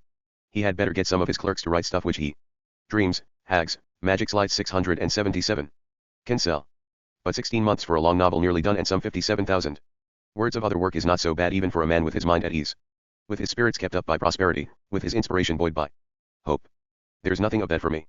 Conrad's dependency on Galsworthy's support turns childish and self-serving, for when people appraise me later on with severity, I wish you to be able to say, I knew him, he was not so bad. By Jove, all the moral tortures are not in prison life. I assure you I feel sometimes as if I could drop everything and beat at the door, you understand. He threatens that if Pinker halts his miserable pound a day he will toss the manuscript on the fire. He says he cannot write a line, that he needs a certain detachment which lies beyond him. In actuality, Pinker's reluctance to advance money forced Conrad into a rapid conclusion to Razumov. In January 1910, he wrote Pinker he had final copy in hand, and the typescript of the novel is dated as having been ended on January 22. This would suggest a Manuscript conclusion of December 1909, or thereabout. Even before he collapsed, his nervous system shattered, Conrad was playing symptoms of a breakdown. He kept going long after he needed rest and medical treatment. He reached out almost helplessly to friends for sympathy and support, to Galsworthy, as we have seen, to Percival Gibbon and his wife Maisie, not even close friends, to William Rothenstein, Douglas, and even Meldrum after a long hiatus. Some of his comments are malicious, as when he writes to Gibbon that Elsie Heuvel-ER's latest visit is an evil for which there is no remedy. His remarks are full of attacks on Ford's Verac. Ity and his carryings on like a spoiled kid. The only ray of light, apparently, was the imminent publication of The Nigger by the Mercure de France in 1910. In that connection, he wrote to Robert de Humiers and then by way of association circled around to Flaubert, to Madame Bovary and Salammbô, which he says he read every morning while he wrote The Nigger. Conrad. Jessie reports on one scene that she says world. It was not quite clear to either of us. Helped to precipitate Conrad's collapse. Why she inflicted all this upon my husband. Tinged as her description is with present disallowed my gaze to wander round the room. Like of Elsie, it cannot be taken as completely and the next moment I was recalled to the true. Of course, Elsie was herself undergone present by hearing the name of John Gall's siderable strain with Ford, who was by now worthy. In an instant my husband sprang to well into his new life. Withal, the general his feet wildly excited and stood shaking his feet appears valid, since Ford was to repro finger within an inch or so of the lady's face. Do chase some of this atmosphere in the good don't you say Dad, he repeated to or soldier. Jessie writes, apparently her only 3 times. His English had completely reason for disturbing Joseph Conrad was to cert him in a moment. He turned aside. Deliver a long tirade against the habits and grabbed his hat, and almost hurled me. Manners of all literary people. She became through the door, of the Ford cottage. Greatly excited, warming to her subject and don't you dare say Dad. Threatening to show up the whole literary.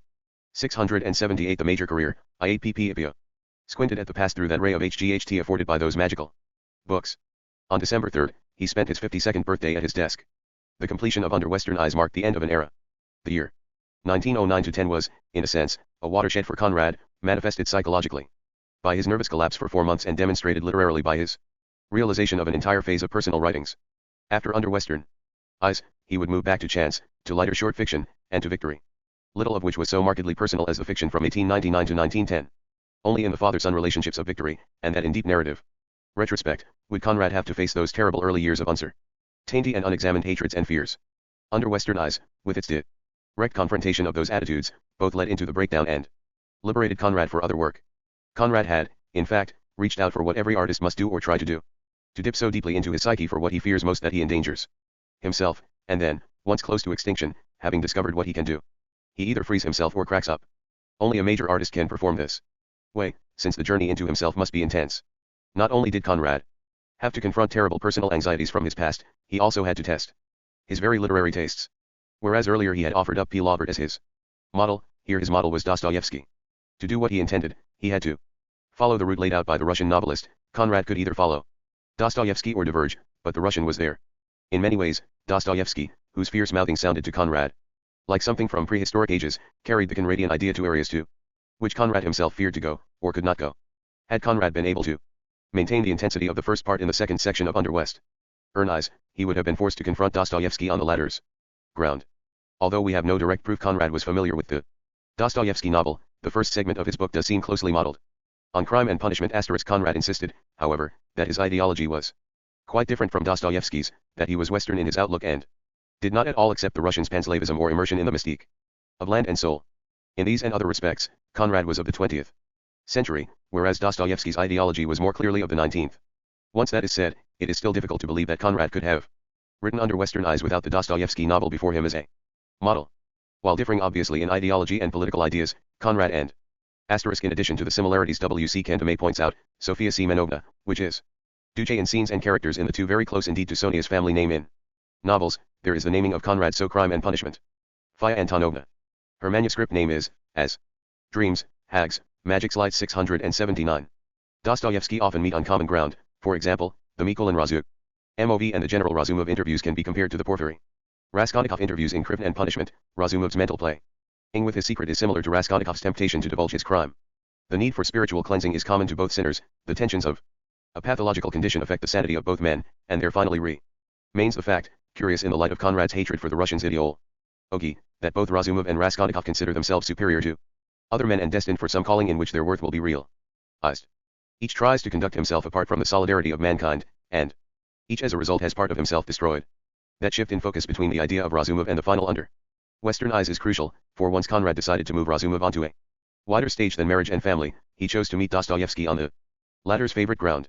Yet with all their similarities, Conrad moderated his materials by observing them through the eyes of a Westerner, the language teacher, thereby restraining his presentation of Slavic haunted creatures as well as negating the fierce mouthings that would have resulted from direct confrontation with anarchists and socialists. In still another way, through irony, Conrad evoked a different kind of atmosphere from Dostoevsky's. These are matters not only of content but of tone, for Dostoevsky continually moved in and out of his characters, whereas Conrad had already taken a firm position outside them. He had decided before he wrote that he would reject whatever his characters might say to him, whereas Dostoevsky allowed his characters to gain his sympathies even as he criticized their actions. The Russian showed his love for sinners, while Conrad demonstrated his distaste for nearly all human behavior, caught as it was in a senseless universe. For Dostoevsky, sin, even the worst, was a form of energy and tied one to the workings of the universe. For Conrad, neither crime nor punishment could mitigate the fact that man was strung out in a puppet's existence. Man lived within a world of dreams, hags, magic sleights. In a 191-7 essay on Turgenev, which appeared as the introduction to Ed. Ward Garnett's study of the Russian novelist, Conrad offered his Russia as the more authentic, with Dostoevsky's convulsed terror-haunted one as under Western eyes is, to some extent, a Kropotkin, Bakunin, even Tolstoy. Counselor Roman Aklef, although not in the strictest as Bain suggests, may be based on sense. The main incident of Halden's crime Lopuhin, a liberal head of the police, and N.I. was based, as Conrad indicated to Galskita, seems closely modeled on aspects of the worthy, on Igor Sazonov's assassination of career of Evnoazef, Asef, a notorious plebei and, to some extent, on the 1881 Asisbli agent. But behind these shadowy identification of Alexander II, Sergei Stepniak Katyns are the more substantial figures. May have served as a partial model for Razu Apollo Korsaniowski's in Halden, Ava in MOV. Peter Ivanovich is a composite of many Natalie and even Mrs. Halden, and Conrad. Russians Conrad feared or detested, Prince himself in aspects of Razumov. 68 of the major career, IAPP Ipia. Contrast. He said, all his Turgenev's creations, fortunate and unfortunate, oppressed and oppressors are human beings, not strange beasts in a Nigeri or damned souls knocking themselves to pieces in the stuffy darkness of mystical contradictions. Conrad of course had a particular theme in this essay, for he saw Turgenev as having been beaten with almost any stick. And the parallel to his own fortunes in Poland is apparent. Richard Curie felt, later, that Conrad's antipathy to Dostoevsky was based on his fear that he could not compete on the same ground with the Russian. More likely, Conrad's dislike was founded on a more central motif. The vast difference in their ideologies, his hatred of Russia and Russians, and his immersion in quite another literary tradition.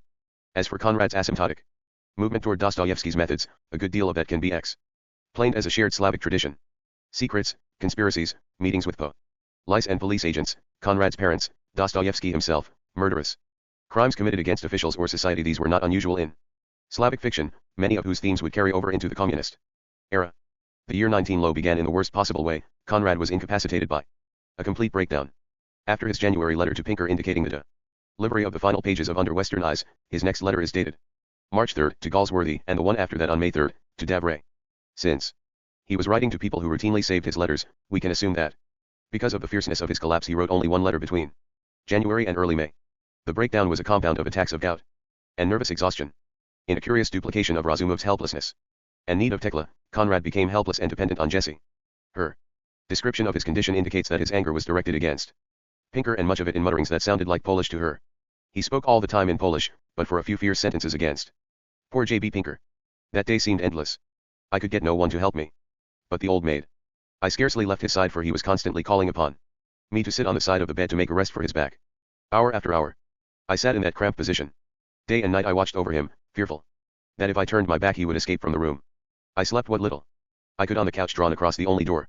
More than once I opened my eyes to find him tottering towards me in search of something he had dreamed of.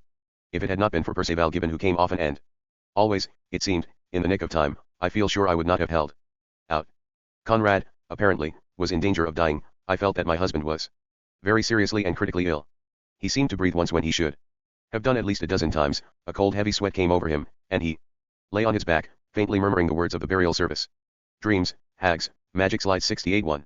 According to Jessie, Conrad chose to hear none of the medical advice of him, and we are reminded of Razumov's deafness. Jessie's description of Conrad's deathbed scene, in fact, recalls Razumov's in Under Western Eyes. On this plea, they let her Tekla, the nurse of doomed men, have her way. She sat down calmly, and took his head on her lap. Her scared, faded eyes avoided looking at his death-like face. At the corner of a street, on the other side of the town, A stretcher met the car. She followed it to the door of the hospital, where they let her come in and see him laid on a bed. R.A. Zumov's newfound relation never shed a tear, but the officials had some difficulty in inducing her to go away. Writing to David Meldrum, Jessie catches the uncertain situation much better than in her book. The novel is finished, but the penalty sick has to be paid. Months of nervous strain have ended in a complete nervous breakdown. Poor Conrad is very ill, and D. Hackney says it will be a long time before he is fit for anything requiring mental exertion. There is the MS complete but uncorrected, and his fierce refusal to let even I touch it. It lays on a table at the foot of his bed, and he lives mixed up in the scenes and holds converse with the characters. I have been up with him night and day since Sunday week, and he, who is usually so depressed by illness, maintains he is not ill, and accuses the D and I of trying to put him into an asylum. The chattering in Polish which Jessie reports carried Conrad deep into his ill childhood, and to his need for ministering servants and relatives. But, also, his use of his native tongue is related to his rebuff by Pinker, who had shamed him by telling him to speak English if he could. The levels of dependency increase, with Polish as both the medium for seeking comfort and the source of his rejection. He was Yanko girl once again. Conrad's illness helped him play out sub or unconsciously what his imagination was projecting artistically. We have here an intense phenomenological occurrence, in which the artistic imagination has delved into the deepest reaches of the writer's psyche, well beyond conscious retrieval, and met there those very elements which would simultaneously feed the art and almost nullify the person. In a play on his speech, Conrad told Pinker on May 23 that he had asked Robert Garnett Edwards' brother to be my mouthpiece at any rate till my speech improves sufficiently to be acceptable. The phrasing is somewhat ambiguous. It may refer ironically to Pinker's rejection of him as a foreigner, or else even suggest some impairment as a result of his breakdown. The entire passage reads, as it can't to be my mouthpiece at any rate till my have escaped your recollection that the last speech improved sufficiently to be acceptable. Time we met you told me that I did not speak. I have asked him to telephone to your refer English to you. I have asked Robert Garnett into house agents. I am under notice to 682 the major career, IAPP. Conrad's recovery was very slow, for the mental damage had been severe. Under Western eyes, of course, remained unrevised, and it must have ran Cled Pinker even more than Conrad's earlier so-called laxity. While the latter's indebtedness remained huge, close to $25,000 in current money, no work at all was forthcoming. The relationship between author and agent had, in fact, become very formal, and would remain so for the next 2 years. In still another one of those ironic turns of fate, Under Western Eyes, the novel that had created such intense conflicts in Conrad during the writing, would appear in the English Review later in the year, when P. Ord was no longer in charge. On March 3, in the first letter since his collapse, he told Galsworthy he suffered from abdominal gout, swollen feet, and mental and physical limpness. He says he will attempt to get on with the revision of the manuscript and discover how far I am capable of sustained mental Ord. I am growing desperate with the pain and weariness and the worry of this fatal stoppage of work. Like Persephone awaiting the inner signal to return to the surface, he hopes the creative power will return or wake up. At this stage, he was confronted by incomplete items that dominated his imagination, an unrevised Under Western Eyes, a fragmentary chance, which was, however, well along, and the rescue, that carryover from 14 years earlier. He had another volume of stories in mind, also, for which the essay Critcherer would be one selection. The sole consolation at this time was the book form appearance of the French nigger, whose royalties were sufficient to pay Boris's tuition at the Luton School. Even as late as May 3, in a letter to Davray, Conrad spoke of physical weakness, of dragging himself from one room to the other with the aid of a cane. By then, despite complaints, he had to work on revisions of Under Western Eyes because Pinker was in the midst of placing it. The Conrads, meanwhile, were preparing to move in June from what he called pigging it in 4 rooms in a cottage to more capacious quarters, at Capel House.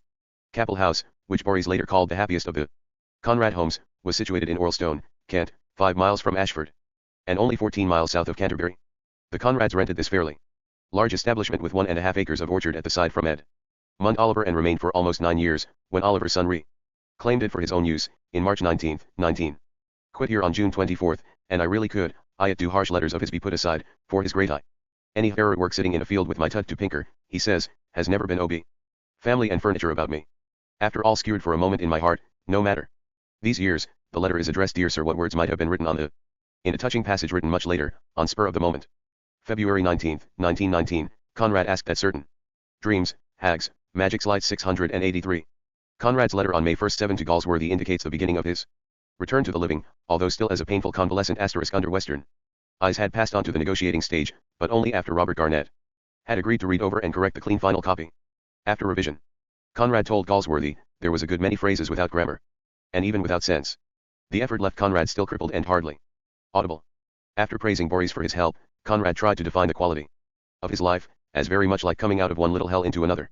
He Stresses that he is pleased to have changed one hell for another, that he feels neither helpless nor hopeless, and that any kind of existence is preferable to the black depression he experienced. His brain, he says, is still only good for 10-minute snatches. But even so, he feels capable of starting a story about potatoes, what would become a smile of pea or tune. Eventually, he was still wedded to Pinker, with a new agreement, arranged by Robert Garr. Net, fixing £3 per 1,000 words, on delivery of manuscript. Only. The upcoming move to the new house was a source of hope, a change of venue, regaining of physical strength, and the potential of a reactivated imagination. Conrad sensed the emergence of a new self, however shaky, however uncertain. Much intelligent sleuthing has been done by scholars and critics into this phase of Conrad's life, most of it attempting to use this breakdown in early 1910 as a way of explaining the decline in his work after his recovery. This line of reasoning is defined best by Dr. Bernard Meyer, and it takes the shape of a psychoanalytic interpretation handled with great sensitivity and arable literary taste. Meyer identifies Conrad's condition as falling clinically under the term infection exhaustion psychoses, in which, as we have seen, a severe physical ailment uncovers an emotional storm, which has been brewing for some time before it explodes. Meyer cites Conrad's strained association with Ford, the result of the latter's relationship to Violet Hunt, as the chief contributory factor in Conrad's breakdown. One could add to Meyer's stress severe financial strains, artistic conflicts, slowness of production, familial discords, and other elements in the collapse. Following this breakdown, the argument runs, Conrad's fiction took a radically new turn. As Meyer writes, by May 1, Conrad felt well enough to chance, with Conrad's creation of Mrs. Fine. Write to Lawrence Houseman, a Yenge's brother, a militant feminist, a departure for him on the subject of women's suffrage. He told Female Portraits. On June 27, 1910, he fall. Houseman that the shortest road to success loaded up by adding, I want the women to. For women's suffrage would be in its being have the vote and generally their own way in. Made a party question on any ground under anything and everything under heaven. It will. Heaven except that of justice. I his interest in please them and certainly it won't hurt MC. The suffrage question undoubtedly fed into, ALS, private collection. 684 The major career, 18 ppip 10. The most striking manifestation of this change concerns a pronounced shift in the moral and psychological orientation of his stories which is characterized by an exteriorization of the source of suffering. As a consequence the poignant inner mental conflict of the early Conrad was replaced by conflict with the outer world, and doubting, troubled men, like Marlowe of Heart of Darkness, and hapless souls like Jim or Decoud, caught in a neurotic web of their own creation, gave way to simple innocent creatures who, as pawns of fate, struggle with indifferent success against external influence, external accident, and external malevolence. The explanation may be found in the psychological idea of projection, which Meyer defines and applies to Conrad's post-1910 body of work. The surrender of personal autonomy and the disavowal of personal authorship for the vicissitudes of life implicit in this new orientation is typical of the phenomenon of projection, that psychological device which consists in the attribution to influences or agencies beyond the self of those attitudes, feelings, impulses, and thoughts which reside within the subject's own mind. Carried to an extreme, projection may attain the proportions of paranoid thinking, characterized by delusions and other gross distortions of reality. One's sense of reality is altered, one loses self-knowledge, so significant to the artist. Even if the artist maintains his stability, it is a precarious stability that disallows searching introspection and audacious flights of imagination. Such an artist, intent on maintaining his balance, must forego those very elements that fed his art. As a concomitant of these developments, Meyer feels that Conrad's work declined not because of the usual reasons ill health, financial pressures, need to dictate his novels, etc., but rather by the inevitable consequences of the specific psychological defenses adopted by him after his mental illness. Psychologically it would appear that he could no longer afford those introspective journeys into the self that constitute the greatness of the impraise Zionistic art he created during the years of his close association with Hofer. Meyer draws the inevitable conclusion. Deprived of that mirroring companionship which had sustained him in his earlier bold descent, and terrified by the mad devils leering at him during his illness, Conrad seems to have elected thereafter to confine his art to the surface of life, to become, as it were, a literary Captain Mac. Were hemmed in by such self-imposed restrictions it is hardly surprising that his creative artistry declined. Cut off from the dream source of poetic invention and unable to draw on the rich load of his own well-guarded fancy, he was in time even reduced to picking over the slack of other literary prospectors, i.e., for suspense, dreams, hags, magic. Slide 685. One of the clearest manifestations of Conrad's artistic bewilderment in this post-illness period, according to Meyer, was his reliance on powerful male characters who dominate over the men. Beginning with A Smile of Fortune, written in the latter half of 1910, it is the women who dominate Conrad's fictional stage. Like ballerinas who traditionally comprise the main attraction of the dance, these fictional males perform breathtaking leaps and dazzling turns, while employing their submissive and often seemingly impotent partners as temporarily convenient accessories. With an inexorable consistency, moreover, the choreography turns out to be a dance of death in which the women usually emerge triumphant while their men are systematically unmanned and then destroyed. Such a view of Conrad's post-1910 decline must assume that the work of his last 14 years is invariably inferior to what came before. It takes over the argument that victory is, as Gerard puts it, very badly written and very roughly imagined. It also assumes that chance is chiefly the product of the years after 1910, during the decline, and yet the evidence of Conrad's letters to Pinker demonstrates that chance was much further along before 1910 than the decline theorists have granted. Further, these critics agree that Conrad's later work is evenly poor, dismissing besides victory such work as The Shadow Line, The Planter of Melita, parts of the Res. Q, The Rover, Chance altogether. Decline theorists tend to place Conrad in neat categories. Yet even if one admits that his work as a whole for the 14 years after 1910 is inferior to that of the 14 years before that date, exceptions to the theory loom quite large. Victory, its conception, development, and subject will be discussed in chapter 33, but here it is sufficient to say that the novel brings together many important Conradian themes and presents a female figure of considerable depth. The fact that the female actors in Conrad's later fiction seem to dominate does not necessarily signal a weakening of his powers, but may point to a deeper recognition of human values and a more complex sense of sexual relationships. Even Mrs. Fine of Chance, whom Baines characterizes as a lesbian and feminist, represents a step up, not down, in Conrad's conceptual powers, and may reflect his greater awareness of women resulting from their agitation to gain the vote. That Chance ultimately is unsatisfactory artistically. Baines's considerable scholarship is Dittreme animosity because she has behaved like looted whenever he attempts critical state a woman, p. 386. He is troubled by his Mance, the lesbian and feminist Mrs. Fine's statement, for he follows it with a footnote. He writes resents the subordinate position that despite Mrs. Fine's being given all the of women and demands that they should lesbians' most distinctive characteristics, it is compete with men as if they themselves were difficult to say whether Conrad intended her men. When Flora elopes with Anthony Mrs. to be taken for one Fine's brother, she arouses Mrs. Fine's ex. 686. The major career, IAPP cannot be traced to the upsurgence of strong female characters but to the fact that all of Conrad's work which dragged on, it fell victim to varying styles and literary techniques. Conrad began it when his methods called for Marlowe, but completed it when he was moving toward a more natural narrative, yet Marlowe, Powell, and the primary narrator remained from the earlier conception. The varieties of argument explaining Conrad's decline after 1910 are ingenious and, in some instances, valid. But all of them must assume one point. That victory is an artistic failure, a throwback to Conrad's worst excesses of Romanticism, a demonstration of his loss of artistic and imaginative powers. If victory cannot be destroyed, there is no substantive argument unless one begins the decline after 1914. Yet it is possible to view victory as standing with the very best of Conrad's work, with The Secret Agent and Under Western Eyes, and only a little below Heart of Darkness, Lord G. N., and Nostromo, his three acknowledged masterpieces. F. R. Levy catches the resonances of the novel. The characteristic Conradian sensibility is that of the creator of Heist. That of the writer so intimately experienced in the strains and starvations of the isolated consciousness, and so deeply aware of the sense in which reality is social, something established and sustained in a kind of collaboration. I have lived too long within myself, says Heist, watching the mere shadows and shades of life. Levy concludes that even though victory is neither about the Malay and June GLE nor about the sea, it nevertheless answers most nearly to the stock notion of his genius and, therefore, deserves to represent his claim to classical standing. Although no single argument will settle the controversy of the novel's value or the quality of Conrad's decline, the point here is that victory was written by a novelist very much in full control of his powers. As we trace its conception and development, we can see Conrad had not become lax in his use of language, shaping of scene, depiction of character, and management of image and symbol. On the contrary, the manuscript of the novel illuminates how an important book came into being and was brought to completion by an artist struggling to gain the right phrase, the trenchant image, the correct balance of character and social scene. All this, however, was later.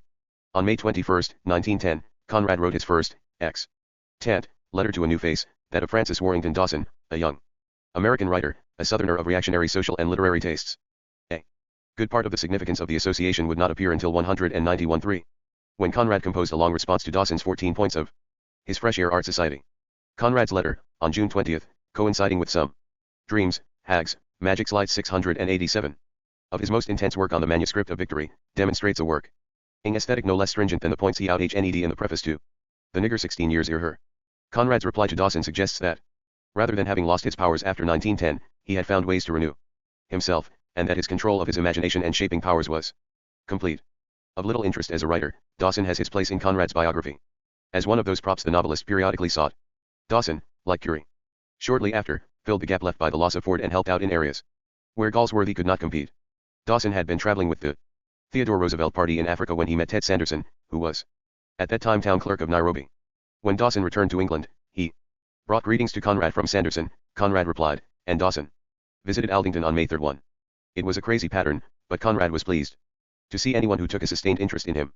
His recovery throughout The summer was still slow, and his work was going poorly, apparently only.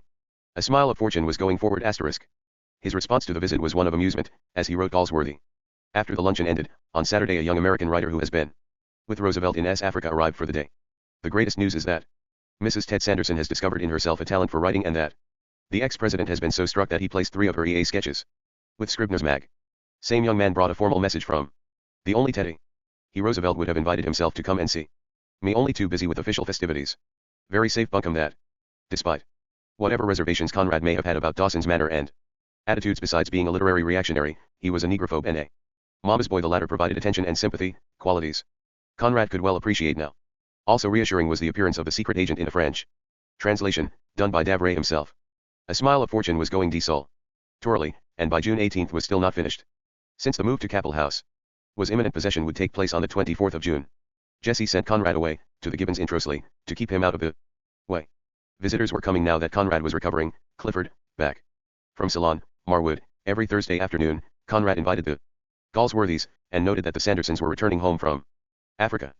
There was an atmosphere of nostalgia, perhaps intensified by his asterisk that Conrad borrowed extensively from. Possibly Conrad needed considerable literary sources is evident, but for a smile of ping at this difficult time, employing both fortune, he leaned particularly heavily on personal experience on the Otago and his Maupassant's Les Soeurs Rondelai.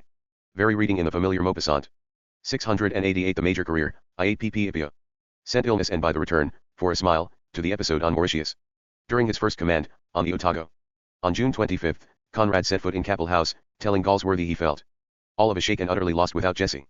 But the theme that runs through this period is, not unusually, the English Review. Ironically, Conrad was winding back upon himself, for in trying to help Norman Douglas place his stuff, he was becoming re-involved in review affairs, though indirectly. Austin Harrison had been installed as editor, and Douglas was to become an assistant editor, but in midsummer of 1910 the whole enterprise seemed to reflect Ford's affairs, a superstructure built on a swamp. Writing to Douglas, Conrad said he should curry favor with Harrison, whom he characterized as the son of the old positivist Pope Frederick Harrison, who, the contemporary of Dickens, died only 1 year before Conrad. He writes, A.H. is worth being civil to as he represents the Mond interest in the world of letters. The Monds bought the the German Jew who has been made a birthday baronet this year. They are the money of the philosophical radical lot. Lady Mond bosses the You had better come over and fascinate her and so make both our fortunes. Conrad was struck by the irony of the review serializing under Western eyes and said snidely that perhaps it was Lady Mond, not the review, who took it.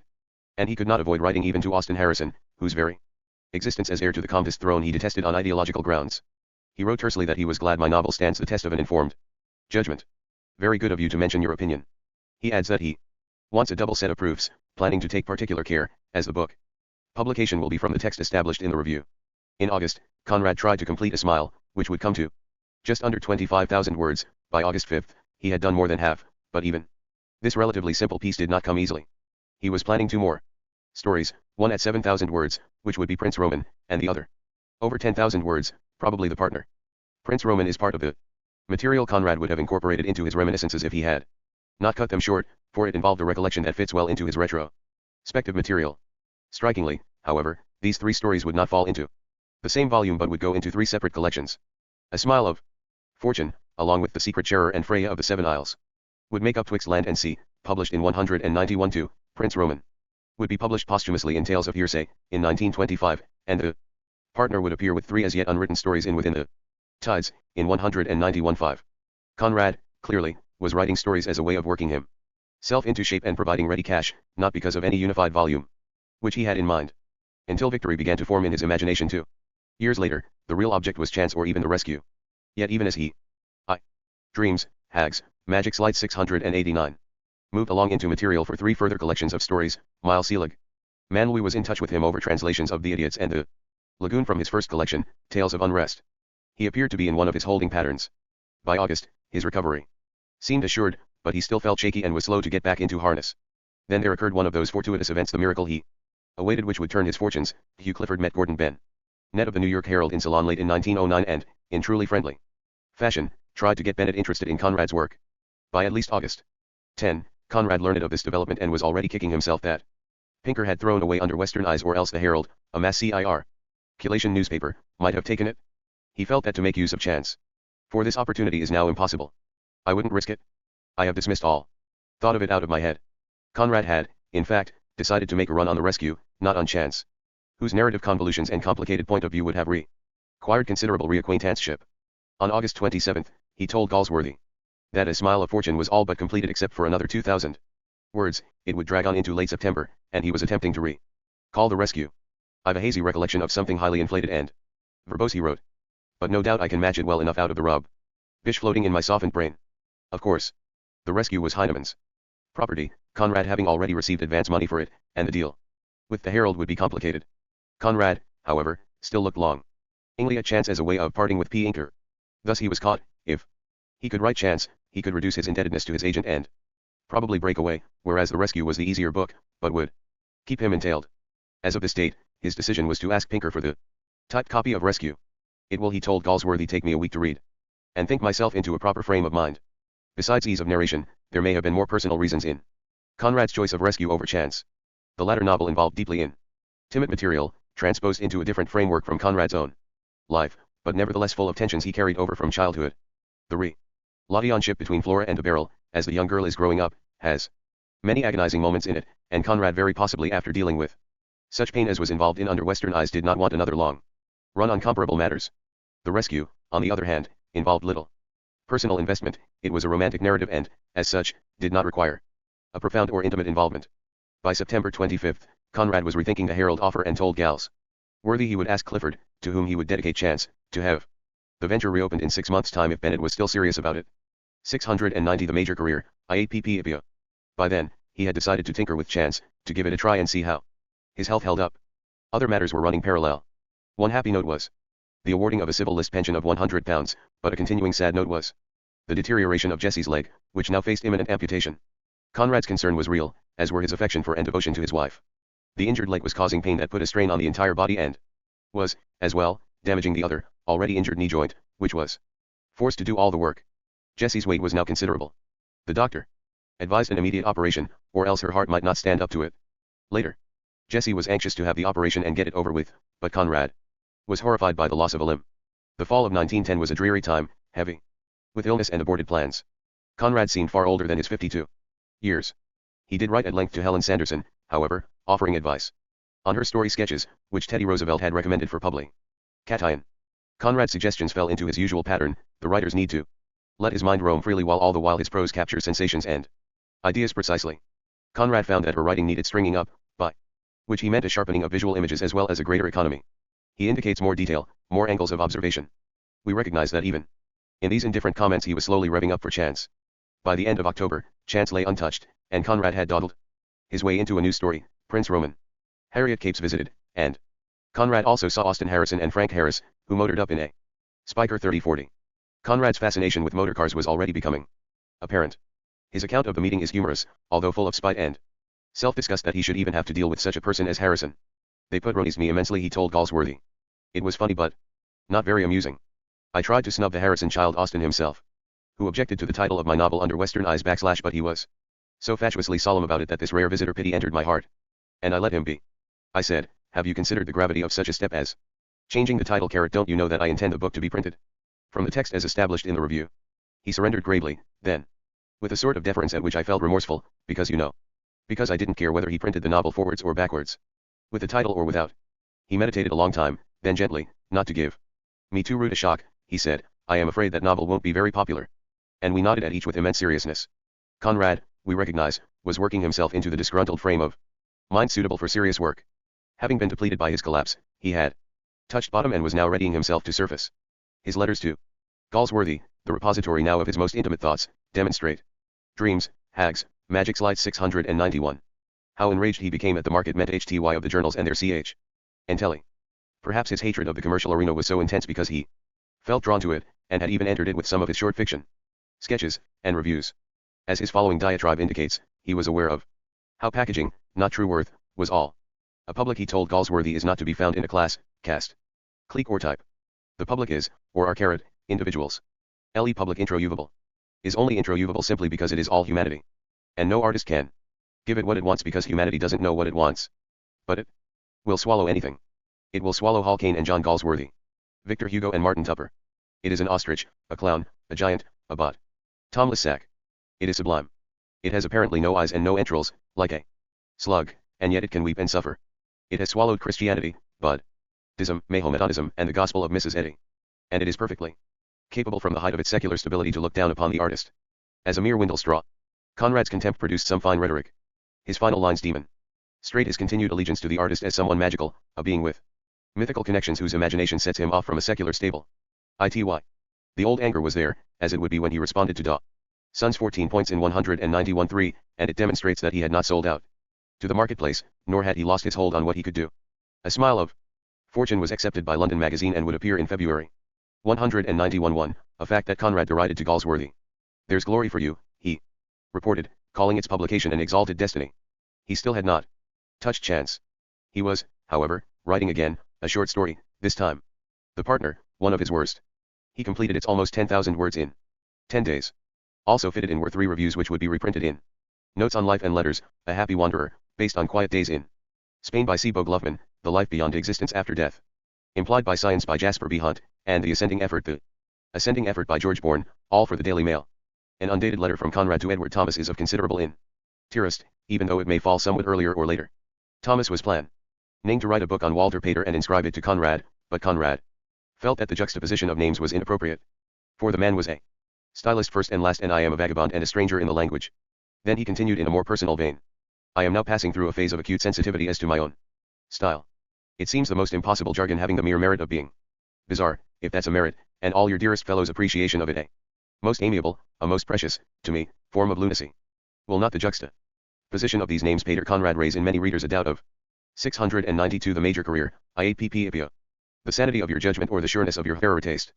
Pray reflect before you leap. The caution to Thomas was one Conrad may have felt for himself, as 1910, one of his worst years, slipped by. He had turned 53, and though he had gained a considerable reputation and following among the literati, he was as financially distraught as he had been at 43, or 30-3. Although he did not know it, even intuitively, that casual meeting between Cliffelford and Bennett halfway around the world in Ceylon was to have a great influence upon his immediate and future career. It would be, in a happier sense, like Hardy's iceberg forming in distant waters and awaiting the Titanic. / 8. Through victory. Ippies. Settembrini. The duel, my friend, is not an arrangement like another.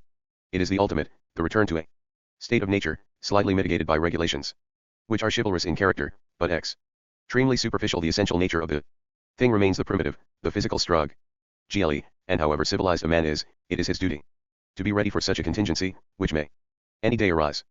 Whoever is unable to offer his person, his arm, his blood in the service of the ideal, is unworthy of it, however intellectualized. It is the duty of a man to remain a man. Man, the magic mountain. I don't want a motive for the crime, all I want is an explanation of the criminal. Yes. I mean to lead him into committing a crime gratuitously into wanting to commit a crime without any motive at all. Gide, Lafcadio's Adventures. Chapter 30. Enter John Quinn and André Gide. Or the aging writer, as physical and mental energy become increasingly depleted, the imagination must compensate or else the career is over. In 191-1. Conrad had to confront precisely that sense of himself and of things in general. If he failed to produce a major effort after the worst effects of his lapse had been dissipated, then his reputation would have to stand on 4 or 5 major works since 1899. Yet he sensed a still incomplete career, if only because 2 full-length novels still remained unfinished. But even as he sensed this in himself, he was writing a silly story, Freya of the 7 Isles, which suggested not completion but fragments and pieces. He used this and similar phrases to describe his work to Garnett just after the new year began. Freya would fill out the volume that would appear the following year as Twixt Land and Sea, and when Garnett read it the following August, it failed to convince him as something done. It was a poor beginning for a man who felt his remaining time was short. Freya, as we shall see, has a little history of its own, since it created a serious split between Conrad and Garnett. Part of its failure was Conrad's inability to beach in Macassar for months and lies to weld together the factual parts with the buried in the fort there. Conrad's Jasper vented characters and episodes. The factual Alan, Sutton, has something of lingered part concerned a man named Sutton and of the rescue in him, and the story, in fact, ship called the Costa Rica, a story Conrad recalls that novel, which had re-entered, picked up when he was in Singapore. As he Conrad's mind as a possible submission to the told Garnett, he Sutton died in just that herald. Freya, on the other hand, is presented way, but I don't think he died of slow turn as an agent of Alan's needs, and her own poor parament. He was just about to go home to traitor his unfocused bombast, floods of ret. Marry a girl and bring her out their auric, operatics, outrageous acts of villainy. When his ship was run of a reef by the interfere with several passages of solid sea. Commander of a Dutch gunboat whom he had collogical detail. Garnett was quite right in Managed to offend in some way. He haunted being unconvinced. 695. 696 through victory, Ippy Ippy Karad. At this time, 1910-11, family matters pressed not only in the seriousness of Jesse's condition but with Boris, who was now at the stage of a career decision. Since the English educational system separates those who will be university men from those who will not, Boris by 11 had had to take his Oxford-Cambridge preliminaries, and had failed. He was not cut out for a university career, which is not unlikely given Conrad's lack of interest in formal education and Jesse's indifference to matters beyond the family. Conrad saw his son as a hard worker, but without any academic vocation. The reports from his Luton school all expressed his willingness to work well and steadily. Writing to Harriet Capes, who had taken a special interest in the boy, Conrad said, "Good worker and good player though he is not brilliant. He felt, nevertheless, that another term at the Luton school would do him good." Conrad finally decided that Boris should pursue some kind of vocational training, and an apprenticeship on board a ship might prepare him for a reputable career. Toward that end, he wrote Galsworthy, who was first in Boris's regard. "Meantime I have been on board and had an interview with Wilson Barker, to whom I could speak openly as a fellow seaman. He assured me that there were on board a good many boys destined for an engineering career. I don't mean mechanical engineering, and that he thought it was a good preparatory schooling. And I don't know where to look for an authoritative opinion. But I reason like this: the boy is young, yet too young for any technical institute. He would have to put in a couple of years in some school or other, then why not in this one where at any rate they lay themselves out to teach mathematics? I am of course thinking of civil engineering, but I cannot hope for him the possibility of following long studies and getting a degree in CE. With that out of the question, Conrad saw Boris as gaining an apprenticeship to Uruguay or some works. Consumed as he was by his own needs, it is difficult to determine whether Conrad was selling Boris short or had made a shrewd assessment of his older son. Certainly, pursuit of a professional career would have meant an investment of money, special schooling, tutors, expensive books, outfitting, which Conrad felt he could not afford. More likely, he was carrying over attitudes from his own experience, in which he had found little use for formal schooling. His own decision to go to sea so young surely influenced his desire to place Boris vocationally, although it is impossible to judge whether such decisions were founded on common sense or on possible envy of an educated older son. Typically, Conrad's discussion of Boris bleeds over into his own problems, his pessimism about the future, even about the next day. But in truth, dearest Jack, I feel so uncertain of the next day, so completely at the mercy of the first ill wind that may blow, that I am not capable of thinking much of the future. I simply dread it, and the only way for me to keep at John Quinn and André Gide 697 work, God save the mark, is to forget that there is such a thing as next morning to come. In a possible display of hostility toward any form of education, he explained to Joseph de Smet, the Belgian critic who wrote the first essay in French on Conrad, that he had never opened an English grammar in his life. My pronunciation, he explained, is rather defective to this day. Having unluckily no ear, my accentuation is uncertain, especially when in the course of a conversation I become self-conscious. In writing I wrestle painfully with that language which I feel I do not possess but which possesses me, alas. That was in 191, after more than 20 years of writing in English. By mid-February, Conrad could tell Warrington Dawson he was putting the finishing touches to Freya, which he characterized as quite good magazine stuff loaf, quite Conradsk, in the easier style, by in the easier style. He meant not in the modern mode, which he saved for his longer work. By March 2, Freya was on its way to Pinker, who sold it to both Metropolitan Magazine, April 191-2, and London Magazine, July 191-2. Perhaps to keep his critical edge sharp, Conrad corresponded with Galsworthy over the latter's fiction, especially the Patrician. Needless to say, his detailed response is enthusiastic, but of more importance is the nature of the touchstone he applies to his friend's work, Flaubert, especially Salland, and Turgenev. Particularly the figure of Bazarov, of Fathers and Sons. By mid-March, Conrad had made some personal and professional designs. Jessie was to be operated on in the first week of May, which meant a move up to London for at least 3 weeks while she remained in a nursing home, and Conrad stayed in rooms and looked after John. And, in a parallel decision, he hoped to have enough of chance so that he could begin dictating to Miss Hallows. By the end of March, he was trying to make a fresh start with chance, a fact he indicated in a letter to Ford acknowledging receipt of a volume of stories. Conrad indulges in some moments of nostalgia before groaning at what his own table offers, the damnable worry of making a start with stuff in which I don't believe and yet must go on spinning out of myself, like a disillusioned spider his web in a gale. This Sisyphean image of the future was in Conrad's mind as he worked on chance, and very probably the potential horror of it gave him some impetus. By May, however, it would all change, as the operation was postponed to give him the opportunity to get on with his novel. It seemed to be a family decision to delay the operation until August, so as to make Jessie available. Asterisk to Garnett, 2 days later, intermixed novel. I wrote to him about it yesterday, but as with comments on Flaubert's works and sug a matter of fact, I feel rather unsettled in my jest-ions for Garnett's own career, Conrad mind. It seems to me all in the air, or is it I? Cited Galsworthy's latest novel in quite differ who have not, or have lost, the ability to get end terms, Hint to me something of Jack's to the bottom of written things. 698 through victory. IPIAP carrot. For typing and retyping of the manuscript, to keep John out of the London heat, and to give Boris the opportunity to take his vacation in the country. Submerged in all this was some inner voice which was telling Conrad, in its fashion, that in chance his chance lay for financial recovery. Very probably. Bennett's offer appeared a lifeline to survival, for Conrad, despite setbacks of health and wavering determination, kept hammering away at the novel, 12,000 words in a fortnight after a hiatus from March 5 to April 29 with not a page.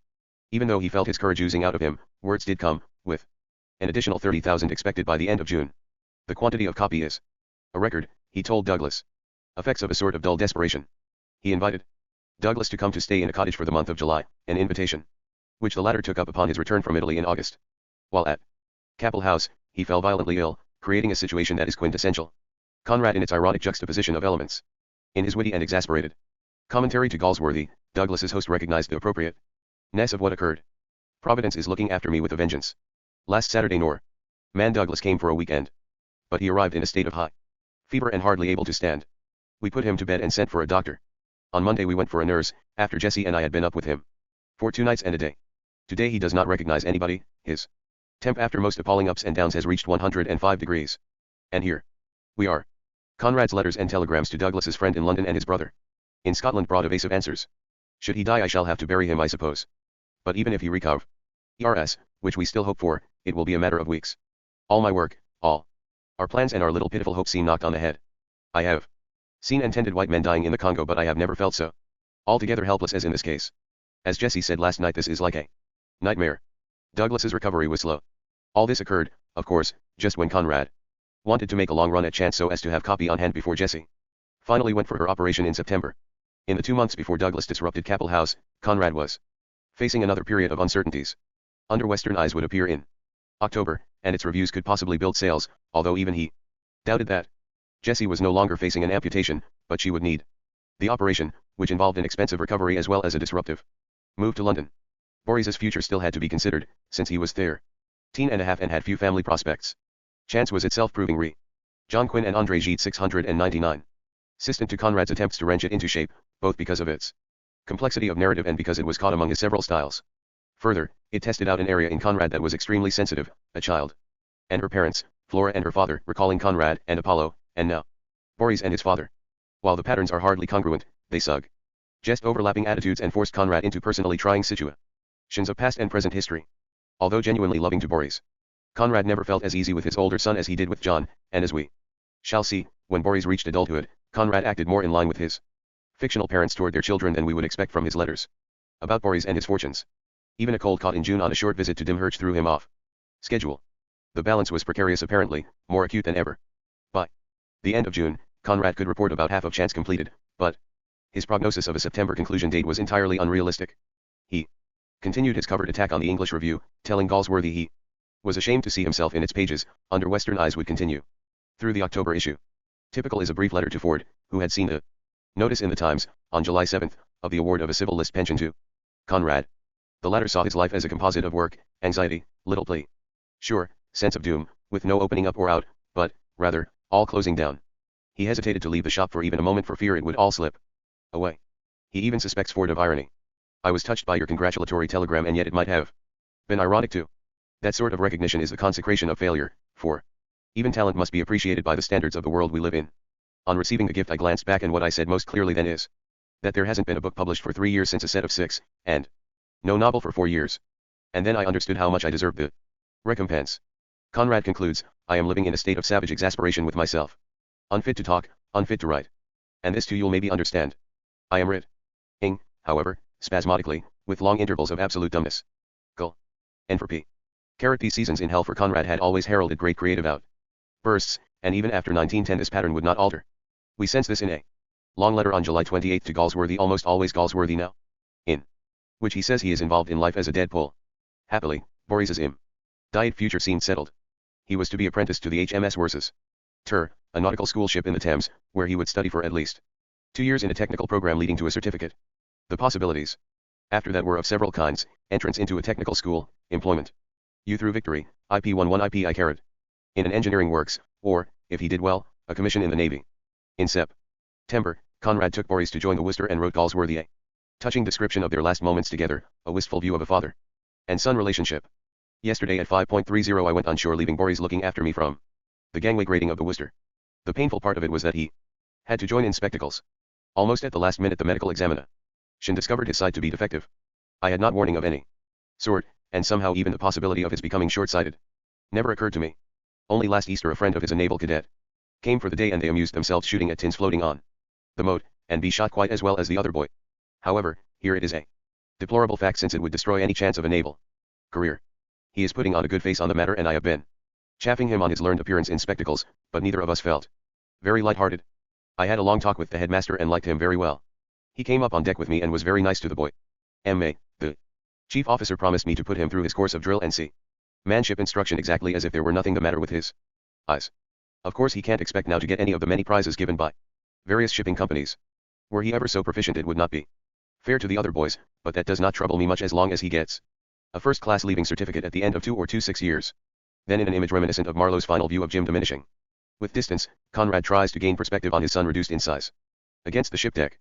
Poor Mons. V looked to me a very small and lonely figure on that inner Mau's deck in that big crowd where he didn't know a single soul. It is an immense change for him. Yes. He did look a small boy. I couldn't make up my mind to leave him and at last I made rather a bolt of it. I can't get him out of my eyes. However, there are over 20 new boys and all their hammocks are slung together aft on the port side of the lower deck, so he shall have some companions in the first few days of misery. I went ashore in the 14-oared second cutter and I have never seen a nicer boat's crew. Having more than an hour to wait in Maidstone I wrote a letter to B, which I am certain it must have comforted him to receive this morning. In closing, Conrad asks Galsworthy to drop Boris a line in the next week. It would be kind, it would be very kind of both Ada, or either of you. How profoundly Conrad was reviewing his own very different kind of farewell as he went out into the world, one cannot but speculate upon. Freya was not easy to place, especially since Conrad was himself of two minds about it, looking for publication in Blackwoods and yet calling it a magazine-ish thing. Scribners rejected it on grounds that it's overpow. John Quinn and Andre Gide 701. Glue makes it impossible for serialization. After another rejection, in Century magazine, Pinker sent it to Garnett for reconsideration in the same publication, and Conrad, unaware of the history, wrote his friend, "All I can say is that I hope you won't be overpowered by the gloom to the point of swallowing a dose of prussic acid after reading the copy. And do write to me so that I know you are still alive after the terrific experience which, I understand, has nearly killed the Scribner's man." 5 days later, Conrad wrote Garnett he had misgivings about Pinker sending a story already rejected by the Century, as somehow taking advantage of parti pris. He also stresses he has resisted faking a sunny ending that American magazines might request, saying he rejected the piffle they print with touching consistency. Garnett did not die of the gloom, he was, by now, inured to it, but he informed Pinker he had seen the story some ages ago, very probably the previous April when Freya went out to the magazine for which he was now reader. Conrad was enraged, since he would have opposed sending the story back to Garnett after the Century had already rejected it. He denied the ancient history of Freya, and in an angry letter to Pinker offered Wood and Gibbon as witnesses to the contemporaneity of the story. Part of his anger, however, was a displacement, in which Freya served only as the surface of Conrad's annoyance with Garnett, who was being Russianized. And of course with himself for the weakness of his work, his fear that he was sliding toward oblivion. In the meanwhile, Douglas had recovered, but only after turning Capel House into a hospital. Another development, quite unexpected, added earnings to Conrad's pocket apart from what he could get from Pinker. John Quinn, the American collector, was interested in purchasing manuscripts of both Conrad and Arthur Symons. Through Agnes Tobin, the American poet. It is intimate with Symons, who was to act as intermediary. Quinn got in touch with Conrad and O'Floford to purchase his manuscripts and, later, type scripts and various drafts. Quinn offered prices that were, then, quite substantial for a living author, from £40 for a story to between £100 and £1.50 for longer works. £100 then was worth about $1,250 in current purchasing power. Quinn hardly fleeced Conrad, who welcomed the new source of income and could have refused the American at any point, or driven up the price if he had chosen to bargain. It was a transaction that worked to the benefit of both. Quinn greatly admired Conrad's work and could indulge his hobby, and Conrad gained several £100 during a period when his earnings were still low. The initial transaction occurred when Conrad sent off, on August 24, the asterisk under Western Eyes is dedicated to genius for friendship from the uttermost. Agnes Tobin, who brought to our door her Shore of the West. 702 through Victory. Ippy Carrot. First batch of his manuscripts, Outcast, 516 pages, and Freya, not yet even Pubshed, 226 pages. Conrad had intended to send Almayer's Folly also, but discovered that the whole of chapter 9 was missing. As a bonus, he sent the manuscript of the suppressed preface to the nigger of the NAR. Sissus. The little printed pamphlet I have distributed to a few friends. and have enclosed a copy in the envelope containing the 11 pp of MS, which perhaps you may care to join to your collection as a sort of curiosity. Thus, Quinn's collection began to build, and Conrad's correspondence with him became quite voluminous. The two never met. Conrad rather conspicuously avoided Quinn in later years, and when Conrad bypassed him and began to sell his manuscripts to Thomas Wise, the relationship turned sour. The real split in the association came when Quinn realized over 0.000% profit on his Conrad materials in his 1923 auction. The sale of Conrad Iana, much of which went to A.S.W. Rosenbach, brought Quinn a sum of about $110,000 on purchases of $10,000, and when Quinn was asked to give Conrad some of his gains, he refused outright, attacking F. N. Doubleday for even suggesting it and calling it a sheeny assault upon him by Nelson Doubleday's damned old father. By then, both Quinn and Conrad were dying men. Back in 191, the atmosphere was far more pleasant. Recognizing a good thing, Conrad wrote again on September 25, this time about Under Western Eyes, 2L manuscript of 1,300 pages. He indicates that the manuscript contains a great deal more text than has appeared in print and that he has been cutting down that novel ruthlessly for first English publication. At the same time, Conrad proposes selling Quinn 3 recent short stories, which he now sees as forming a distinct volume, Freya, Fortune, and Secret Sharer, for which Conrad requested £40 each. He adds that he hopes Quinn will not feel he has fallen upon a shark. In every transaction, however, Quinn gave exactly what Conrad requested, and at that time no one else was interested. This was all a pleasant interlude, but Under Western Eyes was about to appear in book form and Conrad's concern was building. By the end of September, he had 60,000 words of chance in hand, but that was less than half of the novel's final length. In addition, he wrote a 300-word preface for his Reminiscences, which would appear as a familiar preface when the book was published in 191 too. Although Conrad said he had written 45,000 words since April, the number was probably far less, or else he discarded many earlier pages in order to have only 60,000 of chance by September. He was suffering from another attack of gout and had put the novel aside, but his words indicate he realized chance was his salvation. The rescue, that other incomplete book, had faded. By September 30th, he was ready to send Quinn further manuscripts, and his letter suggests that for the first time he would manage his manuscripts, John Quinn and André Gide 703, and type script so as to provide a maximum of autograph material, since personal handwriting, he knew, drove up the price. After saying he planned to include Tu Conda and The Partner, which Harper's would publish in November, Conrad apologized for having only dictated type scripts in hand. He does mention Almayer again, still incomplete, and Carrion, for which he asks £20, and The Secret Agent, £100. On October 5, Under Western Eyes appeared, containing about 30,000 words fewer than the serial text. As the reviews began to filter in, Conrad wrote to Galsworthy that he had revised recklessly, striking out whole pages, which he was too ill to reconsider. The other day I looked at the MS, for sale to Quinn 1,357 pp averaging about 120 words per page. There are passages which should have remained. I wasn't in a fit state to judge them. Conrad says he has avoided looking at the notices of the novel, but Marwood sent him the one from the Morning Post. Conrad's comment upon it is of considerable interest, because the reviewer had struck upon several personal points. It was all right, he wrote Galsworthy, but there was a passage in it which is incomprehensible unless meant as a hint that I, being a Jew, am especially fit to hold the balance between East and West. I believe that some time ago that preposterous papist Belloc has been connecting me with Father Abraham, whether to hurt me or to serve me, or simply be cause he's an idiot, I don't know. Anyhow, I heard it from somebody a year or more ago. It's an absurd position to be in, for I trust one have no contemptible prejudices against any kind of human beings, and yet it isn't pleasant to be taken out of one's own skin, as it were, by an irresponsible chatterer. The reviewer had said not that Conrad was a Jew, but that the narrator, with his attempt to balance Russian mysticism and the Western attachment to the earth as it is, must be a Jew. The insight is particularly shrewd, and significantly misread by Conrad, since it assumes a certain sympathy on the narrator's part for something which he recognizes as quite different from himself. Conrad's misreading of the passage, in which the narrator, not he, is suggested as a Jew, is connected to his fear that he may have come too close to presenting the Russian character compassionately.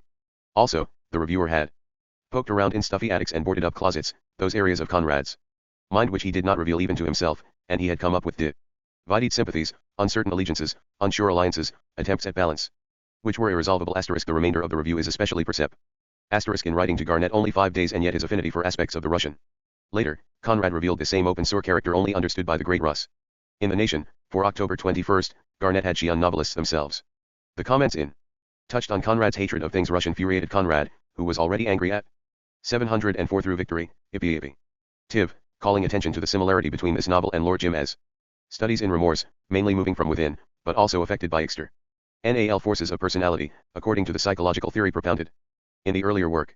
Garnett's notice, to which Conrad had responded, placed the novelist in The company of Russians, ending indeed by comparing his pages to notable passages in Turgenev and Dostoevsky. Garnett found the artistic intensity of the novel not only in its remarkable drawing of characteristic Russian types but in the atmospheric effect of the dark national background. Garnett was quite acute, although his words were wounds to Conrad, it is, however, in the suggestiveness of the national background of the illusions of frustrated and blighted generations, stretching ominously like a gloomy curtain behind the figures in the drama, that the author's special triumph lies. Wriggle as he might, Conrad could not withdraw from Garnett's Russian clutches. This frustration carried over into a letter he wrote to Constance Garnett on the same day, October 20th, as he wrote to her husband. Mrs. Garnett had criticized the figure of Natalie Halden as too wooden, insufficiently in movement, and Conrad offered as explanation that he needed her as a pivot on which to turn the action. He feared that if he made more of her, she would have killed the artistic purpose of the book, the development of a single mood. Then he moves to what worries him. The remarks are worth repeating.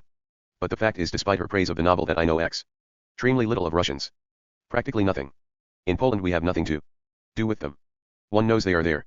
And that's disagreeable enough. In exile the contact is even slighter if possible, if more unavoidable.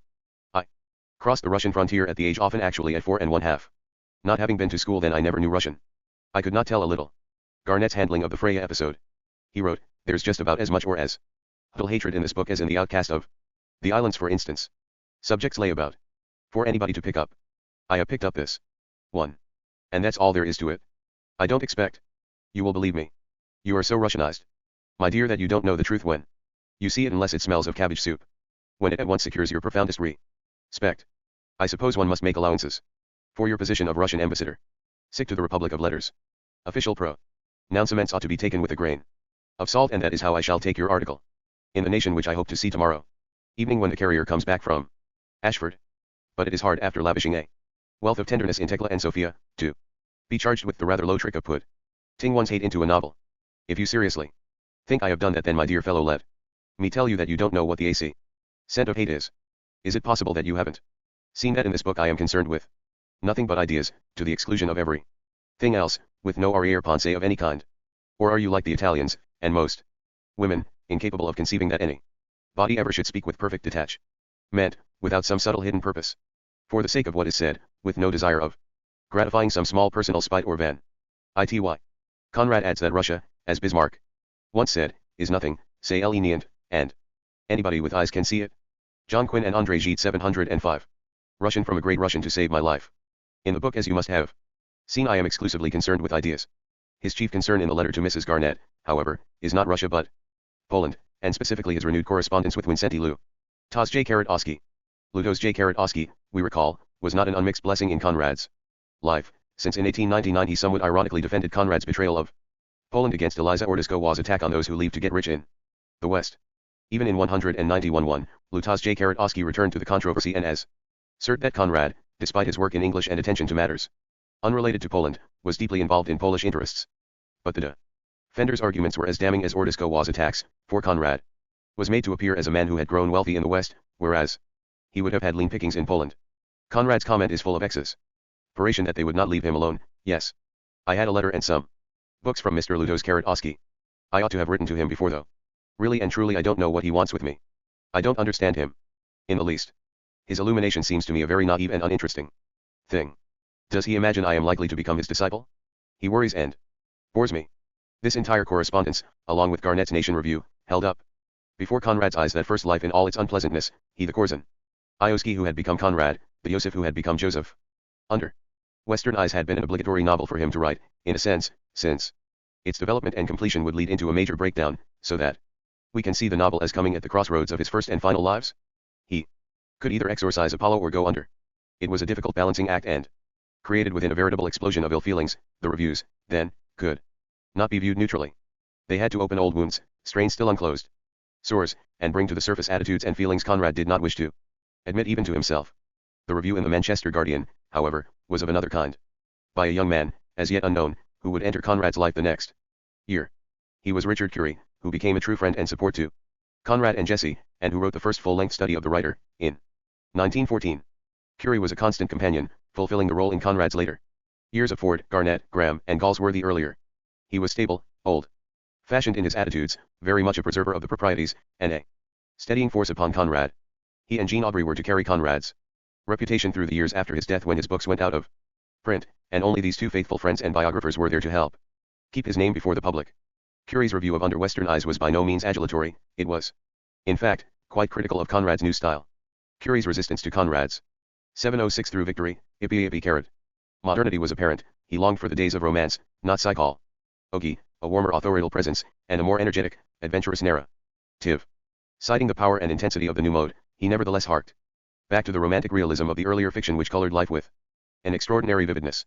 Curie, too, pointed to similarities with Dostoevsky's Crime and Punishment, so that Conrad could not evade that issue by tarring the author with Russification, as he had Garnett. Even the reviewer of the Westminster Gazette linked Conrad and Turgenev and Dostoevsky, saying he helped us understand them with greater clearness, as though Conrad's work existed to explain them. Conrad had Constance Garnett to thank for this explosion of interest in the Russian novelists, for she was making them as familiar to the English audience as Dickens and George Eliot. When Conrad wrote Norman Douglas on October 2, 7 and asked for a loan of £10, he indicated he had not written a line all August or September or half October. He complained of being in a state of nervous exasperation, of feeling unfit for the world, ill to now and then. That report of inactivity appears exaggerated, for chance was far enough along for Conrad to be able to complete it in 5 months, in March of 191 and for the serial to begin in only 3, on January 2 1, in the New York Herald. We catch the note of contradiction when he tells Davray that he began chance only last April and has worked full speed since then. He adds, I am enfeebled but I work always. To Joseph de Smet, he spoke of something very close to himself, the French translation of Nostromo, which Conrad was pleased to hear would be done by de Smet himself. The latter, however, did not do it. Philippe Neal translated the novel, but of far greater interest is Conrad's advice on how the book is to appear in French. Don't you think Conrad wrote in French that this long book could be abridged a little? Not to remove the episodes of action itself, no. But I mean to remove superfluous words. Within this volume there are too many phrases. Phrases of analysis, descriptive phrases, also. It will help the French readers to swallow such a large book. This weeding pruning, if you wish, must be made by myself and on the English text. If you wish to send me your copy of Nostromo, I will get to it, keeping it only 8 days and returning it to you marked lightly in crayon. Of equal interest is the fact that de Smet had already done a translation of Typhoon, which Conrad considered, because of its maritime vocabulary, the most difficult of his works to render into French. But de Smet's translation of Typhoon was not to be the one in the standard French edition, it was replaced by André Gide's. Through the auspices of Agnes Tobin, Gide had made a flying visit to see Conrad at Capel House in July, and with that, began to enter Conrad's life at many points, just as Conrad's work, as we shall see, had already entered his. As Conrad's career, John Quinn and André Gide 707. With chance, moved toward a broader audience, he was brought increasingly to European readers by Gide's advocacy and by his incredibly dedicated supervision of the translation of Conrad's works into French. Gide's presence became a considerable factor in Conrad's later years. Even as a shuffling of friends was occurring for Conrad, as Gide, Curie, Dawson, Walpole, and Jean Aubrey had already entered or would shortly enter his life, Ford popped up with a long article on Conrad in the English Review. Ford had called his former collaborator an Elizabethan, a curious analogy which he tried to justify on the basis of Conrad's relationship to a Poland that was romantic, heroic, aristocratic, that is, an atmosphere comparable to England's in the 16th and 17th centuries. He goes on to cite Webster, Marlowe, Massinger, Kidd, and Heywood as writing material that could fit easily into Conrad's imagination. But the essay becomes an exercise in the Ford ego. He praises Poles for being aristocrats and individuals in this age of limited companies and democracy. Ford, however, was a political and social reactionary and missed the messianic quality of Polish romanticism, the very basis of Conrad's dualism, as the son of a revolutionary father. He speaks of knowing very well a writer who collaborated with Conrad in 1 or 2 books himself, of course, and he uses this method as a means of examining passages from romance, so as to vaunt both writers. But, overall, as with most of Ford's commentary, it is generous. Near the end of his long piece, he says, for if our age can have raised up such a conscience in any walk of life, and if our country can have attracted him to live amongst us, our age and our country must have in it something that is good in its traditions and its teachings. Indeed, when I think that in a light-hearted way I have poked fun at the artistic conscience of this country, I feel a little ashamed. For if Conrad has not earned any huge material success, he has secured a recognition even from the more academic, that few men of his greatness have ever secured in their age and their own day. Writing to Ford after having read the first part, it was a continuing article, extending into the March issue, Conrad caught the generous note and responded warmly. I am infinitely touched by what you say and by the accent you have found to express what may be critically just and true but to a certainty is the speech of a friend. What touches me most is to see that you do not discard our common past. These old days may not have been such very good old days as they should have been, but to me, my dear Ford, they are a very precious possession. In fact, I have nothing else that I can call my own. And had you put them aside in your fortunate present, I should have felt distinctly poorer for it. The year 191 closed with a most significant event, a letter Conrad wrote to Gide, the first, extant, letter since Gide's hurried visit in July. It was in AUS 708. Through victory, yippee Karad. Picious moment, for it meant Gide's July visit was not a final thing but a beginning.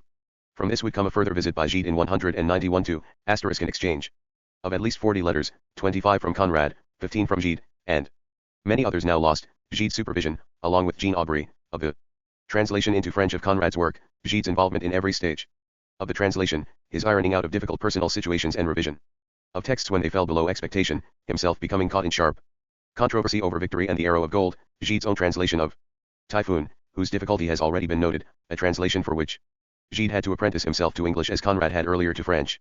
Further, there was the more personal literary association, Gide's use of an epigraph from Lord Jim in Les Caves du Vatican, at the head of Book V. Lafcadio, as follows: there is only one remedy. One thing alone can cure us from being ourselves. Yes, strictly speaking, the question is not how to get cured, but how to live. Stein's advice in chapter 20 is, AC. Twilly, one thing alone can us from being ourselves cure, the very real possibility that Gide's conception and development of the acte gratuit derived from his sense of Conrad and especially from his reading of Lord Jim, although many other factors were also involved. Gide's Voyage au Congo, 1927, which is dedicated to the memory of Joseph Conrad, with Gide's reportage of his visit leaning heavily on Conrad's heart of darkness. Finally, there was Conrad's attempt, unsuccessfully, to see Gide at Couvreville, in Normandy, in late October 1923. As a final gesture, Gide wrote a memorial piece on Conrad in the NRF issue Homage to Joseph Conrad, December 1924. Since Gide was the sole writer of first rank with whom Conrad became this close, the association with James was distant and formal. Their strange Gide very possibly came on this visit with Alexis St. Ledger, who wrote under the pseudonym of St. John Peirce. Peirce was familiar with many of the Conrad circle, especially Jean Aubry, and in a long letter to Aubry in 1947 mentions a 191 or 191 to stay with Conrad, most probably the latter date. I do recall a short stay with Conrad, which you mention. 191 or 191 at Ashford, via Ham Street, Kent. The conversations were the least intellectual possible, since I liked in him the man, his clay-colored face, his respect for the most fortuitous human incident, his loyalty in every human relationship, once established, without passing judgments. I do however remember some literary fugues in the course of nocturnal talking, in the room downstairs, at the right of the entrance Melville, Hudson, and the nonsense lyrics, Jumblies, which I brought from the children's room, at the top of the stairs, overlooking the court yard. On the day of my departure, he had thought he ought to invite, for a Frenchman, Arthur Symons, and this was a mistake. Touching, between ourselves, for which, manly, it seemed as if he were apologizing by the expression of his eyes. Do you remember his unexpected taste for Molière and for Zola? The vividness of his reactions against Dostoevsky, to which he maintained to prefer Turgenev. For this episode and the rest of the letter, see Ivo Vidin, Conrad Iana, 2, p. 3, Conrad probably met Valerie Larbat on the first visit, in 191-1, and saw Paul Valéry on another occasion, in October 1922. John Quinn and André Gide 709. Relationship bears some scrutiny. The sharing, if we can call it that, started with Gide, who entered into Conrad's career, especially into Lord Jim and the period around that novel. Gide considered Jim the apex of Conrad's achievement and a central document in his understanding of Conrad's world. When Gide, in turn, brought Conrad to the attention of the European leader, Airy world, he was extracting, really, Conrad's views as seen through that novel. A 1914 journal entry by Gide reads, "The despair of the man who thinks he is a coward because he yielded to a momentary weakness when he hoped he was courageous. Lord Jim." Gide must have read the Conrad novel in English. It was not translated into French until 1924, by Philippe Neal, although precisely when we cannot determine.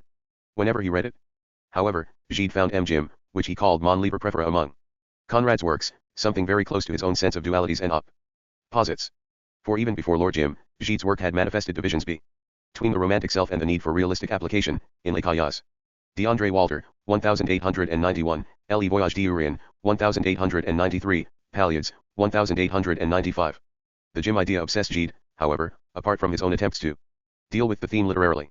Much later, after Conrad's death, Gide commented in his journal on Under Western Eyes, saying it is a masterful book, but one that smells a bit too much of work and application, over conscientiousness, if I may say so, on Conrad's part, in the continuity of outline. Conrad unbends only to become prolix and diffuse. The book is perfectly done, but without ease. Gide's entry on Under Western Eyes shadows his juxtaposition of that novel with Lord Jim, much interested by the relationship I discover between Under Western Eyes and Lord Jim. I regret not having spoken of this with Conrad. That irresponsible act of the hero, to redeem which his whole life is subsequently engaged. For the thing that leads to the heaviest responsibility is just the irresponsibilities in a life. How can one efface that act? Gide went right to the heart of Conrad's sense of order and found, lurking beneath, disorder and anarchy. As late as August 2, 1930, he returned to the subject, noteworthy that the fatal irresponsible acts of Conrad's heroes, I am thinking particularly O Lord Jim and Under Western Eyes, are involuntary and immediately stand seriously in the way of the one who commits them. A whole lifetime, afterward, is not enough to give them the lie and to efface their mark. Gide's taste in Conrad was bizarre. He was unable to read Nostromo, for example, perhaps because it was ponderous and un-French. He was a Conradian of the early period, and even included The Rescue among his favored books. He took a very personal view of Conrad and was little concerned with overall achievement or even with growth and development. He seized what he wanted or needed in the curiously undefinable way of a writer nourishing his own talent. As for Conrad, his need was to enjoy the yo through victory. Karad. Admiration of a cosmopolitan writer like Gide, to bask in the esteem of a translation into French by such an important figure, all the time taking care not to make the younger writer regret his profound respect for the older author. Yet Conrad felt little inclination to reciprocate by plunging into Gide's work, often commenting on it no more than politely, or, possibly, not even reading what Gide sent him. Conrad sat back and received admiration, and Gide was simply one of many substitute sons including Curie, Walpole, Jean Aubrey, F.W. Dawson who gathered at his feet in the 1910s and of offered homage. Conrad's first letter, of December 26, 191, is tentative, indicating he had read the itineralist and Gide's volume of criticism, pretexts, which may or may not have been true. Of the first 12 letters exchanged between the two they met perhaps only once more in the next 5 years, 11 are from Conrad and only one from Gide. The one-sidedness, however, is deceptive. Conrad was notorious for destroying his correspondence once he unsworded it, and from internal evidence, we find numerous references to missing letters. Many of the later Gide letters, in fact, 13 of the extant 15, were preserved by Jean Aubrey, and without his interest and care.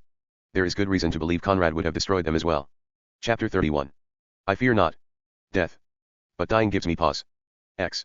He New Year, 191-2, began with a flurry of activity, and despite Conrad's gloomy sense of his career, he was hardly lacking in publications.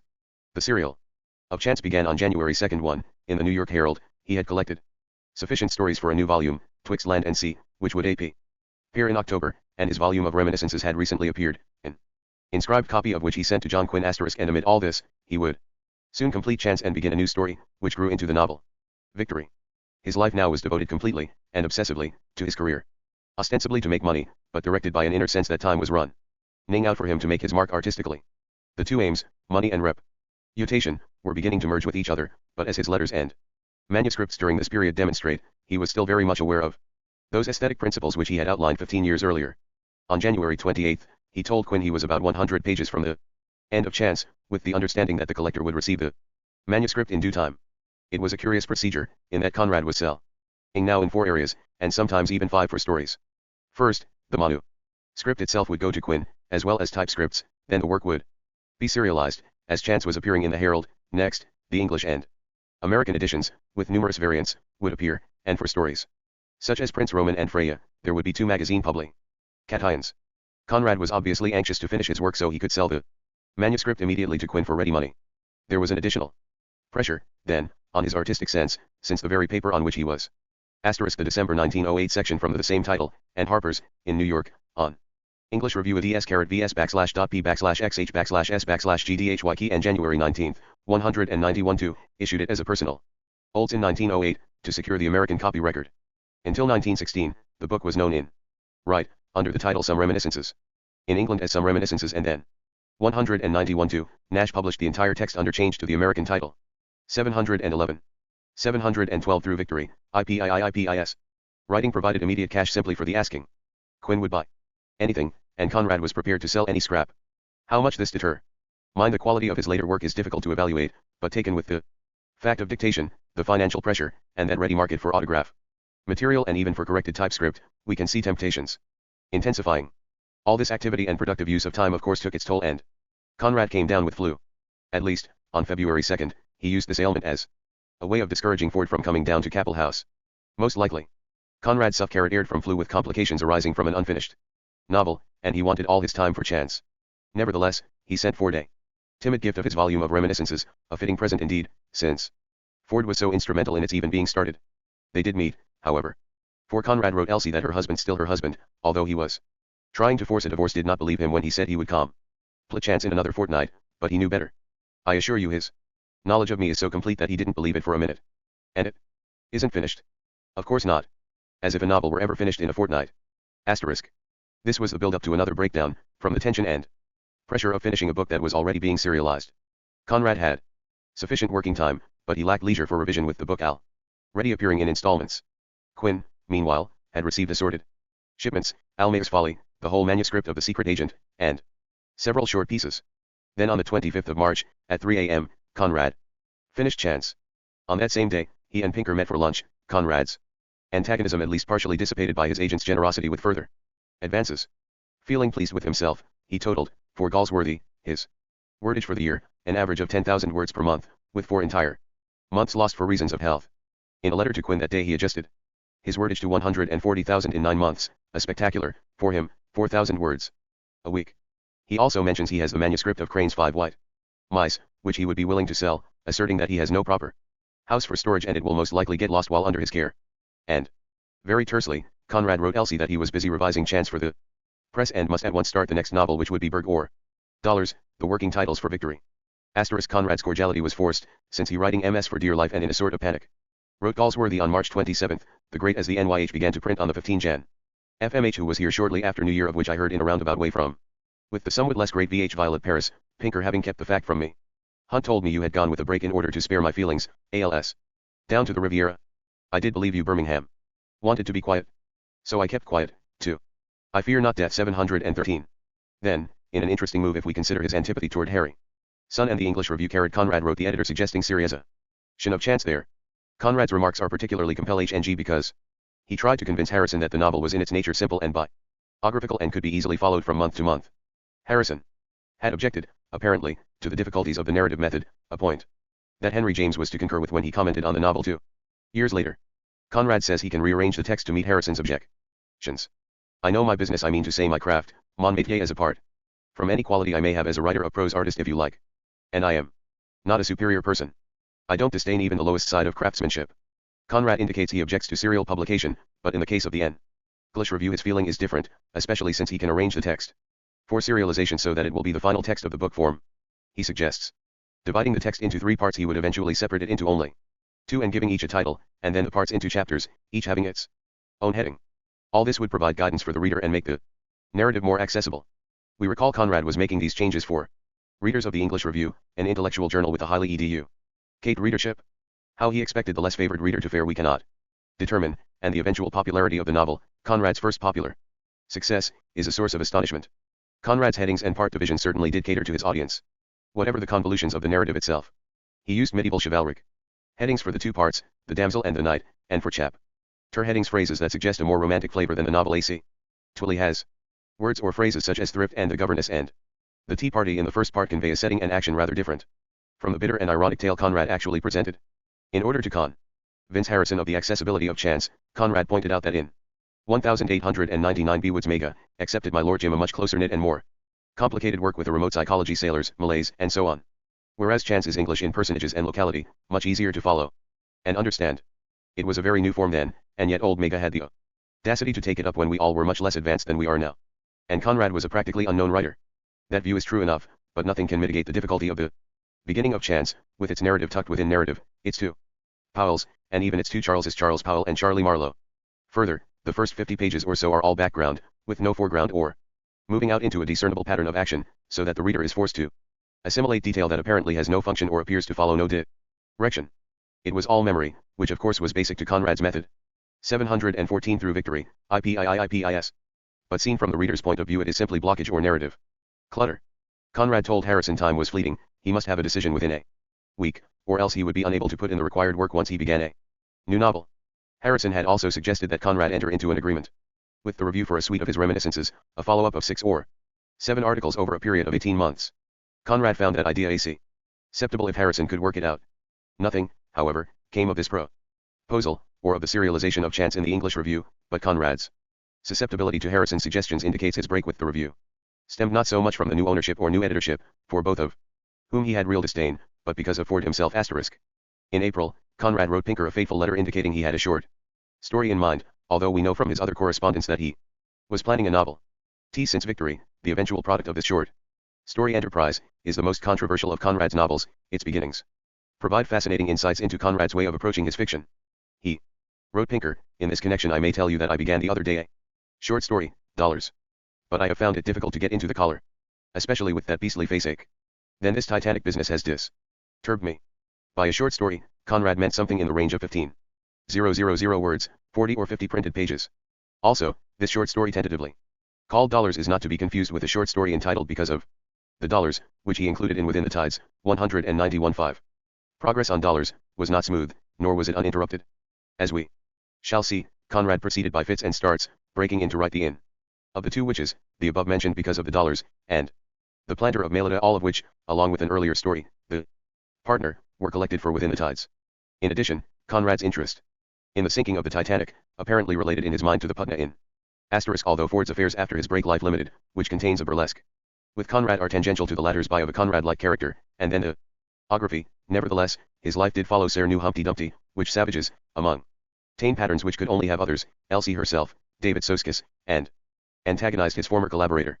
In just H.G. Wells, with whom Violet Hunt had the period leading up to Elsie's suit against once had a brief affair. Nearly every aspect of The Throne, which called Violet Hunt misses these activities aimed at Ford's need for self-cure for a suit that provided a moment of justification, and his talent lay dormant while true scandal Elsie had petitioned for restitution. He pursued private devils of conjugal rights. Ford had gone to tea in a presentation copy of Victory prison for non-payment of support, and had Conrad told Curie that the first idea of this made plans for a German divorce on the novel occurred to me at the end of the year. Grounds that he was really a German citizen. 191.1. Also, he had found time to write the simple 7 Fear Not Death 715. Incident in Lord Jim, resulted in 2 articles on the loss, both published in the English Review and later reprinted in Notes on Life and Letters, some reflections on the loss of the Titanic, May 191-2, and certain aspects of the admirable inquiry into the loss of the Titanic, July 191-2.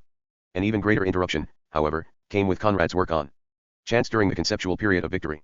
When the early idea of Victory moved into his imagination, he was still involved in rewriting parts of Chance, fashioning a fuller ending, as he called it, and this was followed by extensive rewriting of the novel's galleys shortly after the last episodes were serialized in the Herald, the final episode appearing on June 30th.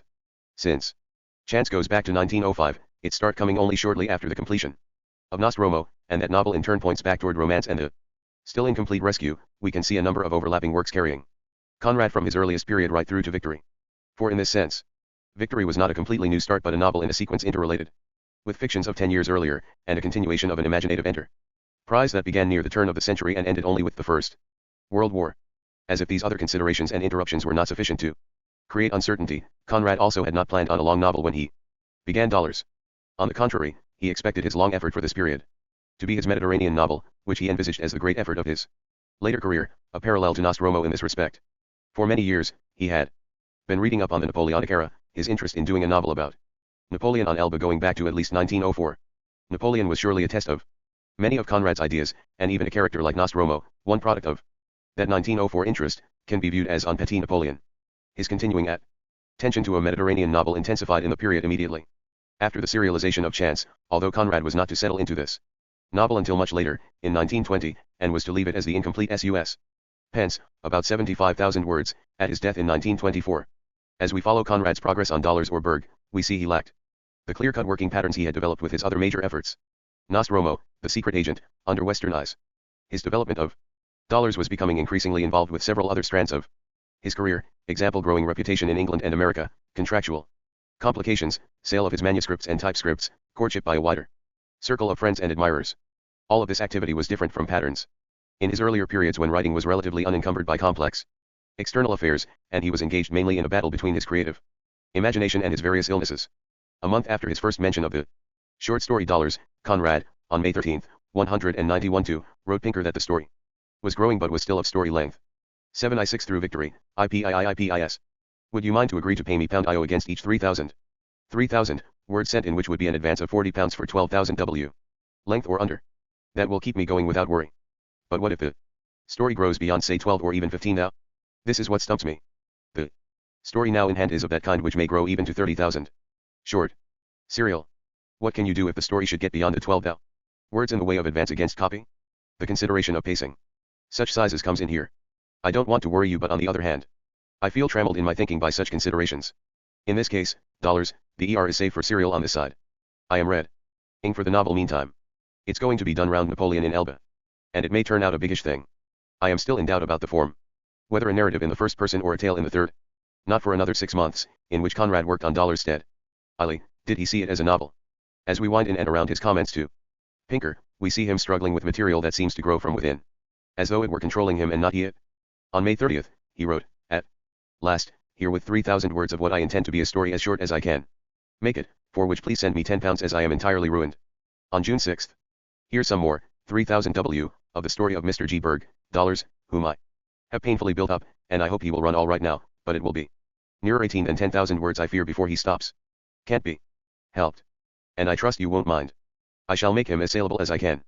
On June 26th, I send you 3,000 words of Dollars. I think this thing will be just under 20,000 words, but I shall try to make it shorter on revision. I am reading a lot. I shall begin the novel suspense directly the story is done. I feel a bit anxious generally. The next week's involved an installment of 3,000 words, for which Pinker dutifully supplied his weekly allowance of £10. Then, on September 3rd, Conrad wrote, "I begun formally the novel suspense. But that doesn't mean much. Still it will be something to catch on to when the story is finished. MCH or April of next year shall probably see the end of it." Followed now by September 12th comments. "Here's another installment. I suppose this thing must be allowed to grow. I understand that the ER is still keen on having it and it will make a small volume. We must reckon on 40,000 W, but no more. Short serial.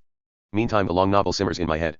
This is the only possible way to go on, though of course it would have been better if I had been able to get away to the Mediterranean for a month of musing and looking at the scene." Conrad finally accepted that Dollars was growing into something he had to call a novel, but he still expected it to come in at under 250 pages, though none of his longer fiction for the last 10 years had been this brief. On October 7th, he wrote Pinker / Fear Not Death 717. "It will be a novel certainly, but not long enough to fall under the meth in agreement of 3 novels each over 75,000 words. When you return from America you will find something of mine to negotiate about. And I rather think fairly manageable. Meantime should you be asked over there with a view to serialization you should perhaps tell them something.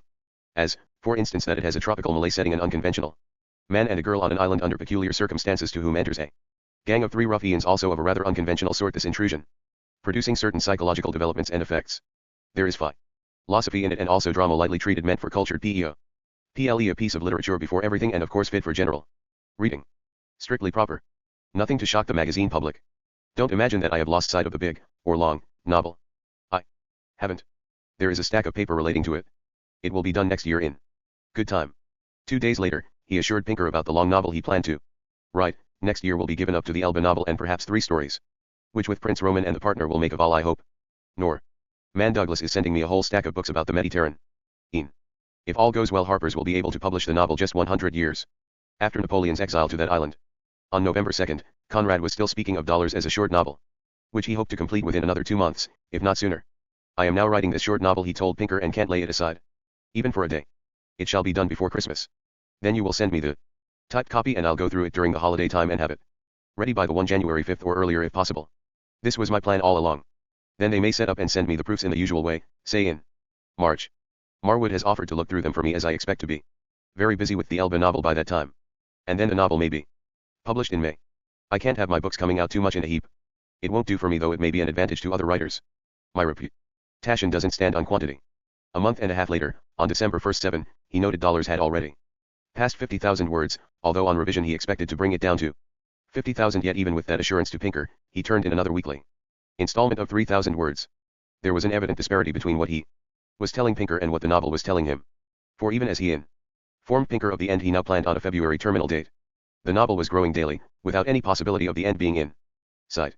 The manuscript demonstrates that after 50,000 words Conrad could not possibly finish the novel short of another 40 or 50,000 words. On January 26, 191-3, he wrote Pinker once again about the novel, although without any yes through victory, IPIIIPI certainty of its completion, and yet, on February 20th, he would speak of an imminent conclusion. First, the January 26th letter. "I suppose you understand that this so-called Dollars, I have a mind to call it the Man in the Moon, only the public would misunderstand, is nothing second class. It's a rather queer thing, a little savage in parts, but not to be thrown away on D's dense penny rag unless he forks out something. I could see he would like to get it for 6 pence as it were, but I made as if I didn't understand. Still, considering the stuff is anything but chocolate cream, we may let go for D for, say, 18 pence, as long as it can be done without damaging whatever prospect may turn up for Serialization in the US. Then. But still I hope to have the novel finished in February. But it has been a bad year for work. Still every artist has his periods of diminished production, and I have done well in the 2 previous years, nearly 300,000 words in one way or another, so I had to expect a difficult spell. The D novel I hope will be ready end March, and supposing even we can't get free from Methuen it will bring in 600 certain on book rights. But in a week or two's work on the completed MS, I will put it into shape for serializing, so that you would be able to show it around with a fair chance of netting in some 300 more on the lowest estimate. Then, on April 13th, still 14 months before completion, Conrad wrote, the D novel is drawing to an end. It will be more important than ever to have it serialized. It is impossible to determine precisely how long the manuscript was when Conrad made this assured prognosis of completing it, but we can estimate between 65 and 75,000 words, about 600 to 625 pages of the manuscript, at the point when Jones and Ricardo are to arrive at the island. This estimate is based on Conrad's having reached 50,000 words in early December, and then sporadically fulfilling his 3,000 word weekly quota. Allowing for his distractions, we can figure an additional 15 to 25,000 words in the 4 months from December to April. Also, in an August 2nd letter, cited below, Conrad mentioned having reached only 660 manuscript pages, that 3 full months later. The consideration of length in April is important since it is difficult to understand how Conrad could have in the immediate future completed a novel running to 140,000 words, only about half of which he had written. We can speculate. 1. He was simply feeling his way into the book, still unsure of development and pacing, although the manuscript illustrates considerable control. Or 2. He had to deceive Pinker, so as not to let his agent know of the morass he had gotten himself into. According to this, his letters have no relationship to his imaginative processes, or I fear not death 719. 3. He was so badly off financially that he was thinking primarily of the weekly quota and payment, or 4. He was so personally harassed with internal and external affairs that he honestly did not know where he was, that his creative imagination had taken over from his conscious mind and he was in a region of unreason. There is some reason to believe that by April 191 Conrad may have written even less than we have granted him. He was, after all, to work on the novel for another 14 months, and the spring of 191 was for him a time full of chance galleys, which he redid to the tune of 30,000 words. On April 17, 191 for example, he wrote plaintively to Pinker, here with a miserable 3,000 I seem unable to get into a proper swing with this thing. I can do nothing but creep. However, more tellingly, on May 4th he meant, here's the usual installment. Will I ever be able to pick up the lost time? For I have not averaged that much per week since last June. If I had, everything would have been well. As it is inexplicably, however, after this admission, he could say, however I may yet be done in a month's time. With Mr. Berg and his girl and all the rest of them.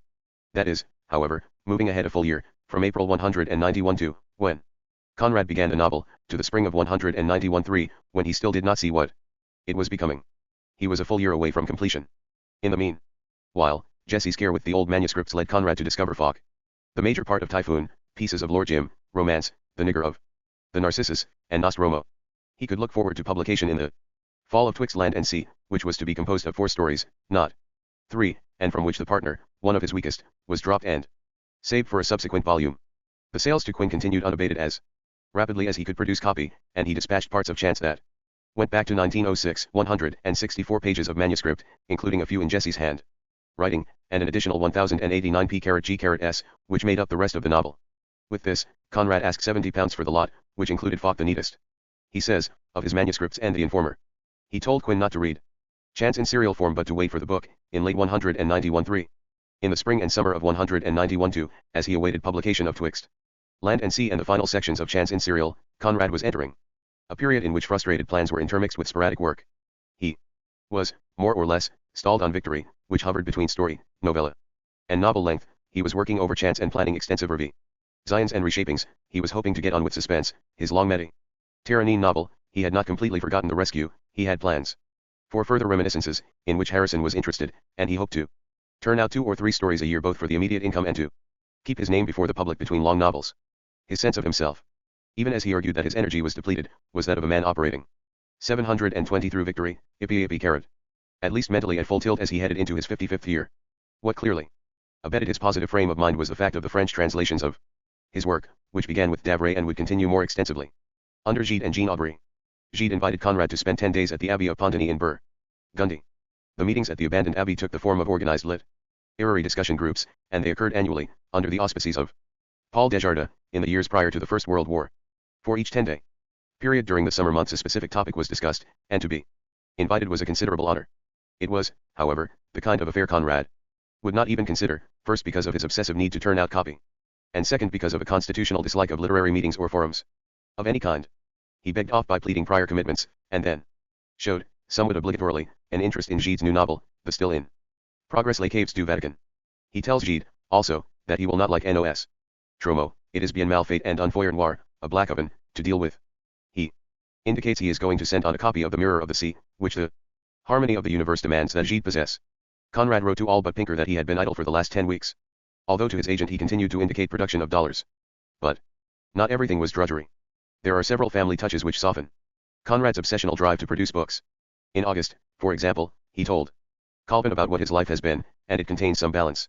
Conrad had acquired a car, which gave him considerable pleasure. It's a worthy and painstaking one-cylinder puffer which amuses me very much.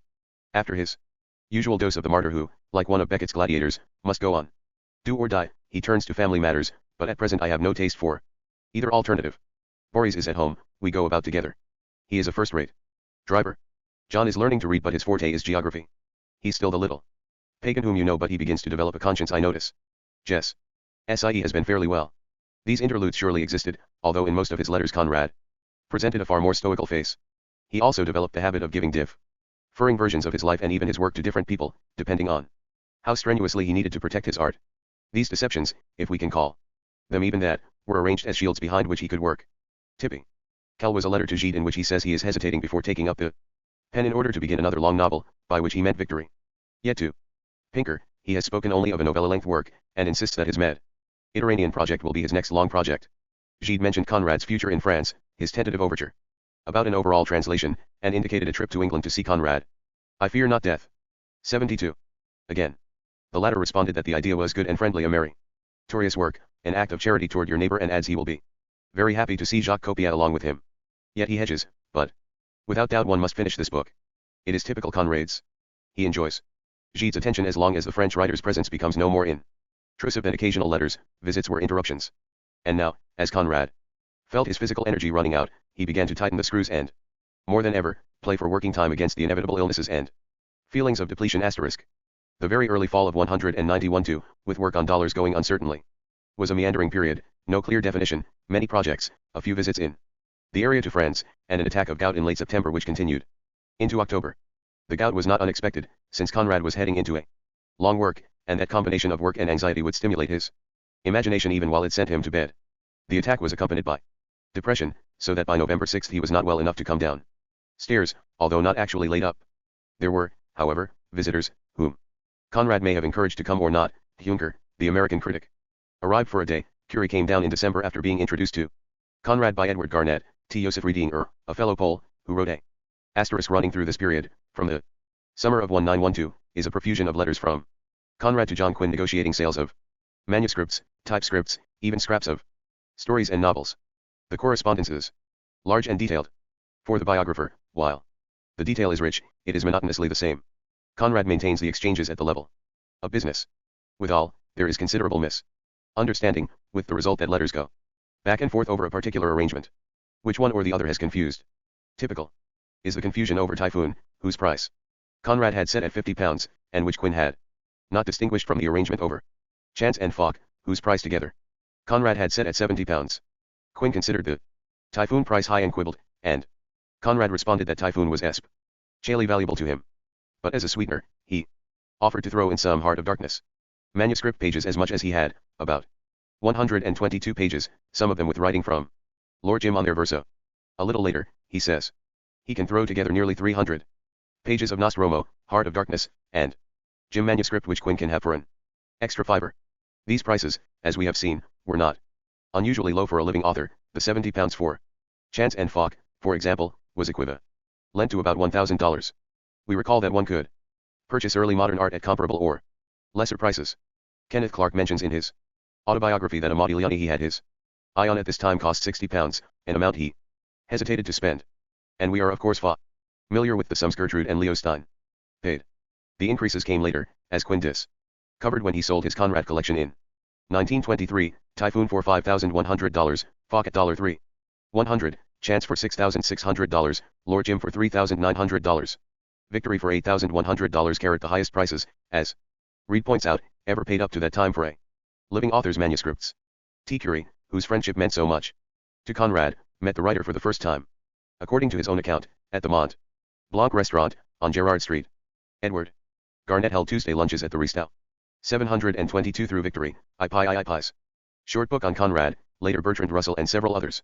The visits were friendly in nature, but they were beginning to take on a note of homage. Conrad was slowly emerging as one of the 2 or 3 grand old men of English letters, along with James and Hardy, Meredith now being dead. When James died in 191-6, Hardy having long since deserted fiction for poetry, Conrad reigned as king, even as a whole new generation was about to displace him. The indisposition, doubt, and depression, was perhaps not unattached to the reviews of Twixt Land and Sea, which appeared on October 14. Conrad's hopes lay in the secret sharer, which he felt caught his distinctive note. The secret sharer, he wrote Garnett, between you and me, is it? No. Damn tricks with girls there, unlike Freya. Every word fits and there's not a single uncertain note. Luck, my boy. Pure luck. I knew you would spot the thing at sight. The Daily News reviewer, Robert Lind, immediately went to the secret sharer as a sign of Conrad's genius, comparable in its mastery to Typhoon.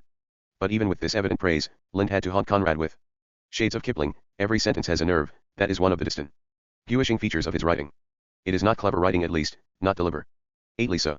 If his genius fails him, he has none of those glittering reserves of cleverness to fall back upon, such as enable Mr. Kipling always to achieve vividness even when he does not achieve life.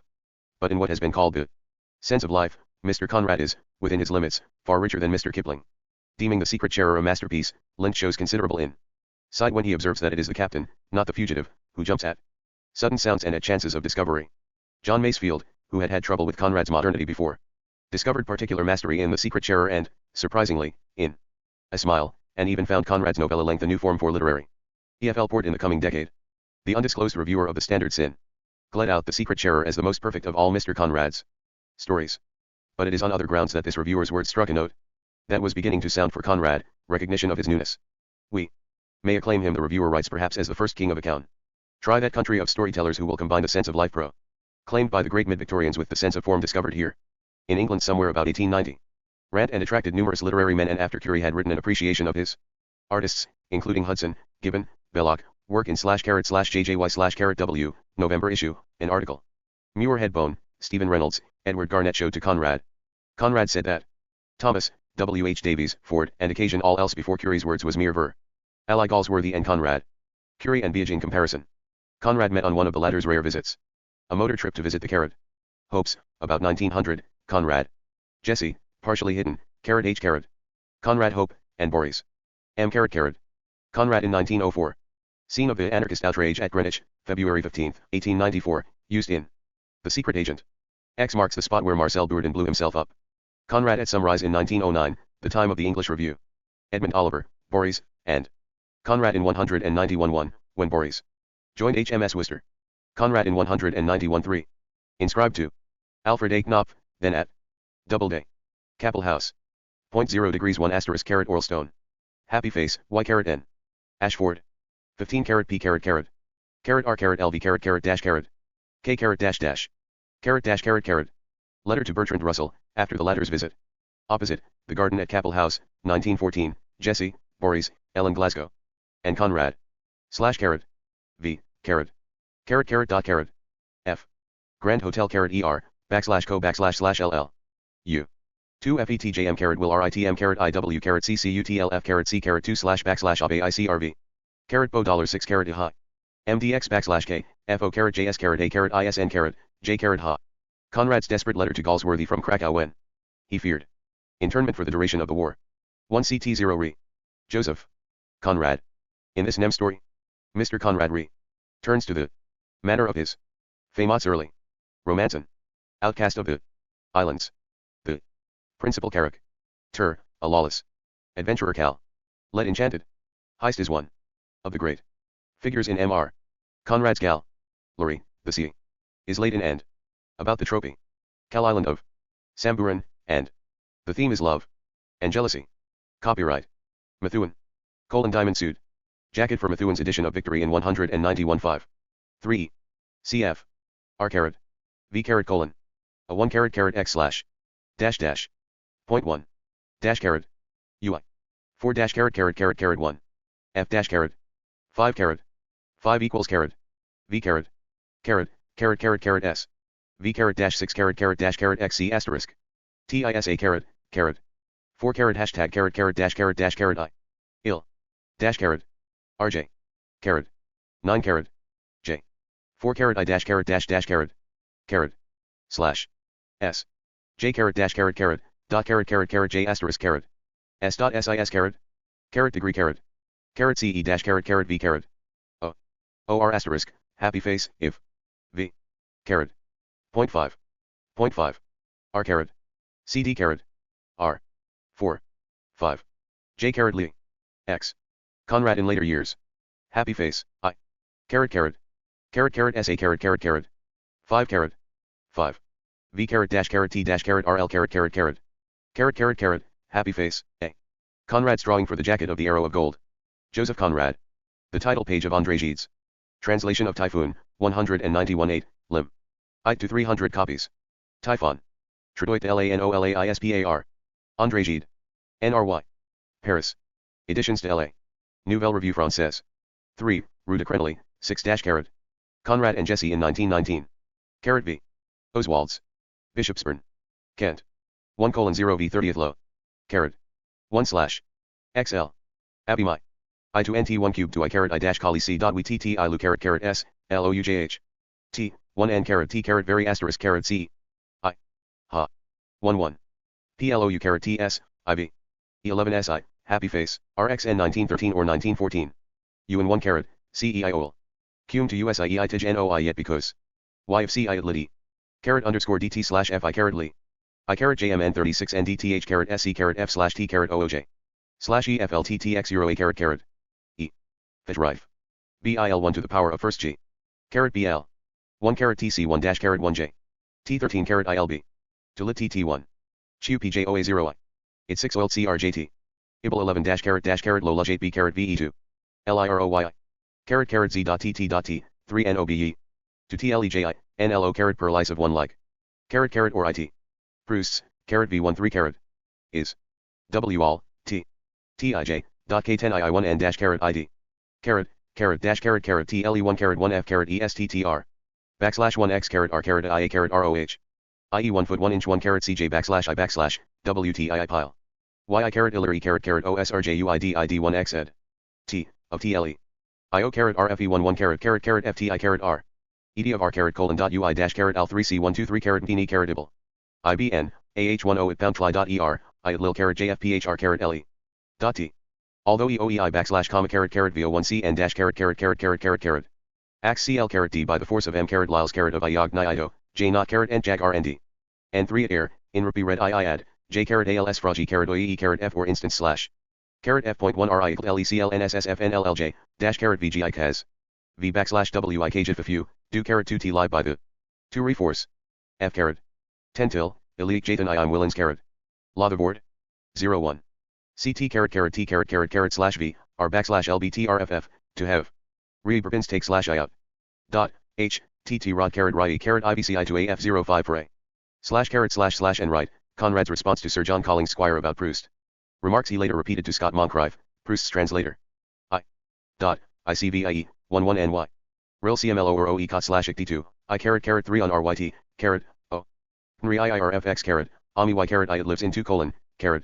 1 dash comma caret dot UI003T. Colon dot, underscore. OOJ dot SB, I loa T think VQ is I the hollow. T caret FFJUV caret lisi dash caret 2E dot JI dot caret, dot N love the pauvre of caret NNLY caret is dash caret CHRGTH caret, A. Jind IFOL, caret ET tie B, re and Enion J caret through their vil F, caret, slash, RE. TR caret P and caret FC. 4S dot IU caret 7K caret JTVYNA underscore caret VT. Happy face, caret. Underscore. Caret slash I. Conrad, about 1922.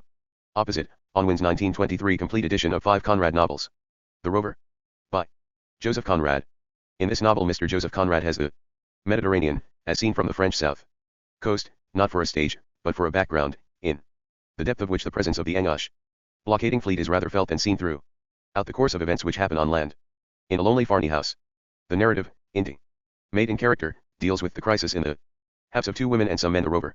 Being the central figure and ends at sea in an episode in which the shapes of the blockading ships and the person of Lord Nelson himself are evoked for a moment. The tale, though in no sense historical, attempts to reflect in part, at least the spirit of the period 1802 feet 4 inches, with references to an earlier time, after the evacuation of Toulon, when during the savage excesses of the Republican reaction the heiress of Escampo Bar, when still almost a child, passed through experiences which had unsettled her mind. 7s, 60. Net. Fisher Unwin. Ltd. 1. Adelphi Terrace Londo. W.C.Z. Uniform edition of Joseph Conrad's earlier works. Clothbound. Gilt. Lettered. The Adelphi edition 3i. 60 net. Almayer's Folly extracts from earlier notices. Painful and beautiful true artistic feeling. A realistic transcription of life. Skillfully portrayed excellent workmanship. Nothing quite like it. Not a single character that one likes. The construction of the story is faulty. The writer has done a good piece of work. Mr. Conrad may go on and with confidence. He deserves his public and will find his place. An outcast of the islands.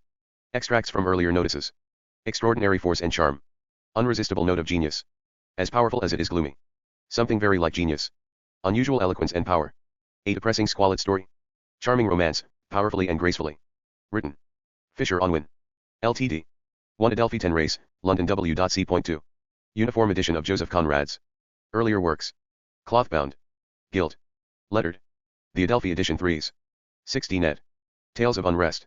Extracts from earlier notices. Vivid but assuredly it is ghastly. Too marred by regrettable laxity of style. High no way an agreeable book. Genuine talent. It will not add to the author's reputation. Glamour that is Joseph Conrad. Fascinatingly interesting, well written. Also uniform with the above. The Arrow of Gold. A powerful romance, concerned mainly with the love story of a young sea captain and a beautiful Spanish girl, Dona Rita, heiress to the fortunes of Henry Ayane, a strong supporter of Don Carlos de Bourbon, when, in the 70s, Don Carlos made his historic attempt for the throne of Spain. The scene of the romance is mainly Marseilles and the Spanish coast. In the character of the heroine, Dona Rita, Mr. Conrad has conceived a singularly fascinating figure, and never, not even Victory, has he written a story so direct and so moving. T. Fisher Unwin. Ltd. 1 Adelphi Terrace London. W.C.2. The greatest living artist in English prose. R. VWKJB carat 45. Is Arm Rommel the shroud of T.I. 0. A. Mast. The Amelia Howe v/I had. C.A. Ride it here past T.O. Tartan 4. Half mile, half for sale ULBC, Ort 9 no. LAR carat D her yards. Swung on the other tack, v/as un elm, back to take paso sire, a poor chase. In the deepening dusk and amongst Oio and .c, sees it was a mutter of difficulty tc mako utility tartan. At to very moment when the master of the ran of BMR looking out and I usually from the forecast lo hode thoughtfully at she me, t of VMF per ho carat psk carat asterisk carat. Filled an igon dob, he caught sight of her rolling in the trough of EC and so close that she seemed ti carat b at the end of the ionales jabhum. Payroll 2 carat f carat mole carat sinking back on th, de carat yin another. Heavy lurch of hiacrit eft carat tiene mmw umir though /ol, of t carat ezn / klish. Koivet sv / inked up into clouds wmmf carat toi 5 inr, herself h4 I pound, tll. Upon h plus or minus u very breast. 8% 9 carat tmc top flicked his face noisily. Followed by a smooth interval, a sil now fly waters. H dash carat v euro 4 u euro a carat. TJN / carat mji 4 asterisk, 6 tid 4 ge. FC / con 9 to of, chw carat 2 mlf mmf 4 t4 ala asterisk, 5 fcasto audi. And v/ith. The sound of it allowed mt English word asterisk ringing in his oai, carat payroll smiled to his visions and died. The Amelia stripped down to er topsails and hove to, rose. And fell easily while on hard quarter about a cable's length away. Poirot's tartan tumbled like a lifeless corpse amongst the seas. Typescript page of the rover describing Payroll's death. Carat. VWW carat kier SW carat E carat Z / carat yen dot mm. P carat LFF, W. Dollar. / 3J. JS. SI. O. Co. A. 4 to 1. C. ID. HP. CUD. C. H carat. O. O2. ZB2. IS. S20 to 33. Carat J, C. Carat 16 carat. O. R, S. O. 5C. J33. Dash carat G minus 5. 5 is CS carat. TICO.T. A carat UI. OC. 25. O dash. X. Carat CS. Carat 3T. O. Pound. 2. S carat S carat. Carat S. ZO. 11. OB. Carat T28. OWS4. Carat dot E. BS. UY carat. SSS. OB. 2 pound carat dash carat. 5 pounds. OO a dash carat. Lis. Dot S.5S. 3 sig. C. C. O. C. O. Caret comma dot caret u dot caret ima u which c 8 fe and ima yatwiwa. Item at mamayim slash. AM and MM. Conrad's grave at Canterbury. I fear not death. 723. The sense of form, however, could be a tricky thing, for the spectator viewer lamented the influence of Henry James on Conrad. This note is just that the secret agent had lacked the typical Conradian genius cause of James's lamentable presence, and the reviewer is pleased to note that Conrad was speaking in his own voice once again with this collection of stories. Not only was Conrad viewed as a representative of something new, he was tarred with the Jamesian brush in the same stroke, so that newness, while desirable, was also a way of scoring against him. The battle, on a small scale, was on, between the forces of modernity and the late Victorians, and Conrad, quite suitably, was caught in the middle. When Virginia Woolf gave her now famous speech at Cambridge on M.R. Bennett and Mrs. Brown in 1924, her argument was that Wells, Bennett, and Galsworthy provided no direction on how to write a novel, or where fiction was to go. She says that around 1910 or thereabouts there was no English novelist living from whom the writers could learn their business. Mr. Conrad is a Pole, which sets him apart, and makes him, however admirable, not very helpful. Mr. Hardy has written no novel since 1895. The dismissal of Conrad as one of the new because he is a Pole is curring us, since from Woolf's remark one receives the impression that he wrote not in English but in Polish. In fact, Woolf's distinctions about the need for a new system of communication had already been explored, and James and Conrad had done it. Conrad was, indeed, already suffering, by 191 from the backlash of the new asterisk. In late November, the Conrads went up to London, but Conrad stayed only one day, rushing home with threatening symptoms of gout. He told Calvin he had 2 months of enervation, with hardly any work being done. But by mid-December, he informed Pinker that he was producing copy for Dole. Asterisk ironically, Arnold Bennett, one of men so richly gifted and out of a sincerity so Woolf's traditionalists, had written Conrad absolutely above suspicion as all your work, praising his mastery, his craftsmanship, and proclaims you to be.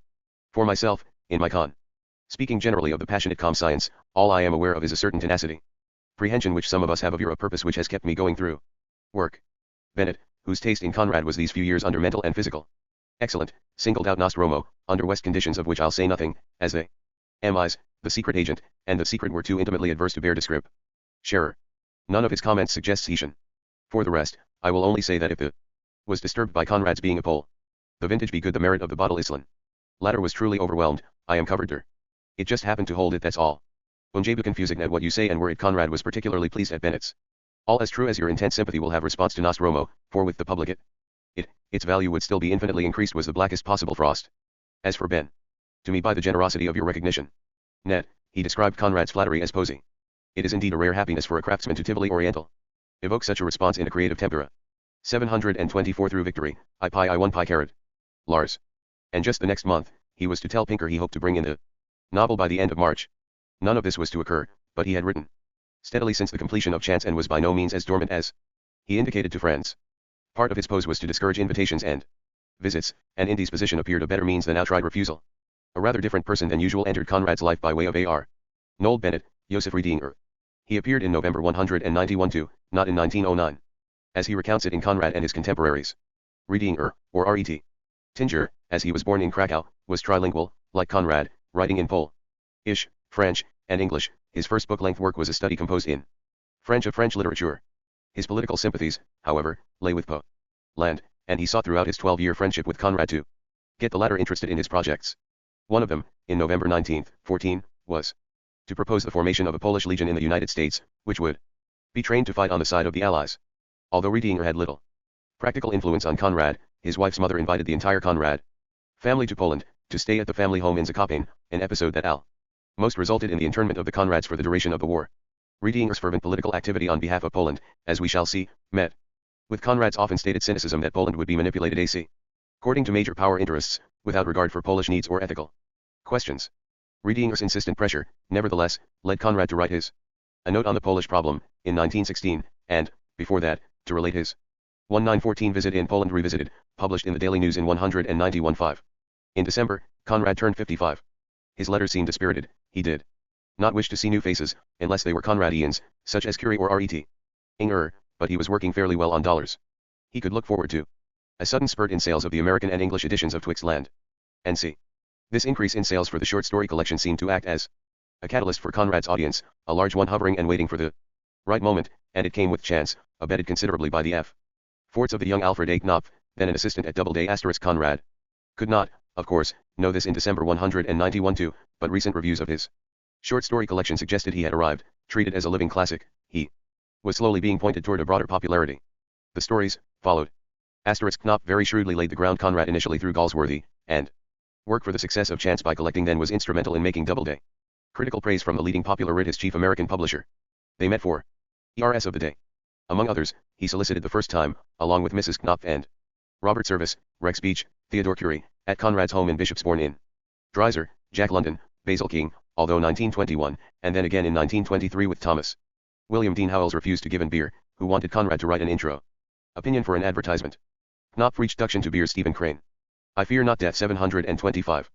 By chance and then victory, gave him that audience, with the rapid pub cation of books keeping him before the pub HC. That obsessive need to turn out copy without cessation finally paid off, because the books that made him popular finally were hardly a concession to popular tastes. Conrad plodded along, seeing his early career turned over in the sale of manuscripts to Quinn and his later career kept continuous by the steady interest in the French translations. The French writer Marcel Prévost was interested in doing The Secret Sharer, and toward that end asked Edith Wharton to write to Conrad. The latter responded very generously on December 24, rising to Mrs. Wharton's praise of the story and showing great pleasure in the words of a fellow author of such great and distinctive gifts. Conrad's response is of interest, because in it he says The Secret Sharer is so particularly English in moral atmosphere, in feeling, and even in detail, that he hesitates to see it translated unless it were rewritten. Conrad speaks of himself in the third person as having a peculiar diction, a note personnel. This sense of himself as a classic, this self-realization of his worth in English letters, comes through very strongly in remarks to Quinn. Conrad and Jessie had discovered in boxes unopened for years the complete manuscript of The Nigger of the Narcissus. Conrad calls it the story by which, as creative artist, I stand or fall, and which, at any rate, no one else could have written. A landmark in literature, I can safely say, for nothing like it has been ever done before. He asks £80 for it, and indicates that if he had not had a bad year, no money would have bought it. I would have kept it by me for the sake of old associations and then left it to the MSS department of the British Museum. They preserve many less significant MS there. As Conrad meandered back into the past, he turned those past memories into a golden age of hope and achievement. When Jessie peeped into the box, she cried, "Here's the nigger." Her cry reminiscent of Eureka, as one strikes a vein of gold. Conrad described the condition of the manuscript as good, and it brought back his early days with Edward Garnett and then his honeymoon in Brittany, landmarks in the development of his literary sensibility. His words are worth repeating, for on the nigger he still placed such value that despite far greater achievement since it had become for him mythical and legendary, how he longed for another nigger that would loosen his imagination and lead to a continuing career, even at 55. The pencil notes in the margin he told Quinn are by Edward Garnett, a very clever critic and an old friend of mine who was then literary advisor to a firm of publishers. I used to send him the MS as I wrote it, and the book is dedicated to him, the third written novel and the third published volume of mine. Old days. I began writing it in Brittany on our honeymoon and it was finished before we had been 12 months married. I haven't seen the pages for 16 years and they look to me strange, as 726 through victory, IPIIIPIJ. If written by some man I used to know in the past and just could remember dimly. Soon, like weight, he would be lowered into the sea. Death gave him pause. Unrelated to any other stirrings in his imagination, Conrad wrote one of his worst stories, The Inn of the Two Witches, which appeared in March 191-3 in Pall Mall magazine, and in May in the Metropolitan. He was now writing stories to provide manuscripts for Quinn that seemed certain and also to try to complete another volume, so as to keep himself before the pub. The Inn would be collected in Within the Tides, in 191-5, and help make it one of his weakest volumes, very possibly his worst. As a short story writer, that is, in the range of under 30,000 words, Conrad would never regain his old form. This collection and the final one, Tales of Hearsay, were the very kind of marketplace work he had skirted for the early part of his life. The real decline, however, was yet to come. By February 9, 191-3, Conrad reported that his debts of £2,700, about $20,000 to $25,000 in current monies, had been reduced to £600. He expected to complete dollars shortly, but still unfinished were the extensive revisions of the Chance galleys. The installments to Pinker continued, 3,000 words for £10.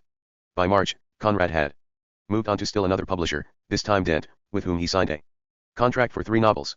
He told Quinn that the idea filled him with terror, for he did not feel 3 novels remained within him. By the end of March, there were only minor trouble spots, but of the kind that threw Conrad off his concentration.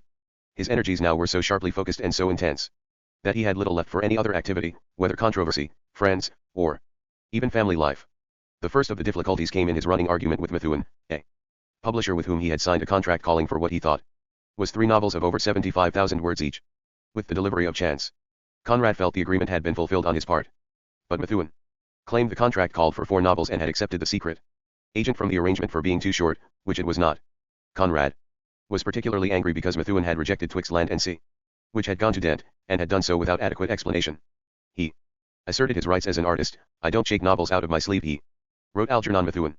A novel for Messrs. Methuen and Co. is after all but an item amongst many on their list. For me it is a considerable fact in my literary activity and a considerable slice of my life.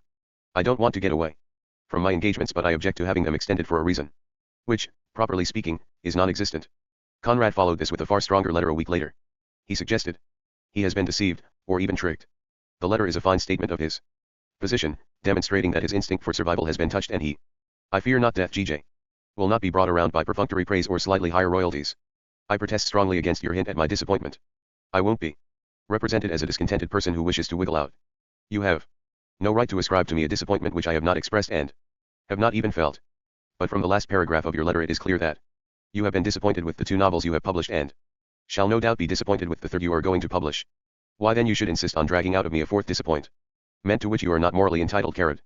Conrad defends his art against those, including Methuen, who cannot distinguish one product from another, after the confession of your deceived hopes and in view of the fact that the novel I am writing has no more sea in it than the ordinary citizen can enjoy from the end of Brighton Pier. It could be only for the grim satisfaction of holding by the neck a man who has not given you what you expected for your money, who does not share your view of his writings and of the public's attitude to them, and whose only sin is that he insists on the freedom to dispose of his work to which he now feels morally entitled. He attacks Methuen's persistence even as the firm feels he has cheated them. The apparent perversity of such an attitude is not easy to fathom, but you cannot be surprised to hear that after this the mere idea of a work of mine being published by your firm has become extremely distasteful to me. And unless you wish to push a contemptuous disregard for a man's feeling as far as it can go, you can't refuse to listen to my offer to relieve you from the necessity of publishing even chance itself. I am ready to take it over, thus terminating at once that connection which has not real is your expectations, returning to you also the £50 paid to me on signature of the contract. Conrad returns to Methuen's desire for more sea stuff. I should think that contempt, conscious or unconscious, for a man's feelings could no further go. There aren't 10,000 words of what you want of sea in the 140,000 of chance, nor nearly enough to slake that thirst for Saul from which it appears you have been suffering so long. He reiterates his offer to remove chance from their 191.3 list and return the £50 advance. Methuen, however, went ahead with its publication. The other direct disturbance came from Ford, who put pressure on Conrad for the £100 principal and £40 interest owed him, even as Marwood was importuning him, Ford, for his money. Conrad's indebtedness went back to 191 and included capital as well as rent on Pent Farm. Incidentally, Conrad carried the debt for at least another 8 years, long past the time when he could have afforded to pay it. The significant element was, very possibly, reluctance to lose his hold on Ford. 728 through victory, Ippii Pies. On March 27, in the midst of his imbroglio with Methuen over its contract, Conrad gave Ford a detailed explanation of his finances. Conrad indicates he can see his way to paying only the £40 interest in 6 or 7 months. He says Pinker has closed down on him, except against copy, and will remain obdurate until he, Conrad, settles the debt with Chance and his present novel, which he hopes to complete by September. He mentions Marwood, who had almost died of illness, and tells Ford to hold off Marwood, neglecting the intense personal situation between those two as the result of Elsie's charges against the latter. In effect, Conrad gave Ford a firm no about payment at this time, but assured it within 12 months. The letter, rather incredibly, is breezy, the tone friendly, and Conrad closes with X. Sell and see a few goats, Kemp's line from Romance Carrot, which the collaborators thought was the best thing in the book. Conrad kept up his friendships with Douglas, who was now assistant editor at the English Review, and with Francis Warrington Dawson, who had written an encomium of Conrad for the New York Times. Conrad spent long hours over Dawson's manuscripts and placed the sin with Douglas at the Review. From the biographical point of view, the relationship with the author of the sin has as its chief interest the June 20, 191.3, letter Dawson elicited from Conrad, a letter which illuminates Conrad's frame of mind when he was working most intensely on Victory. Dawson himself represented a particularly virulent stream of literary endeavor, in that he used moral and political strictures as a way of attacking modern art. Modernism, for Dawson, represented that sick and morbid tradition associated with aestheticism and decadence. He opposed to it his Fresh Air Art Society, which stood for health in fact, for 14 points. Considered the foundations of reason and sanity in art. The other members of this group, besides Dawson, included John Powell, pianist and composer, the musicians Benno Moiswich, Ephraim Zimbalist, and Vernon Warner. They were very much influenced by Teddy Roosevelt, and, philosophically, by Max Nordau and his book Degeneration, 1895, 1913, nor. Dau praised Conrad, according to Dawson, and this may have created the impression that Conrad was of his party. Perhaps hoping to be a latter-day Ruskin, Dawson offered opposition to The degeneration and immorality of the modern movement *his 14 points are a mishmash of late Victorian sanctification and, in fact, offer so many semantic difficulties as to make them unintelligible. Some follow. 3. *T was certainly reacting to Marinity's life, to be emancipated from traditional forms. First Manifesto of Futurism, published in museums, libraries, etc., and to maintain the Paris Figaro on February 20, 1909. Ma contempt for the prevailing nature of society. Marinity's pre-fascist manifesto was as much a and its corresponding conception of art political as an aesthetic document. It urged Conrad would find futurism as equally unac the artist to seek inspiration in contemporary acceptable as Dawson's bull-moose hardiness. I fear not death. 729. We believe in the eternity of art as standing for life. V. Before the end of art can be conceived, life must be understood. VL. Before life can be understood, its responsibilities must be acknowledged. VIL. That the end pursued by art's means may be true, the life which art represents must be true. And 14. Wherefore we declare ourselves for the art as for the life, which rest upon a respect for nature's laws in the fresh air of health and the clear light of truth. When asked to join, Conrad refused. From his response, which is a defense of art, we see how sadly Dawson misread Conrad's disenchantment with modernism, how completely he failed to see that Conrad's disillusion met with the contemporary scene sustained his sense of conflict, indeed, fed his art and was ultimately translated into individual forms and techniques. While being kind to his new friend, Conrad correctly interpreted this view, the very view that made it difficult for writers like Conrad or James to find an audience, as adolescent, as missing the nature of art altogether. Conrad began his response by saying that if these points referred to music alone, he would sign the declaration, since music is not representative, but since the manifesto is aimed at all art, he cannot agree. He does not believe in the oneness of life but in its infinite variety. He says, and if you tell me that I am a shallow person thinking of forms and not of essence, I will tell you that this is all we have got to hold on to, that form is the artist's, and the scientist's, province, that it is all we can understand, and interpret or represent, and that we can't tell what is behind. Next, Conrad goes after the ambiguities and indefiniteness of the terms. For him, the eternity of something meant nothing. There were only particulars, as to the eternity of art. I don't suppose it is more or less eternal than the earth itself. I can't believe in the eternity of art any more than in the eternity of pain or eternity of love. Subjects of art, those whose emotions art, and of all arts music, brings home to our breasts. Conrad then winds around to the very points he had already suggested in his preface, that art is long and life is short. Art for me is an end in itself. Conclusions are not for it. And it is superior to science, in so far that it calls on us with authority to behold, to feel, whereas science at best can only tell us it seems so. Conrad is quick to explain that he does not deny the fact of evolution. He insists, however, that the truth of life does not lie in evolution. The truth of life is, in fact, too vague an expression to link art's achievement to. And then Conrad comes to the very motif that compels his art. For me the art is salvation, is in fidelity, in remorseless fidelity to the truth of his own sensations. Or de la point of salad. He tries to soften his opposition by agreeing that both he and Dawson aim at sincerity, but he acknowledges that their errances are great. He skirts the ambiguities of sincerity and what it means artistically by returning to his 730 through victory, IPIIIPIS. Moral imperatives. He repeats that he behaves in the responsibilities of conduct. But it is his responsibility, not life's, which he acknowledges.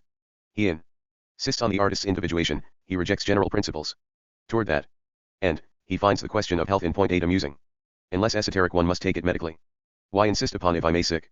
So the obvious, unless for the sake of the street sound body, which includes nerves, heart, liver, and mind, is just as necessary for the pursuit of burglary or for digging ditches as for the pursuit of art. And let me remind you that almost every new effort of art has morbidity, unhealthiness, thrown at it like a brickbat. It is the moral attitude of the Philistines.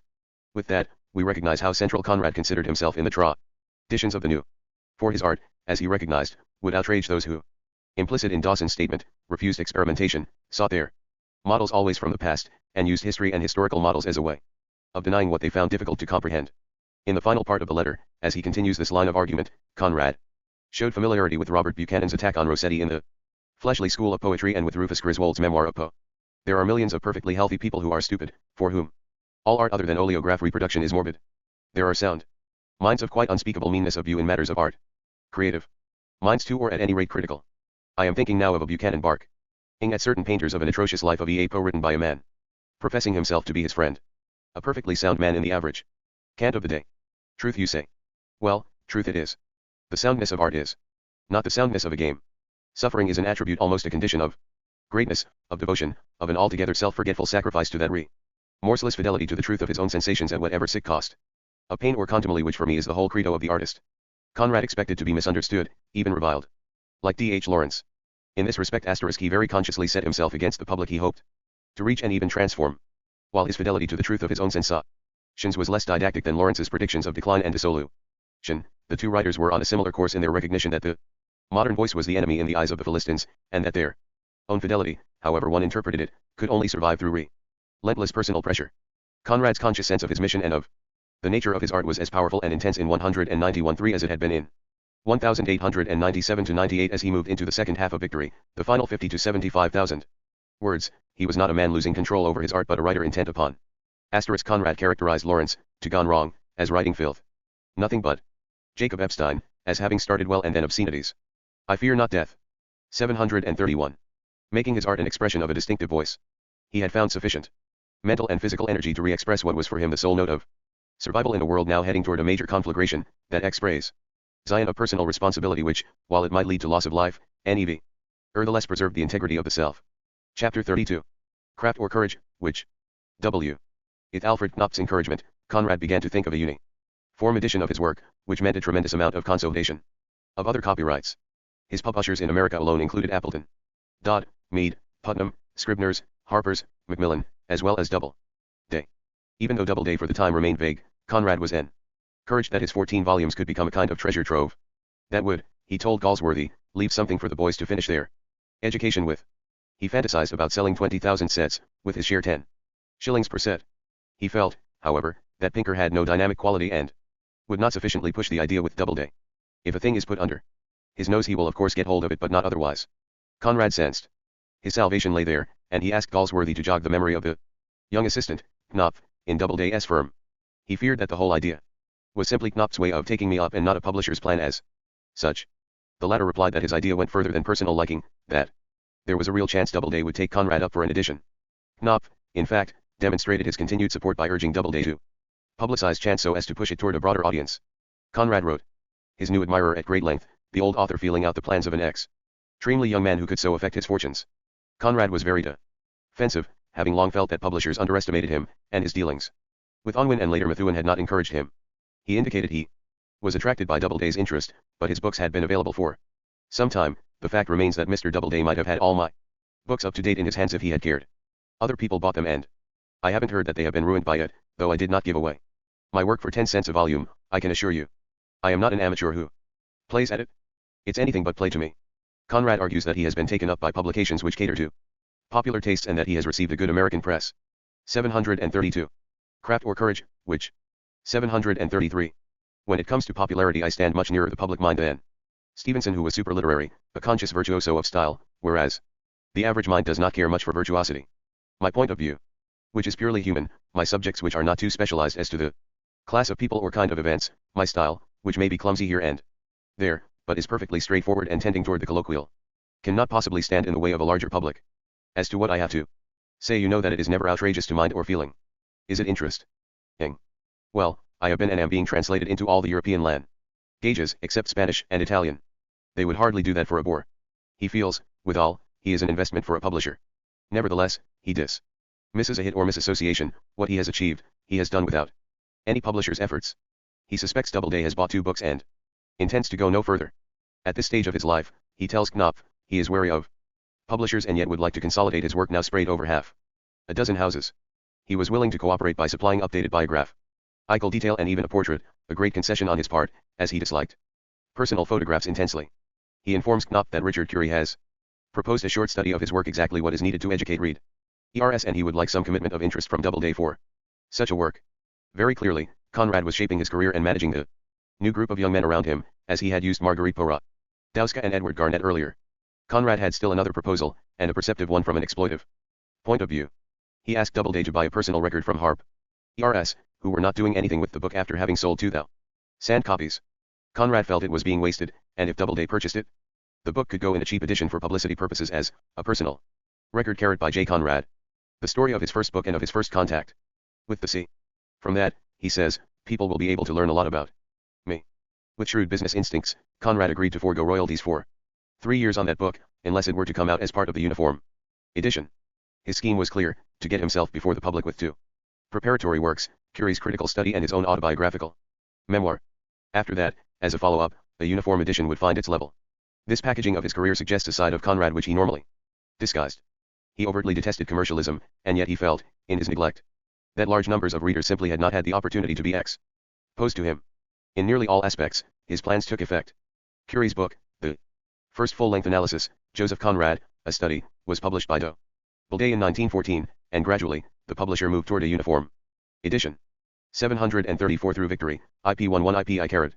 Conrad followed up this letter with still another one to Knopf, on August 24, publicizing Curie's study as a serious attempt by a serious writer, not simply puffery.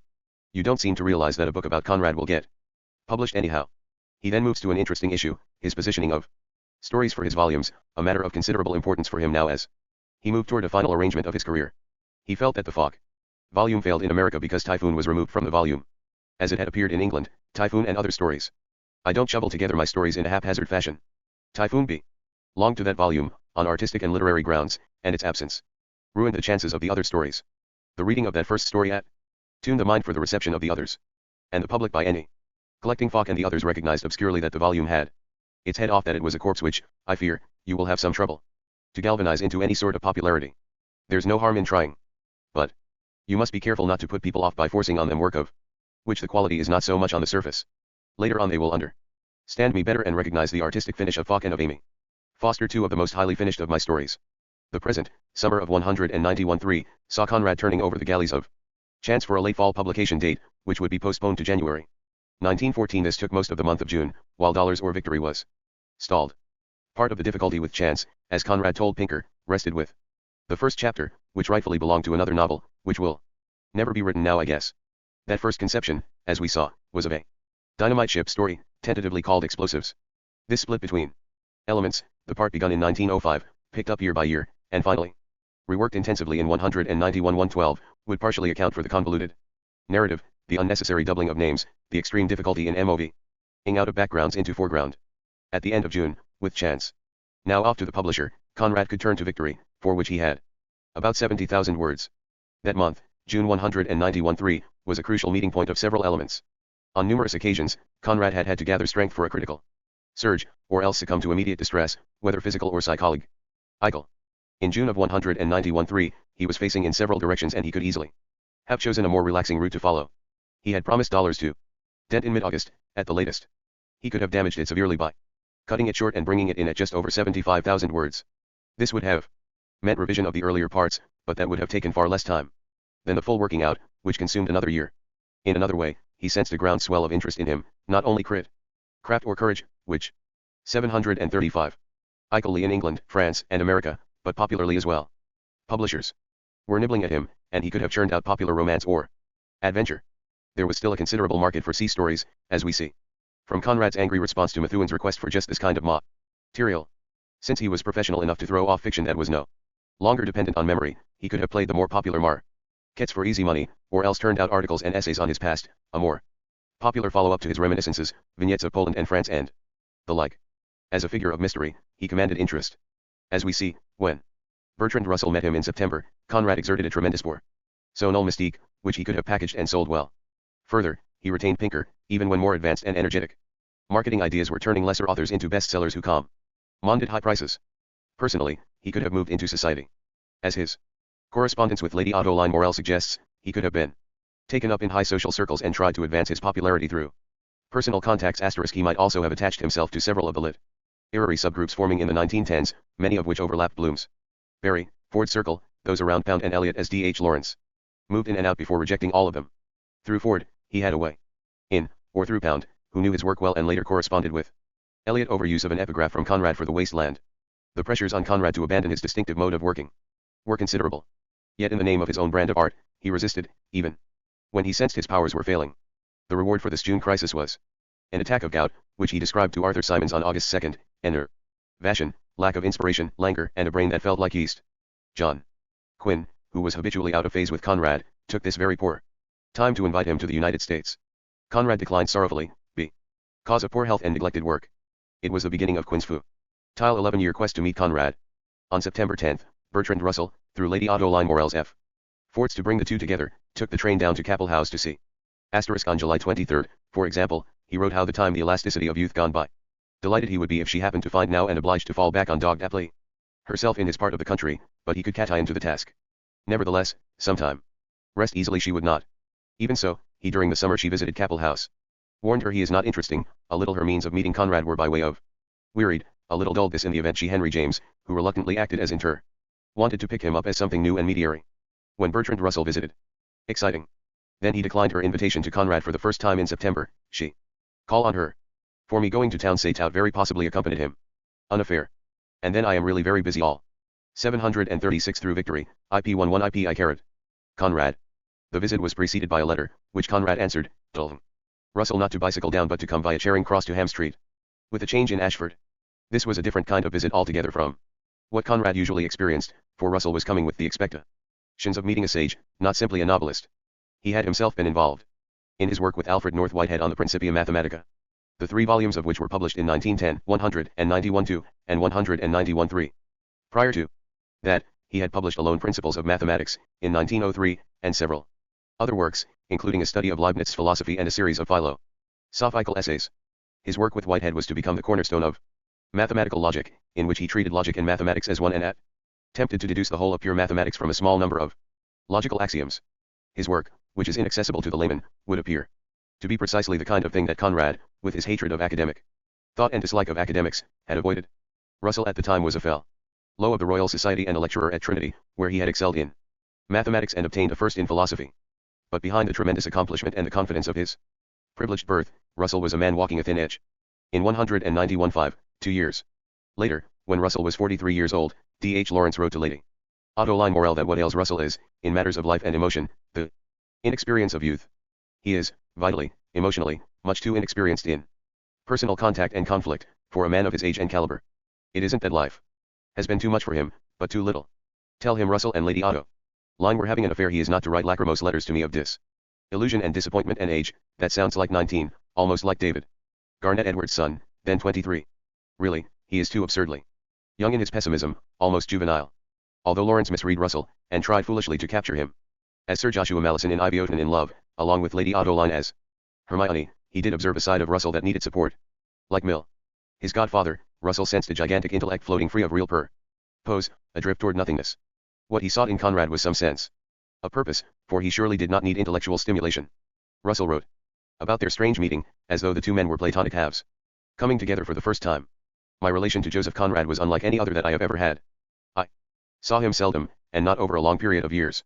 In the outworks of our lives, we were almost strangers, but we shared a certain outlook on human life and human destiny, which, from the very first, made a bond of extreme strength. I may perhaps be pardoned for quoting a sentence from a letter that he wrote to me very soon after we had become acquainted. I should feel that modesty forbids the quotation except for the fact that it, craft or courage, which 737 expresses so exactly what I felt about him. What he expressed and I equally felt was, in his words, a deep admiring affection which, if you were never to see me again and forgot my existence tomorrow, would be unalterably yours usque ad finum. Conrad's use of that family phrase usque ad finum, the words also of Stein in Lord Jim, was, as Russell describes it, incantatory, a form of hypnotism. At our very first meeting, we talked with continually increasing intimacy. We seemed to sink through layer after layer of what was superficial, till gradually both reached the central fire. It was an experience unlike any other that I have known. We looked into each other's eyes, half appalled and half intoxicated to find ourselves together in such a region.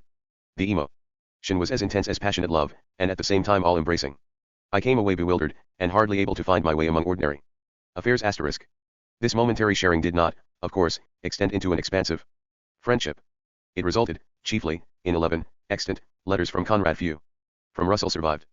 The only significant exchange apparently took place when Conrad responded to Russell's book about China, The Problem of China, a letter that dates from October 23, 1922. Conrad used the pretext to voice his views of government and the principles of governing, hope for which Russell placed in international socialism. I have never, Conrad wrote, been able to find in any man's book or any man's talk anything convincing enough to stand up for a moment against my deep-seated sense of fatality governing this man-inhabited world. After all, it is but a system, not very recondite and not very plausible. As a mere reverie, it is not of a very high order and wears a strange resemblance to a hungry man's dream of a gorgeous feast guarded by a lot of beetles in cocked hats. But I know you wouldn't expect me to put faith in any sys. Tem. The only remedy for Chin Amen and for the rest of us is the change of hearts, but looking at the history of the last 2,000 years, there is not much reason to expect that thing, even if man has taken to flying a great uplift, no doubt, but no great change. When I visited the 93-year-old, speech was unintelligible. He ranted. He con. Russell in Penrhynchydreath, Wales, in 1965, cidered himself a raconteur and was amusing. He spoke warmly of Conrad, his memory of unpredictable company. But as I say, we seemed clear, although he did draw on what saw very little of each other. I have 7. He had already written. The following words, really 11 letters from him, but only one are approximately his, yes, although we met or two of real worth. I am including some in. Only a few times. Conrad was a very strange my autobiography. I hope you have no ob. Man, as you may know. When he spoke objection to that I was editing the collected. Idly he became extremely volatile, and his letters. 738 through victory, IPIIIPIS. Then, utilizing his image from Lord Jim of the beetle, as opposed to the bud. Turfly, Conrad adds, man doesn't fly HKE an eagle, he flies like a beetle. And you must have noticed how ugly, ridiculous, and fatuous is the flight of a beetle. Russell commented that Conrad's pessimism was closer to the truth than his own artificial hopes for a happy issue in China, and that events had so far proven Conrad right. Such pessimistic accounts influenced Russell. But he moved to solutions, whereas Conrad continued to seek ironies and paradoxes. In dollars, Lena may be victorious, but hers is a Pyrrhic victory indeed. This was an exciting interlude, and Conrad was enthusiastic about Russell's personality and mind, but it was only an interlude. He was turning 56, and his mind was set. Russell was seeking direction and wisdom. His life was less than half over, whereas Conrad had fewer than 11 years remaining. The latter had little chance, even if he wished to do so, to alter his course. He was fixed, compass set, barely able to squeeze out of himself every last word that his vision of things ord. Waiting for chance, now postponed to early 1914, Conrad continued to play a numbers game with Pinker about dollars.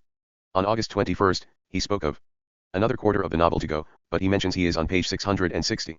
With the final manuscript at 1199 p.G.S., he was only a little more than half finished.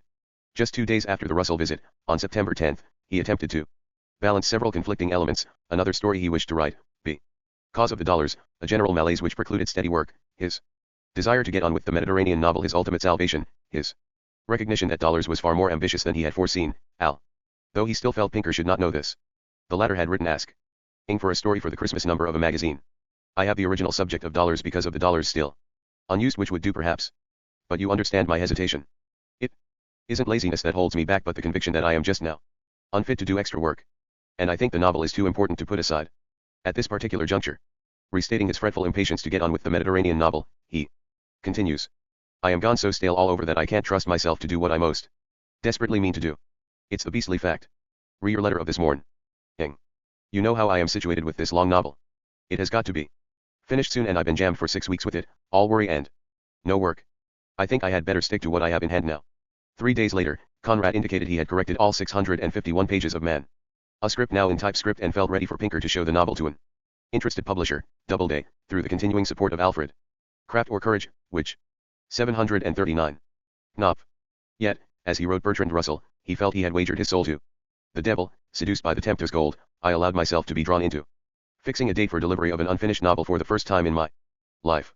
He had, in fact, just recently permitted chance to be serialized before the novel was completed, and his words suggest real anxiety, for victory was not coming easily. On October 10, however, he qualified this showing to include only manuscript pages 100 through 300, which would, he believed, produce the best impression. His promise of a sensational ending to come indicated he was close to the conclusion, although even at this date the 651 pages he mentions is more than 500 manuscript pages short of the final version. He goes on to say he has not yet settled on a title, but the subtitle will be An Island Story. He asks for the return of 430 pages for final preparation. I won't, he told Pinker, mess them up too much. But I must settle the name of my hero. Berg won't do, and I haven't been able as yet to find an other name of the proper sonority. Berg remains to the end of the manuscript. I must also compress the opening. A matter of a week or so. He assured Pinker that publication in America could begin in monthly installments. It did not occur, in fact, until February of 191 16 months later. Conrad conceded that he would accommodate the manuscript to the requirements of serial publication, such as rearranging certain passages in shorter form to achieve greater swiftness. However, such concessions were suitable only for the serial, which Conrad did not consider representative. By December 10, Conrad indicated he was ready to sell the novel, a work of 100,000 words, still about 40,000 under the completed text. Writing to I.W. Gilmer of the Author Syndicate, he tried to generate interest in dollars. As to synopsis and all that, well, by this time those that approach Conrad ought to know how he writes and what sort of thing he's likely to give them. I can only say that the subject is not European. Neither is it a sea tale. It's in the East. There's a man and a girl in it with some rascals and other people round them. The subject will be an island story. A side of a portion of the MSA 200 type pages could be arranged. Perhaps, and that would be a more genuine test than a synopsis. Large human interest, I can guarantee, for that is my quality. We recognize how even these few words of description try to provide an opening to popularity, an island setting, a couple, some rascals, when the novel survives on tonal variety, not subject matter. By now, Conrad had realized dollars for what it was becoming, though he continued to fool either himself or Pinker that he could still pull it off within a few weeks. Having interrupted it once again to write a story, called The Assistant, the Planter of Melita, on January 1914, he 740 through victory, yippee carrot. Told Pinker he hoped to finish dollars within a week. Yet on February 4th, he admitted neglect of the novel. I feel quite ready to tackle the novel for the last long pull. I think the time is ample, and your audacious handling of this opportunity a prima tour sale has made it worthwhile to get this thing off with a will. As I have been off the novel for the last 3 months, I must ask you to send me the type for a few days. I must glance through it before I start again. As he went in deeper, however, Conrad found the going harder, not easier. These months of impasse, in which he avoided the novel altogether, indicate clearly that the handling was testing his creative powers. On February 19 he wrote Pinker, that tale is the very devil to manage. It has too many possibilities. It won't be so with the next novel which I have been thinking out for 5 years at odd times. He repeats his difficulties in a February 1 letter, implicating even the title.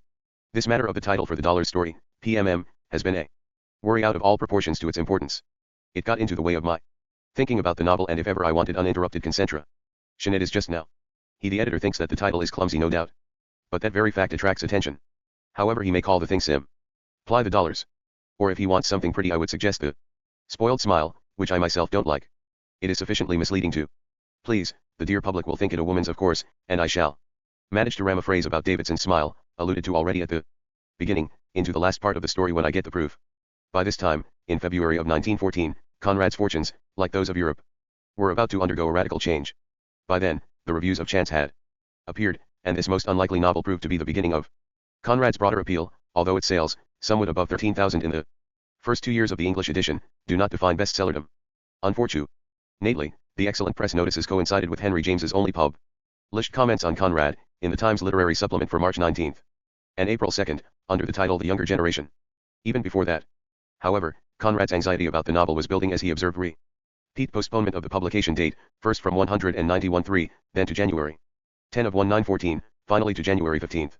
To each of his friends, he nervously announced the delay. His correspondence was hurried and perfunctory. Two letters to Bertrand Russell, who made another visit, several to Warrington Dawson, who came down frequently, a curious letter to John Millais, saying they could have a game of chess, if Millais did not mind playing with a man who has forgotten all the openings he ever knew, not many. The build-up of worry and apprehension led, as we see from his letter to Graham on Jan. Craft or Courage, which 741. January 23, to a beastly bout of gout, which laid him up for a week. The information is accompanied by a postscript, that he hopes Graham finds Chance tolerable. I don't. Although Chance, more than most Conrad novels, seems focused on external data, various swindlers who operated in LX, ended in the 1890s and the early years of the new century *. The novel is, nevertheless, a familiar part of the Conradian landscape. It is his own story, as much as Under Western Eyes was an expression of his own inner drama. The profusion of narrative detail, which James criticized as a prolonged hovering, was in fact a means of setting up those layers of disguise which Conrad needed before he could unravel the psychological detail of his drama. The core story, once one peels away the layers, is of Flora de Barrel, who survives the situation of her childhood experience only because she is too young to comprehend what is occurring to her. She stood, a frail and passive vessel into which her governess went on pouring all the accumulated dishka for all her. Warrington Dawson in his 13 years. 1 Windows speaks at length of the famous Humber case of 1902 and 1903 as the basis for de Barrel swindles in Chance. Dawson says that by 191 Conrad already knew a good deal about the case, which was well reported in the Parisian and London press, but still questioned him, Dawson, lengthily about details. Dawson had himself attended the hearings before the Paris Assizes and is quite insistent that Conrad's de Barrel is a Zion of the Humbert husband and wife team. Frederick and Therese. Dawson's case for these particular models based on Therese's claim to being an heiress and their mutual admission that their safe contained 100 million francs in securities is strengthened by the presence of a helpless daughter, who was the source of some sympathy in the press. Conrad, however, was an author who worked by composites and hybrids. He blended, molded, and fitted pieces together according to the needs of his imagination, which Dawson little understood. More likely, he drew on a profusion of sources, although in what degree of each we cannot determine. Certainly, the period from 1895 to 1905 was rich in swindling schemes. Jocelyn Baines and Thomas Moser mention, among others, Job S. Balfour, Horatio Bottomley, and Whitaker. Wright. Amer Valens has an entire book on the subject, very friendly enterprise, an Anatomy of Fraud and High Finance. 1955, many of whose cases became notary. Us through press coverage. Conrad per. Posley kept the barrels past murky perhaps, suggesting some vague Semitic cast on the French side so that he seems to have arisen from nowhere with that single genius, his power drive for money. Professor Moser. Conrad Iana, 7, 3, pages 209 ff, makes out a good case for Whitaker Wright, whose story was publicized in the London newspapers in January 1904. Both Wright and DeBarrel manipulated accounts and balance sheets, drove up stock prices and collected monies long after they knew their securities were worthless. The only difficulty with this turning of cases is that all large financial DLEs contain overlapping elements. They depend on common factors, a price manipulation, doctored balance sheets, and artificially driven up stock prices. Basically, all swindles and embezzlements work on a few simple ideas, first the creation of trust and then the exploitation of that trust until the bubble bursts. That is why, ingenious as these examples prove to be, Conrad needed little more than some superficial knowledge of financial matters, for the rest his own experience was sufficient. 742 through Victory, IP11 IPIJ. Pupils, for the accumulated frustration of her own existence. The governess had been having half strangled for years, and her sole outlet, now, was to vent hatred on Flora. As the youngest and frailest, Flora has no one to pass it on to, she becomes the receptacle of all those errors and wrong turns taken by the adults around her. Look. Conrad says. Even a small child lives, plays and suffers in terms of its conception of its own existence. Imagine, if you can, a fact coming in suddenly with a force capable of shattering that very conception itself. It was only because of the girl being still so much of a child that she escaped mental destruction, that, in other words, she got over it. Could one conceive of her more mature, while still as ignorant as she was, one must conclude that she would have become an idiot on the spot long before the end of the experience. Whereas Conrad as a child fell into recurring illnesses which necessitated irregular school attendance and constant home care. Flora has no one close enough to her from whom to elicit that kind of attention. The consequences that she must deal with the twists of her situation alone, and for that she turns to suicide as a solution, the sole solution for her. Thwarted at the very edge of a precipice by Marlowe, who comes along unexpectedly, she even actually finds her salvation by going to sea with Captain Anthony. Her career is to be a sea captain's wife, although she withdraws from sexual contact on their first voyage. Conrad conceives of her not as Antigone but as Iphigenia, the girl child sacrificed to her father's will to power. Conrad's sympathy here is not only for the child but for the girl. He understands the nature of parental power, even when as in his own instance disaster came along with kindness. Conrad's view of stern fate was Greek. If she is a sacrifice, nevertheless, other fateful forces are already awaiting the father. Yet it is so true that the germ of destruction lies in wait for us mortals, even at the very source of our strength, that one may die of too much endurance as well as of too little of it. The essential element for Conrad's purpose was the creation of a man without character, virtually a man without a shadow. DeBarrel's entire poses to be the obverse of his money scheme, that is, not to have any stance of his own. He is a mirror image of a man, a reflection of a person whose daughter is ironically named Flora. She may later flower, but he is not even a weed. That sense of facelessness which Conrad repeats throughout the novel is a necessary ingredient, for it is the insubstantiality, the cunning nature of modern life itself. In that respect, DeBarrel is a representative man. The core story, however, is a tale of salvation. Flora herself is first saved by the Fines, she is further saved by Anthony, Mrs. Fine's brother, she, in turn, saves DeBarrel when he is released from prison, and finally, she saves Anthony and indirectly the Fines trust in her from DeBarrel when he attempts to poison her husband. The salvation, such as it is, moves cycling craft or courage, which 743. Callie, and it has that same kind of circular movement we have observed in Conrad's childhood as he circled from benefactors to relatives and back. Flora is a human yo-yo, a type of maneuver Conrad understood perfectly. Fittingly, her ultimate salvation from the forces of evil on land occurs on board the Ferndale, an Edenesque setting, the garden where Flora can blows some into maturity. The use of the ship and sea as Eden, where Flora saves Anthony. In the newspaper account of the Humber case the daughter's name is listed as Eve, has within it Conrad's familiar myth, sea as savior, land as bedevilment. The Ferndale episode includes an attempt at poison. DeBarrel is the serpentine figure but the deception is discovered, and Flora swears fidelity to a new master, Anthony, by throwing O'Float's poisoned cloak of her father. This victory of Flora is analogous to Lena's own victory in the novel. Conrad was writing while he altered the galleys of chance. These triumphs, by women with symbolic names Alma or Lena, or Magdalene, Flora or Blossom, plus the presence of Mrs. Fine, a transparent name would indicate Conrad's responsiveness to something very positive about women, both socially and fictionally. Rather than calling him a misogynist in this period. That is, by transferring Marlowe's statements to him, we find Conrad trying to reflect sympathetically the current conflicts of women, who were then so much in the news as they sought the vote just before the war. One reason Conrad stayed with such a complicated narrative, even after he revised the manuscript thoroughly, was that he needed disguises. In this era of the new novel, Joyce, Lawrence, Woolf hovering expectantly over the scene, the technique was an attempt to find the narrative equivalent of the secret self.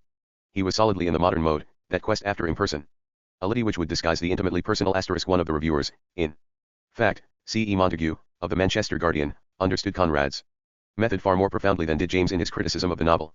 Montague wrote, "In Chance he carries it the storytelling method further than ever.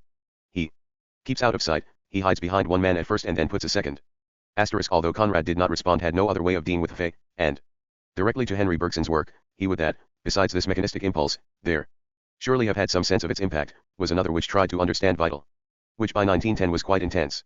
In any phenomena, Conrad's way of handling this event, his work on Chance indicated he was discrepancy between the logical and intuitive. Attempting to grapple with Bergson's warn was by means of a narrative frame, the logical ings, close to his own sense of things, that the sequencing, which distanced the fragile inner logical mind, created continuity where none core that palpitates according to a mode of X really existed, that this logical mind shaped distance unknown to the Powells, Marlowe's mechanistic theories of existence because it and finds, who hover on the outside. 744 through victory, Ippy Karad. In front of the first, and perhaps a third in front of the second.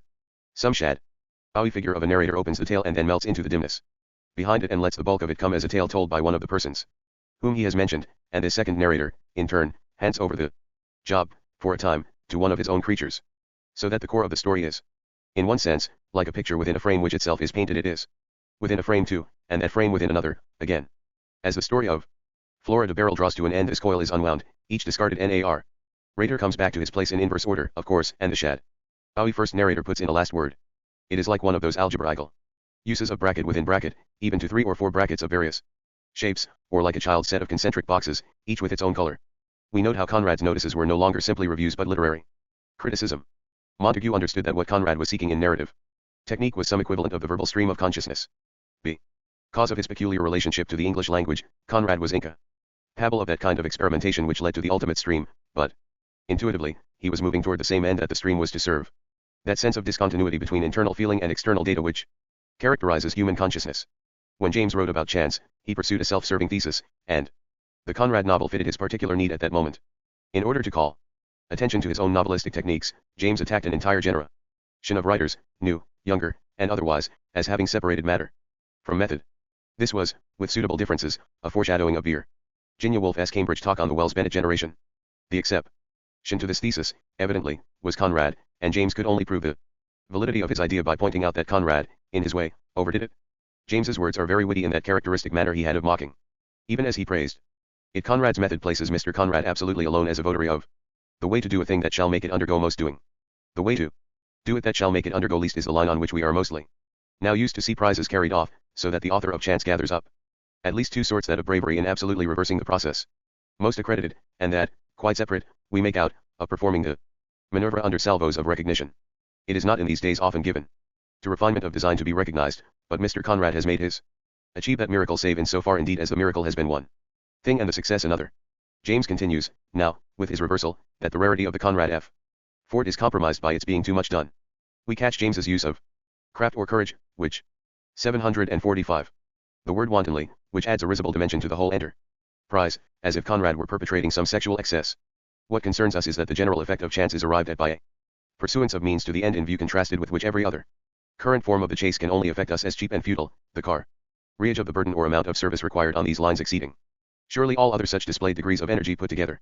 Nothing could well interest us more than to see the exemplary value of attention given by the author and asked of the reader, attested in a case in which it has had almost unspeakable difficulties to struggle with since, so we are moved to qualify the particular difficulty Mr. Conrad has elected to face. The claim for the method in itself, method in this very sense of attention applied, would be somehow less lighted if the difficulty struck us as less consciously, or even call it less wantonly, evoked.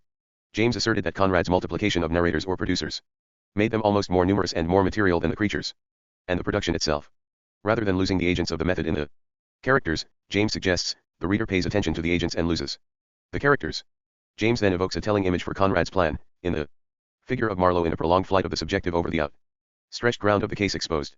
James continues, we make out this ground but through the shadow cast by the flight, clarify it though the real author visibly reminds himself again and again that he must all the more that, as if by some tremendous forecast of future applied science, the upper aeroplane causes another, as we have said, to depend from it, and that one still another, these dropping shadow after shadow, to the no small menace of intrinsic color and form and whatever, upon the passive expanse. The critique itself reads like a parody, and Conrad may have sensed mockery. Conrad, James adds, has steeped the entire matter in perfect eventual obscuration, as we recall no other artists consenting to with an equal grace. James now tips his hand, that Conrad, having learned his lessons, is solidly encamped on Jamesian ground, but overdoing it. James observes that the technique is not imposed from the nature of the materials but forced out from within some mystic impulse. He then slides Conrad into one of his witty metaphors, of his narrative being handed on as buckets of water needed to extinguish a fire. His Conrad's genius is what is left over from the other, the compromised and compromising quantities, the Marlowes and their determinant inventors and interlocutors, the Powells, the Franklins, the Fines, the telltale little dogs, the successive members of a queue from one to the other, of which the sense and the interest of the subject have to be passed on together, in the manner of the buckets of water for the improvised extin. 746 through victory / ippy carat. Shin of a fire, before reaching our apprehension, all with whatever result.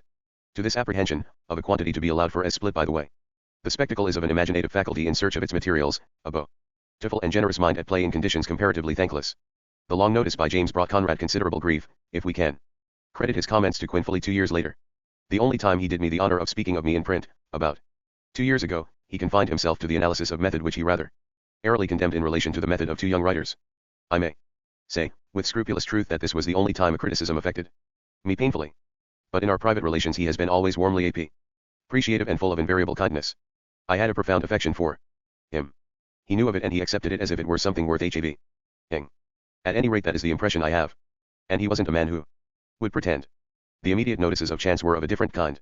No matter how contemptuous or condescending Conrad felt toward the popular press, he could not be indifferent to reviewers who approached him as though he were a deity. Montague, who had been educated to the techniques of the new by precisely such writers as Conrad, ended his notice with the statement that the author of Chance was one of the masters. In other reviews, Conrad was repeatedly cited as a gifted and original writer, as a great architect of fiction, as a remarkable author, his novel comparable with Lord Jim and Nostromo, as coming nearer wizardry than workmanship. The only less than ecstatic notice came from Edward Garnett, writing in The Nation. Refusing to be railroaded, Garnett admitted Conrad's ability to spin an exquisite artistic web out of bits and pieces, but cited the method of telling the story as occasionally a trifle artificial. We might note that by this time, Conrad's reviewers were often personal friends: Meldrum, from Blackwood days; Curie, who had just finished his study of Conrad; Sidney Colvin, an intimate; and as ever, Garnett. Conrad wrote Garnett 4 days after his review appeared, on January 28, to thank him for identifying his weaknesses. Conrad indicated he was delighted to be so well understood, although it is doubtful if at this pivotal stage in his career he sought anything but support. Arnold Bennett wrote in praise, which he evidently felt, as his journal entries show considerable envy. Meanwhile, Munsey's magazine bought the serial of Victory, on the basis of the 75,000 words written, this by February 17. The Planter of Mailata was taken up by the Metropolitan magazine for its June-July numbers, and, because of the dollars, was accepted by the same journal for September publication. By mid-February, Conrad learned that 7 printings of Craft or Courage, which 747 Chance, about 12,000 copies, had already been sold, what he called some thing fabulous. Asterisk.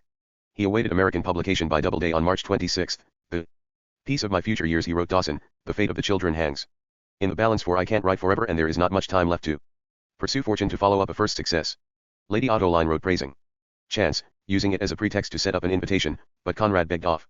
Until April, I am a slave, the slave of the desk. If I ever do break the unholy spell for a moment, I shall most assuredly make for your doorstep. He resisted heroically being added to her collection. A dimmer voice from the past, Elsie Hufers, called to Conrad about Chance, but, as he had so many times, he put her off gently with his enormous difficulty over a very long novel. It was true, but proved a good excuse anyway. Except for an attack upon Tolstoy's Christian base distasteful to me, Conrad seemed relatively serene as he settled into the long task of completing Victory. He had come up with neither a title nor a name for his major character. For the entire spring of 1914, he devoted himself to the completion of the novel, and he evidently felt secure enough about his renewed abilities that he wrote nothing to Pinker.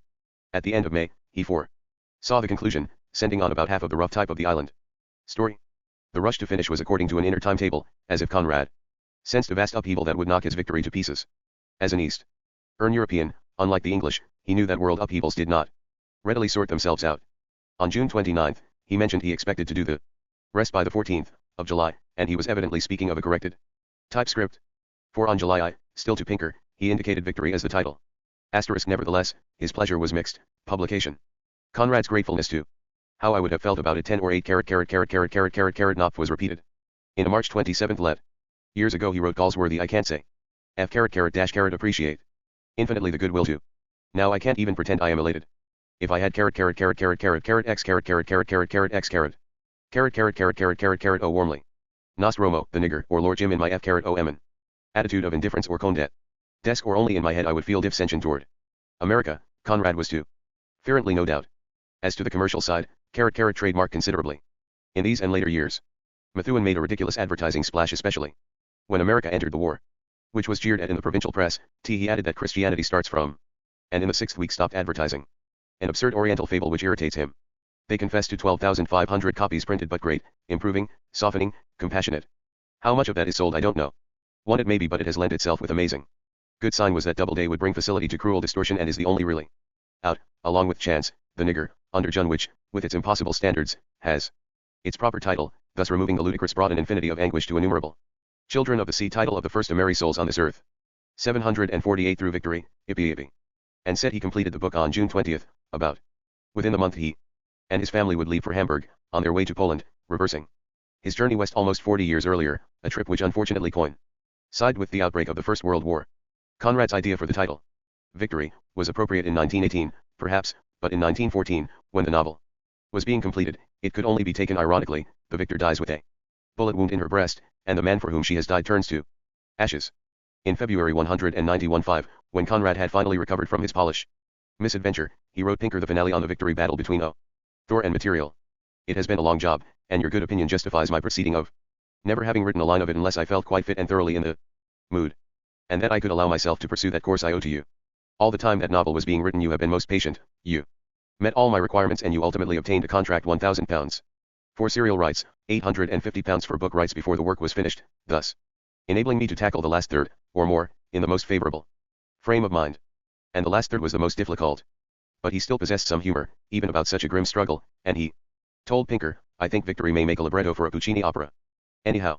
In the summer of 1914, he was a personage, a figure, a famous author, even a man of letters *. He had reached a peak of sorts just before the new generation was to gain its own foothold.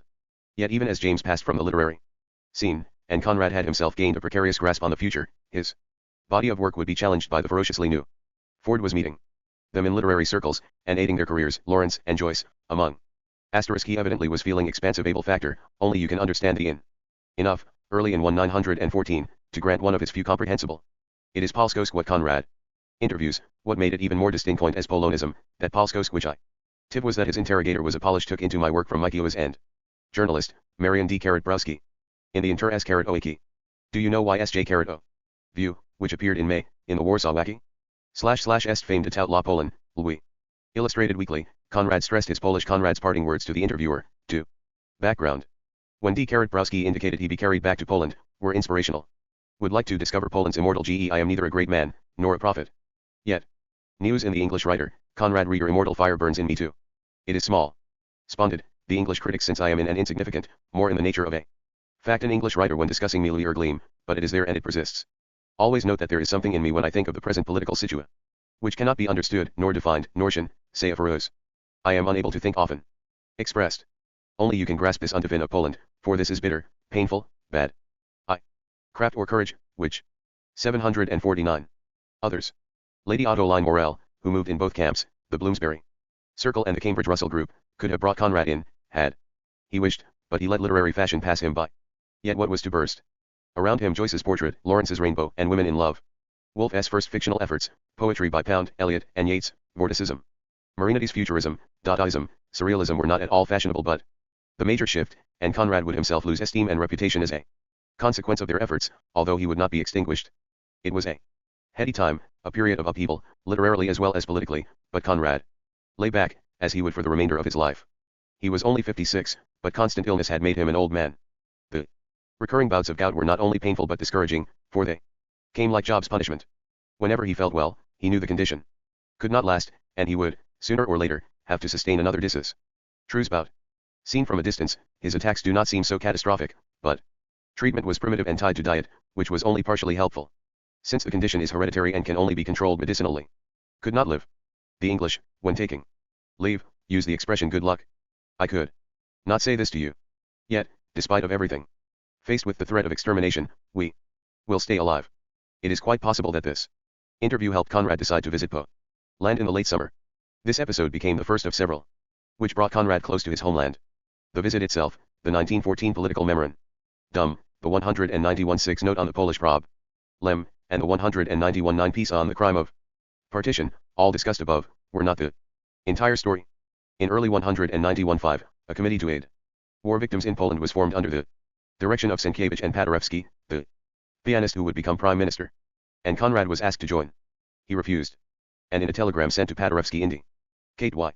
With every deference to your illustrious personality, I cannot join a committee where I understand Russian names. Count D. A. de Benkendorf will appear. Conrad.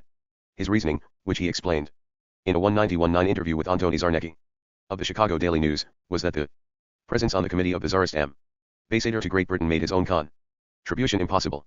This interview, called An Evening with Conrad, did not appear until July 31, 1924, in a Polish newspaper, published in Toledo, Ohio. In his defense, he said, "Looking at the Polish problem, I could not, with good conscience, assist the committee to bring help to Poland with, at my side, one of the arms of the despot who, during the whole past, had done everything to crush the Polish nation and to destroy its ideals, principles, and aspirations. It was not my business to pass judgment on those who organized this committee. When I noted that the ambassador of Tsarist Russia had accepted the membership, I asked the Polish leaders to excuse me for not being able to cooperate." The final event in the series of episodes came in 1924, when Conrad attended a reception at the Polish embassy in Lx, Endon. When asked to participate in a literary association of Friends of Poland, a kind of lobbying outfit, Conrad offered his name but not his active participation. The association was established to gain publicity for Poland in the West, and Conrad's response was fully consistent with his position, not to contribute to propaganda efforts and to reassert that Poland's spirit had always lived in the West and needed no further. The Resurrection, Morph, p. 112. 750 through Victory, Ipi Karad. Those recurring attacks sustained Conrad's personal philosophy, that every period of well-being was only an interim before a period of ailment. His AP graph for Nostromo from Shakespeare's King John so foul the sky clears. Not without a storm had its personal application as well. On a more professional note, there were the usual blends of satisfactions and disappointments. Curie's book appeared, and received many poor reviews, some of them questioning a study by a friend of the subject himself. Pleased by the book, Conrad tried to console Curie. "I've told you that you would have brickbats thrown at you. You jostle too many people's idols for my sake. But really, with the exception of a mere impertinence of no authority, the others, I am delighted to see, all recognize your sincerity, your insight, and every other merit of the book." Then, with his own reviews in mind, Conrad added, "Of course the small dogs yap the most. They would have yapped at an angel from heaven likewise, and I don't suppose you are much disturbed by that noise. After all, that too is recognition. Very posse. Bly." Conrad was thinking of Eliza Ordizkowa's attack, for on his visit to Poland a few months later he feared disregard or scorn from Polish intellectuals of her stripe. When Aniela Zagorska suggested that he read her novel, Nad Niefiedom, he reacted, "Don't bring me anything by that shrew, you don't know about it," but once she wrote me a letter. Boris had reached another critical point in his schooling. He had completed his course of study at the Thames Nautical Training College, HMS Worcester, and had done fairly well for himself, 3rd to 7th place in classes containing 14 to 18 boys.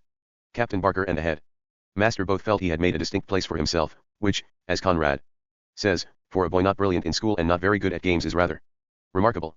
Boris was graduated with a first-class leaving certificate in both school and seamanship. But there was a curious drift, or lack of thought, in the way he was being shaped, or in the manner he was being advised. In a certain sense, Conrad appears to have given up on him even as he placed him with a tutor in Norwood who would prepare Boris for matriculation exams. On July I. Of course, Boris's weak eyes had put an end to Conrad's plan of having him serve in the merchant fleet or the Royal Navy. As Boris wrote later, the wearing of spectacles was, in those days, an insurmountable bar to either. The result of the Worcester training was that he had a good degree in something he could not use, and his education up to this point, he was 16, had been narrowly nautical. The tutor was to prepare Boris for the entrance examination at Sheffield University, where he hoped to pursue a degree in engineering. The tutor, however, was not very demanding, and he learned exactly nothing. On the day of the examination, Conrad accompanied his son to Sheffield and waited out the period. On their last evening, Conrad took Boris to a variety show, which astonished the boy, who says he had serious misgivings as to craft or courage, which 751. The outcome. His description suggests an aspect of Conrad one hardly discerns from his fiction. The first turn proved to be a troupe of acrobats which he applauded big. Oriously he always appreciated exhibitions of skill. An inferior comedian followed, and was glared at in grim silence. Next came a male singer, sir, rounded by a bevy of scantily clad females. This collection was gazed at with an expression of incredulous disgust. Then came the principal turn of the evening, George Roby. I felt sure this would prove too much for him, but the first few jokes appeared to produce no reaction. Then George got into his stride. He was in very good form that night, and the house rocked with laughter and applause. Weird noises began to emerge from the still figure at my side, and I braced myself for the sudden and violent exit which I felt to be imminent. Nothing happened, and eventually the audience allowed George to leave the stage. The lights went up, and I realized that my father had, in fact, been convulsed with laughter. Unfortunately, this pleasant family interlude was shattered by the news shortly afterward that Boris had failed the examination. With that, the journey to Poland intervened, and he would have to wait for another try. A certain symbolic justice took shape in the fact that the planter of Lotto would appear, in June-July, on the eve of Conrad's trip to Poland. Conrad was such an intuitive writer that his fiction, even if set in the Far East, wove in and out of his own life in strikingly dramatic ways. The story, his last significant shorter fiction, has much in it of his work on victory, and its chief character, Geoffrey Renward, recalls Axel Hayes T** not surprise. Ingly, both stories involve suicides, men who fail their women in one way or another. Renward's failure, however, is quite different from Heist's and, given Conrad's projected trip to Poland, potentially more interesting.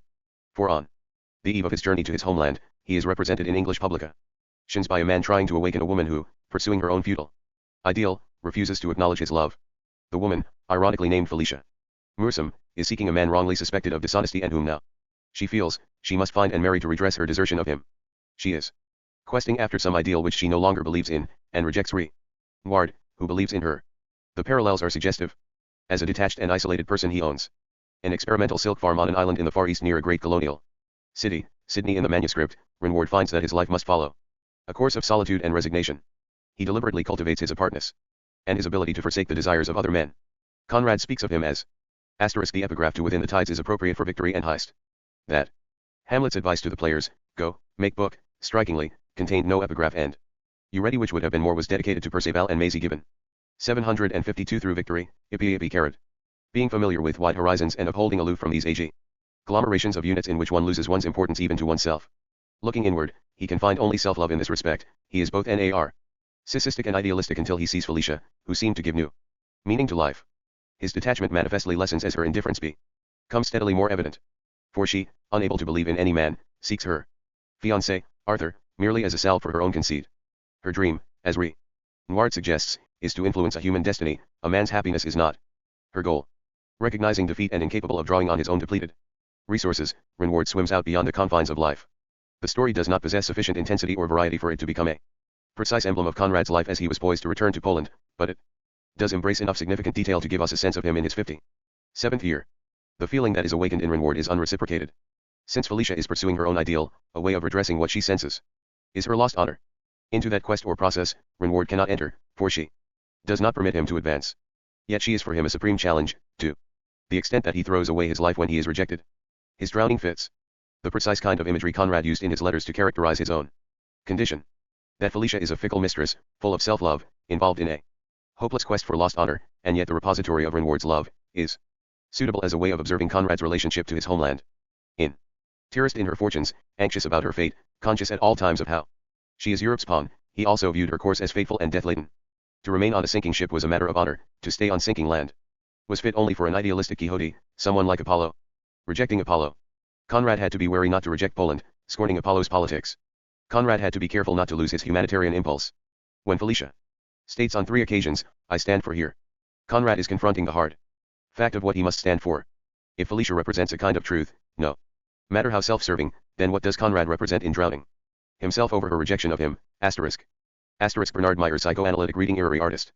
The theory, which is ingenious in of the planter, to the exclusion of aesthetic its utilization of certain details, avoids others. Themes in Conrad's life, leads him to compare however, and its most serious evasion is of it with A Smile of Fortune, as dual stories historical context, of Conrad's unique way of Conrad's unhappy experience with Mile dealing with his own crisis. It assumes Eugenie Renouf. Comparing the manuscript main fixed in an earlier phase, when, in fact, and published text of the story, with its many his strong women were a necessary part of emendations, Meyer cites name changes, his literary development in this period. Put. Sealment of place of origin, and other details. Another way, the theory confuses the needs of. From these data, he conjectures that Conrad's the person and the needs of the artist, so that fear of women, and his portrayal of strong fate fails to take into account the fact that males who devastate men, were intrinsic to Conrad would transcend in his art what he His way of working and inhibited him as a lit perhaps failed to deal with in his life. Craft or courage carried which? 753. He prepared for his journey to Poland as though a man in a dream, in that town, Krakow, one September day in the year 1874 he wrote Harriet. Capes I got into the train, Vienna Express, as a man gets into a dream. And here is the dream going on still. Only one is conscious that the moment of awakening is drawing close. On the day of departure, Conrad told Gals. Worthy, as to this Polish journey I depart on it with mixed feelings. He preferred, he said, to join Galsworthy in Devon. In any event, he expected to return on September 10. Conrad did not need the European political situation as a backdrop to feel apprehensive. By now, he recognized that his salvation lay at the writing table. Whenever he left it, even if temporarily, he found disaster. Vigilance was all. The fact that Poland was his destination of course made his uneasiness all the more intense. From the perspective of the years, it would appear Conrad should be returning in glory, the hometown boy who has made good. He was an internationally known writer. His work translated into French and Polish, as well as German, the friend of famous authors on both sides of the Atlantic, the subject, even, of a study devoted entirely to his work. While he was not rich, he had done strikingly well, as a sea captain, a married man, the father of 2 sons, and now an author returning home. But he was returning as Joseph Conrad, whereas he had left as Konrad Korzeniowski's. His books were in English, not Polish. And his reputation in his homeland was mixed, caught as he was between the ultranationalists and the more broadly based internationalists. Further, his wife was English, and his 2 children did not speak Polish, and he had himself been under direct attack. In a certain sense, he was sneaking in, since he was coming as a private person, the guest of Riedinger's mother-in-law, and not as a public personage. The political background was auspicious, made to order for Conrad's sense of things. On June 28, the Austrian Archduke Ferdinand was assassinated by a Serbian nationalist in Sarajevo. When Conrad heard about that, he said he thought Europe was full of archdukes and another one would simply step up and fill the place of the dead one. On July 23, 2 days before the Conrads departed, Serbia received an ultimatum from Austria-Hungary, the first step leading to war. On July 28, the Austro-Hungarian alliance declared war on Serbia, and then Germany declared a state of war with Russia, followed by an invasion of France on August 2. England was not as yet in the conflict. His reputation by 1904-5 had extended. The Japanese professor forwarded an article to Japan, where Professor Tadaichi Hidaka on Conrad's work, and 11 years later began to read his works as they appeared. High visited Conrad at his Oswald's home, on Sep. Daka later wrote Conrad seeking biographical Temper 3, 1922. Details, and Conrad replied on July 11, 191-1. Chapter 33. Fortune, not wisdom, rules the life of man. 7 Karad. C. Lonrad did not place too much worth on the Archduke's assassination. Or so he claimed later in Poland Revisited, for his uneasiness lay elsewhere. To Galsworthy, that faithful repository of his fears, he describes how he wrestled with victory, an enormous pile of manuscript, he says, with the subject the size of a small apple. He called it victory because the fashion was for short titles. And, then, after flinging it out into Pinker's arms, he became vacant and supine like an idiot, and no doubt went about with my mouth open and glazed eyes. In that state, he prepared for his Polish journey. You may remember he told Galsworthy being called upon some time ago by a young man of the name of Riedinger, a Pole with a very pretty Polish girl for wife. They have been to see us several times. The mother of Mrs. Riedinger has invited all the tribe of us to her house in the country. Some 6 miles from Krakow, but over the Russian border. This caused such an excitement in the household that if I had not accepted instantly I would have been torn to pieces by my own wife and children. So we are going for a month certain and 6 weeks possible. And we are going today. By the sea route to Hamburg. Jessie has a fancy to be a little seasick apparently, and in the present inflamed state of feminine mind suffragette agitation for the vote, I don't think it would be prudent for me to argue the point. And indeed I am too limp to argue or do anything at all. I shall travel like a bale or a millionaire, Riedinger having taken upon himself the duties of Korea. The Conrads arrived in Krakow on August I, only hours after Austria announced mobilization of its forces against Serbia. They stayed in the Grand Hotel, in Krakow, which was in Austrian Poland, Galicia. 4 years later. To turn there momentarily, Conrad wrote of his activities when he first arrived in Krakow, the juxtaposition of his movements and the thrust of Europe into war, providing a typical Conradian irony, the individual attempting. 754. Fortune rules the life of man. 755. To move along the line of his own interests or development while the world follows a separate course. Even as Germany declared war on Russia, Conrad was invited to visit Jagiellonian University and the library, which he had not seen since 1871, and where, it turned out, a good many of his father's manuscripts were housed. They included letters Apollo had written to friends, with references to Conrad himself. That very afternoon, accompanied by Boris, he saw the bundle of letters which the librarian promised to have copied for him. The name of the librarian was Joseph Korzeniowski's. The situation was hallucinatory, for even as Conrad delved into the past, for childhood references to himself, The city of Krakow was assimilating the mobilization. He heard it as a vast hush.